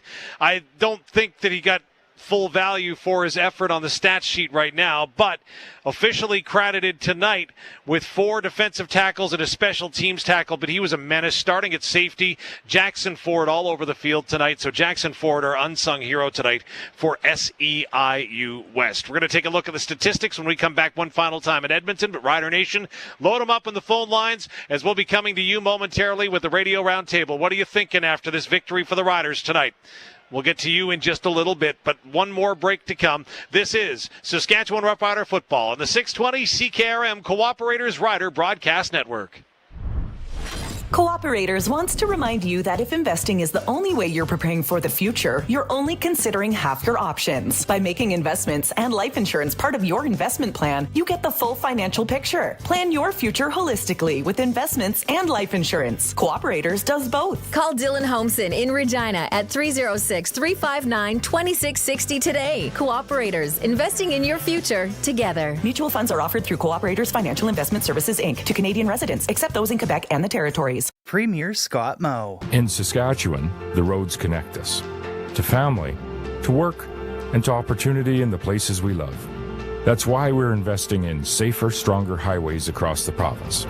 So whether you're heading to the farm, to the job site, or to a Rider game, you can get there safely and enjoy the journey.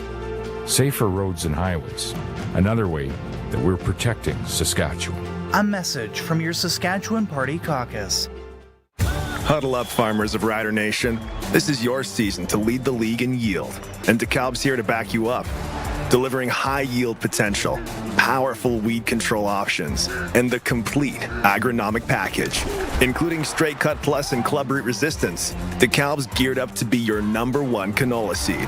Hit the field with confidence. Talk to your rep, retail, or visit DeKalbCanola.ca/SK to lock in your starting lineup. Always read and follow label directions. 104.9 The Wolf is Regina's rock station and home of Chad and Evan in the morning. Chad, have you ever worn a watermelon to a game? I haven't, no. Really? No. You haven't lived. I never did it in Regina, but I've done it in Edmonton. And I got picked on. Is it just as sticky there as it is here? Way stickier, because people throw beer at you. No, don't. Streaming at thewolfrocks.com.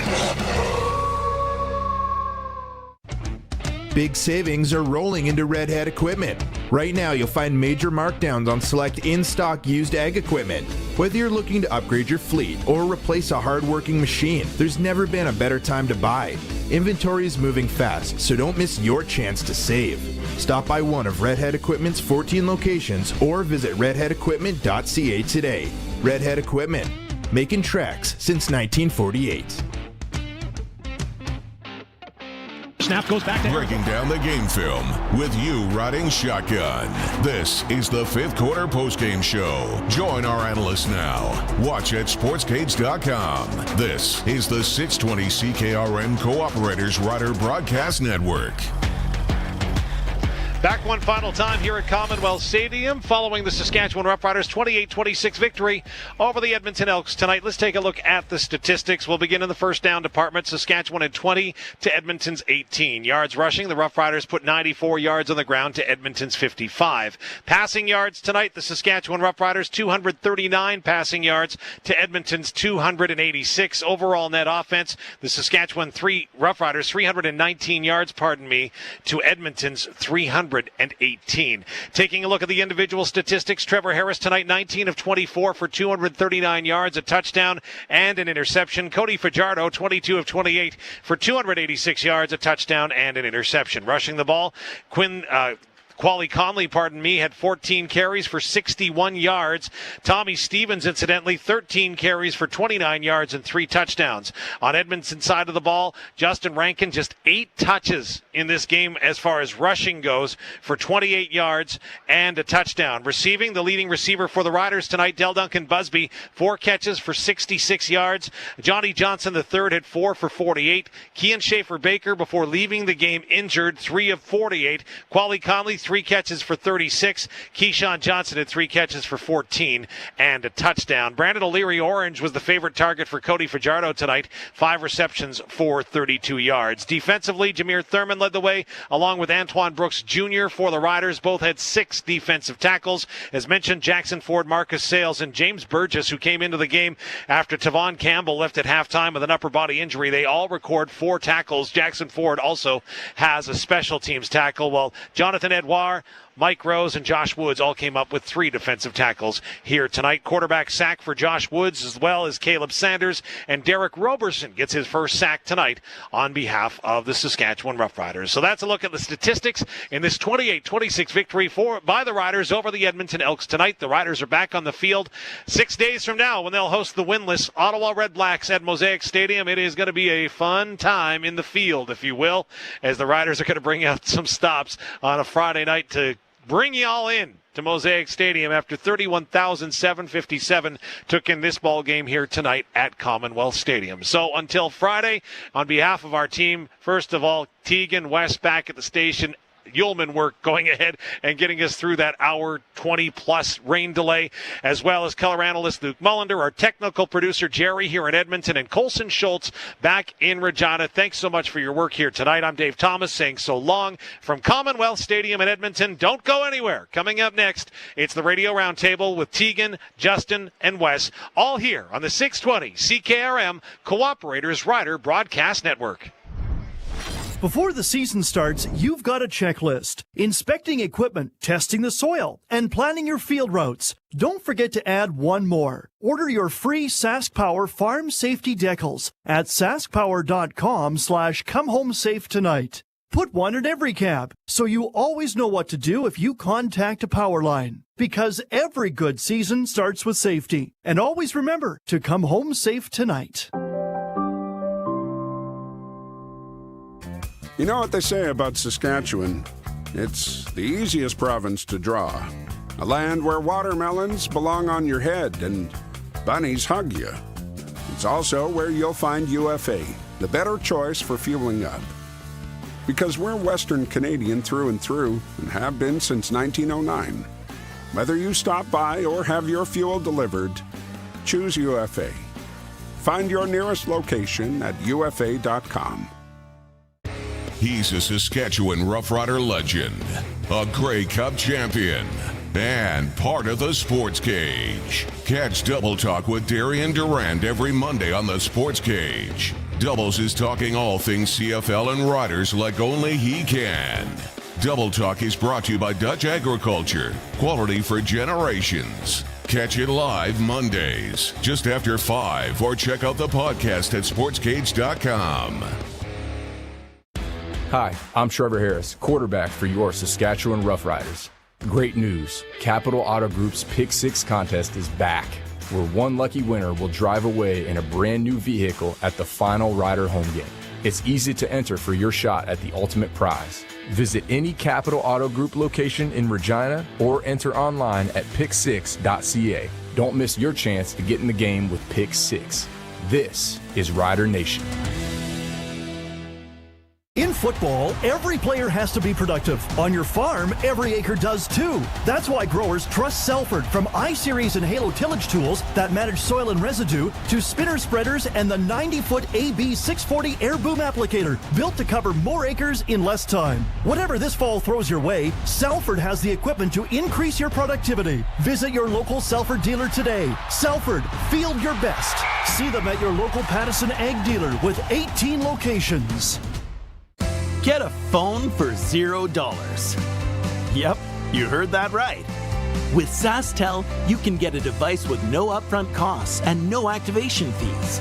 Plus, save $10 a month for 24 months with an eligible wireless plan. $0 devices, zero stress, zero reasons not to.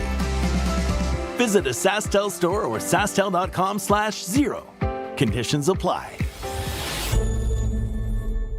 Where was I when I won the lottery? I was watching TV. I was on a road trip. I was on a tractor. In my dad's shop.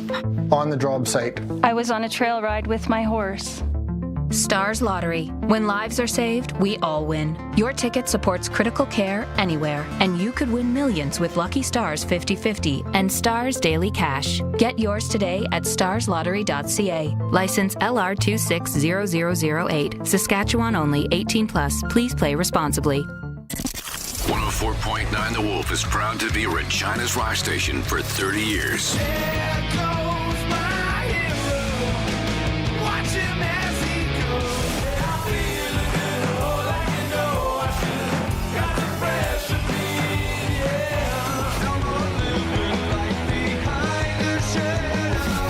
Streaming anywhere, anytime at thewolfrocks.com.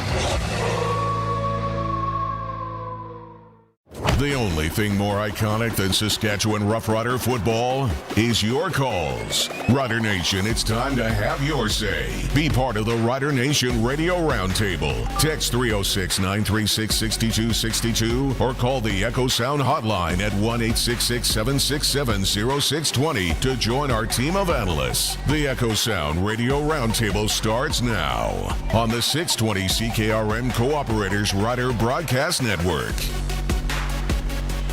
Yes. Welcome to the post-game call-in show where you can join in the conversation at any point here by giving us a call or texting us. It is brought to you by Echo Sound, your SaskTel authorized dealer in Fort Capel. Get the newest cell phone today with an amazing SaskTel rate plan. The Saskatchewan Roughriders roll into Edmonton and take the narrow win, 28-26, the final in this one. What did you think?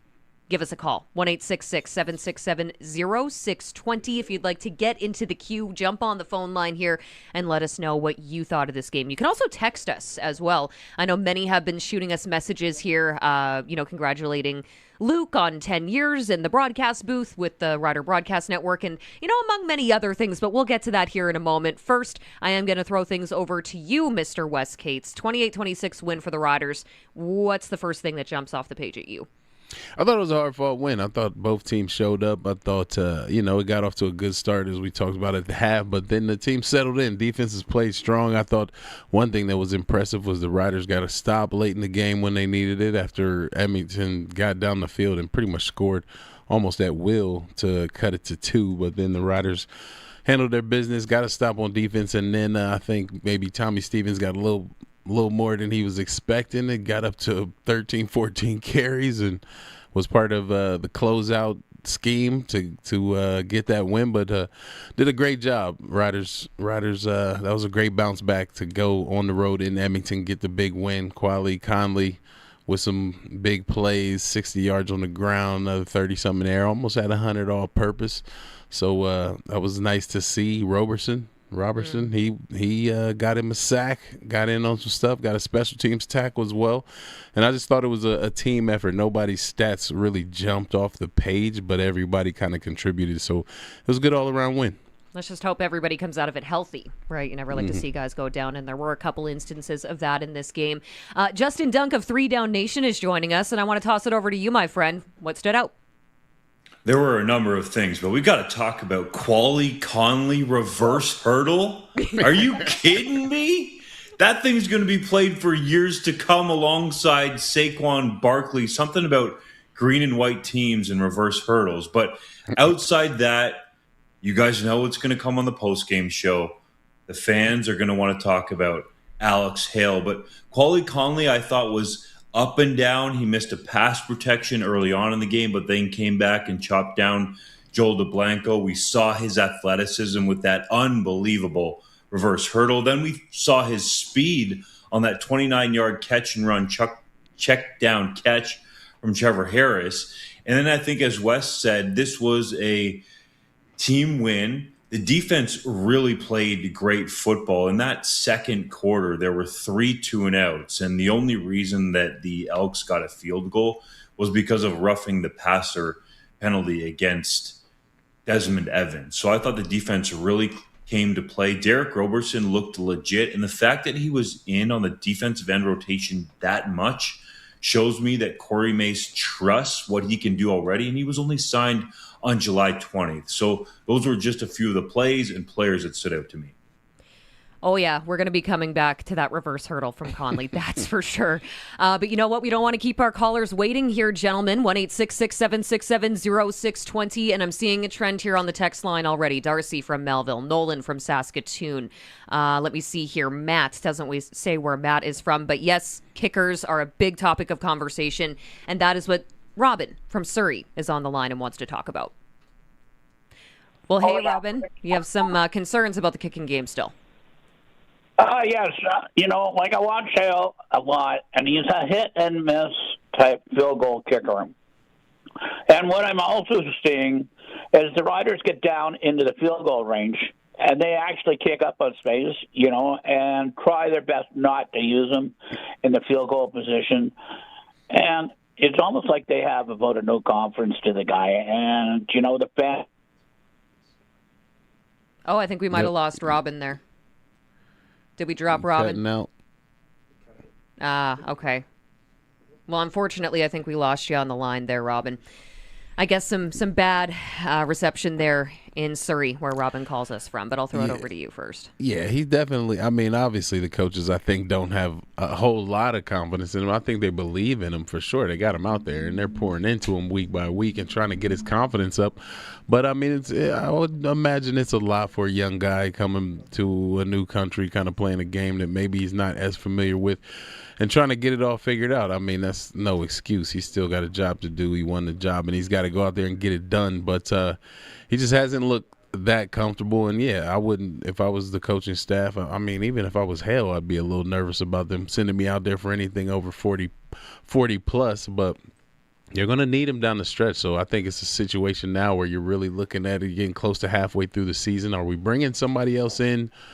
Or what? We got to do something to get this kid either more confident and feeling like we can pull him out when we need to at that 45 to 50 range, or we got to figure something else out. So I don't know. It's tough. We're getting. Where's Wes, the competitor here?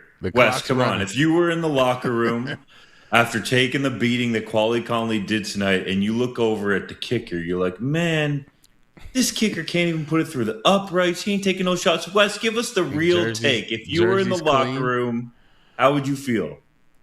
I'd be like, we need to get somebody else, but who are you going to get? I'll be like, is this really how we going to keep rolling with this guy? Are we going to, find somebody else? But then the question is, who do we get? Where do they come from? Right now, Jonathan Kim.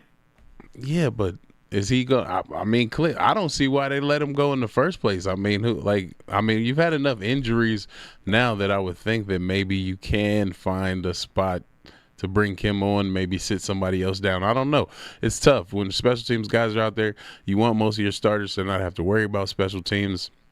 A lot of times linebackers, D linemen, they know they got to pull a little double duty, maybe be on one or two special teams. But the more those guys are running down on specials, it's going to hurt them on offense or defense. And for whatever reason, that seems to be an important part of the Riders' game plan, and that seems to be the issue. Otherwise, I don't even know why they really went with Hale in the first place. I thought Kim was going to be the guy, so I'm kind of I'll give you a couple other names real quick. Kim makes a lot of sense because he was in training camp with them. If you want to go Canadian, I know he was just added to the 6-game injured list, so we'll see how long he's out. But the Red Blacks brought back fan favorite Lewis Ward. He looked pretty good in that game, even though the Red Blacks suck. But Brett Lawther is striping it. Wouldn't a return to Saskatchewan be quite a fairy tale possible ending to his career? And the other name I'll put out there, he's not having a great season, admittedly, but if you look at his career, he has been really strong in all three facets: field goals, kicking off, even punting. Liram Hiralahu, there's a young kicker there, Brady Lidster, that it looks like Toronto might give some more opportunities to. So Could you go get one of those two guys? I think if you're Jeremy O'Day, you at least got to pick up the phone. Obviously, you want those players to be healthy. But I'll just give some fresh meat to Rider Nation with those names. Are you trading for them? What do you do? Like, what are we? How does that ratio work now? Yeah. Like, what are you giving up to get them? I guess is the question. That would be the key. I think with Lawler, you would want him to be healthy. And the easy fit with Lawler is he's worked with his whole coaching staff before, right? He's beloved by the fan base. And yeah, he wasn't good last year, but he's striping it this year. So if he can get healthy, I think that would be a logical fit. Yeah, I think people would probably appreciate Lawler coming back. But if I was Lawler, unless I didn't have anywhere else to go, I'd be like, yeah, y'all can kick rocks, man. Come on, would you rather stay in 0-7 Ottawa or go to Saskatchewan and try to go for back-to-back cups? Mm-hmm. Of the principle, I might stay in Ottawa, man, because y'all ran me up out of town, man. Y'all had me feeling like I ain't done nothing The real for Wes y'all. came out. That's what we're here for, bro. But then you go to Ottawa Yeah. and you play really well. Would you not want to come back? Hey, Ottawa's a nice city, man. I'll take some L's and we'll bounce back. I'm a kicker. I got more years left. He's still making money. I'm hating on the Riders after y'all got me up out of here. I'm like, man, forget y'all. I'm good. I'm in the nation's capital. I'm kicked back. Man, that lightning delay really got you tired today, Wes. He's feisty. I'm just saying. Or Dustin just has that effect on people. Like, I Well, like he it, asked though. me to Getting keep it fired up. real, so I gave it to him raw. Gave it to him real. That's what it is. I like it. 1-866-767-0620, the number to call if you want to give us your input on tonight's win for the Saskatchewan Roughriders. Luke, we see you on the line. We're going to get to you here in just a moment. First, we do need to take a quick break. This is the 620 CKRM Cooperators Rider Broadcast Network. Durability, capacity, speed. MacDon D2 Series Combine headers deliver all the best performance and innovation of the FD2 Flex Draper in a rigid platform. The D2 boasts an all-new frame that features a superstructured 5-sided back tube. This solid backbone is ready to handle the up to 20% increased capacity of an ultra-deep 50-inch draper deck. And that draper fills quicker with MacDon's clear-cut high-speed cutting system. With MacDon's rock-solid reliability, the D2 gets you more from every acre. Get it at Young's Equipment. Farm margins are tight and there's no room for waste. Paying for insurance that just sits there is like farming in a life jacket. It might save you when things go wrong, but that's about it. The good news? Global Ag Risk Solutions works for you all season. It protects input costs and guarantees margin, giving you bankable revenue so you can invest in your crops and make the best decisions for your farm. Lock in a proactive insurance plan for 2026. Ditch the life jacket and farm forward with Global Ag Risk Solutions. He's a Saskatchewan Roughrider legend, a Grey Cup champion, and part of the Sports Cage. Catch Double Talk with Darian Durant every Monday on the Sports Cage. Doubles is talking all things CFL and riders like only he can. Double Talk is brought to you by Dutch Agriculture, quality for generations. Catch it live Mondays, just after 5, or check out the podcast at sportscage.com. Howdy, y'all. It's Wood Country Woody again. Well, looks like new home prices are still higher than a giraffe on an extension ladder. But a custom and RTM home from Wood Country gives you what you're looking for at a price that's down to earth. They draft your home for you right in store. Then they custom build your home right on your site. Literally thousands less for a home you actually want. See Wood Country today. Your home is your castle. In McLean, Estevan, and Tisdale. Wood-country.com. Sun's out, top down, pedal to the metal with the wind in your hair. And hey, I like your summer tires. Summer tires? Yeah, some are cracked, some are bald, all need replacing. Let Quality Tire make sure your tires are road trip ready so you can have peace of mind as you head off to your first or next summer adventure. Next stop, Quality Tire. Quality Tire, trusted for the road ahead, with 9 locations across Saskatchewan. QualityTire.ca. Huddle up, farmers of Rider Nation. This is your season to lead the league in yield, and DeKalb's here to back you up. Delivering high yield potential, powerful weed control options, and the complete agronomic package, including Straight Cut Plus and Club Root Resistance. DeKalb's geared up to be your #1 canola seed. Hit the field with confidence. Talk to your rep, retail, or visit decalbcanola.ca/SK to lock in your starting lineup. Always read and follow label directions. Before streaming, before smartphones, back when your biggest worry was scratching your favorite CD, Play 92 is your throwback time machine.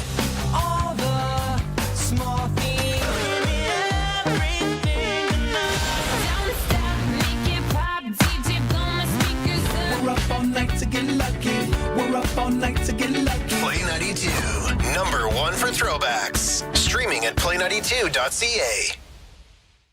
Hey, Rider Nation. Got a question or comment on today's game? Text it to us at 306-936-6262. Don't miss any of the calls. Watch the show or catch the podcast at sportsgates.com. This is the Rider Nation Radio Roundtable on the 620 CKRM Cooperators Rider Broadcast Network. It's Teagan Witko, Justin Dunk, and Wes Cates with you. Join in the conversation. What did you think about this win for the green and white?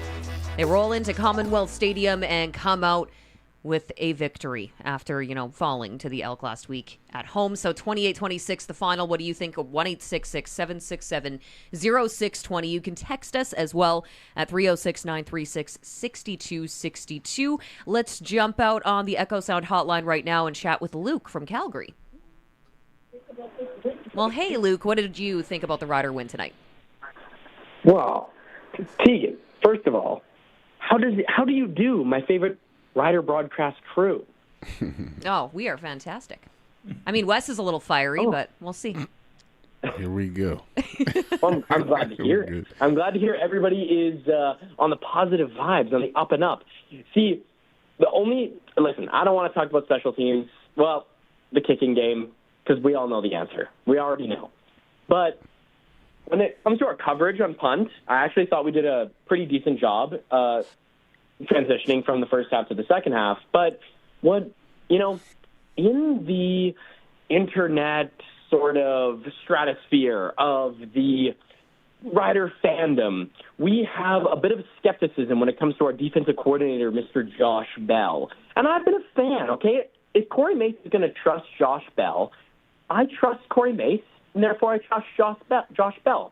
What we saw tonight was a significant improvement from the first half to the second half and from game to game from Josh Bell as the defensive coordinator calling the plays. When it comes to choosing the rush, when it comes to being able to have the correct cloud coverage on defense, whether you're going to go man-to-man, if you're going to go cover 4, you're going to go cover 3, I felt we did quite a good job, especially pressuring Cody Fajardo. He threw for 510 yards. Like, come on.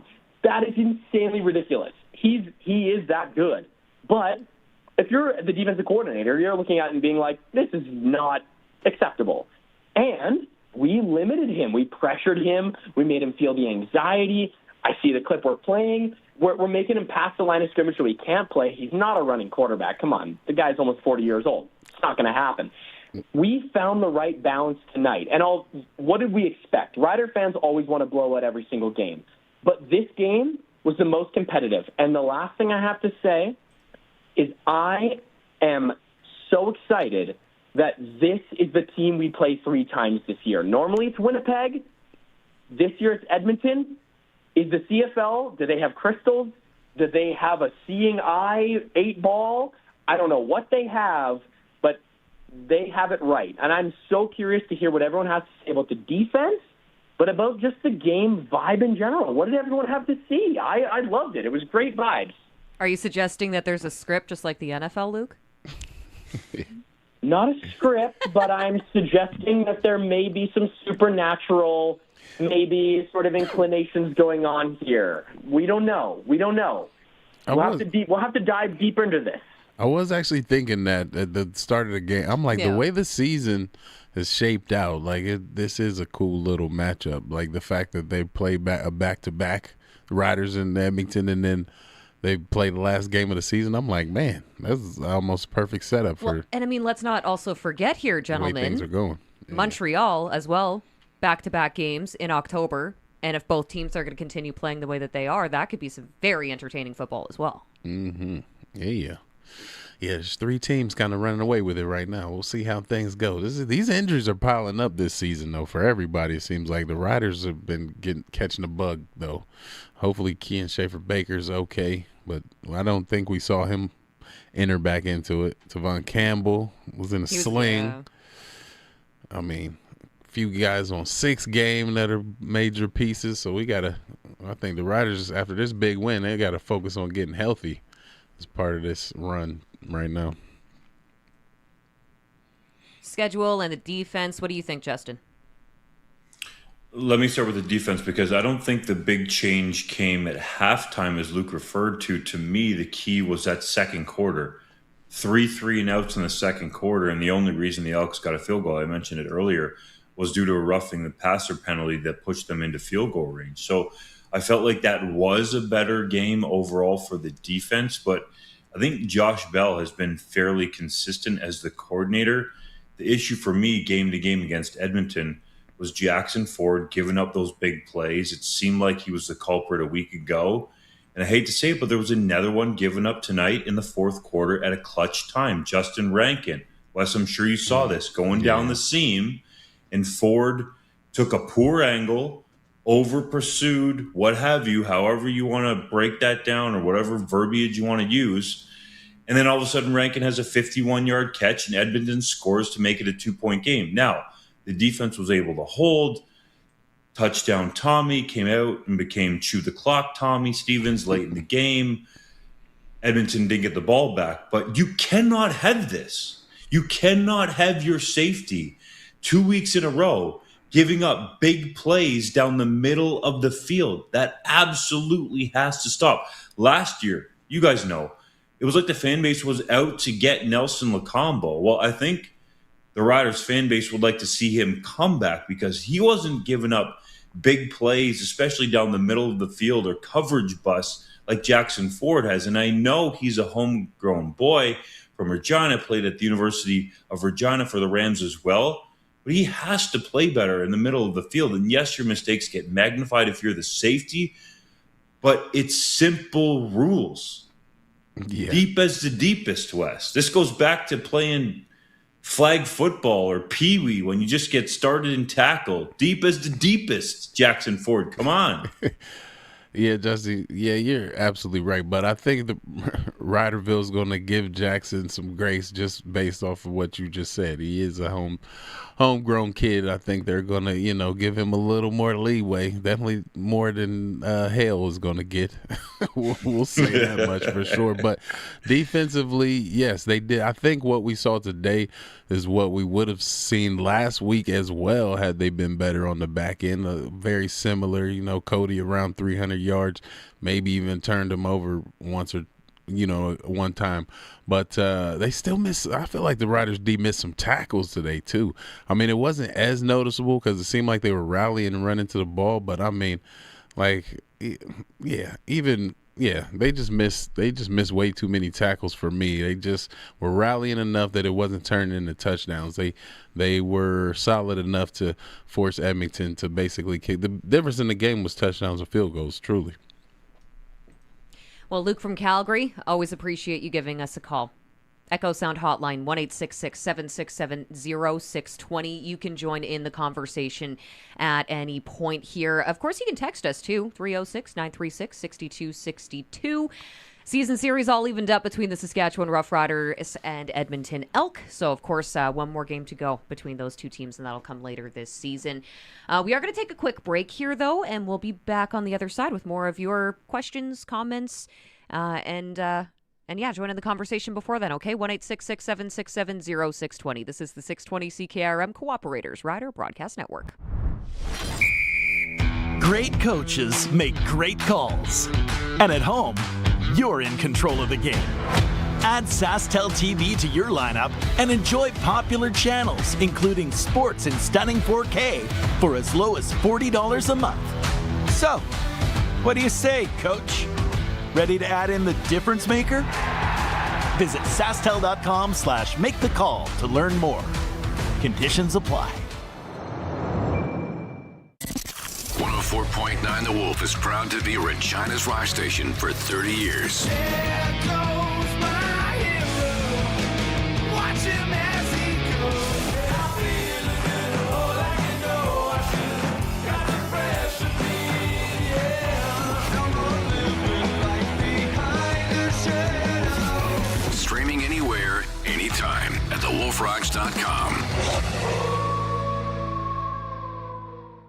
Summer is here, and it's the best time to get out on the road. So why not get your vehicle inspected? Landry's Napa Auto Pro specializes in full-service inspections. With certified mechanics on site, they handle everything from minor repairs to major overhauls. When you take your vehicle to Landry's service, your car is in the right hands. And to keep you cool and comfortable this summer, they also service air conditioning systems. Landry's Napa Auto Pro, located on North Winnipeg Street, serving Regina for over 50 years. I'm Jared Clark, Saskatchewan NDP MLA for Regina Wallshakers. Thousands of Saskatchewan people have expressed concerns about AI data centers near Saskatoon, near Regina, and in Moose Jaw. Saskatchewan NDP MLAs are listening. We believe in honesty and transparency. You should get to see the full assessment of the impact of these centers on power rates, on the environment, and on our economy. Frankly, you deserve a say in the future of your community. You can contact me at 306-352-8754. Play 92, number one for throwbacks. All the small things make it pop, DJ blow my speakers. And home of Mark and Jess in the morning. You know Gainer's old touchdown car? It doesn't sadly run anymore, but if it did, I wonder how much it would cost to fill that thing now. Probably so much that Gainer would need to get a second, maybe even third job. Mark and Jess wake you up 6 to 10 weekday mornings. Number one for throwbacks all day. Stream at play92.ca. Finish strong this summer with Ritchie Brothers. When timing matters most, trust our team to deliver speed, consistency, and results. Buy or sell equipment with confidence through their global marketplace and simple, straightforward process designed to save you time and keep things moving. With decades of experience in a network that reaches across industries and around the world, Ritchie Brothers helps you get more value from every transaction. Visit Ritchie Brothers at rbauction.com and keep your operation moving forward all season long. Hey, it's Dig Safe Doug.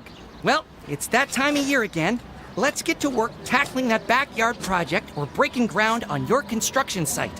But listen, before you start, there's a few things you gotta know. Get those utility lines located.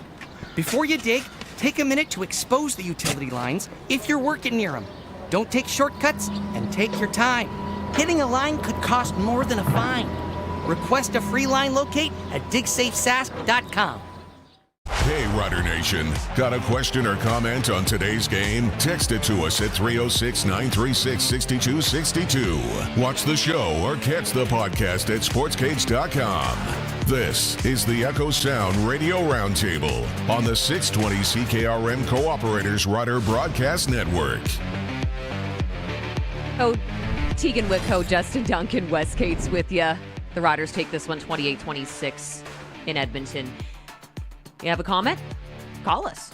1-866-767-0620. Get in the queue. Text us as well at 306-936-6262. This text message here comes from John in Saskatoon saying, I just wanted to say that it was so nice to see the team come together, play hard with all the injuries, and still pull off the win. So Robertson looked good and specifically wanted to talk a little bit about his game and what you saw tonight. Justin, you want to start? Yeah, Robertson did look really good. And you got to consider that this is a guy that was in the NFL, made over $1.7 million USD, and still clearly has the passion for football. And what stuck out to me were two things. He was signed on July 20th, so he's been there less than 2 weeks, already making his CFL debut. And the amount that he played, you have to earn your way on Corey Mace's favorite position group with the Saskatchewan Roughriders onto the field. That would be the defensive line, with him being a former CFL defensive lineman. And Robertson looked really good. You can see live on the YouTube stream here, the sack that he made. He played that absolutely to perfection. It was a zone read play. He kept his outside shoulder, outside Fajardo, teach tape contain, and then closed him down and throws him to the ground for a sack. I thought he looked great in largely a rotational role, but he played more snaps than I perhaps thought that he would, considering James Vaughters and Desmond Evans have been the starters all season long and looked really good. So I think it was more of a case of wanting to keep the pass rushers fresh. And this is what we saw from Saskatchewan last season that allowed them, in part, to go on and win the Grey Cup. It was rotational pass rushers staying healthy, guys that could start elsewhere and play down in and down out. But Mace likes to dress a lot of defensive linemen and keep those guys fresh. And I think Roberson could fit the mold here with Saskatchewan. Yeah, I like Roberson. I like his body type. Like, he's 6'3", but he's still built like stocky and low to the ground. So he's got a lot of power. He's got some agility, so he can, he can adjust and redirect and corner and corral those guys like Cody Fajardo that think they're elusive and can run a little bit. So he did that. He showed that. It looked like he was getting off the ball, maybe a little hesitant, but just when he was engaging with O-linemen, he was getting rid of them, getting hands off him. He knows all the techniques, all the moves from that experience in the NFL. And then he was getting in on special teams tackles, ended up with a couple of special teams tackles, so he can run, he can get down and cover, and he can help out the team that way as well. So I think he's definitely going to be an asset to the team and somebody you can really maybe move around a bit as need be, because he kind of has the physique for it. So he's, for a first game and like basically a week's worth of practice to get up to speed before they threw him out there. I mean, obviously it is football, but there's a lot of nuances between the CFL game and the NFL game, and he seems to be picking up quick. So I'm excited about what level he can get to, how much he, what he'll be doing by playoff time. He might be one of the names of the league if he stays at this pace. Well, yeah, especially considering he just came to Saskatchewan. So that was the one question that John wanted to hear about, or the one topic he wanted to have you guys speak to is Roberson.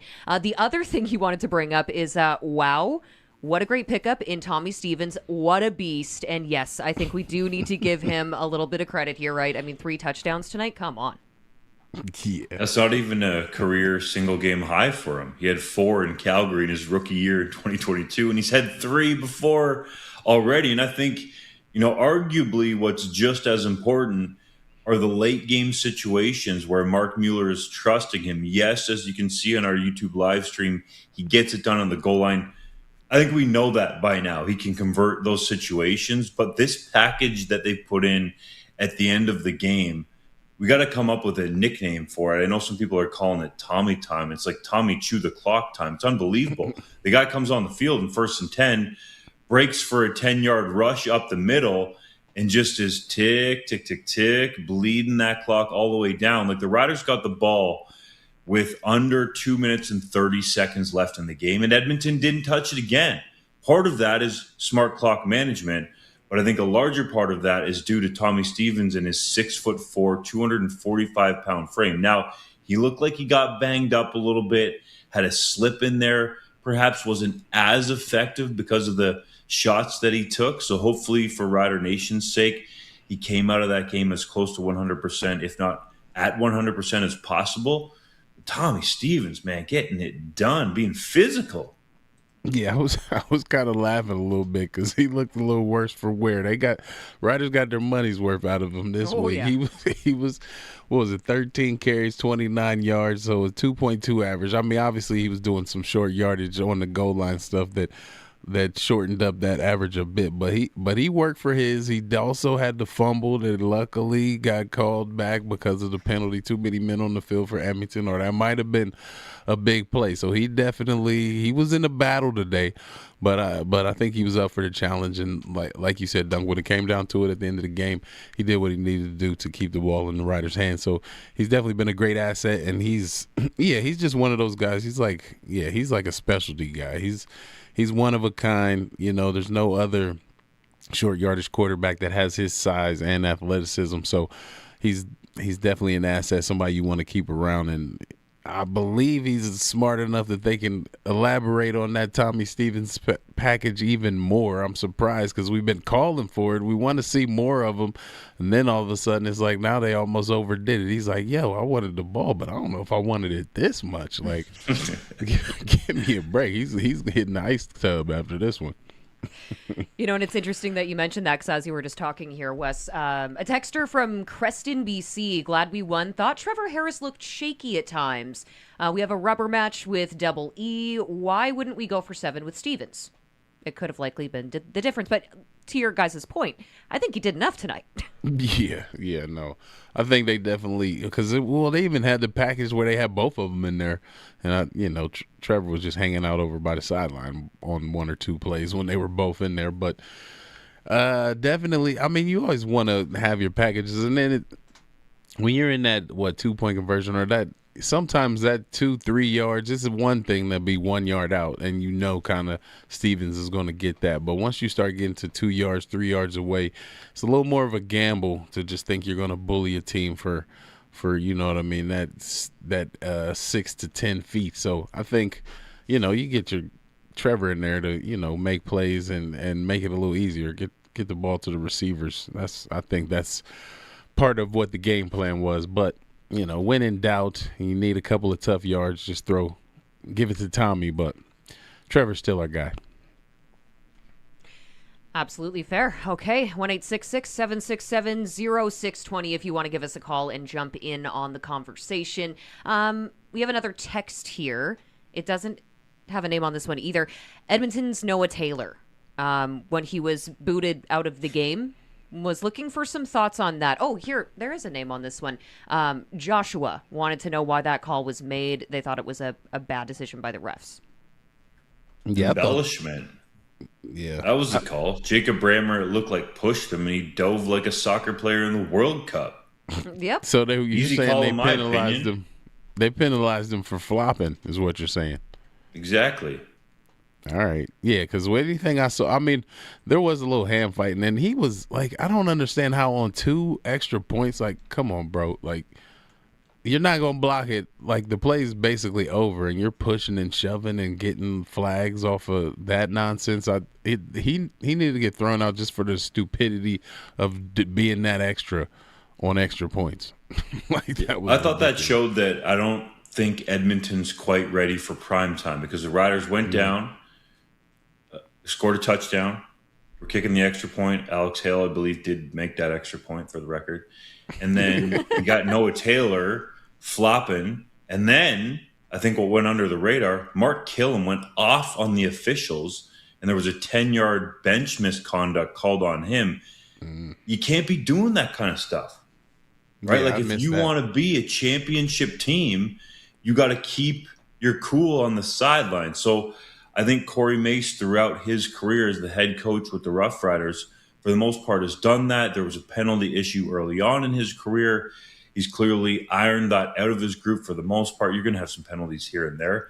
But that, to me, I was like, that's a big turning point in the game. I think the delay sort of helped the momentum that the Riders had built up there. But I was like, I don't know about this Edmonton team. They got to keep their emotions in check at those times.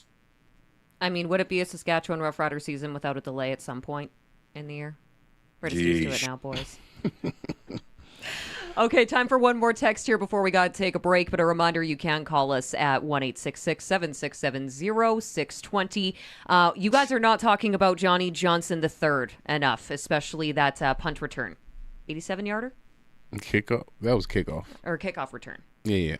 It was good. Johnny Johnson was the best Johnson on the field for the Riders. Out of if all you can four. Keep track of all the Johnsons. Exactly.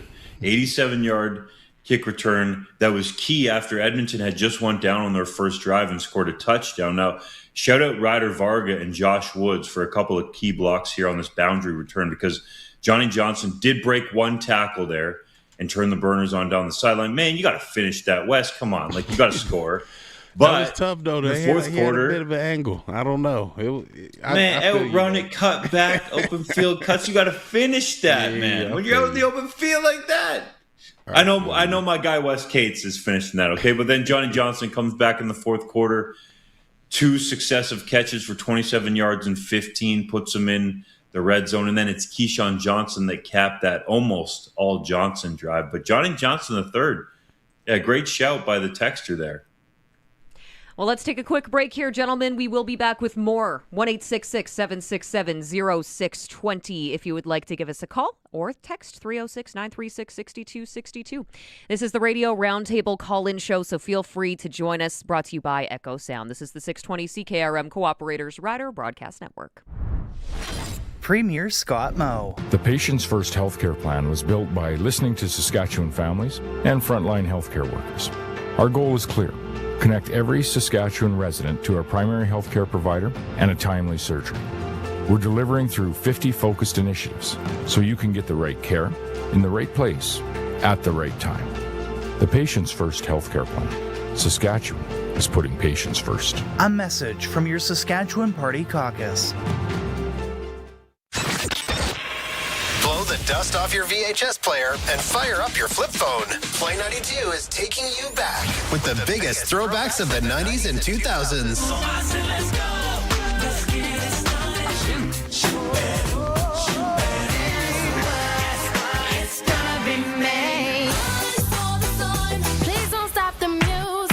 Play 92, number one for throwbacks. Streaming at play92.ca. Huddle up, farmers of Rider Nation. This is your season to lead the league in yield, and DeKalb's here to back you up.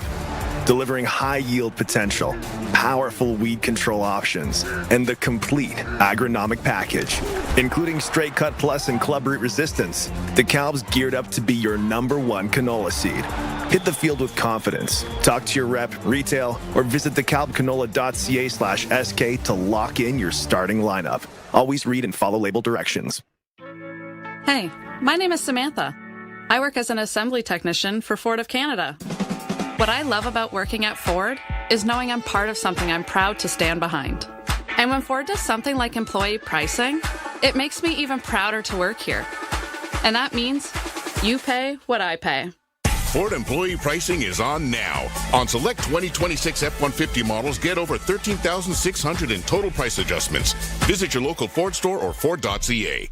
Finish strong this summer with Ritchie Brothers. When timing matters most, trust our team to deliver speed, consistency, and results. Buy or sell equipment with confidence through their global marketplace and simple, straightforward process designed to save you time and keep things moving. With decades of experience in a network that reaches across industries and around the world, Ritchie Brothers helps you get more value from every transaction. Visit Ritchie Brothers at rbauction.com and keep your operation moving forward all season long. 620 CKRM brings you Saskatchewan's number one sports talk show, The Sports Cage. Weekday afternoons at 3 p.m. Breaking down the biggest news in Rider Nation. Rider season is in full swing. Check out sportscage.com for the full Rider schedule and all Rider updates. It's time to bleed green. Catch The Sports Cage weekday afternoons from 3 to 6 on the voice of Saskatchewan, 620 CKRM. Howdy, it's your old pal Wood Country Woody. Imagine no sanding or staining and enjoying your deck for decades. That's a TimberTech deck. TimberTech is fade resistant, comes in a bunch of pretty colors, and features a hidden fastener system, making construction clean and easy. Oh, I tell you, shoot, it's as slick as a whistle. TimberTech from Wood Country. Your home is your castle. In McLean, Estevan, and Tisdale. Wood-country.com. Have your say on the latest news from Riderville. Check out sportscage.com or call us right now on the Echo Sound hotline at 1-866-767-0620. This is the Echo Sound Radio Roundtable on the 620 CKRM Cooperators Rider Broadcast Network. Riders take this one in Edmonton 28-26. That's the final score. What did you think? Give us a call, 1-866-767-0620. Text us as well, 306-936-6262. The days are long. The windows are short. Oh, just kidding. I was going to get cut off, but no, we're good. See, Colson's got my back. We're good here, guys.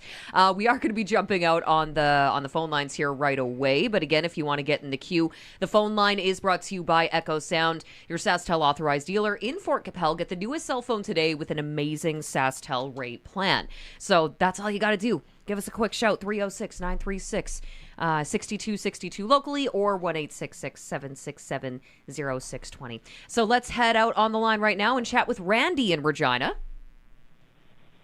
Hi. Hi, Randy. What do you think about the win? Hey, I think it was a real amazing team win because, you know, you went into the game without AJ or Emilus, so you knew you were down two amazing starters right there. And then we got some injuries in the game with Campbell going out, and it looked like we were really flipping around our defensive backs and that. But, you know, while we were doing all that, we were still keeping the game close and even thriving in the game. And then that new defensive end that they brought in, number 50, Robertson. Robert, yeah, he was sure putting on the heat also. So, again, I just really think it was a great team win because they had to change roster adversity even before the game started, and then had injuries during the game, and wow, just kept on plowing away and saying, we won't be stopped. Yeah, for sure. I mean, you look at some of the people. We talked about Johnny Johnson III kind of stepping up and being the best Johnson in the game, but then Dale Duncan Busby had 4 catches for 66 yards, hopped in there, and then Deshaun Mims and Daniel Weeb both had a catch here, and Weeb's been, stepping in and doing the return. We talked about Quali Conley having a kind of a breakout game. He had a couple errors here and there, but then also had some highlight reel type of plays. I felt like he was getting a little jump happy and spin. You know what I mean? He had a hurdle and a spin in one play, and then I think we saw a pirouette. We saw like 4 more spins and 2 more hurdles. I'm like, bro, let's keep our feet on the ground a little more. Let's try to protect ourselves. But anyway, he was doing his thing, getting his teammates excited. But just kind of just different guys stepping up and having their impact on the game, making some big plays. Roberson obviously being another one of them. But we'll see how they regroup and what the roster is going to look like. But there's plenty of athletes on this roster and plenty of guys chomping at the bit for their chance. So you love to see guys get their chance and then step up and make big plays, and that's what the Riders are doing. That's what championship teams do. So I'm excited to see some more guys get an opportunity. Randy from Regina, thank you very much for the phone call. Right on. Thanks a lot. Have a good evening. You as well. Appreciate you listening. And Isaac is doing an awesome job. We will be sure to let him know. Sounds great. Thanks so much for calling in, Randy. Of course, Isaac, for those who don't know, he's one of the many people who work behind the scenes to make this whole thing tick. So when you first call us, that is your first point of contact. So way to go, Isaac. No idea if he's listening right now, but just in case he is. 1-866-767-0620. Colson, why do you have that look on your face? Well, Randy's our dad. There you go. Now you know. And I didn't get a shout out. Oh. And I'm just sitting here like, oh, all right. Thanks, not like Dad. Colson's the one who just, his wife just had a baby, just came back. We'll throw this out there, too. I'm 29 tomorrow as well, so I'm just throwing that out there, too. But, hey. Yeah. Oh. He knows you don't need it. He knows you're just the stable son. That's what it is. Firstborn life. Ouch. He's like, you're my confident one. You don't need that. Yeah, you don't need to be given a shout out. Oh, Randy, call anytime. Thank you. 1-866-767-0620 if you'd like to jump in on the conversation with us. And as we were talking a little bit about Conley here, one other thing that kind of came up off air, and because obviously running backs well, Wes, we were talking about Justin Rankin and how much he was limited in the loss for Edmonton. Would that not make you a little bit angry because you just weren't given the ball? Yeah, I guess I was kind of alluding to that a bit. But, yeah, that would piss me off, man. I'm like, hold up now. Well, everybody was talking all hot about me. I'm on pace to get 1,000. I'm leading the league in rushing. And it's almost like everything's got to go through me. And then all of a sudden it's like we're three plus games in where y'all acting like I'm chopped liver over here. All of a sudden I can't get 10 touches. I can't get 10 carries in the game, and y'all dumping it to I got to run 30 yards downfield to get a touch. Come on, man. Let's get it. Hey, as a Rider fan, cool. Like, y'all keep doing that, but y'all seem like y'all were making it look a lot easier when Rankin was getting 20 touches. Now he's getting like 10 and they're struggling. I'm just saying. I would be annoyed though. I mean, because it's football, man.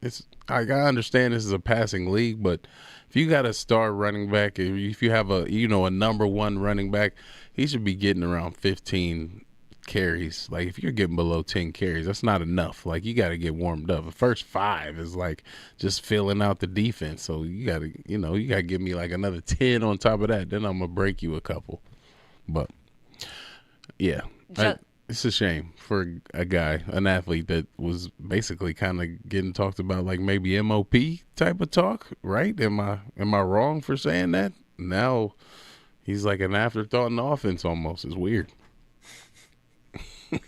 Justin, what are your thoughts on Rankin? Because he started off so strong this season, and it seems like defenses are kind of starting to figure him out. But do you think this is going to change when they face the Alouettes next week in terms of the Edmonton Elk?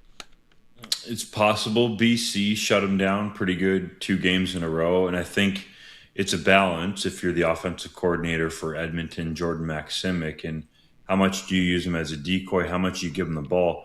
And Wes, you know this as a running back. How much are teams stacking the box?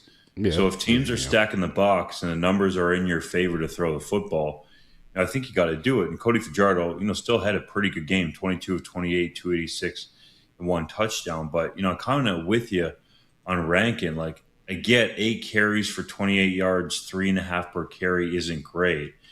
But don't you want to stick with that guy? I think he should still be in the MOP conversation. He's still more than on pace to rush for 1,000. I think that 1,000 receiving could certainly be in jeopardy. That's something that nobody has done before. I think Andrew Harris was the closest when he rushed for 1,000 and had over 800 receiving to Winnipeg Blue Bombers. So I think it's a balance. But I do think if you're Rankin, you're sitting there, to your point, like, man, give me the ball, like, especially at crunch time. It's like, are you throwing to Brendan O'Leary-Orange, with all due respect, or are you giving Justin Rankin the ball? Like, to me, that's an easy choice. For sure. And I could even understand, like, the maybe saving, the injury factor. Like, we don't want to wear them down. But I'm like, okay, they're stacking the box. So then 5 of those carries, I should be getting like 5 screens a game. You know what I mean? I shouldn't, like, the touches might drop a little bit, but not drastically. Like, if you're not going to hand it off to me 15 times, then, I need a couple flat routes and 4 to 5 screens. Because if they are stacking the box, you know what I mean? Even if it's like a play action screen, let me do a cross formation screen.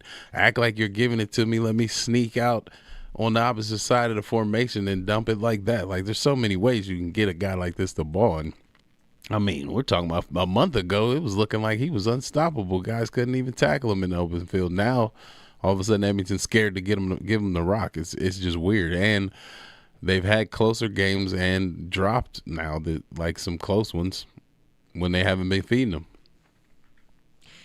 What do you think, Rider Nation? Give us a call, 1-866-767-0620 on the Echo Sound hotline. Text us as well at 306-936-6262. Let's head back out on the phone line here. We have Chester calling in from north of Fort McMurray.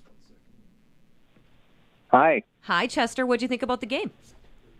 Oh, well, I'm glad we won. That's all I can say. But I'm sure always enjoy listening to you guys there, Teagan and Wes and Justin, and of course, again, congrats to Luc Mullinder there. Sure, listen to them, and yeah, it seemed like for a while there we were wanting to lose, but we come through, and touchdown Tommy there looked really good. Hopefully, I mean, it looks like we got a bunch of injuries again, Campbell there, but as long as we beat the Elk in Edmonton. Certainly a big one for the green and white. I think Tommy Stevens has stolen the nickname touchdown from Tommy Neal, especially considering Neal hasn't scored a touchdown yet this year, and Stevens is... You're just hating because he's in Winnipeg. Is all over it. No, I'm just saying it doesn't make sense to call a guy touchdown when he's not scoring touchdowns. And then you got a perfectly good Tommy over here scoring all types of touchdowns. He had 3 today. What are we doing? Yeah. You're not wrong. You're certainly not wrong. Chester from north of Fort McMurray, thank you so much for the phone call on the Echo Sound hotline. Feel free to give us a shout, 1-866-767-0620, or text 306-936-6262. We do have to take a quick break, but we will be right back. This is the 620 CKRM Cooperators Rider Broadcast Network.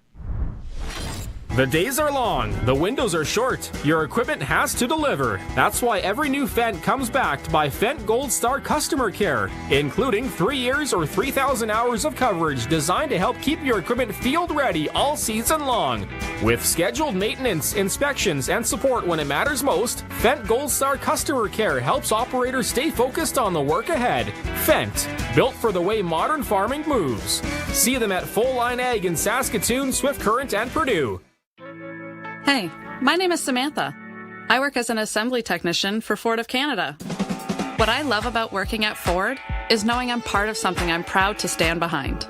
And when Ford does something like employee pricing, it makes me even prouder to work here.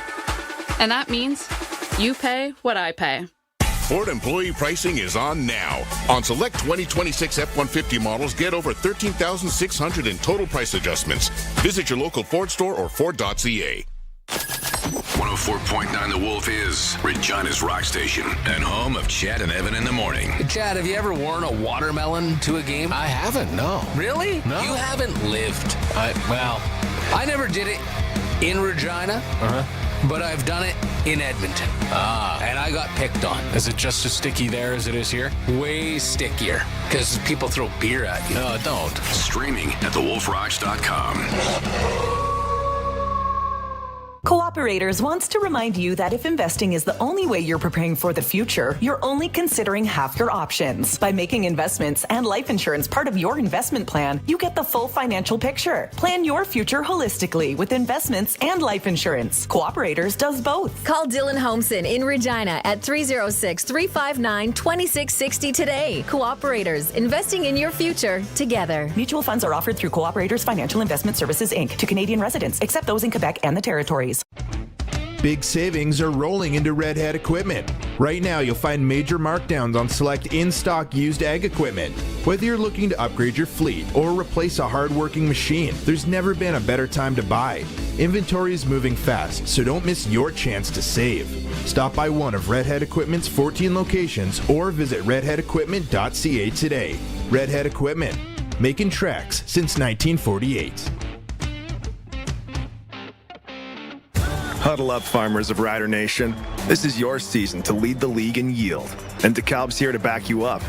Delivering high yield potential, powerful weed control options, and the complete agronomic package, including Straight Cut Plus and Club Root Resistance. DeKalb's geared up to be your #1 canola seed. Hit the field with confidence. Talk to your rep, retail, or visit DeKalbCanola.ca/SK to lock in your starting lineup. Always read and follow label directions. Play 92, #1 for throwbacks. Please don't stop the music. It's gonna be me.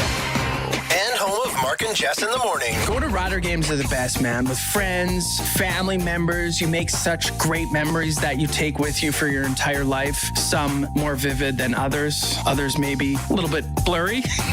Mark and Jess wake you up 6 to 10 weekday mornings. #1 for throwbacks all day. Stream at play92.ca. Hey, Rider Nation. Got a question or comment on today's game? Text it to us at 306-936-6262. Don't miss any of the calls. Watch the show or catch the podcast at sportsgates.com. This is the Rider Nation Radio Roundtable on the 620 CKRM Cooperators Rider Broadcast Network. Teagan Witko, Justin Duncan, Wes Cates with you following this Saskatchewan Roughrider win in Edmonton. The final score, of course, 28-26 to even up that season series between the two teams now.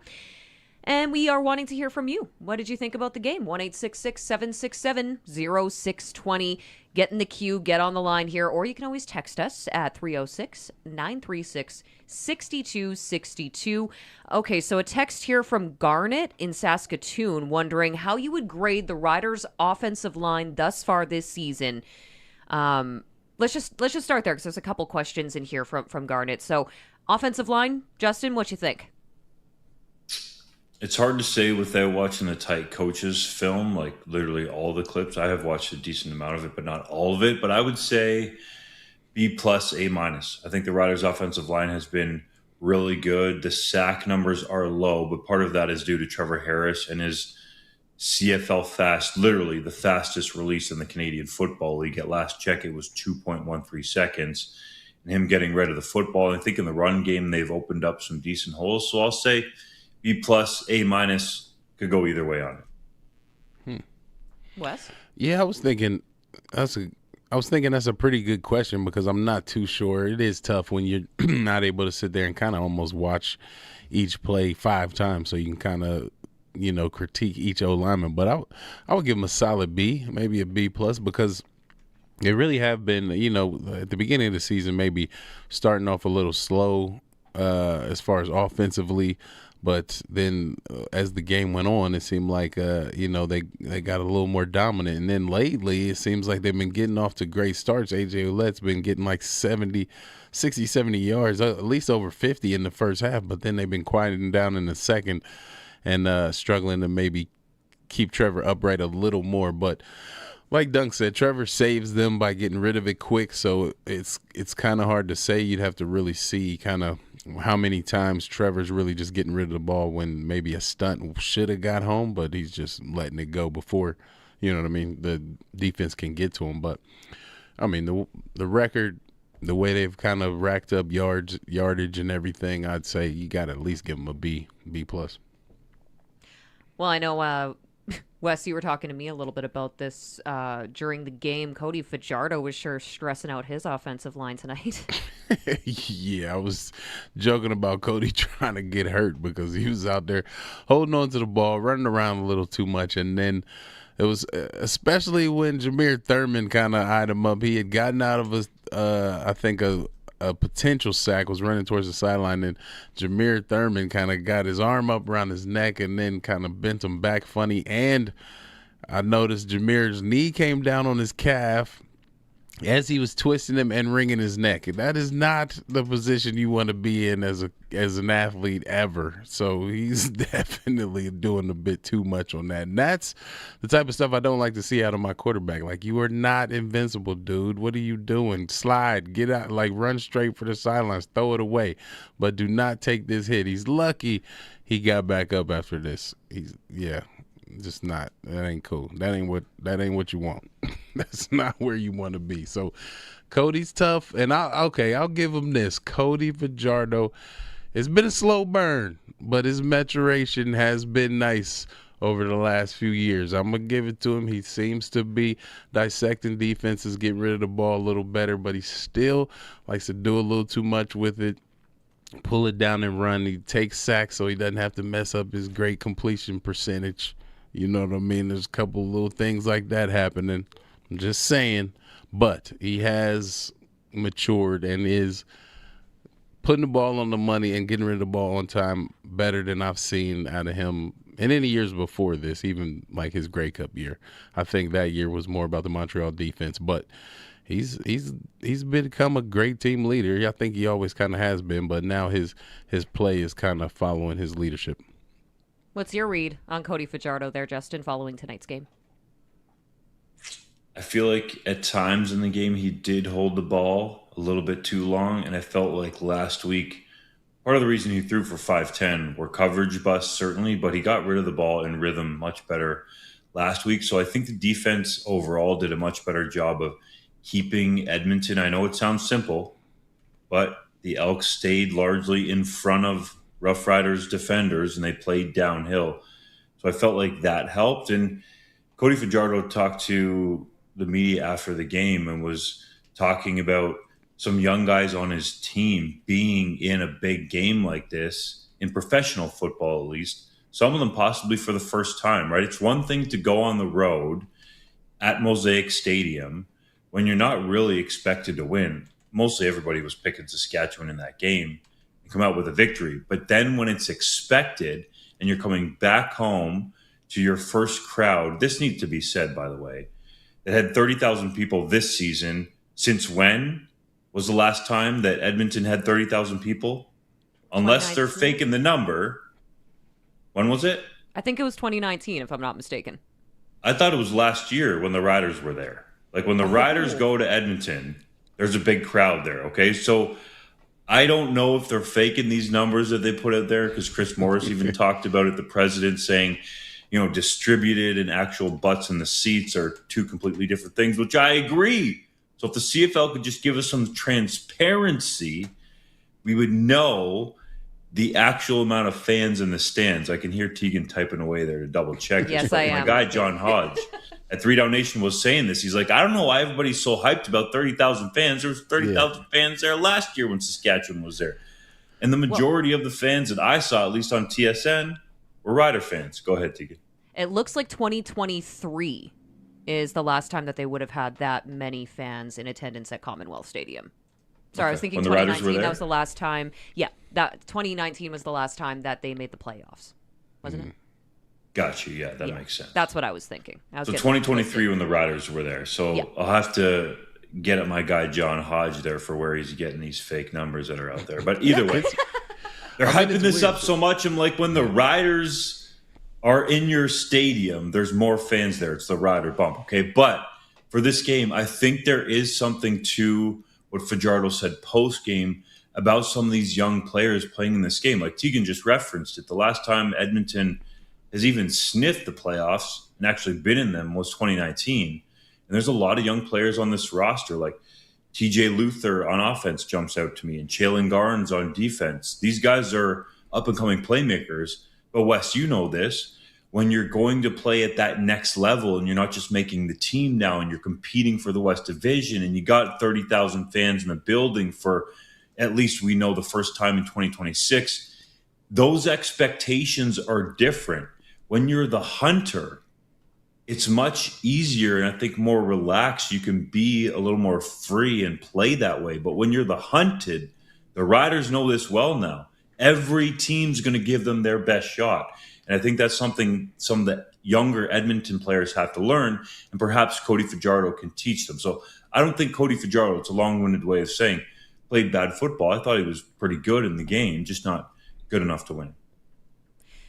1-866-767-0620 if you want to chime in on the phone, because we are slowly running out of time here. 306-936-6262 if you want to text us. There is another message here. No name on it. Leave your name, guys. Want to let you know who we're talking to. Okay, it looks like we need a dedicated runner. It seems as though we, the Riders, are losing a guy back there every game. Returner.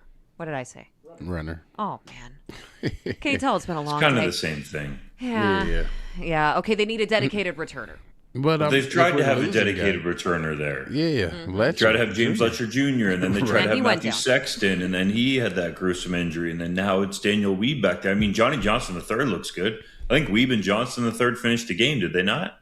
Yep. Yeah. Daniel Weeb, and then, well, TBH. It has Took a little nothing one to on a do with kickoff. it has nothing to do with the returner. It kind of bugs me too, because this is about the other guys on special teams. Like, go down, do your drops properly the way you're supposed to, get to your spot, know where the man that you're going to block is, know that if you take your eyes off of him while you're running back to get in position to block, that he might move from the lane he's in. So keep an eye on him if you can, like run like peeking, making sure you see him. And then two, act like that's your family back there catching the ball. Like, you ain't just gonna let nobody run up on your peoples and just dump them any kind of way, hit them however they want to. No, you're gonna put your body in harm's way to protect them. And too many times I've seen these Rider players messing around, guys running free, getting these like free shots on returners. Then dudes do getting away and they're holding and all. It's like I don't ever remember getting a holding call when I was playing special teams. Like, there's nuance and techniques to it, but at the end of the day, when your returners hitting the lane to return, you need to be between him and your man. You don't need to be manhandling him, putting him on his back. You just need to be between the returner and the guy you are supposed to be blocking. Sometimes I think these guys think they're supposed to make perfect blocks. It's hard in space with good athletes, but you can be in the way and give your guy a chance to cut off of you, right? You like, blocking is not physically handling guys and putting them where you want them to be.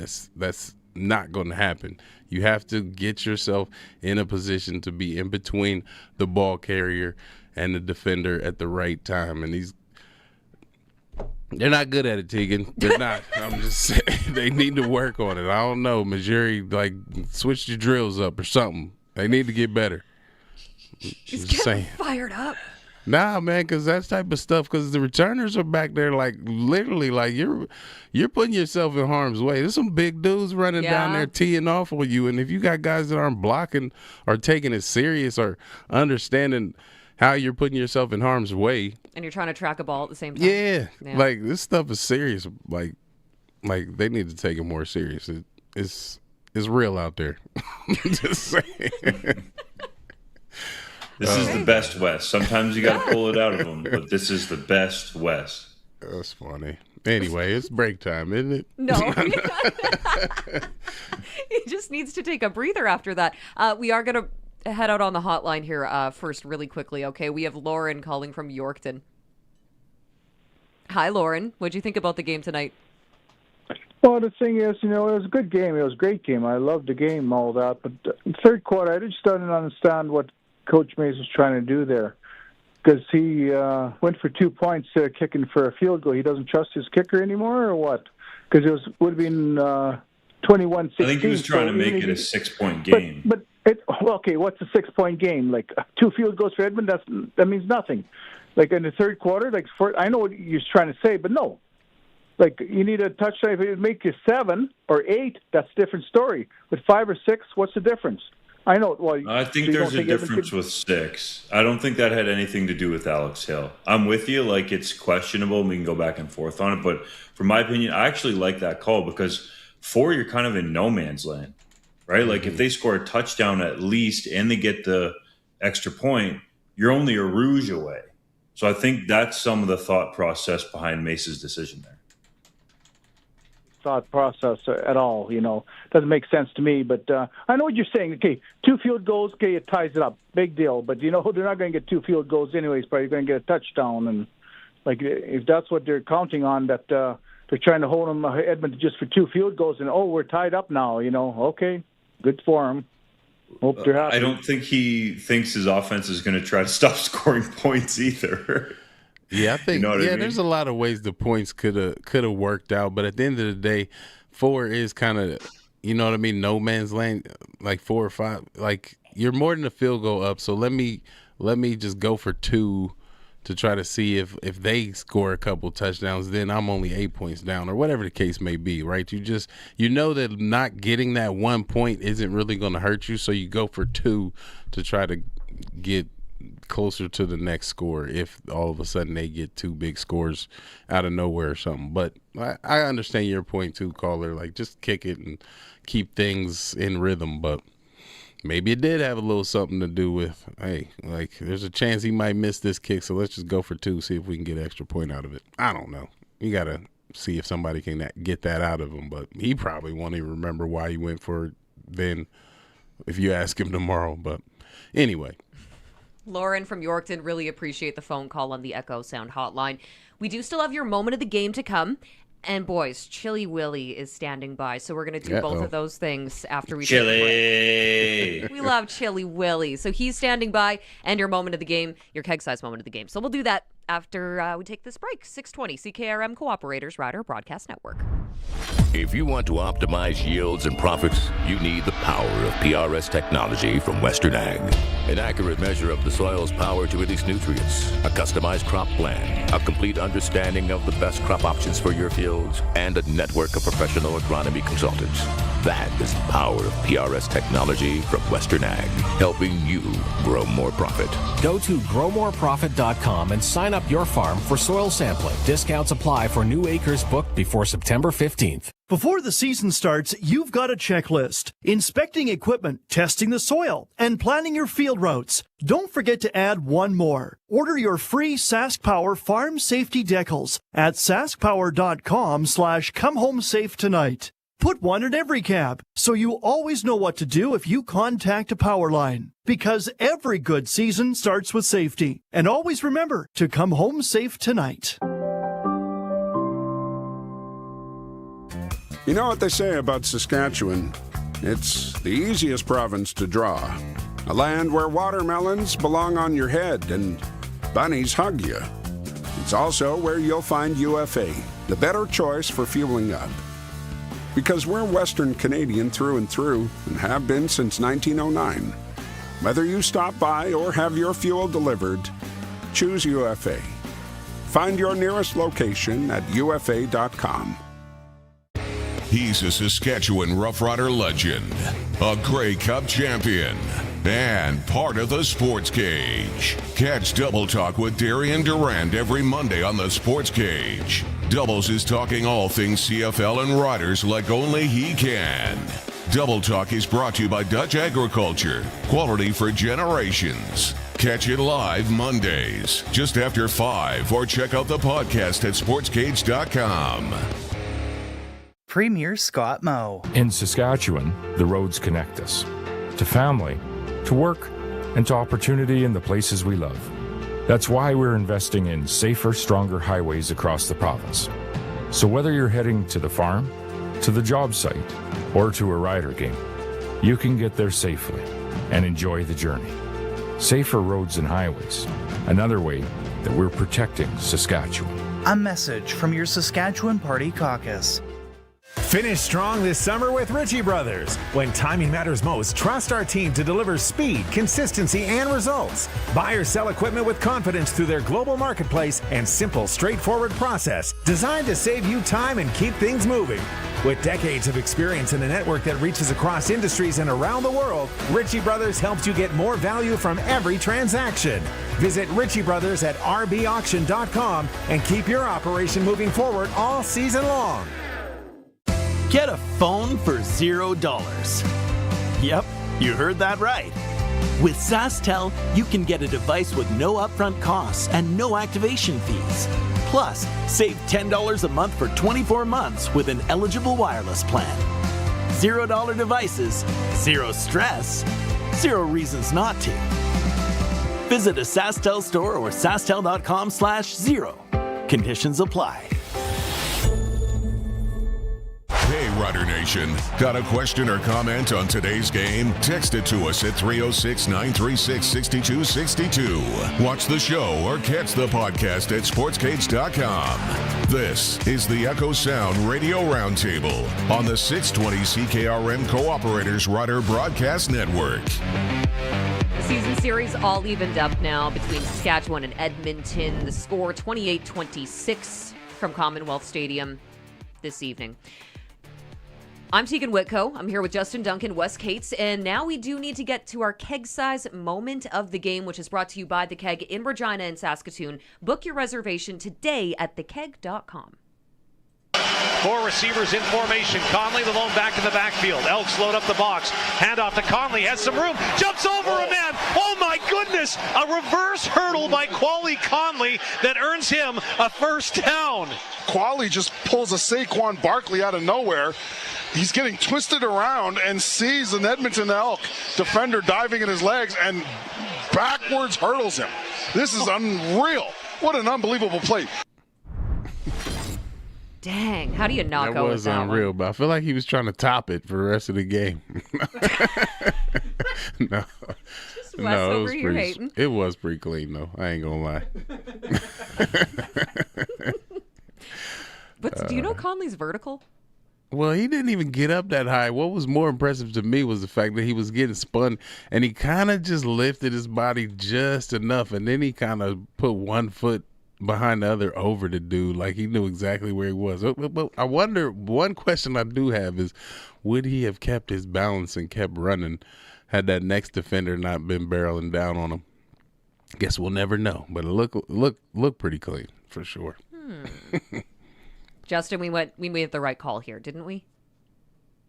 For once, your play of the game. Of course. For once.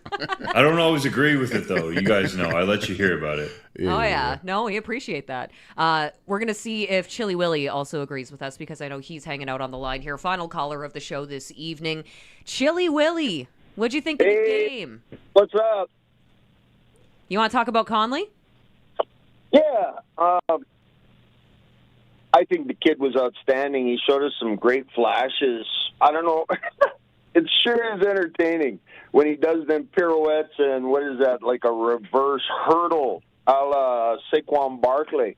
But like Wes said, he might want to keep his feet underneath him next game, because Ottawa's got a linebacker named Nick Anderson, and he will tattoo him badly. So, sports entertainment. Nick Anderson's with Edmonton, Chili. What's He's injured. that, brother?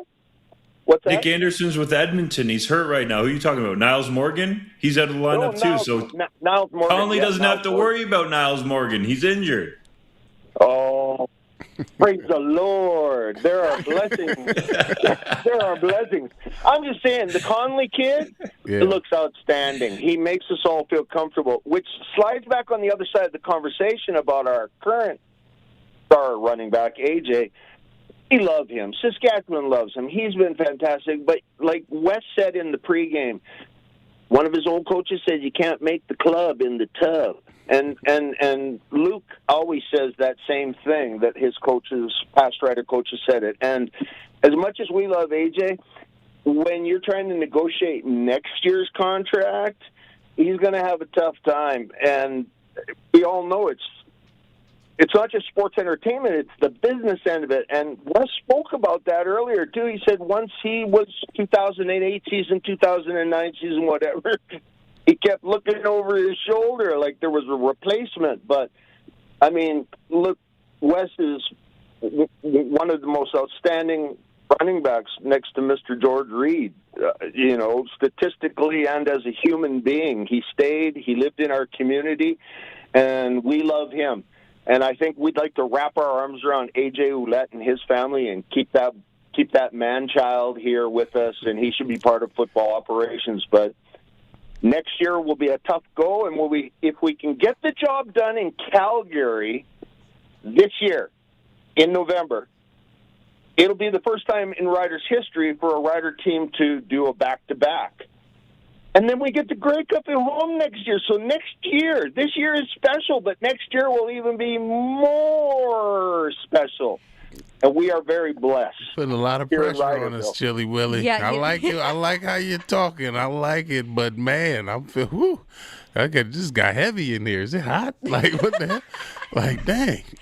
No. Oh, man. Chili Willie, I love your enthusiasm, and I love your trust behind this team. But let's call a spade here, 1 week at a time. Just have him get through Ottawa next week, okay? I feel the love, Chili Willie. Love Yeah. you back, man. Gotta love Rider Nation. You're one of the greats. Rider Nation greats. Chili Willie. You're a real one. Thank you very Wes, much. how would you feel, though, if you're sitting there, you're AJ Ouellette at home, presumably, didn't see him on the sideline, and you're watching Quali Conley do what he did tonight? I'd be like, ooh, dang. All right, that was nice. Okay, I see you. Yeah. Okay, calm down. I don't want you doing too much. It's tough. It is kind of, I mean, you always like to see your teammates ball, but when it's at the same position, it's like, yeah, I want you to ball, but I don't want you to ball so hard that people are like, yeah, like, who? Cates who? You know what I mean? Like, it is, I mean, clearly Conley's a little quicker and more elusive. I mean, he's a smaller guy, but yeah, and in the CFL, like, that size doesn't matter as much in the CFL. And he's younger. It's tough. Yeah, it'd be a hard watch. I ain't gonna lie. I'd be a little worried. I'd just be like, oh, but see, he messed up on that block right there, coach. Like, see that? He's pirouetting too much. No, yeah, it's tough. But, reality sets in. You're not gonna be. It's a young man's game. You kind of understand. It's gonna come to an end eventually. Never. It's usually not when you want it to, but whatever. It is what it is. So, gentlemen, we are just about out of time here, and we have to sign off for the evening. Now, before we do, next time the three of us are going to be chatting, we're going to be going to be at Mosaic Stadium, pardon me, with the Ottawa Red Blacks in town. So, quickly tee up what you're going to be looking for in this matchup next week, Justin. It's simple, Teagan. Don't be the team that loses to the Ottawa Red Blacks. That's it. Yeah. Right? Yeah, I was I was thinking the same thing. I'm like, all I know is it better not be closer than like 10 points. It better be a 2-score game. Like, yeah, you can't, especially not at home. You can't let Ottawa get off the schneid at your place. Come on now. Especially with Mayor's return. Yeah, this should be one of those games where you're thinking about who can we give a rest to, because Ottawa ain't figured it out. We should be able to almost get a convincing win with our B team the way these guys are playing, but I'm sure they won't look at it that way. But I'm just saying that's the caliber of football Ottawa's playing right now. We'll see. We'll see you next week. There is such a thing as a trap game. Maybe I take that back, actually. We'll see. Teagan said it, Rider Nation. No. We will see what next week has in store for us, gentlemen. Until we get to that point, we do need to say farewell on behalf of Wes Cates and Justin Dunk and Curtis and Colson and Jason and Isaac and the entire team who makes this whole thing work. Thank you so much for coming along for the ride. This is the 620 CKRM Cooperators Rider Broadcast Network. Howdy, Wood Country Woody here. Did you know some folks sell complete garage packages that are missing things, like nails? Wood Country, though, does things right. They sell you complete garage packages. Their packages include premium grade lumber and everything you need, even walk-in doors with cladded jambs and overhead door jamb flashing. It's not a deal unless you get the whole deal at Wood Country. Your home is your castle. In McLean, Estevan, and Tisdale, wood-country.com. In football, every player has to be productive. On your farm, every acre does too. That's why growers trust Selford, from I-Series and Halo tillage tools that manage soil and residue to spinner spreaders and the 90-foot AB 640 air boom applicator, built to cover more acres in less time.